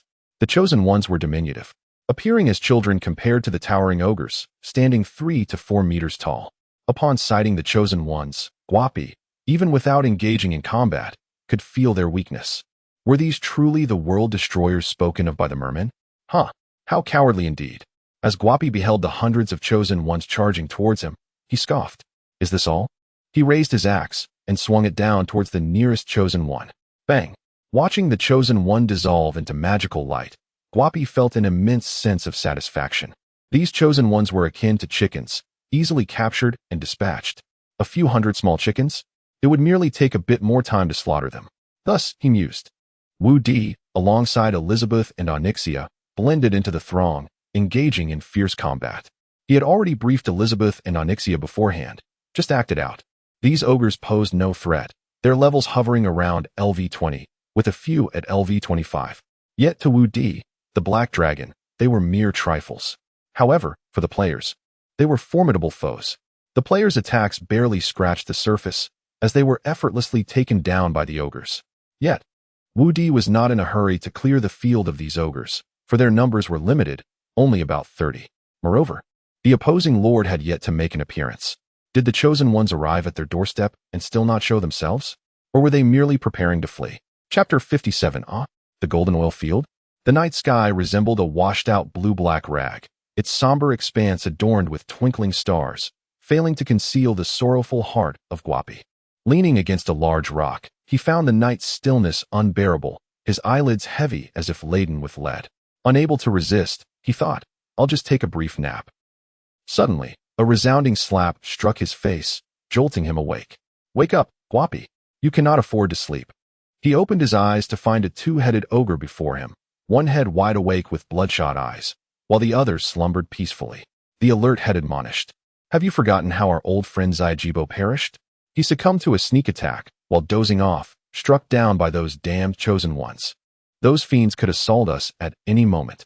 Guapi shook off the drowsiness as the mention of the chosen ones sent a shiver down his spine. In recent days, the ogres had been on edge, constantly besieged by the relentless onslaught of the chosen ones, akin to an unending tide. The frenzied attackers came in waves, each more fervent than the last. Zaijibo had fallen victim to their surprise ambush, stripped of his dignity, and ultimately crushed into a pulpy mess under a shield. The reason for the shield's use was simple. While ogres could typically dispatch a child with a single blow, dealing with chosen ones wielding shields required 2 or 3 strikes. The front line held shields aloft while the rear rained down arrows like toys. Yet, Guapi felt a flicker of gratitude towards those archers, as their occasional shots felled some shield-bearing chosen ones, granting him fleeting moments of respite. However, he sensed he was approaching his limit, on the brink of exhaustion from the relentless assaults.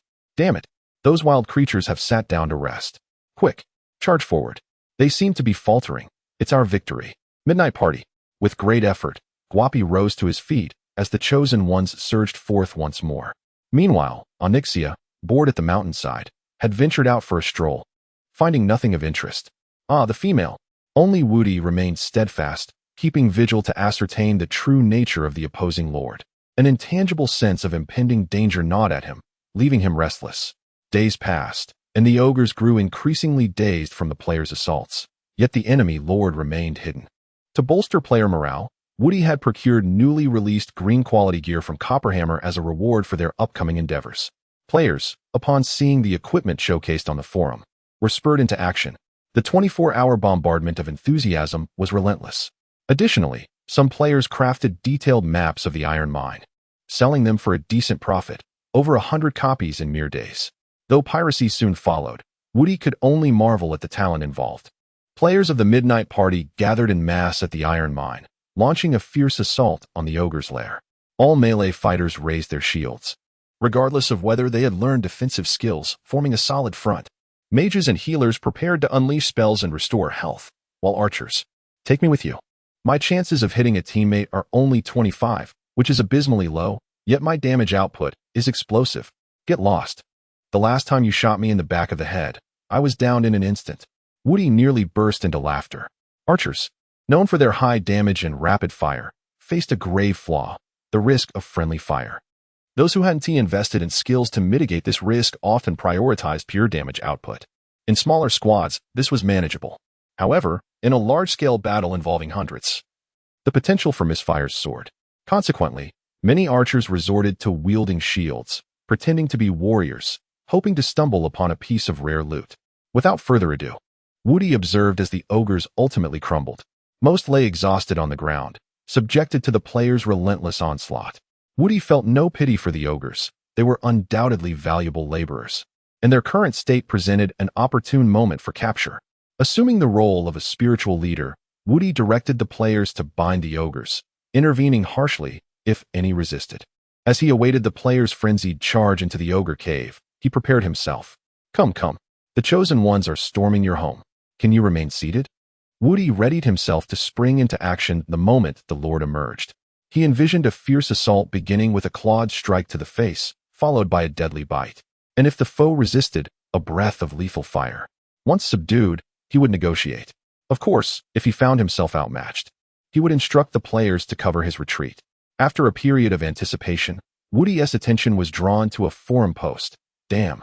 The Iron Mine's ogre cave is filled with what appears to be rare ores. Rare ores. Where's the Lord? There should be a Lord in this mountain range. Perplexed, Woody hastened towards the ogre cave. Over the course of those days, several ogres had fallen, leaving only a handful to be captured.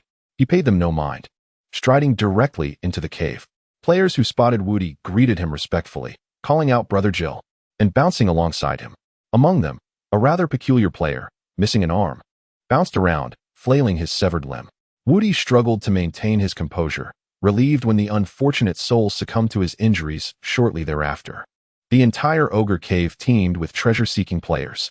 Woody, however, was indifferent to the ogre's possessions. The players, on the other hand, seized everything in sight, even the ogre's chamber pots. Finally, deep within the cave, Woody discovered the rare or mentioned in the post.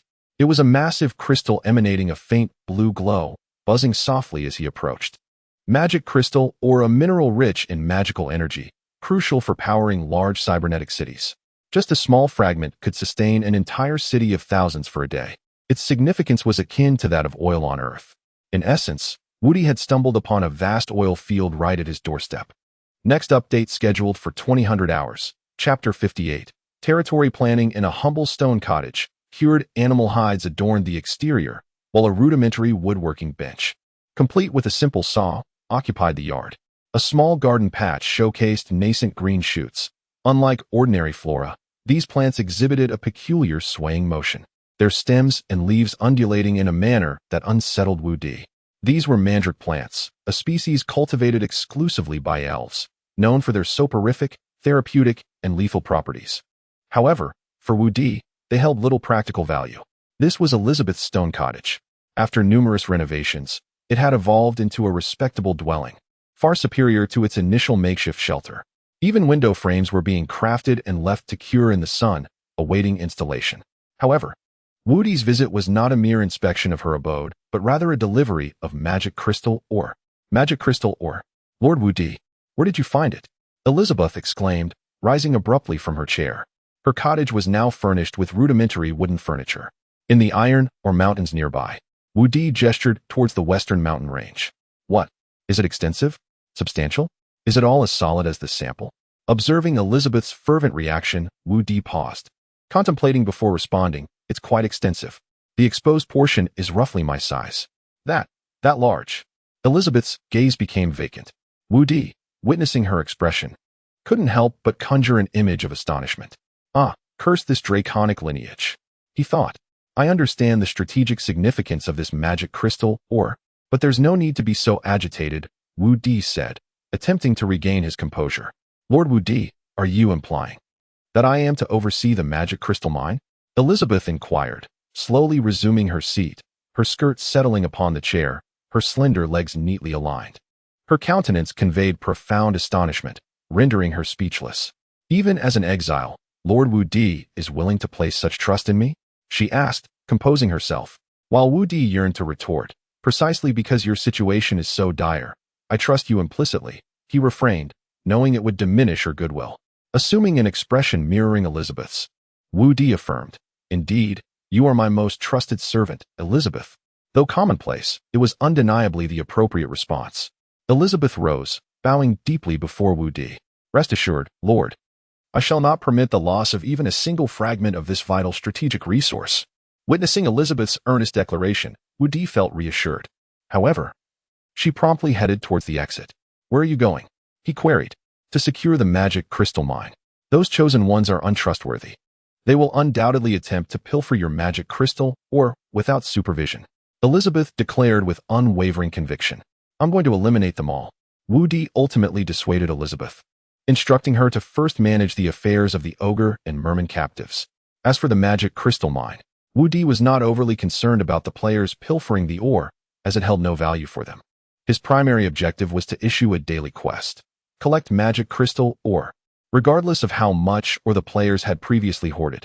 He was confident they would relinquish it to fulfill the quest. The reason for not assigning the kobolds to mine the ore stemmed from Wu Di's uncertainty regarding the presence of the opposing lord within the mountains. Should they suddenly appear, the loss of players would be inconsequential, whereas the loss of kobolds would be detrimental. Having addressed these matters, Wu Di promptly incorporated the collection of magic crystal ore into the daily quests, substantially increasing the rewards to incentivize the players' mining endeavors. Daily, mine magic crystal 00. 5 units. With these arrangements finalized, Wu Di turned his attention to planning his domain.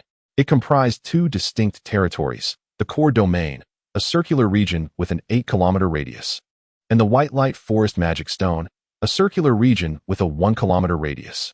Unlike the core domain, the White Light Forest Magic Stone lacked the protection of a barrier. Wu Di had never meticulously planned his domain. Now, with time on his hands, he resolved to do so. The player's resurrection point territory could be delegated to them, while his core domain required careful delineation. First and foremost was the residential area. Currently, the kobolds, Tyson the Black Bear, Elizabeth the Elf, and Ilya all resided together, adjacent to the warehouse. While this arrangement was acceptable with a small population and few species, it would become unsuitable as the population and diversity increased. Wu Di swiftly designated a quarter of the territory as a residential area. His dragon's nest, a clearing created by a sweep of his tail, would remain adjacent to the Black Magic Stone. The 100 kobolds would reside alongside Wu Di's clearing, retaining their existing settlement. Wu Di decided to return the cave to Tyson the Black Bear, as it no longer accommodated himself and Onyxia. As for the ogres and mermen, they were currently captives, but Wu Di believed they could be subdued over time. Ideally, their original lord would be located, defeated, and either slain or driven away, ensuring stability. Aside from the residential area, the remaining 3 areas would be the artisan district, the commercial district, and a reserved open space. The mere task of planning the domain consumed a considerable amount of Wu Di's energy. With the planning complete, the construction could commence. With magic crystal ore at their disposal, they could no longer persist in this primitive existence. Wu Di aspired to reside in a grand castle, overlooking a black dragon's lair illuminated by countless magical lights, where his subjects lived in contentment, diligently working and commuting between their homes and workplaces. He envisioned his domain gradually expanding, with novel structures erected, roads intersecting, and various landbirds, vehicles, and caravans traversing the landscape. Territorial development is truly enjoyable, Wu Di mused, gazing upon the refugee camp-like kobold settlement before him. With a clear objective in mind, he was determined to strive towards it. It seems imperative to hire a construction team from White Light City, he pondered. However, what exactly lies beyond the neighboring lord? Those captives remain tight-lipped, frustratingly so. Within the dim cave, a faint blue luminescence emanated from the magic crystal ore. It was early morning, several hours after the conclusion of the battle. Having seized the ogre cave, the players commenced mining, following the quest prompts. Compared to iron ore, magic crystal ore proved more challenging and time-consuming to extract. Rome was among the players who remained active until the latest hour. Employing an iron pickaxe, he meticulously mined, focusing on the veins within the ore to facilitate extraction. With eyes closed, he swung his pickaxe directly at the magical crystal ore, resulting in the unfortunate snapping of the tool. With a resounding clang, he finally unearthed a small piece of the magical crystal. Just as he intended to cradle the precious find in his arms, he suddenly noticed a luminous, half-human figure shifting amidst the surrounding stones. What on earth is that? He was momentarily taken aback. It was a spider-like creature crafted from crystal. In the next instant, the half-human figure charged toward him, uttering a garbled warning. "Do not touch my magical crystals." Chapter 59. I have a daring move. The merman, Fizz, shifted slightly in his position. Surrounding him was a dark forest, accompanied by 30 of his kin, most of whom were injured, yet none had perished. This revelation surprised Fizz. After all, according to the Elder's words from the heavenly realm, these chosen ones were sent by the gods to annihilate the world. To them, mermen were akin to fish in the eyes of a fisherman. However, these chosen ones had merely defeated them, binding them and escorting them to the forest of white light, where they were subsequently handed over to the dog-headed folk. How despicable! Those dog-headed creatures betrayed the world and aligned themselves with the chosen ones. Fizz seethed with envy and resentment.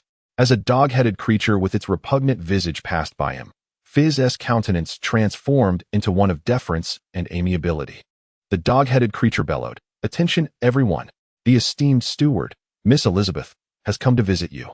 "Silence, you noisy merman." After issuing his command, he swiftly retreated. Fizz soon beheld an elven maiden approaching. She wore a shimmering silver gown, exuding an air of youthfulness. Yet, the appearance of elves was often deceiving.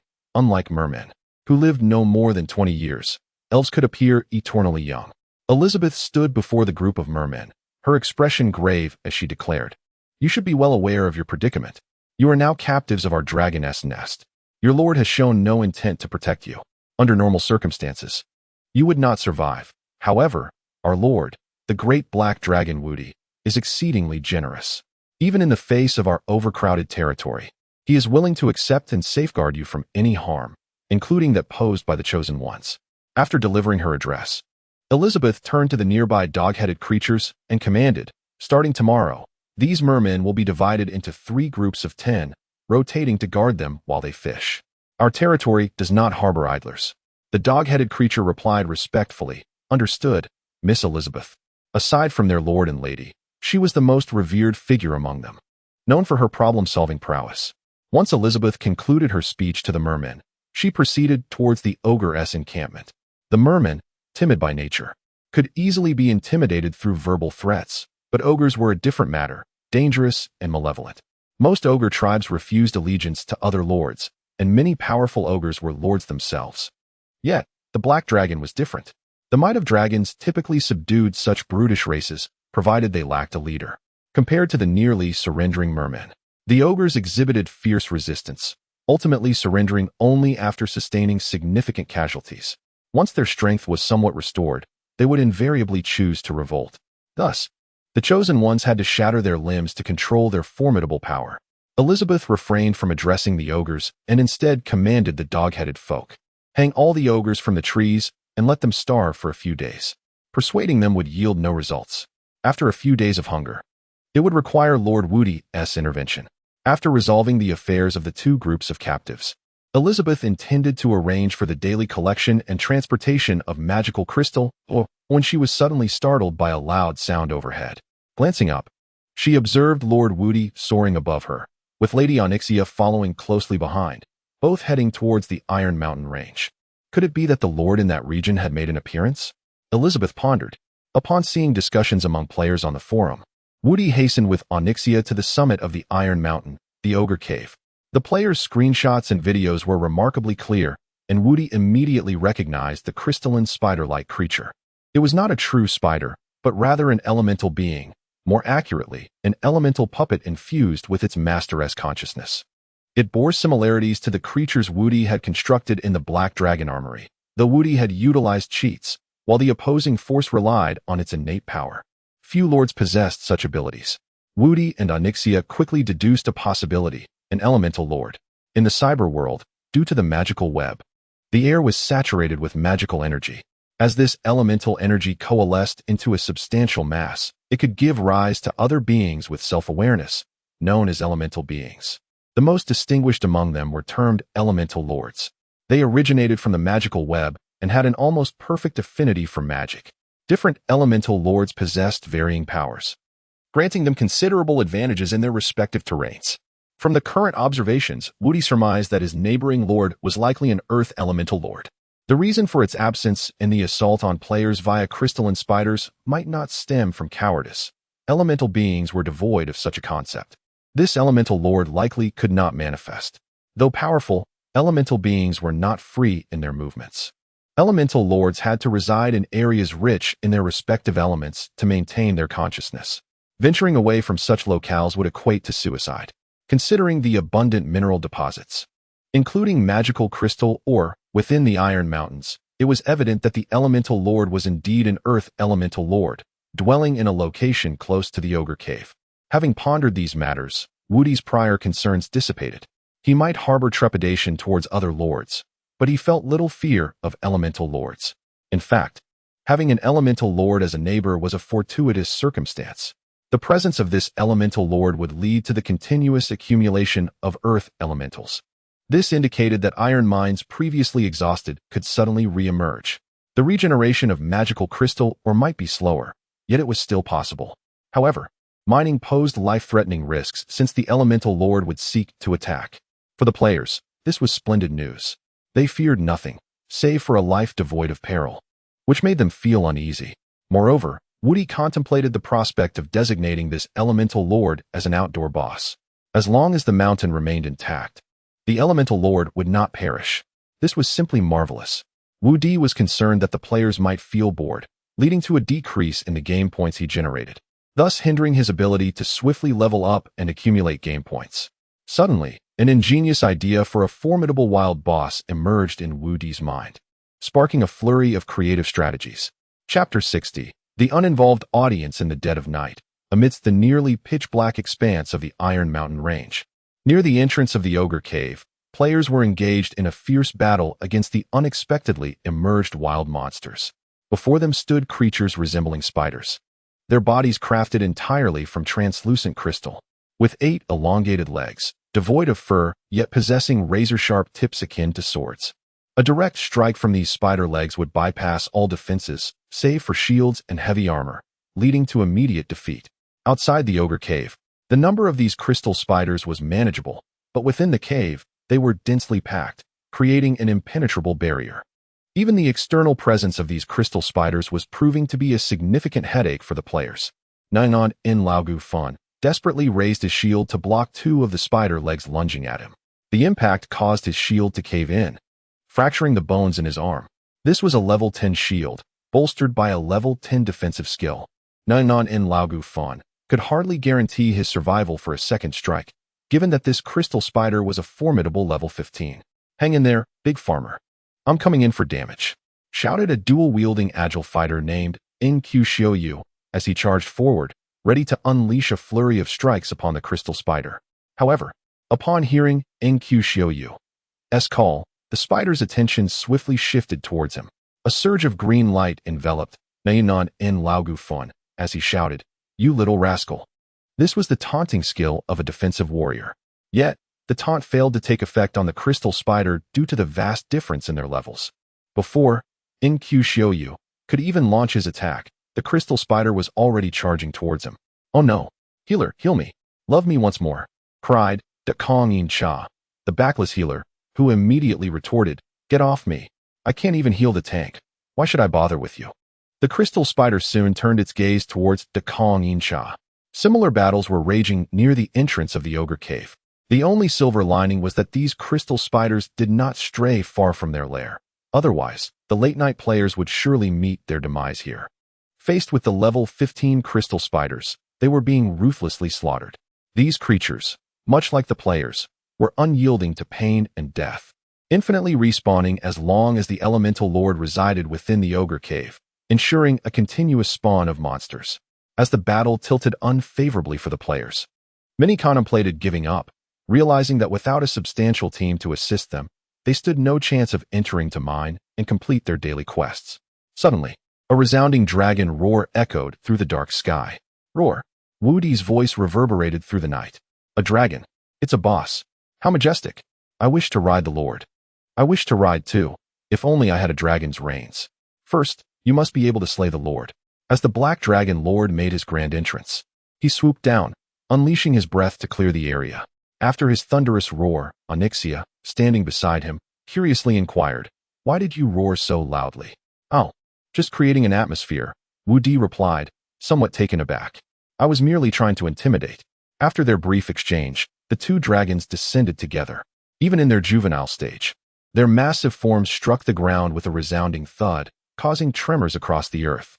With a powerful sweep of her tail, adorned with sharp-boned spurs, Onyxia shattered the gathered crystal spiders to pieces. Several spiders attempted to attack Onyxia, yet their claws were incapable of penetrating her dragon scales. Growing impatient, she swiped a forelimb, toppling several spiders, before stomping down heavily, crushing them instantly. More crystal spiders dared to rush out from the cave. Annoyed, Onyxia shook her head and took a deep breath. Whoosh! Her fiery breath engulfed the entrance of the ogre cave, incinerating the spiders that dared to emerge. Wu Di watched in awe as Onyxia wreaked havoc. After planning to showcase his prowess, he found himself overshadowed by her overwhelming display of power. Well then, I suppose I shall proceed with the narrative. Clearing away the few crystal spiders that had been pricking at him, he turned to the chattering players nearby, some of whom were rushing towards him. "I want to ride the dragon. Don't stop me. Why are these players so persistent in their desires to mount me?" The other eager players hesitated, realizing that traversing from the respawn point to this location was no small feat. Moreover, upon dying, one might not return to the respawn point but instead end up in prison, where no one could guarantee the presence of capable allies. "Brave chosen ones." Wu Di began addressing the players in Mandarin. "It seems the forces of darkness are once again encroaching upon our world." As Wu Di spoke, Onyxia, having finished her fiery assault, chimed in from behind. "Wu Di, there are still many crystal spiders inside. May I burn them? Just avoid the magic crystal mines. They are highly flammable."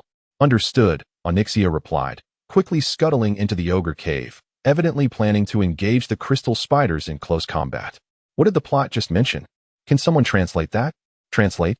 If I could comprehend it, would I have this expression? Wu Di ignored the players' bewildered expressions and continued, "Chosen ones, we cannot allow the shadows to solidify their grip on our realm. You must come here daily to mine, defeat these crystal spiders, and continue to uncover the secrets of the ogre cave to find the hidden earth elemental lord." After Wu Di's impassioned proclamation, the players enthusiastically echoed, "For world peace. For Lord Wu Di. To vanquish the earth elemental lord. To eradicate the shadows." Fueled by fervor, Wu Di declared, "It is time for our heroic saviors to rise once more. This world is fortunate to have us." Of course, not all voices were harmonious. Someone, bouncing impatiently, exclaimed, "Can't we skip this plot? Must we be forced to watch it? I need to hurry in mind to complete my daily quests. It's already 4 in the morning. And I have 10 tasks, none of which I've finished. This boss is blocking the entrance. What should I do? I'm so frustrated. If I can't complete my daily tasks, how can I save the world?" Players, there are those who disregard the plot. The first update, seeking promotion and recommendations. Group number 824563438. The next update is scheduled for 1630. As everyone engages in the game, what faction do you belong to? I am one who overlooks the narrative. Chapter 61. The players' demands. After Wu Di cleared the ogre cave for the players, the crystal spiders within shrank considerably in size and level due to the temporary enhancement of fire elements caused by the black dragon's breath. They now stood at LV10. To counter the elemental lord's summons, the most effective strategy was to alter the nearby elemental attributes, and Wu Di's method was to breathe fire. It proved that the knowledge inherited from dragons was indeed accurate. With the crystal spiders at LV10 and their numbers significantly reduced, the players should be able to continue their tasks without interruption for a while. Once the fire elements dissipated, Wu Di could unleash another breath of fire to further amplify them, achieving a sustained suppression. It was a bit exhausting, but it could serve as a daily storyline, enhancing the players' interest, which was quite commendable. However, there was some unfortunate news. Wu Di had yet to discover a pathway into the mountain's interior. It was almost certain that the elemental lord had sealed the route. He would either have to carve a path through the mountain or compel the elemental lord to open the way. Wu Di resolved to seek assistance from White Light City. Yurong had been awake for 12 consecutive hours. As a professional gamer, being online for 24 hours a day was the hallmark of true dedication. Even with his endurance, completing all 10 daily tasks remained a formidable challenge. For instance, while mining in the Iron Mountain Range, he was suddenly ambushed by a crystal spider that swiftly ended his life. After respawning at the resurrection point, he spent 2 hours running, collecting resources along the way to prepare for other daily quests. Fortunately, he managed to witness a dramatic scene where the Lord and his wife unleashed fire upon the cave to protect world peace. Although Yurong was baffled as to how breathing fire on a cave could safeguard world peace, he shrugged it off, thinking, world peace is a fantasy. If it were achieved, what would become of us foot soldiers? Let the demon lords, cosmic legions, and ancient gods come forth. At this moment, his focus was solely on daily tasks. Most players in the cave were above LV5, as those below that level could not withstand even a single attack from the LV10 crystal spiders. The LV5 players could still struggle and cry for help. Being LV10, Yurong was unafraid of the crystal spiders. Armed with his beloved pickaxe, he sought a crowded area to commence mining. As he struck the iron ore, his mood gradually calmed. Ah, daily tasks, how wonderful they are. Just as he contemplated this, the cave wall before him began to writhe, and a crystal spider burst forth, launching itself at him. When Yurong regained consciousness, he found himself back at the resurrection point. Damn it! Wu Di was about to embark on a journey to White Light City to discuss collaboration when he stumbled upon a post in the Dragon's Nest forum that suddenly garnered significant attention. When will this game improve the player experience? The poster, Yurong, had recently ascended to the top of the Dragon's Nest wealth leaderboard, despite being a new player who leveled up rapidly. I am utterly fed up with this game. Some design choices severely detract from the gaming experience. First, the dog-headed men in the transport team look identical to those in the dungeons. If you dare to rob the transport team, the dog-headed men in the dungeon will ignore your teammates and come straight for you. Second, in the dungeons, both minor monsters and bosses possess dynamic skills. What you see in the strategy guide one moment can change the next. On one occasion, I witnessed a hard-boned creature cowering in a corner with an oversized shield, poking at me with a spear through a gap. How can even a LV15 player breach such defenses? Wasn't the hard-boned creature supposed to wield a hammer or an axe? Why has it now become a Roman legionary? At this rate, I wouldn't be surprised if wild monsters started forming phalanxes with large shields. I might as well train the dog-headed men to form a military formation myself. But, as I reflect, the probability of encountering such bosses is merely 1 in 10. So pray that your luck doesn't run out. Thirdly, and most infuriatingly, why is there no fast travel option in this game? Do the brilliant planners at the game company know it takes 3 hours to run from the resurrection point to the Iron Mountain Range? Do they realize it takes an hour to get to the Lord's Barrier? I dedicate 24 hours a day to completing daily tasks, with the remaining time spent on study, work, meals, and sleep. Yet despite my efforts, I am still unable to complete them. At least 6 to 7 hours daily are wasted on running. Now, with the addition of the Mind Magic Crystal Ore task, I have died twice in just 7 hours, spending 6 hours running and barely 10 minutes mining due to battling the crystal spiders. I'm utterly exasperated. To the incompetent planners, if you do not rectify this, do not let me discover the location of your company. Otherwise, I will buy your company and send you all to eat dung in the restroom. Strong-headed Warrior D. The first 2 points don't bother me much, but I vehemently agree with the third. Just give us a form of transportation.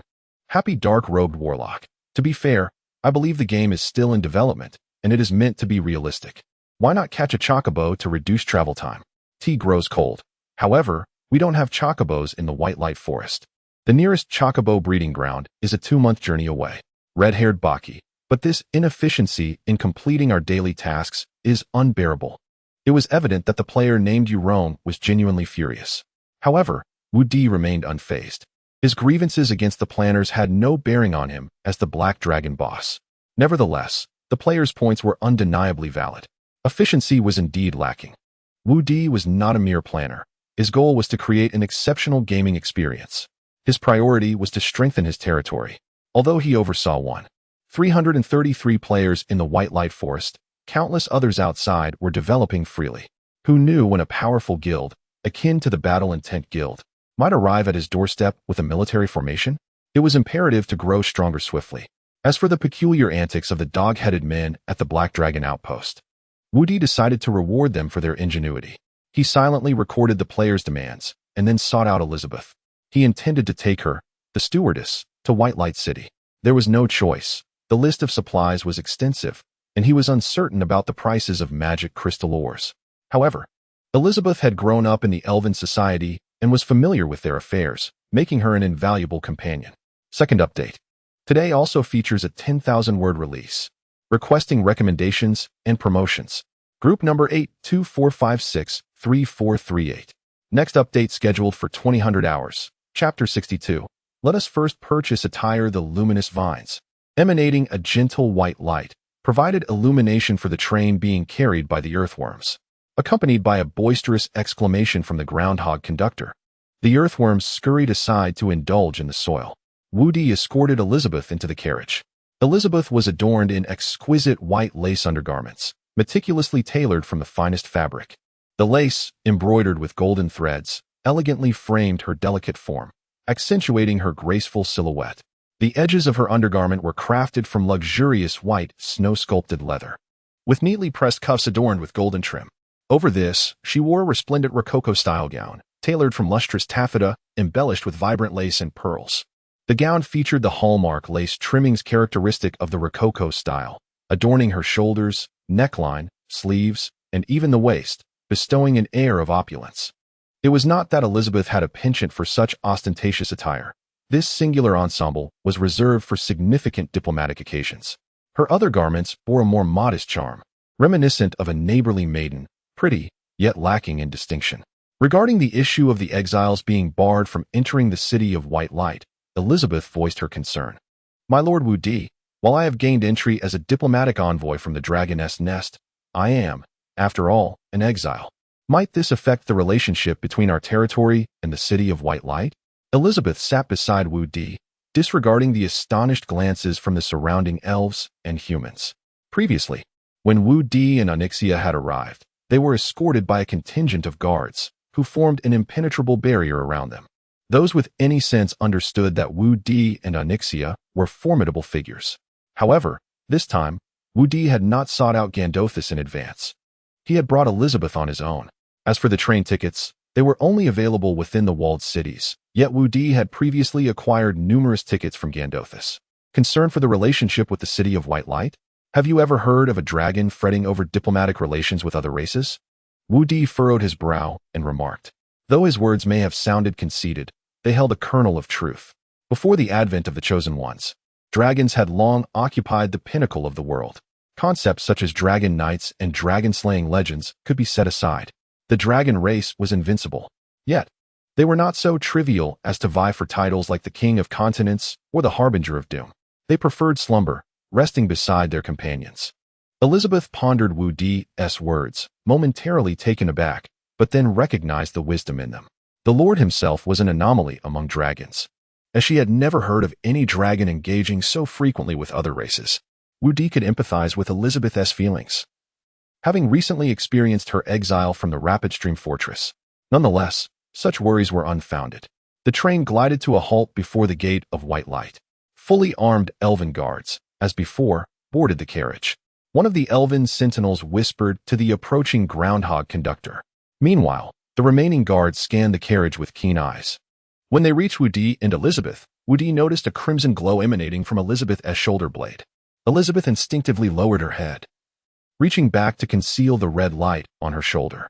Gasps arose from the surrounding passengers. It's an exile. How could it be an exile? The passengers hastily retreated, while more guards rushed towards them, forming a semicircle to encircle Wu Di and Elizabeth. Stand up. Exile. You are not welcome in the city of White Light. Please place your hands where we can see them, the guard shouted. One guard, armed with a crossbow, cautiously approached Elizabeth. However, a black wing suddenly extended from behind Wu Di, forcefully pushing the elven sentinel aside.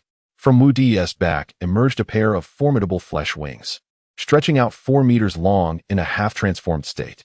In truth, they could extend to over 10 meters, but that would likely overturn the carriage.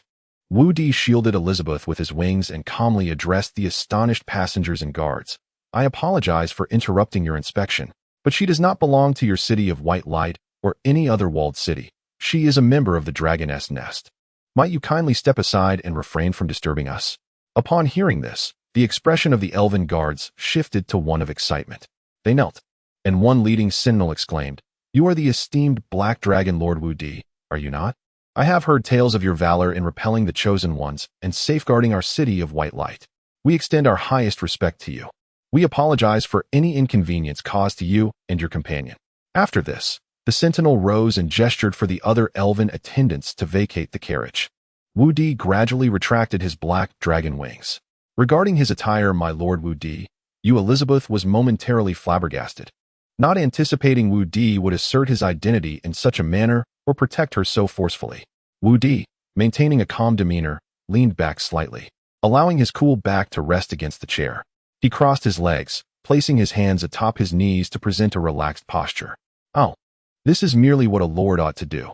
After all, you are the steward of the dragoness nest, no longer in exile. You need not dwell on your past identity. Hold your head high. Elizabeth, I apologize for my earlier rudeness, my lord. It shall not happen again, Elizabeth murmured softly, gazing ahead as if nothing had transpired. This minor episode only drew greater attention to Wu Di and Elizabeth, yet, without exception, it was met with awe from the passengers. Wu Di's actions were not intended to impress Elizabeth or the other passengers. Rather, he sought to alleviate the deep-seated insecurities that plagued her heart. Although Elizabeth had not voiced it, her experience as an exile had left profound scars. Wu Di wished for all his subordinates to lead joyous lives amidst the turmoil of this world, including Elizabeth. The earthworms carried the carriage swiftly through the open gate of white light, proceeding alongside the imposing city walls. The train came to a steady stop at the platform. My lord Wu Di, where shall we go first? Elizabeth inquired, glancing at the lord walking behind her. Let us first procure some garments, Wu Di replied. Group number 824563438. The next update is scheduled for 2358. Chapter 63, Standing Before You is. The sunlight in the city of white light is perpetually warm and agreeable. Beneath the towering walls, the briny sea breeze sweeps through the streets and alleys of the city. As a walled city predominantly inhabited by elves, one can frequently observe the familiar, elegant, and towering Victorian-style edifices that Wu Di has come to know well. The broad, finely polished marble pathways are flanked by exquisite Adam's broadleaf trees, a species known for its captivating fragrance, often found along the coast. Let us momentarily set aside the question of whether Lord Storm, the ruler of white light, is grinning ear to ear over yet another peaceful day devoid of a chosen one. Dressed in an illustrious black and white tailcoat, adorned with a pristine, delicate bow tie and smooth silk gloves, Wu Di gazes with a smile at the elven maiden, Elizabeth. Oh, how much easier it is to move about in this new attire. Elizabeth has exchanged her opulent Rococo-style gown for a more practical outfit, one that allows for greater mobility. She dons a silk, cream-colored blouse, the collar fastened with a black bow. The sleeves, cinched at the wrist, are slightly puffed, while the waist, though not tightly fitted, accentuates the young elf's graceful form. A row of 24 black buttons runs from the neck to the hem, and the fabric at the waist is cut high enough to reveal a hint of white undergarment. Below, she wears fitted coffee-colored riding trousers, complemented by a pair of somewhat antiquated long boots fastened with black laces, extending to her calves. Elizabeth appears notably more spirited. One could easily envision her as a dashing female ranger, especially if she were to don a cowboy hat atop her silver hair and wield a noble rapier. My lord, if you were a diplomat, such attire might be deemed inappropriate, Elizabeth hesitates to suggest, yet adds, the funds have already been expended, and a refund is out of the question. Besides, I find it quite suitable. Wu Di had indeed procured these garments for Elizabeth, for as a black dragon, he had little need for clothing himself. All his outfits are conjured illusions. Why, then, does Elizabeth not conjure her own attire? A mere adept of magic could easily unveil the truth behind the Emperor's new clothes. As for revealing Wu Di's true identity as a dragon, one could only discern that he is indeed a dragon. In addition to the outfit Elizabeth wears, Wu Di had purchased 2 other ensembles, including one for Ilya. Though he wished to acquire garments for the kobolds, regrettably, no such attire could be found in the city of white light. Woody's purpose for visiting the city was not merely for shopping. He was there to negotiate a transaction. He swiftly hailed a taxi bird carriage. "Greetings. This is your bird carriage driver at your service. Where to?" The diminutive dwarf at the reins boomed, his bushy beard bobbing as he spoke. Elizabeth promptly stepped forward to open the door for Woody, who had intended to do so himself, but she was swifter.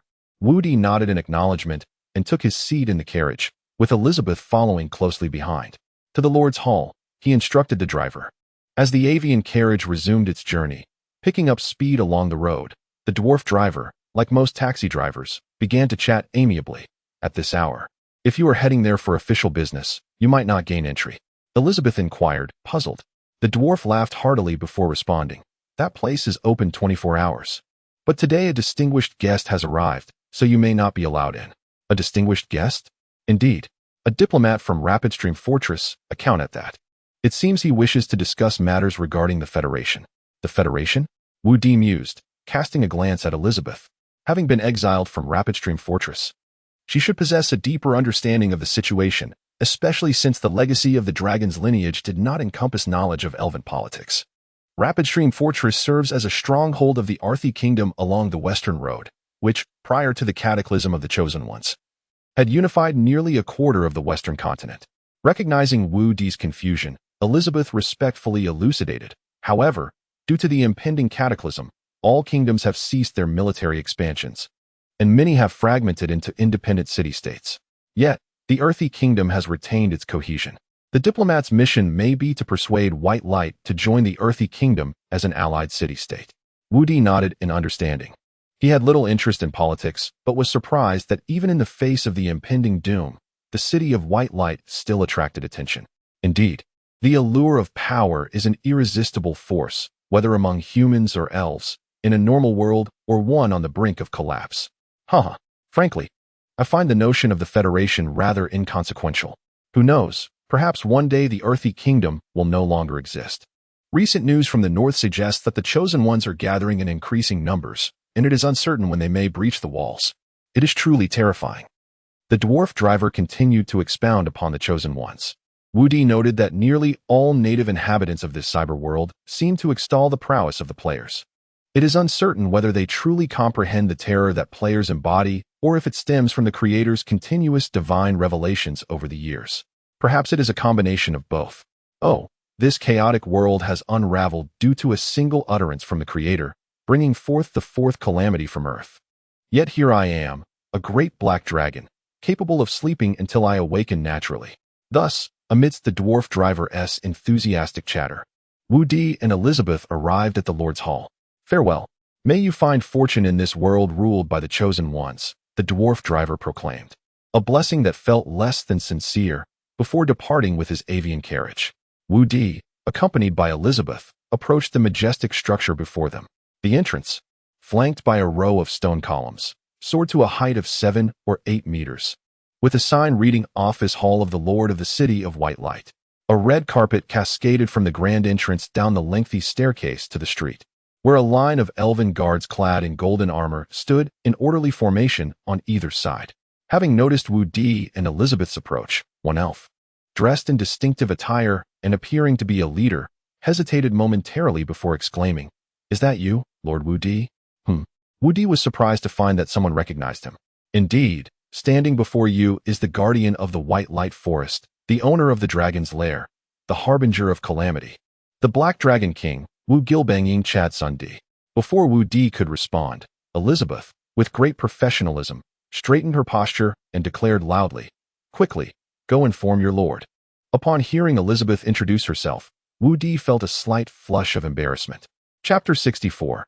"I am here to negotiate." The guards at the entrance of the Lord's Hall could hardly allow the esteemed Lord Black Dragon to wait outside.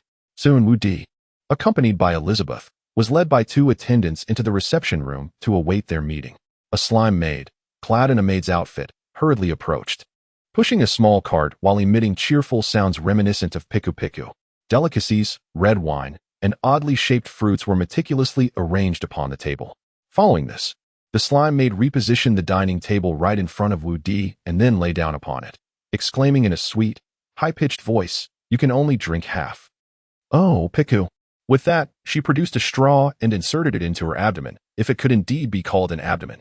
Although Woody was inclined to refuse. The slime was simply too delightful. It resembled not a slime, but rather a rich, creamy chocolate cake infused with a hint of orange zest. With each bite, his palate was enveloped in a soft, velvety texture. The blend of cream and chocolate, combined with the coolness of the cake, created a sensation that melted in his mouth, evoking a sweetness that seemed to dissolve happiness itself.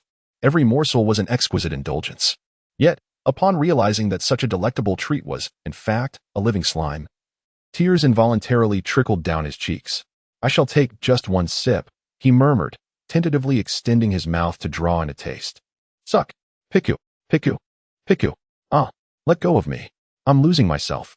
When Woody opened his eyes, the slime had vanished, leaving behind a solitary, hard pit resembling a jujube, forlornly resting on the plate. For reasons unbeknownst to him, a pang of guilt washed over Woody. It felt as though he had, for the first time since arriving in this world, violently extinguished a native life. "May I leave?" the pit whimpered. Bewildered, Woody stared at it as delicate, jelly-like tendrils emerged from its surface. In the next moment, the pit leapt from the cart and made its way towards the entrance, lamenting, "Not a drop remains." Gazing at the departing slime, Woody fell into deep contemplation. Suddenly, the sound of hurried footsteps echoed from the corridor.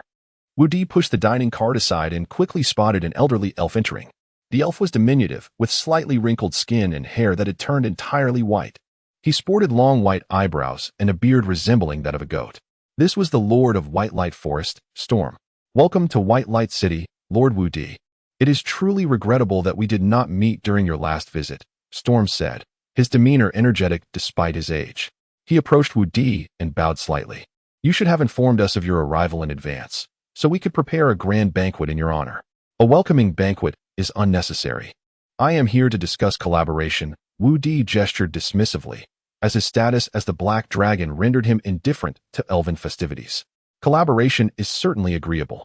We at White Light City are more than willing to partner with you, Lord Woody." But Storm hesitated before taking a seat beside Woody. "Rest assured, it is not a transaction involving rare resources." Understanding the hesitation in Storm's expression, Woody immediately discerned his implication. While Woody was uncertain about the availability of resources, it was clear that Storm was reluctant to part with anything deemed significant, such as magical crystal ore. Woody stated directly, "First, I require a permanent construction team to build approximately 100 houses and repair some roads, complete with a culinary crew."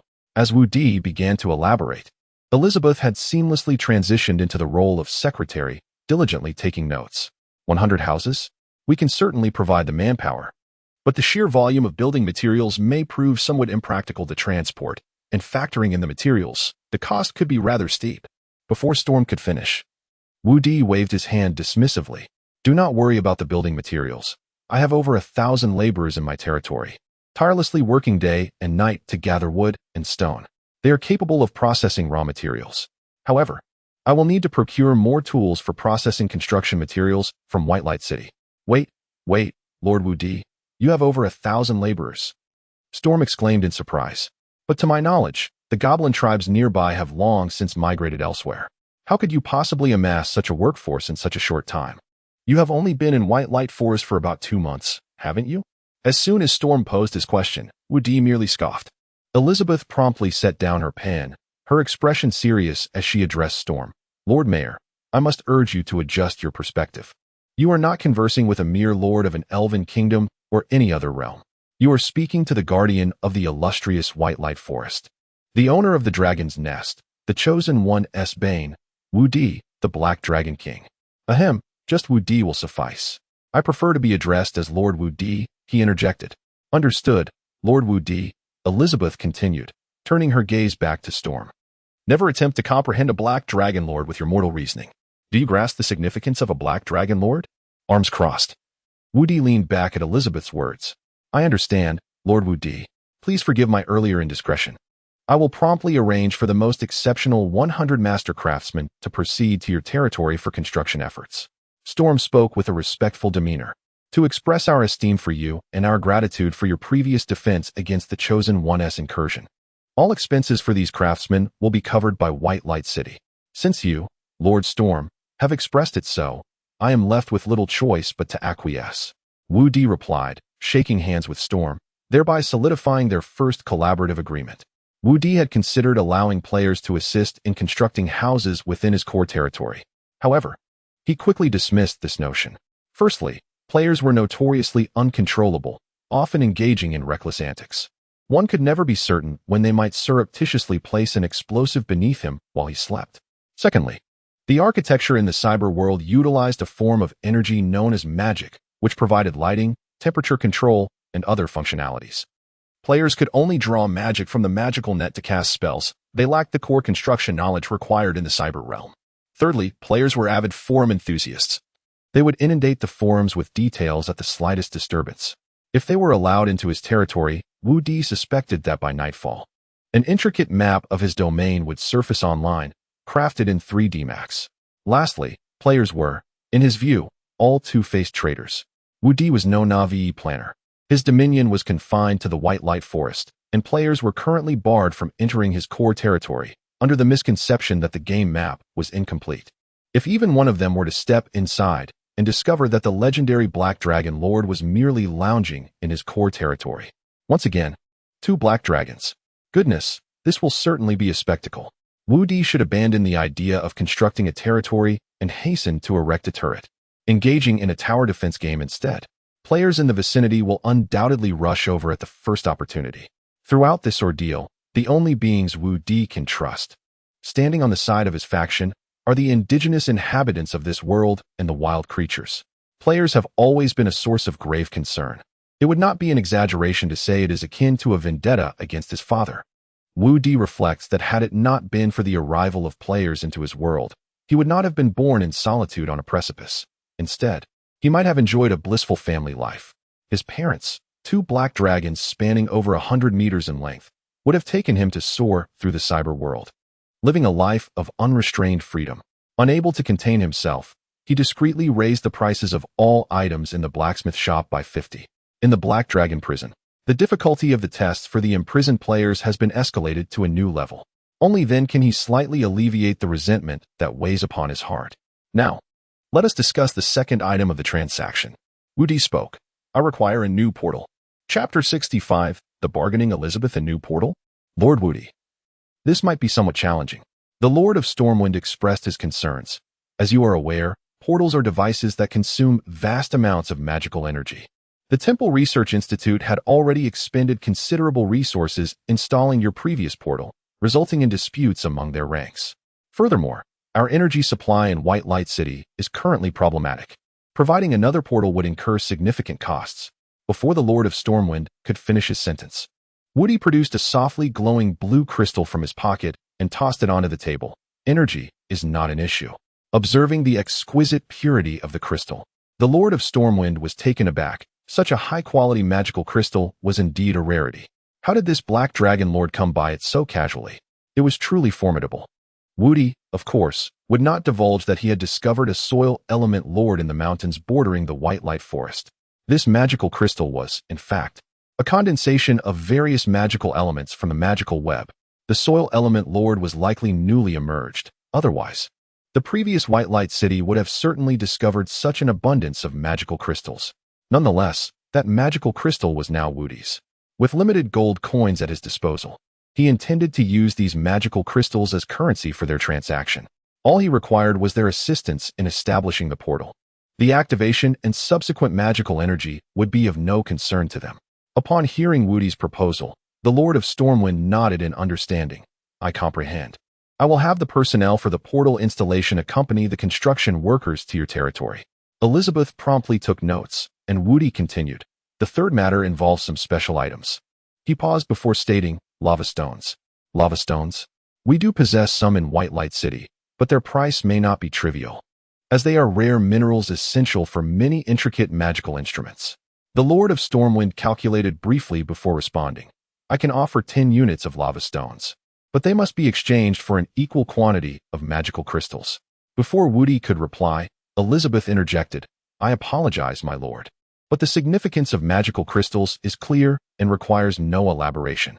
Based on my calculations, given the scale of White Light City, We would require at least 10 units of magical crystals daily. While lava stones are rare, they do not hold the same importance for our energy needs and can be classified as non-essential items. She fixed a sharp gaze upon the Lord of Stormwind. Conversely, magical crystals are indispensable. To offer a non-essential item in exchange for an equal quantity of an essential one is, by any measure, an inequitable transaction. Or do you intend to deceive Lord Woody? This. The Lord of Stormwind hastily stammered an explanation. This is the standard market price. I would never dare to mislead or deceive the esteemed Black Dragon Lord. You mentioned standard market prices, yet we are not in standard circumstances. Elizabeth continued at a rapid pace. At the edge of a lake, a bucket of water may be of little value, but in a desert, even gold cannot procure it. Different situations must be treated distinctly. Considering the current market conditions, I believe we can offer a maximum of 5 units of magical crystals for 10 units of lava stones. Woody felt momentarily breathless at Elizabeth's bold negotiation as she cut straight to the heart of the matter. The Lord of Stormwind reacted much like merchants in a bustling market, immediately shaking his head. No, we cannot accept such an arrangement. My lord, you are negotiating with a formidable Black Dragon Lord. Elizabeth raised her voice. Woody, hearing this, leaned back in agreement, enhancing the atmosphere. Though the Lord of Stormwind appeared visibly distressed, he gritted his teeth and declared, "It is a deal. Lava stones are indeed rare, only forming under conditions where both soil and fire element lords are simultaneously active within a volcanic environment. The Iron Mountain Range is not a volcano, so purchasing from White Light City is the only option." Woody intended to acquire lava stones to entice the soil element neighbor to open his path. If the element lord continued to block the way, Woody would find himself in a precarious situation. All 3 transactions were swiftly concluded. White Light City required preparation time for personnel, tools, the portal base, and lava stones. After agreeing on a timeline, Woody's dealings were finalized. The Lord of Stormwind respectfully escorted Woody until he boarded the return carriage. Watching the Lord of Stormwind wave from the platform, diminishing in the distance, Woody couldn't resist asking Elizabeth, "Do you believe White Light City will join the Earthy Kingdom?" Seeing the puzzled look from Elizabeth, Woody clarified, "Your direct negotiation style prompted the Lord of Stormwind to acquiesce. It seems he wishes to leverage our alliance as a bargaining chip in discussions with the Earthy Kingdom. Do you think he wishes to join or not?" "I apologize, Lord Woody. Based on the current intelligence, I cannot make an accurate judgment." "Do you desire their inclusion?" Elizabeth countered. "To be honest, I am not particularly keen on their joining the Earthy Kingdom. Collaborating with a kingdom is entirely different from working with an independent city-state. However, it is of little consequence. White Light City is not mine to command," Woody concluded, gazing out at the expansive fields beyond. Overall, the transactions had proven to be quite successful. In the Lord's Hall of White Light City, Count Olaf surveyed the lavish lunch before him but felt no appetite. He had come to negotiate on behalf of the Earthy Kingdom, hoping to persuade White Light City to join as a federal partner within the kingdom. Establishing such a relationship would naturally lead to White Light City's integration into the kingdom's territory in due time. His efforts to incorporate White Light City were primarily driven by its strategic geographical position as a gateway to the Western continent. White Light City was already part of the kingdom's domain. Yet, it was not too late. Conquering through force would be challenging, but smaller city-states often found themselves filled with trepidation. The chosen ones were the most feared. Olaf had initially believed that White Light City would soon align with the Earthy Kingdom for its own safety. However, the situation had taken an unexpected turn. It seemed that White Light City had found a powerful Black Dragon Lord as its protector. To speak frankly, Olaf finds himself utterly bewildered. Why does the Black Dragon appear in the southeastern corner of the Western continent? This is not a territory traditionally inhabited by dragons, is it? What compels the Black Dragon to serve as the guardian of the Elven city-state? Despite being plagued by countless questions and harboring profound trepidation towards this Black Dragon Lord, Olaf has received an imperative order. Thus, he feels an urgent need to conduct a thorough investigation, commencing with the Black Dragon Lord himself. Chapter 66. Your equipment is gone. The blazing furnace, fueled by the rhythmic pulsations of the magical blower, erupted into a more fervent crimson flame. The sound of the hammer striking the quenched weapons resonated through the air, creating a cacophony that sent shivers down the spines of the chosen ones waiting outside the blacksmith's shop. This was the blacksmith's forge located outside the temple of White Light Forest. Within, the newly hired blacksmith, Copperhammer, was diligently at work. Outside, the line was filled with the apocalyptic terminators of the cyber world, known as the Chosen Ones, infamous for their fourth calamity. Contrary to the wild and chaotic depictions of legends, the Chosen Ones here were remarkably well-behaved. At the entrance of the forge hung a bilingual service and price list in cyber language and Mandarin. Among the details on equipment enhancement, it specifically noted, Level 1 enhancement, 50 of the equipment's price, success rate 99, Level 2 enhancement, 100 of the equipment's price, success rate 80, Level 3 enhancement, 150 of the equipment's price, success rate 70, Level 4 enhancement, 200 of the equipment's price, success rate 50, Level 5 enhancement, 250 of the equipment's price, success rate 30. Goodness, such a high success rate? A Level 5 player, Last Star Spirit, marveled aloud as he read the enhancement details in front of him. Shoo! A Level 10 player, Fat Dragon 527, whispered from behind. If you're fixated on that success probability, you might as well sell your underwear. Those panel probabilities are meaningless. Enhancement relies on luck. Luck? Last Star Spirit asked, bewildered. How does that work?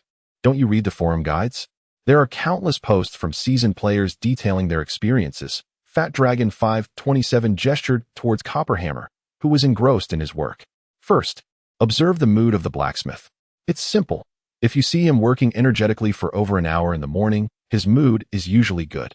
As Fat Dragon 527 spoke, Copperhammer set down his large hammer, sat at the entrance, and pulled out a pipe, gesturing towards the roaring furnace. I'll go. Don't you dare steal my chance. Move aside. The queue erupted into chaos as several players scrambled towards the furnace. In the end, a heavily armored shield defense player, Lord of Luck Poi, managed to elbow others aside and reach the furnace first. He nonchalantly retrieved several glowing coals from the flames, his gauntlets beginning to smoke. Yet he remained undeterred, kneading the coals into smaller pieces and presenting them to Copperhammer.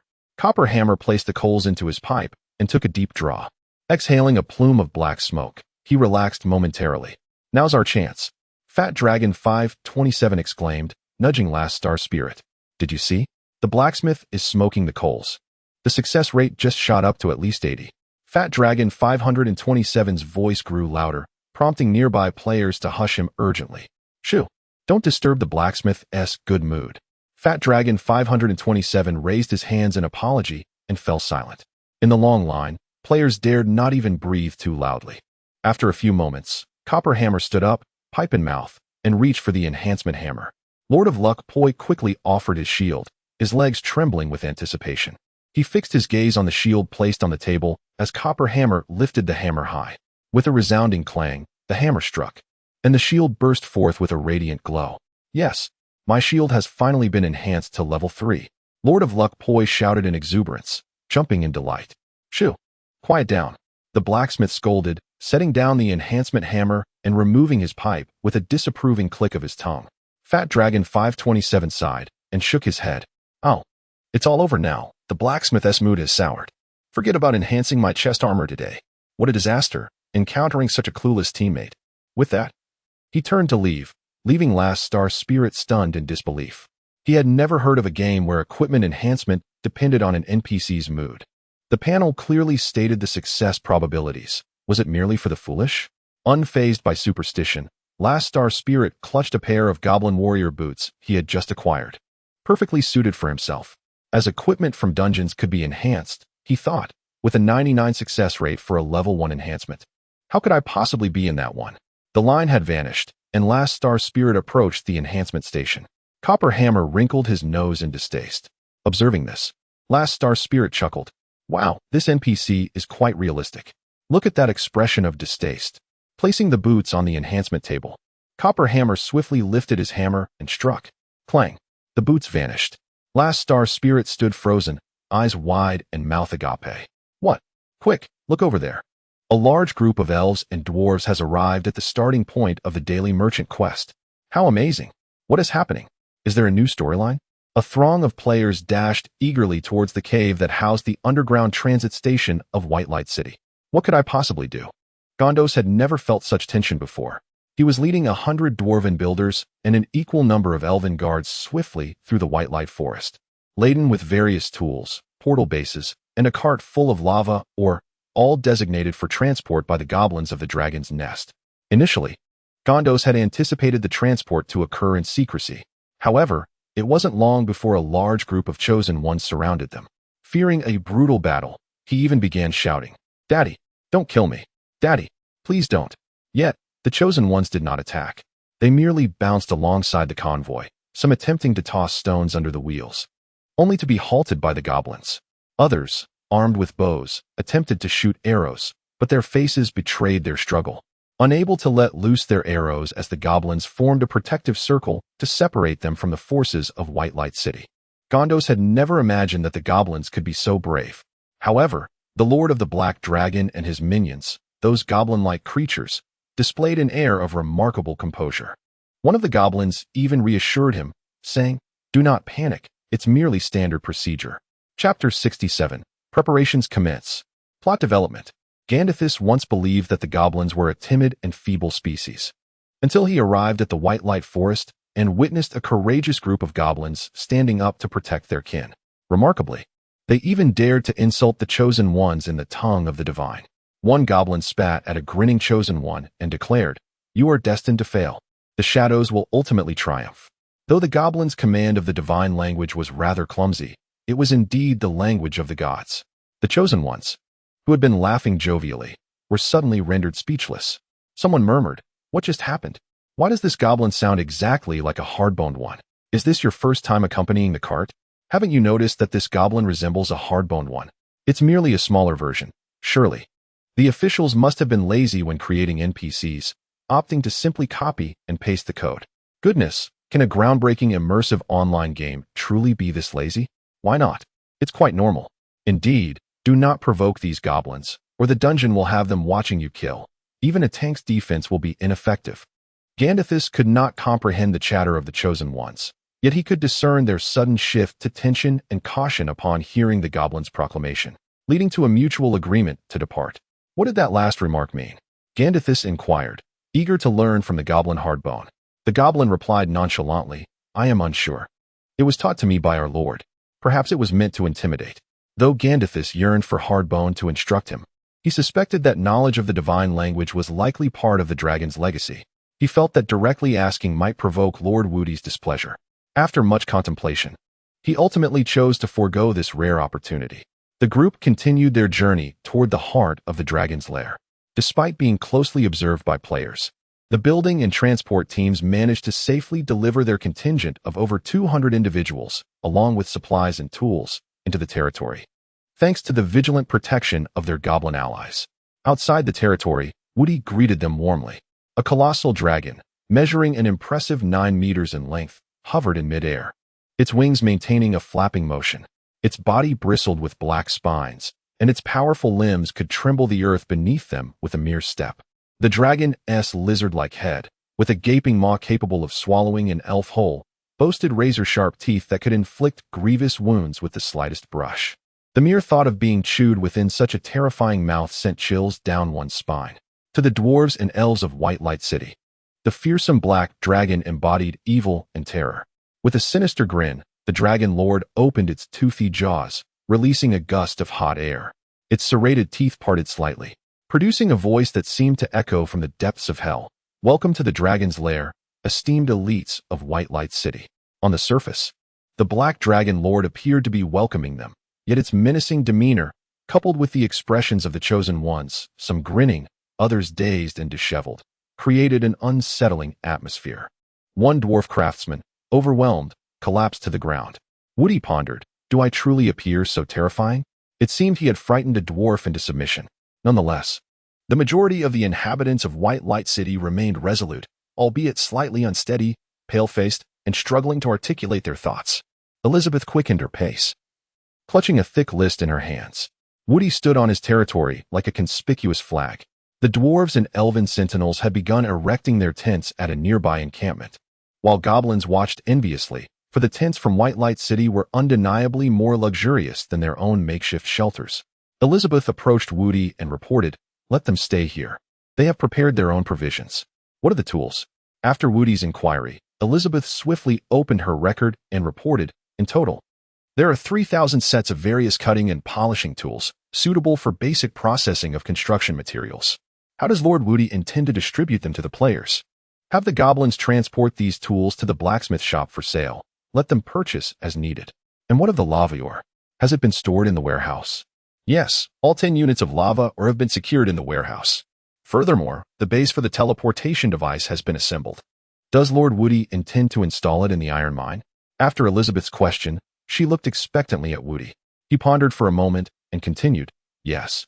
Let us install it directly in the iron mine. Additionally, I wish to inquire about your acting skills. Acting? Elizabeth blinked in surprise as the Black Dragon Lord nodded. Indeed. Acting. Woody's plan was straightforward. Since they had already mapped out the narrative, he would enlist the neighboring Earth Element Lord to portray the guise of a wild boss. It would not do to have no plot at all and leave the players to stumble about aimlessly. The acquisition of lava, or a rare mineral, would be an irresistible lure for the Earth Element Lord. Woody had meticulously crafted this storyline, ensuring it would be grand, filled with special effects, and rich in emotion. Above all, he aimed to immerse the players in a sense of urgency, making them feel the need to mine to save the world. Only then would they approach the task with enthusiasm, leading to subsequent strategies against the Earth Element Lord. He had even spent an entire night writing the script, producing numerous pages akin to crafting a novel. Of course, aside from Elizabeth, a pivotal actor, Woody intended to recruit extras. The Elven Sentinels from White Light City were perfectly suited for the roles. They were well-equipped, handsome, and all-trained, resembling the Elven army from The Hobbit, the Battle of the Five Armies. To not utilize their striking appearances would be a tremendous waste.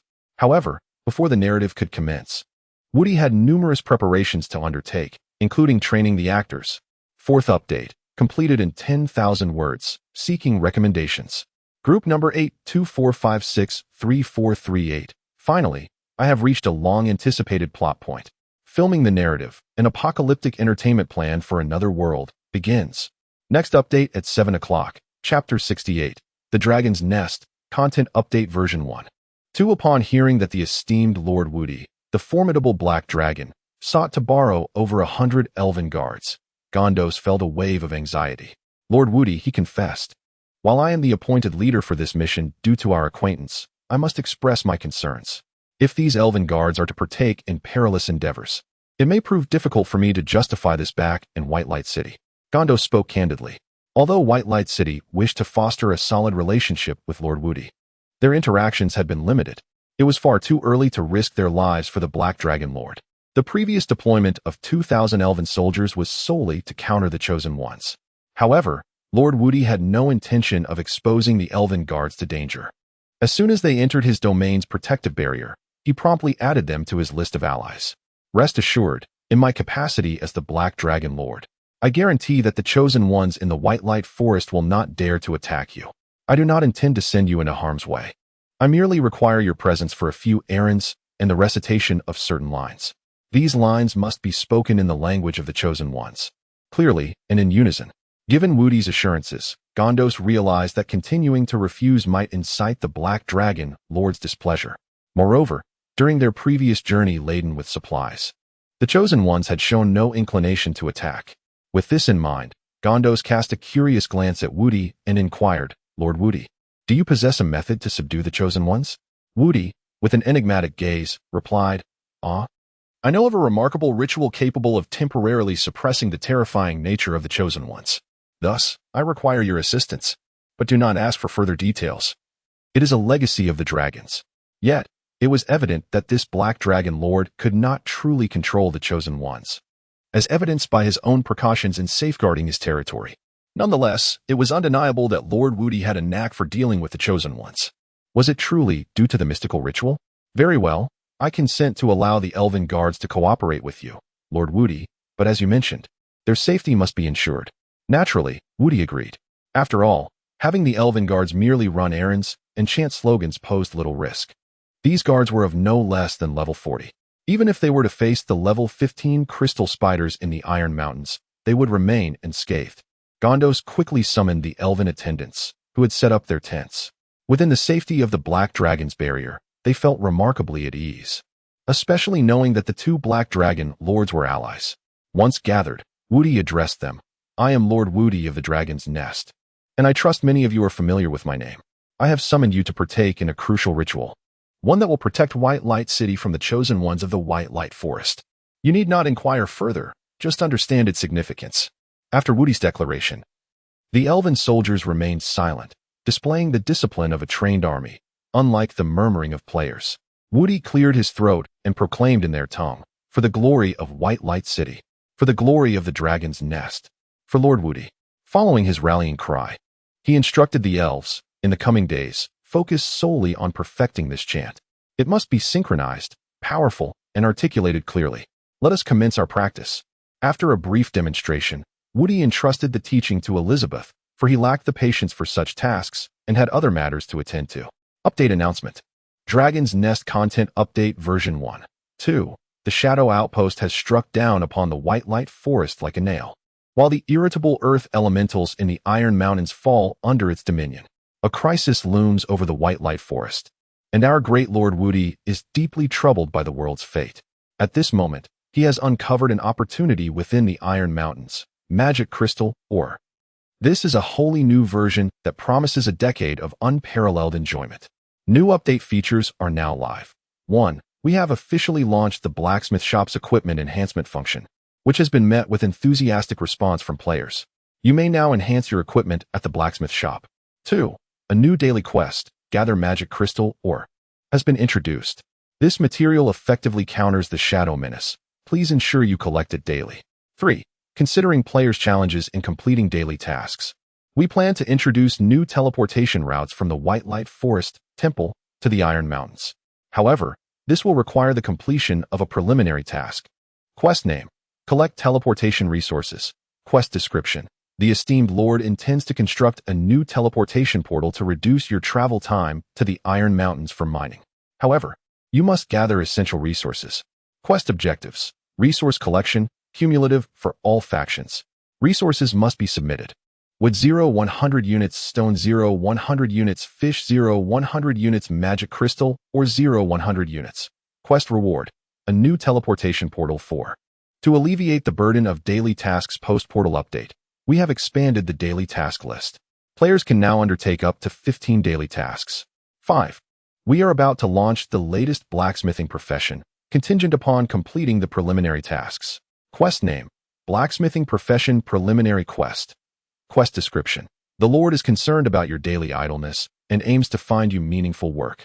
Quest objectives: wood 0 10 units, stone 0 10 units, fish 0 10 units, magic crystal or 0 10 units. Participate in road construction 0 100 hours. Participate in material processing 0 100 hours. Maintain 0 crime value 0 10 days. Quest reward: qualification to learn the blacksmithing profession 6. We have introduced new monsters in the Iron Mountains. Crystal Spider, level 10 to 15. Endurance, 50 to 130. Strength, 50 to 70. Agility, 60 to 90. Intelligence, 0. Mental, 0. You can now encounter them in the Ogre Caves of the Iron Mountains. 7. In 2 days, we will unveil the latest real-time storyline in the Iron Mountains. Please log on promptly at noon to experience it. 8. During the storyline animation, please refrain from inappropriate behavior and dress appropriately. 9. The Lord has activated the designated crime value feature for the Black Dragon Prison. Should you feel compelled to relieve yourself or don inappropriate attire, you shall incur a sin value of 10 for squatting for 10 hours. 10. The blacksmith shop has introduced new tools, which are now available for purchase. 11. We have added a new daily task, processing building materials, which requires the procurement of specialized tools from the blacksmith shop. Supplies are limited, and it is first come, first served. 12. I will continue to add features as inspiration strikes. If you notice any updates we may have overlooked, please kindly document them. Chapter 69. The absurd players in the cutscene. Upon witnessing the eccentricity of the online community, Wu Di felt a sense of relief. 2 days swiftly passed, during which 333 players worked tirelessly through the night, submitting all materials necessary for the construction of the portal. Wu Di regretted not adding an extra 2 zeros to the requirement. They selected a suitable location and promptly installed the portal base, energizing, calibrating, and initiating experiments. Perfection was achieved. Players could now directly teleport from the Bright Light Forest Temple to the Iron Mountain Range. After 2 days of intensive training, the Elven Guards had almost mastered the phrase Wu Di had taught them. After all, memorizing a single phrase was not overly demanding. Gandalf was particularly eager, continuously inquiring about the meaning of the phrase. As a researcher specializing in the language of the Chosen Ones at the temple, he quickly grasped its significance. Wu Di, considering the theatrics, decided to teach him a few additional lines, enriching the performance for the players. On the day of the performance, Gandalf was visibly excited. Rehearsing alone with the script in an open space, Wu Di observed with curiosity, recalling Gandalf's previous concerns about the mission and the potential danger posed by the Chosen Ones. Sensing Wu Di's gaze, Gandalf approached him enthusiastically, asking, "Lord Wu Di, should I perform again? Am I pronouncing it correctly?" Daring to approach the fearsome black dragon, Gandalf was indeed the first among the Bright Light City team to do so. Wu Di sincerely shook his head. "No need. Your Mandarin is already quite standard. Just perform as planned." I'm still rather nervous. After all, it's my first interaction with the Chosen Ones, and I am somewhat exhilarated, Gandalf confessed, rubbing his hands together in excitement. In contrast to Gandalf's enthusiasm, the other elven guards exhibited signs of anxiety and fear. They were about to step outside the barrier and confront the Chosen Ones directly. Despite the Black Dragon Lord's assurances of their safety, their apprehension lingered, rooted in the fear instilled by years of education that painted the Chosen Ones as terrifying beings. As the time approached, Wu Di led the elven guards along a path toward the Iron Mountain range. Meanwhile, a throng of players had already gathered at the foot of the mountains, eager to partake in this pivotal game event, knowing that missing it would be a regret. Some players voiced their complaints, acknowledging the absence of official explanations, though they had grown accustomed to the game's capricious nature. While the players awaited the commencement of the narrative, the actors, too, were preparing for the performance. Gandalf wiped his sweaty palms, feeling the tension. For this significant event, Wu Di had pulled out all the stops, utilizing every available actor and effect to enhance the player's experience. As a native wild creature, Wu Di had two primary means of earning game points: players dying in his dungeon, or being slain by the minions generated at the Black Dragon outpost. The greater the player's enjoyment of the game at the moment of death, the more points would be awarded. Game points were invaluable, necessary for upgrading buildings and issuing quests, and Wu Di naturally desired as many as possible. Checking the forum, Wu Di noted that it was time for the scheduled event. He nodded at Onyxia beside him, and two black dragons soared from the bright light forest toward the players. As the dragons appeared in the players' line of sight, excitement erupted among the crowd. Then, someone, unable to contain himself after hours of waiting, removed his trousers to relieve himself. Finally, the story has begun. Another player laughed, adding, "Fool. The Lord hasn't even descended yet. Wait until he does." Wu Di marked these individuals, assigning them a sin value of 10. However, it was futile. No one could prevent the players from acting out against the game's design. As Wu Di and Onyxia flew overhead, a tremendous rumble echoed from the Iron Mountain range. Suddenly, a colossal rock giant's shadow emerged at the mountain's base. The apparition, with its grotesque and fearsome form, boomed, "Ignorant and insignificant Black Dragon Lord, do you believe that you and these pitiful ants can thwart me, Elemental Lord Celades? The cyber world shall ultimately perish." Upon hearing this, players dashed toward the phantom, shouting in excitement, "Wow, this boss is so cool." Laughter erupted as suggestions were made for Blizzard to send a lawyer's letter. What relevance did Blizzard have? The moment one player began running, others eagerly followed, and soon half the players were racing toward the illusion, which they could not physically interact with. Onyxia, puzzled, turned to Wu Di and whispered in cyber language. Wasn't it said that the terrifying Elemental Lord Celades would instill fear in these Chosen Ones? Wu Di had indeed made efforts to present Celades as fearsome, but the players exhibited remarkable bravery. Reflecting on his own gaming experiences, he remembered how he too would rush toward narrative bosses, even pretending to be their minions. Just as this thought crossed his mind, a player shouted, "For the glory of Elemental Lord Celades, shadows shall prevail." Another player echoed, "For the cyber world, for Lord Wu Di." Amidst the fervor, chaos ensued as players began to brawl. In the realm beyond their territory, players were free to engage in combat. Onyxia looked at Wu Di, bewildered by the sudden infighting among the Chosen Ones. Though Wu Di wished to explain, he ultimately decided to let the performance unfold without interference.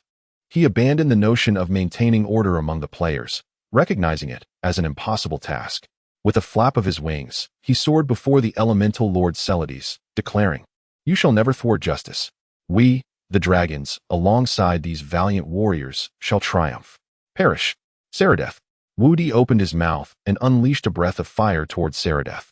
Some players, filled with excitement, leaped eagerly into the dragon's breath, only to be reduced to ashes and vanish.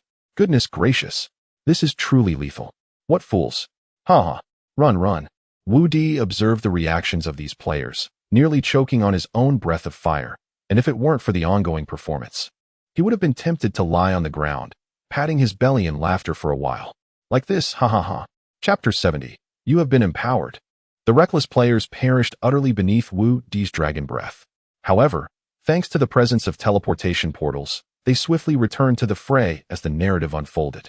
After a brief moment, Wu Di's breath subsided, revealing the spectral figure of Saradeth, unscathed and laughing heartily. At this moment, the situation took a drastic turn. A storm of earthy magical energy erupted around Saradeth, who then raised her forearms, unleashing a robust energy shockwave that struck Wu Di. Arc, he cried out, displaying a performance worthy of an Oscar before plummeting to the ground. The players rushed toward him, exclaiming, quickly, the chance to ride the dragon is here. Let me at it. I want to leave my mark on the Lord's head. Amidst their banter, Wu Di, hearing the absurdity of their remarks, steadied himself mid-air. An unexpected ally emerged. A voice rang out, Lord Wu Di, I come to assist you. It was Gandalf, charging in from a distance. The players, engrossed in the unfolding drama between Saradeth and the two black dragons, had failed to notice his approach, particularly striking as he donned a magnificent suit of elven armor that gleamed in golden hues under the sun. Upon reaching Wu Di, Gandalf released a burst of white magical rays, creating a dazzling effect that, while devoid of practical impact, was visually spectacular. This display captivated the players, prompting some to rush over for photographs with Gandalf. Overwhelmed by a mix of fear, curiosity, shock, and excitement, Gandalf trembled, especially when one player cheekily positioned their head directly beneath his radiant beam, resulting in their head glowing with white light. Laughter erupted among the players. What on earth? You are all so ridiculous. I want to try it too. Does it grant empowerment? Your head looks so cool. As they laughed, Gandalf stood bewildered, forgetting his lines completely. It was Wu Di who called out, Thank you, Gandalf of White Light City. I feel much better. At that moment, Onyxia roared, adhering to the script, and unleashed her dragon breath upon the spectral elemental lord, Saradeth. Cursed White Light City. Cursed Black Dragon Lord. You cannot defeat me, Saradeth. Shadows will ultimately prevail. With her proclamation, the entire apparition of Saradeth vanished. According to the narrative, Wu Di was meant to descend and converse with Gandalf. Yet witnessing the players' exuberant antics, bouncing around beneath him, some brandishing bombs ready to self-destruct, while others clutched a suspicious bag emitting a foul odor, he decided against landing. Instead, he hovered in the air and said, Thank you, Gandalf. Just then, over 100 elven guards rushed in, clad in full armor and strikingly attractive. Their uniformity and synchronized movements resembled the elven armies from The Hobbit, the Battle of Five Armies, exuding an impressive aura. The players, though unable to attack, flocked to the elven soldiers for photographs and playful interactions. These are so cool. This game feels like a blockbuster film, they exclaimed, unaware that the elven guards could not comprehend their chatter and were instead gripped by fear, ready to flee if not for the apparent non-aggression of these chosen ones. Gandalf had entirely forgotten his lines, lost in a mixture of shock and the players' bizarre behavior. Wu Di, hovering above, circled around to remind him to resume his dialogue. Finally realizing, Gandalf, flustered and forgetting his lines, resorted to a nonsensical utterance. Abba, Abba, Abba. This unexpected phrase elicited laughter from the players, who surrounded him in delight. It seemed they were pleased with his improvised performance. However, Wu Di's expression was somewhat nuanced. Floating above, he appeared astonished by Gandalf's improvisation. Realizing the plot was at risk of derailing, Wu Di quickly redirected the narrative, addressing the gathering. Thank you, Gandalf, for bringing the forces of White Light City to our aid in the Dragon's Nest. Warriors, we must discover the whereabouts of Saradeth's true form. He circled in the air, declaring, I have a plan. Warriors, follow me. With that, he soared toward the mountain's peak alongside Onyxia. The elven guards and Gandalf followed suit, with the players closely trailing behind. Before long, they reached the mountainside, where the crystalline spiders lurked. Sensing the presence of Wu Di, drawn by the allure of the lava stones he carried, the spiders rushed forth. Onyxia unleashed another breath, clearing the area, and Wu Di proclaimed, "We must enter the cave." With a burst of white light emanating from him, enveloping both players and elves, he declared, "Warriors, you have been empowered. Onward." Chapter 71. Let us go. Right now, with a player bearing the monotonous title of Monotonous at level 5, upon hearing that he had been empowered, he immediately charged at the crystal spiders before him. Subsequently, he met his demise. It was almost laughable how easily he was swayed by the narrative. While the players began to retreat, the elves, led by Woody and Onyxia, surged forward. This was, after all, a scripted event. The outer crystal spiders were not particularly formidable, and the elves, whose levels were roughly equivalent to level 40, found it effortless to dispatch these foes in unison, as easy as slicing through vegetables or drinking water. The elves executed their attacks with remarkable discipline. Each swing of their dual-bladed polearms was followed by a swift retreat, allowing the warriors behind them to step forward and continue the assault. The crystal spiders were utterly incapable of breaching the elves' formation. Observing from above, Woody found the scene quite delightful. As for the players, they were a sight to behold, clumsy and chaotic, rather than engaging properly with the enemies. They flitted around the elven ranks, jumping and even disrobing, with some going as far as to strip completely, their bodies pixelated, performing acrobatics in the open. Truth be told, had he not feared injuring the allied elves, Woody would have relished the opportunity to swoop down and unleash a devastating breath attack, sending these foolish players straight to prison. Reflecting on his earlier decisions, he regretted not having prioritized the expansion of the Black Dragon prison's capacity, so he could have incarcerated this particularly foolish batch of players first. Nonetheless, the narrative had to progress. Due to Woody's possession of lava, the crystal spiders were desperately drawn to him. Before long, they were systematically eliminated by the skilled elves, along with Woody and Onyxia. However, just as the players were about to swarm into the cave, Woody and Onyxia descended from the sky, transforming into elven forms amidst a throng of elven guards. This was Woody's first appearance before the players in the guise of an elf. Naturally, as part of his transformation, he donned the most splendid attire, abandoning armor entirely. For a true warrior never requires the protection of such cumbersome metal. Instead, he adorned himself in an aristocratic robe, while Onyxia mirrored his outfit, creating a couple's ensemble they had previously planned. The players were utterly captivated by the dazzling spectacle before them, erupting in excitement as they clustered around the elven guards, shouting and cheering. "Wow, I can charge this elven lord. Can you really open this rural path? Wait, isn't that the Lady of the Lord?" To prevent the players from uttering even more absurdities, Woody raised his voice, proclaiming, "Warriors, we have arrived at the entrance of the cave. Follow me into battle against Celadith." After his declaration, he turned and led the elven guards into the cavern, with the players following suit. Half of them rushed inside, zealously dispatching the minor foes, while a small group lingered near Woody, snapping photos. The remaining players quietly produced their pickaxes, ready to mine. Thus, in the eyes of the over 100 elven guards from White Light City and Gondos, an unbelievable scene unfolded. Within a cave brimming with magical crystal ore, a band of formidable champions laughed heartily as they launched their assault on the crystal spiders. Some struck heroic poses, smiling vacantly, while others busily mined the blue magical crystals. The cacophony of pickaxes clanging, the shouts of players in combat, arrows whizzing, and spells flying created a scene of utter chaos. Woody was unconcerned about revealing the source of his magical crystal ore. After all, this territory was under his dominion. If White Light City did not wish to offend the Black Dragon Lord, they could dig freely. Moreover, the locals would have no means to mine here, as the area was packed with players. Who would dare? Woody did not mind if White Light City became aware of this place. In fact, he wished he could permanently station the elven guards here as NPCs to assist players in clearing excess minor foes and enhancing their mining efficiency. Yet, this remained merely a fanciful thought. Soon, players filled the ogre cave to capacity, even surpassing the number of monsters. As Woody ventured deeper into the cave, the crystal spiders became increasingly frantic. Clearly, the earth element lord lacked intelligence. When Woody approached the enormous magical crystal ore, the entire cave began to tremble. Suddenly, the ore split apart, revealing a dark blue passage as if wrenched open by unseen hands. A new pathway emerged before Woody and the others. This was entirely composed of magical crystal ore. Gondos gazed in astonishment at the passage, inadvertently muttering in cyber language. Fortunately, the players surrounding him paid no mind to his words. A brave few had already darted ahead into the passage, while the majority remained encircled around the elven guards. Woody could distinctly sense that beyond this passage lay the domain of the Earth Element Lord. The very air thrummed with the elemental's presence, as if the nearby Earth elementals were clamoring for him. Come to me, I desire it. Woody furrowed his brow deeply. The Earth Element Lord was rather insatiable. Gondos, White Light City has aided us immensely, but beyond this point, the dangers will only escalate.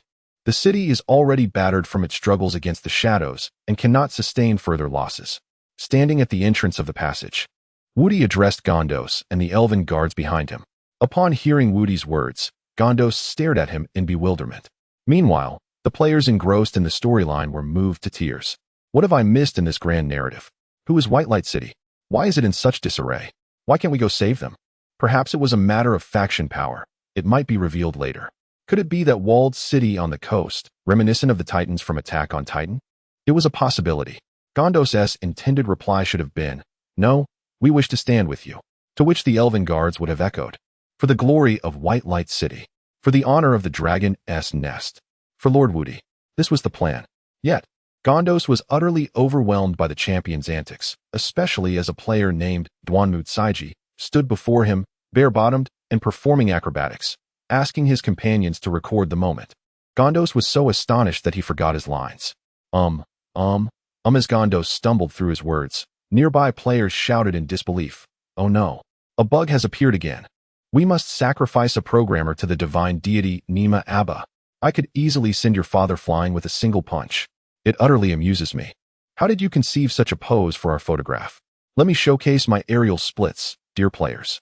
Woody opened his mouth, proclaiming, "For the glory of White Light City. For the glory of the dragon's nest. For the esteemed Lord Woody." At the very least, those elven guards behind him still remembered their lines quite well. "Let us depart, and let us do so at once," Woody said to Gandalf without a hint of courtesy. This is the language of cyberspace.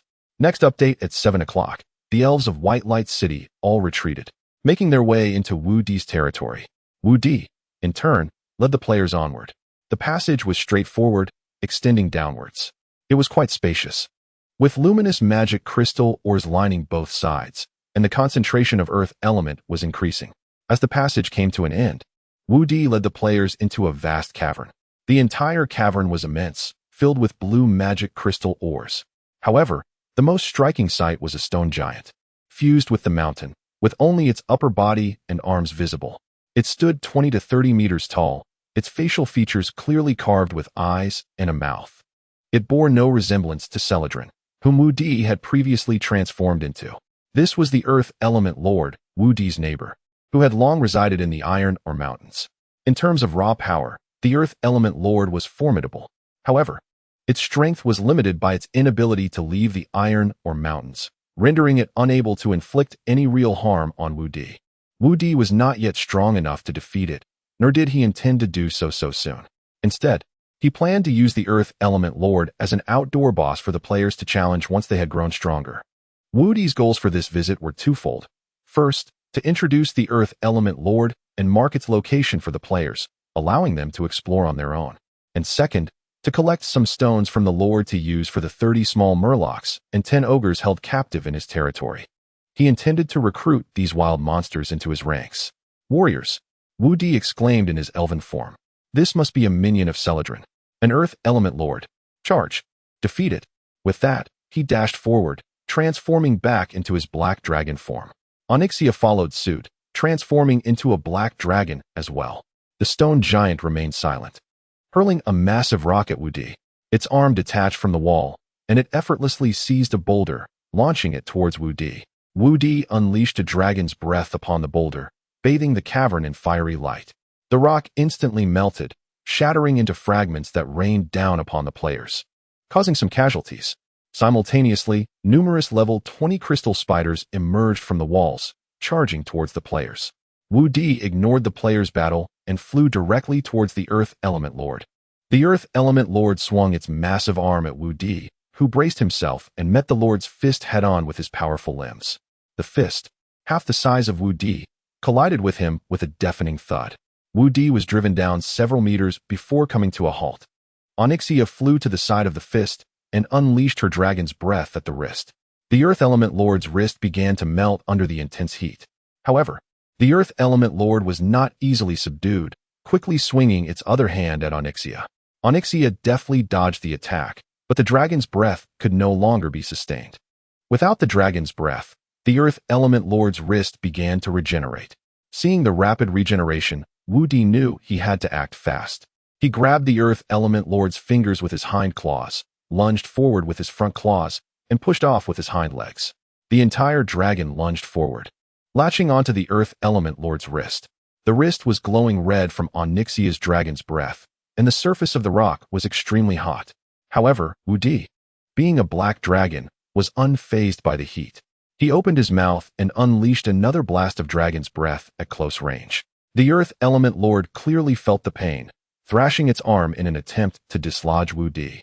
However, Wu Di's claws were firmly embedded in the rock, making it impossible to shake him off.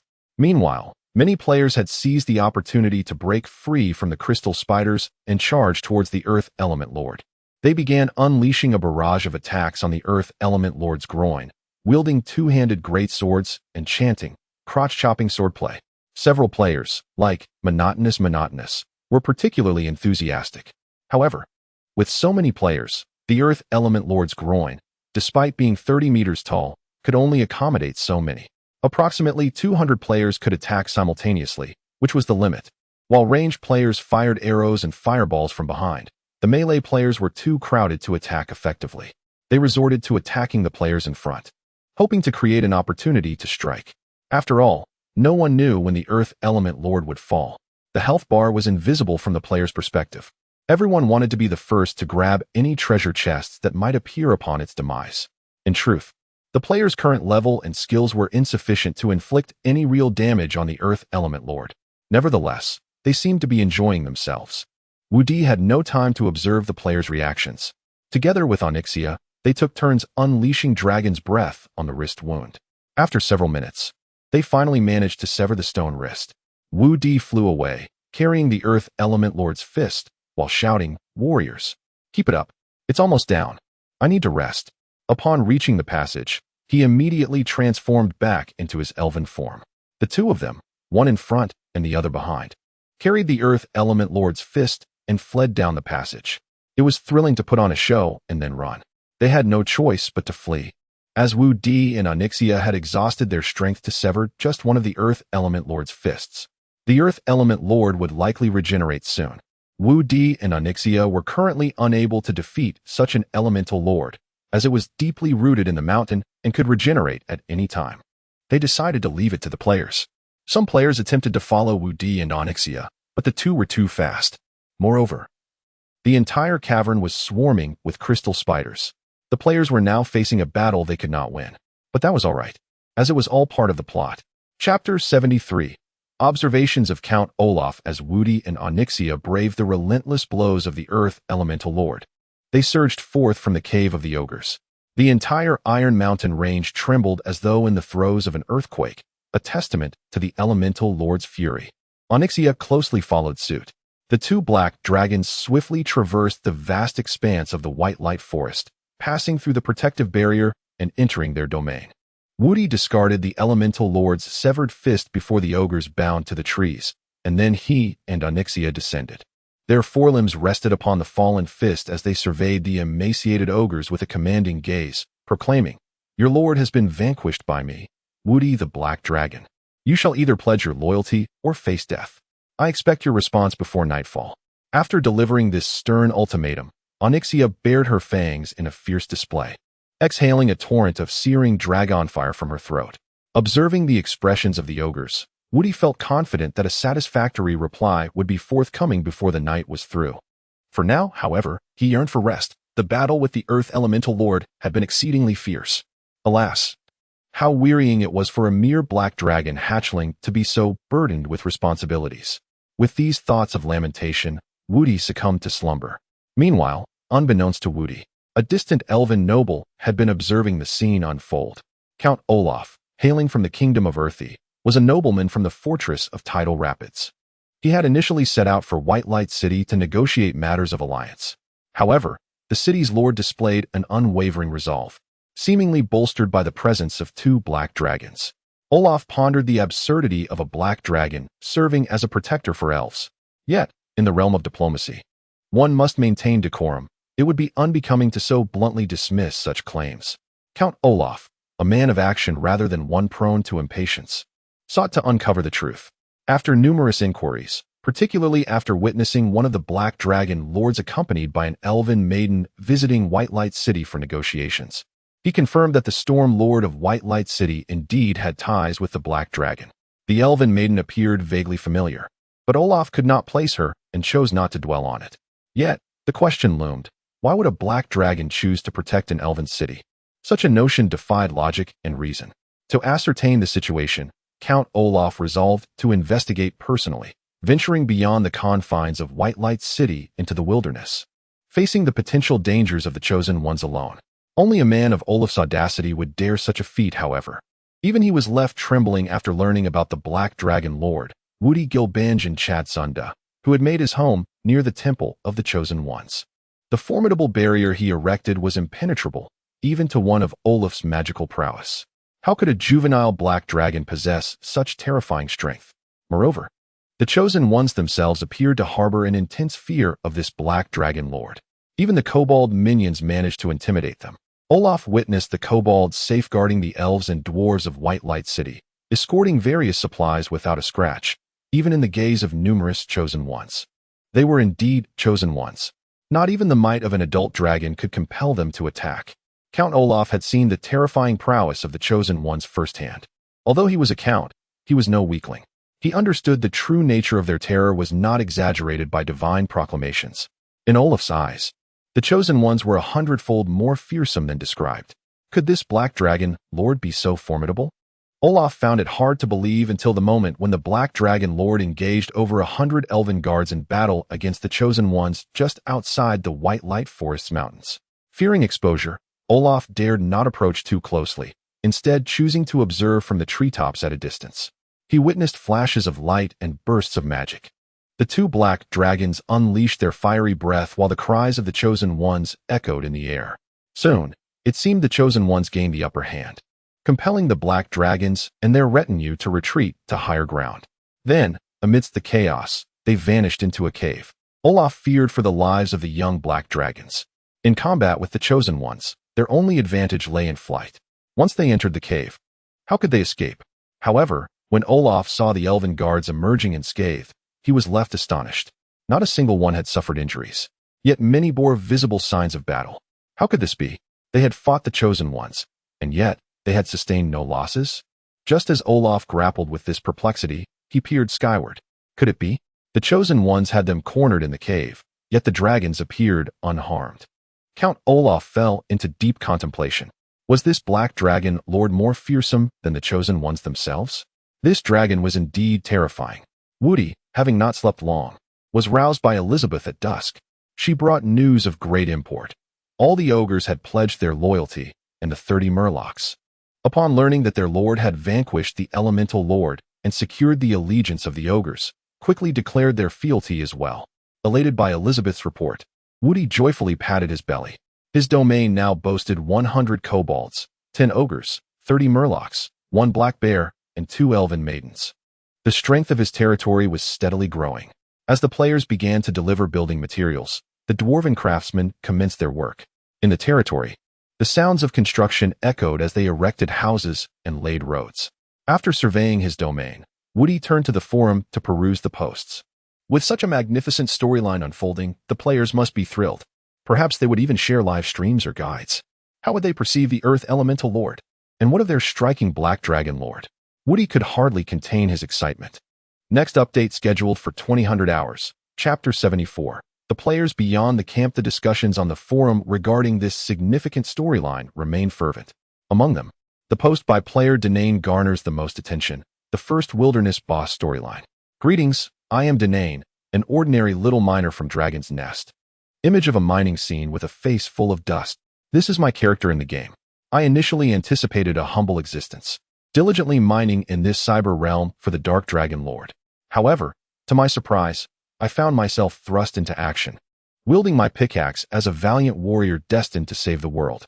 Under the order of the Lord, who declared, "You have been empowered, charge forth." I charged at the crystal spider, and promptly met my demise as a level 5 character. Yet, as a miner, I remained unfazed. Resurrected, I began anew, fortunate to catch up with the unfolding narrative. I must mention a significant bug. When the elven NPCs reached pivotal moments, they would lose their dialogue, resorting to nonsensical babbling. Can you imagine the near laughter-induced death I experienced while gaming? On a more serious note regarding combat, I have penned another post titled Earth Elemental Lord Strategy, Initial Version, detailing the various skills of the boss, complete with data and potential strategies, which you may wish to peruse. Without further ado, I present images and videos that vividly showcase the grandeur of the first wilderness boss storyline. Images, videos. In addition to my post, another player, Chiwan2, has also crafted a detailed account of the boss encounter, albeit with a humorous twist. The first major storyline, our thrilling plot twist. Engaging a wilderness boss and navigating through the storyline has become quite the spectacle. Alas, my 30-meter-long greatsword was shattered by a single blow from the Earth Elemental Lord. By the way, I remember you, the player known as Gaki-chan. While you were dealing damage with your short sword, you incessantly shouted, "Gaki is my wife." Were you unaware that Gaki is my wife? You shall face the consequences in the wild. Attached is a combat video from the mine. Feel free to share your various causes of death. User comments reflect a range of reactions, from humor to frustration regarding the game's mechanics and experiences. Wu Di observed the spirited discussions among the forum users, feeling a sense of relief. Their satisfaction and joy are the greatest rewards for me as the leader of this faction. This was Wu Di's first attempt at a large-scale narrative, and overall, it has proven to be remarkably successful. Within the Black Dragon Outpost, he could incorporate system-defined narrative scenes. Wu Di resolved to formally embark on producing narrative films. The players were enjoying themselves immensely, and the game points were soaring. While contemplating this, he noticed Elizabeth approaching once more. "My lord, Gondos requests an audience." "An audience?" Wu Di glanced around the open space and the surrounding woods. "There are no walls or doors here." "Let him come," he replied. Elizabeth swiftly entered the woods and signaled, revealing Gondos, who approached with a fidgety demeanor. Wu Di shifted into a comfortable position as Gondos bowed and said, "My lord Wu Di, I regret forgetting my lines during this morning's ceremony. I am deeply sorry." "Ah, it's quite all right. I have already forgotten them." Wu Di waved his hand dismissively. "I happen to have something to discuss with you. There is another method to conduct ceremonies like this morning's, but I require participants and actors with exceptional skills." Gandos's eyes lit up at Wu Di's words. "My lord, that is no problem at all. Everyone in our Temple Research Institute would be eager to join your magical ceremony." He had witnessed the transformation of those fervent chosen ones, who turned from enemies to allies after witnessing Wu Di's ritual. Though he was unsure of the mechanics behind it, it was evident that the Dark Dragon Lord possessed advanced knowledge related to the chosen ones. However, he felt a twinge of confusion and asked, "My lord, does performing this ceremony lead to peculiar behaviors in the chosen ones, such as standing on their heads and performing splits?" "That is merely foolishness." "It is. Well, don't ask, it's a legacy. By the way, these ceremonies need to be recorded. You possess a mana recording device, correct? Additionally, I will need many specialized professionals apart from actors." "What does my lord mean?" "I intend to travel to White Light City to hold a recruitment fair," Wu Di stated plainly. The little merman, Fizz, never imagined his life would be such a roller coaster. Ever since being captured in the Black Dragon territory known as Dragon's Nest, he had resolved to courageously sacrifice himself for a lord he had never even met.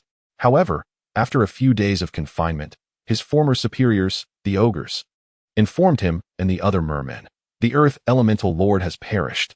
We ogres have pledged our loyalty to the new lord, the Dark Dragon Wu Di. No more talk. We're off to guard the prison. Think carefully. Will you serve the lord or become dried fish?" Was there even a question? "For the great Dark Dragon Lord," Fizz shouted by the riverbank while fishing, practicing his rallying cry. Yet, his shout lacked perfection, prompting the newly appointed merman elder to gently admonish him. "Fizz, your shout is quite perfunctory. This will not suffice. You must imbue your words with deep emotion, viewing Lord Wu Di as your father and savior, ready to proclaim his greatness at any moment." Only then will you be a worthy servant of the little merman." Upon hearing this, Fizz's face flushed with embarrassment. Just as he engaged in self-reflection, he suddenly spotted two chosen ones emerging from across the river. Instinctively, Fizz's first reaction was to flee, diving into the water with a speed of 80 miles per hour. Among the little fish people who think like him, there are still 28 others. However, the newly appointed elder of the fish people immediately proclaimed with a booming voice, "Do not fear the chosen ones. We are under the protection of Lord Woody, the god of the Black Dragon. These chosen ones dare not attack us. This is the very word of Lady Elizabeth, our steward. Have you all forgotten?" As the elder fervently spoke, he marched towards the two chosen ones, arms outstretched, and shouted, "Chosen ones, fear the Lord of the Black Dragon." Upon witnessing the elder's fervor, the two chosen ones exchanged incomprehensible words and turned away. Fitz, observing the scene unfold, felt a surge of excitement. The new lord is indeed formidable. However, shortly thereafter, a stone was hurled from across the river. The previously departed chosen ones were armed with a multitude of stones. These two were not players from the Dragon's Nest. Chapter 75. Wu Di's guild vision. Wu Di lay on the ground, basking in the sunlight while airing out his dragon scales. In the distance, the foundations of several buildings were being laid, with dwarves bustling about, their voices ringing with fervor. The elven guards, initially tasked with protection, were now assisting with the labor, hastening the construction process. A steady stream of processed building materials was being transported from outside the territory. Who knows when these materials were crafted? Elizabeth swiftly crossed the construction site and approached Wu Di, delivering news that left him astonished enough to rise to his feet. Other chosen ones. After 2 weeks of peaceful existence, Wu Di had nearly forgotten that this world was teeming with them. It was not merely the 333 players of the Dragon's Nest. Beyond the White Light Forest lay players from all corners of the world. With Wu Di's conquest of the White Light Forest Temple, new players had ceased to emerge. The white magic stones had turned black, and thus, no new players could join. How many? Wu Di inquired with grave seriousness. Currently, only 2. I have promptly instructed the kobolds, mermen, and the craftsmen of White Light City to remain within the territory, Elizabeth replied calmly. Wu Di nodded in approval of Elizabeth's diligence, then fell into deep thought. He had been monitoring the player factions on the outskirts of the White Light Forest. In the near term, only 2 guilds posed a threat to the White Light Forest. One was Battle Intent, with whom Wu Di had already clashed, and the other was Peerless. This latter guild, comparable in size to Battle Intent, with over 1,000 members, boasted higher player levels, a stable hold on a temple, and abundant surrounding resources, along with their own fortress. The good news was that these 2 guilds were adversaries. The reason Battle Intent had not launched another assault on the White Light Forest was largely due to Peerless, having previously seized the opportunity to raid Battle Intent as stronghold, dismantling a significant portion of their structures and facilities.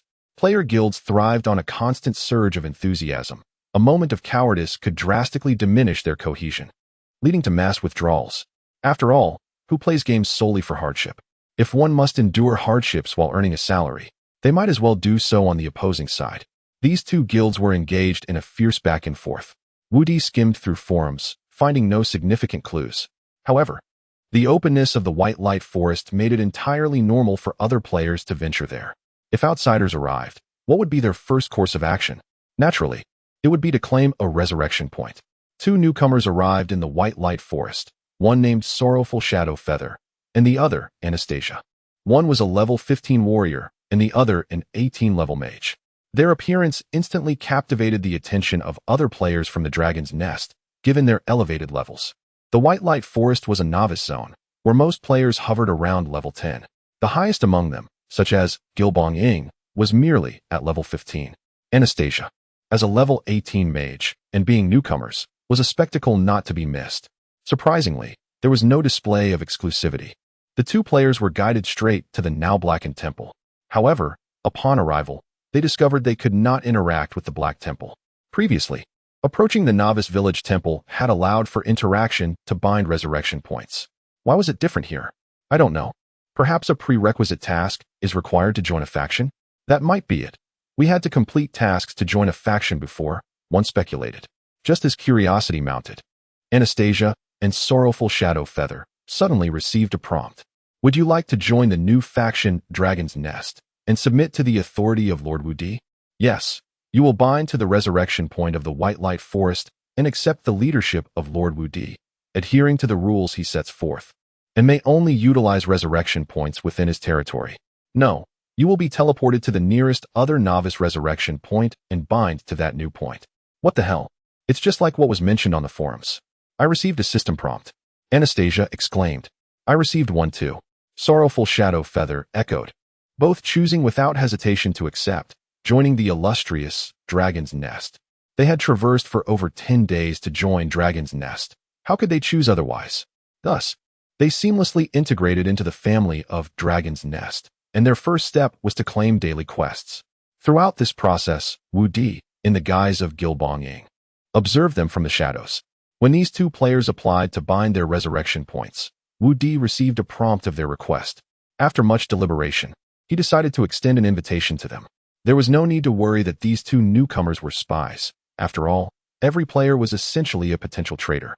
It was rare for players to dedicate themselves to a faction, sacrificing everything for it. Would you play WoW while shouting for the Alliance or the Horde, vowing never to play another faction again? Expecting players to exhibit loyalty was a naive hope.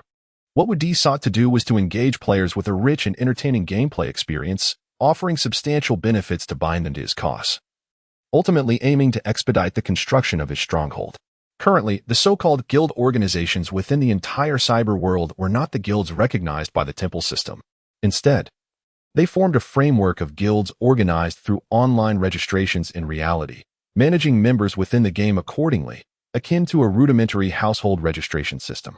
In the guild, there were even dedicated personnel responsible for statistics and communication among members. As for occupying guild territories, that was a privilege only the wealthy could afford. In the temple, there were specific items available for exchange that allowed for the occupation of non-novice area temples. The Sword of Territory, priced at 1 million game points, could be wielded to claim a temple by remaining within its vicinity for 3 hours, thereby assuming the role of a lord over it. All players wishing to bind their resurrection points there would need the lord's consent. It is worth noting that non-novice area temples lacked designated safety zones. This design meant that only affluent guilds could ever hope to possess their own temple. Once a temple was conquered, the advantage of resurrection points would make it exceedingly difficult for opponents to seize control unless there was a vast disparity in strength. With such a setting and mechanism, Guild Wars emerged as the most exhilarating gameplay within the current cyber world, promising a fervent atmosphere, intense competition, and substantial financial investment. In comparison to the gameplay of the major guilds, the players of Dragon's Nest engage in an experience that seems as effortless as children's play. Even the battle-intent guild's aspiration to seize the Radiant Forest does not constitute a genuine occupation. Instead, their intention lies in establishing fortifications within the Radiant Forest, employing both physical and realistic methods to exert control over it. Wudi has now ascended to the status of Lord. However, the players remain disorganized and lack cohesion. Regarding newcomers, Wudi adopts an overall welcoming and open attitude. Yet, he cannot afford to welcome them with blind eyes. It is imperative to construct a unified and orderly organization among the players to ensure their utmost loyalty and maintain order. Thus, Wudi resolves to establish a guild. The fourth update, completed in 10,000 words. Seeking support. Finally, we have reached the guild segment, and the second climax is approaching. Next update at 7 o'clock, Chapter 76. The Black Dragon Guild. Establishing a guild is fraught with challenges. In his previous life, Wudi relished the opportunity to create his own guild in online games. He would rally players, form chat groups, lead dungeon raids, and strive to maintain the guild's vibrancy. However, it invariably dwindled in membership after just a month or two, as members gravitated toward guilds offering superior benefits, with seasoned leaders guiding teams, acquiring dungeon gear without cost. Why would one toil in a lesser guild, when affluent players distribute weekly rewards simply for attending group events, and those who excel in combat receive bonuses? What incentive remains to endure the struggles of a smaller guild? The allure of larger guilds, particularly the abundance of female players, cannot be overlooked.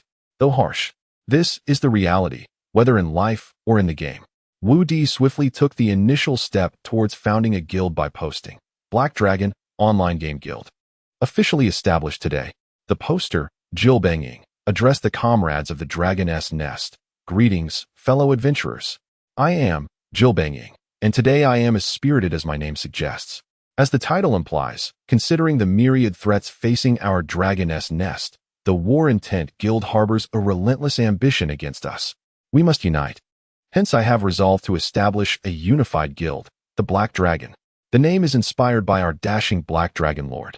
Now, let me outline the recruitment details. Eligibility. Exclusively for players of the Dragon's Nest, faction registration venue. Resurrection point in the White Light Forest registration period. From 17 to 2100 hours over the course of 1 week. Processing personnel. Elizabeth, whom you'll find at the resurrection point. She is my foreign girlfriend, so please treat her with respect. Benefits for registrants. Each member may claim 1 piece of green gear corresponding to their current level monthly. Guild uniform, currently in production. Alright, players eager to join. Seize the moment to register in the game. The uniforms are being crafted, and equipment will be distributed timely. Do not inquire about the source of the uniforms, nor about the abundance of equipment. Wealth affords one indulgence. The players of Dragon's Nest expressed considerable support for the Black Dragon Guild. However, Elizabeth's workload was set to increase. Inside a stone cottage, Elizabeth meticulously checked her gear. The cloth armor she donned was what she wore while masquerading as one of the players. Leaning against the wall was her magical staff. The cottage's furnishings were sparse, consisting only of a dining table and several iron basins for water. Due to the absence of magical illumination, the interior appeared dim even during daylight, with only a recently made window allowing a trickle of dusk sunlight to enter. Aaliyah sat quietly at the door of the stone cottage, observing her sister prepare for departure. Like her sister, Aaliyah possessed striking silver hair and fair skin, embodying the beauty of a snow princess. However, at merely 7 years old, she had not yet mastered the extensive magic that Elizabeth had. In the territory, Aaliyah was not idle. Her responsibilities primarily involved preparing simple meals for the goblins, mixing stones, soil, branches, leaves, and bark with meat such as fish or rare game. After cooking, the result was a dish that the goblins relished. This was not an exploitation of child labor. Rather, it was a task Elizabeth had arranged for Aaliyah. In a world facing apocalypse, survival beyond the high walls was thanks to the protection of the Black Dragon Lord. How could they allow the sister to indulge in leisure without contributing? Aaliyah was obedient, doing as instructed. Initially terrified of the goblins and apprehensive about the potential for a chosen one to breach their defenses, she soon discovered that, despite their unsightly appearance, the goblins were quite amiable, much like their formidable lord, who appeared fearsome yet was genuinely benevolent, providing a safe haven and clothing for both her and Elizabeth. Contemplating this, Aaliyah turned to her sister and asked, "Sister, are you going with the Lord to confront those chosen ones again?" Elizabeth occasionally shared tales of the chosen ones with Aaliyah, so she was aware of Wu Di's venture to disguise themselves as one of them. Today, the Lord will not accompany us. He requires sufficient rest to continue safeguarding us. Elizabeth replied, gently patting Aaliyah's head.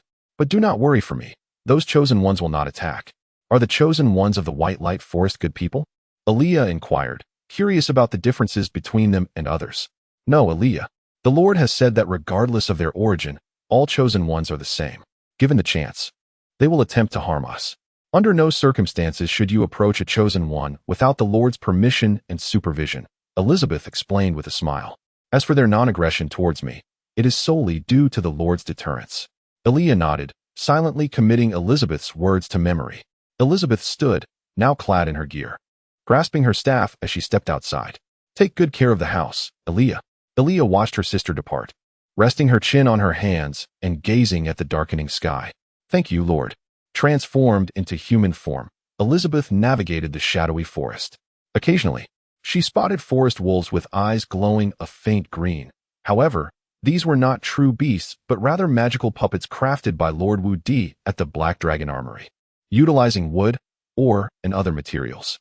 These wolves posed no threat to Elizabeth, akin to the magical puppets known as dwarf orcs and strong orcs she had yet to encounter.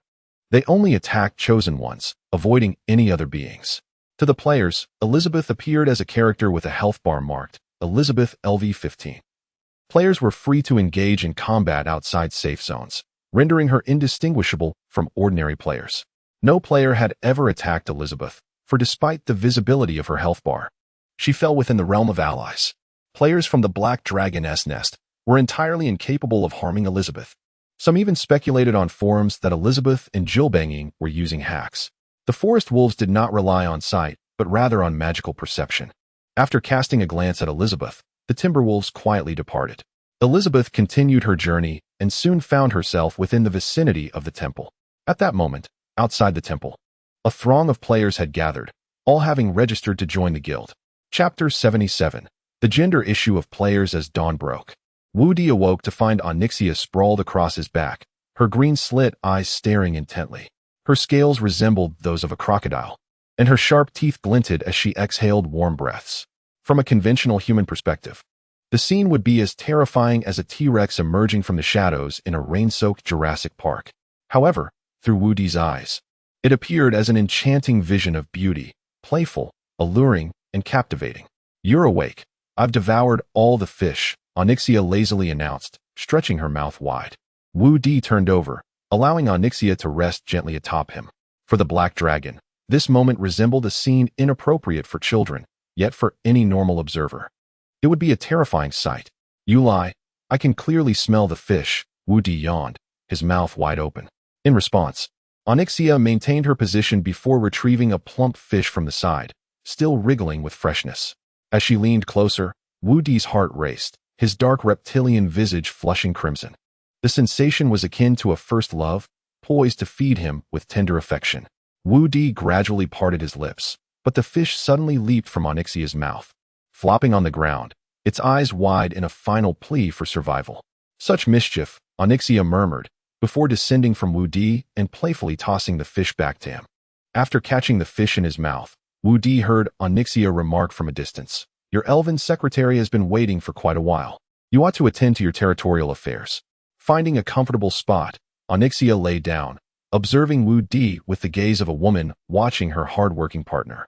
Ahem. Elizabeth cleared her throat as she approached, momentarily interrupting Wu Di. Holding a thick stack of papers, she said, "I apologize for disturbing your rest, my lord.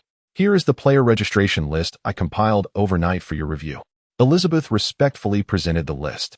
However, in his dragon form, Wu Di found the document too diminutive. Attempting to flip the pages resulted in them tearing apart under his claws. With no other option, he transformed into his elven form. "I apologize, my lord.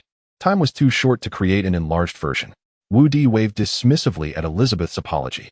"It's quite all right. You've worked hard. For future reference, take your time with such documents. There's no need for sleepless nights. Ensure you get ample rest, Elizabeth." "I understand, my lord," Elizabeth replied. As Wu Di perused the list, he finally grasped why she had toiled all night. Observer number 11, gender, female, weapon, a medium-length shovel, combat orientation, agile warrior, appearance, exceptionally beautiful face, clad in revealing leather armor, prone to nose-picking and inappropriate touching, a rather eccentric human beauty. Sketch.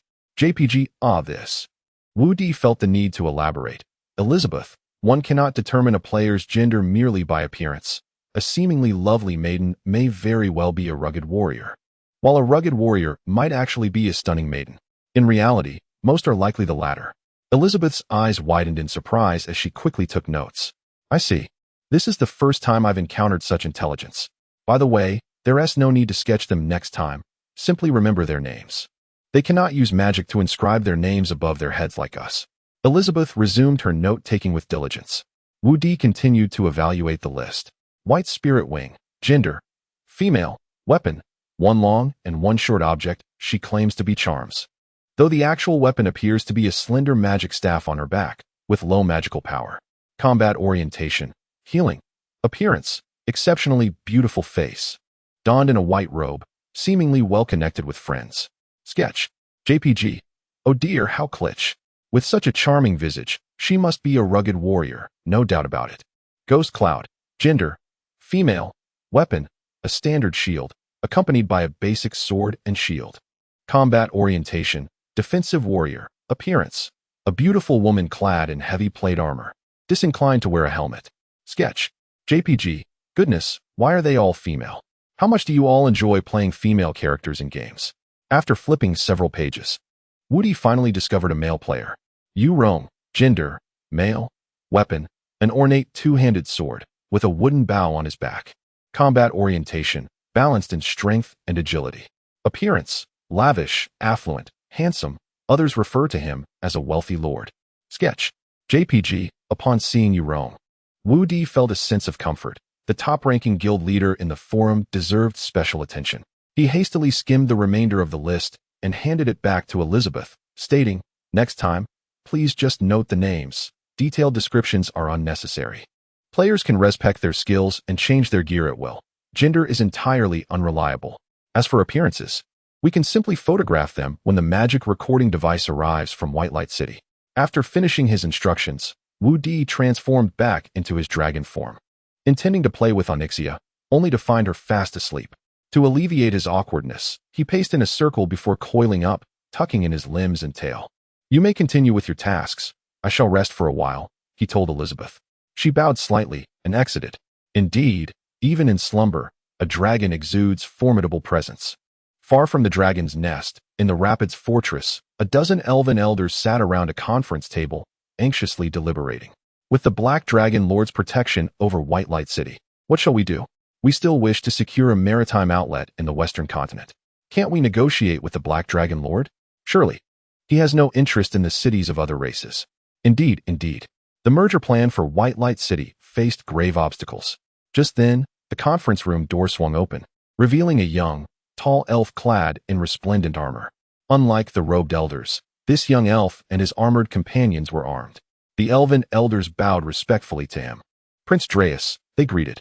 Prince Dreas approached the table, glancing at the map laid out before him, and nonchalantly declared, "If White Light City is unwilling to merge, we shall have no choice but to resort to force. However, Your Highness the Prince, those chosen ones are ubiquitous. If we strike, the losses would be catastrophic." A concerned elder elf remarked. Prince Dreas leaned on the table, a smile gracing his face. "Fear not, for I have devised a comprehensive plan.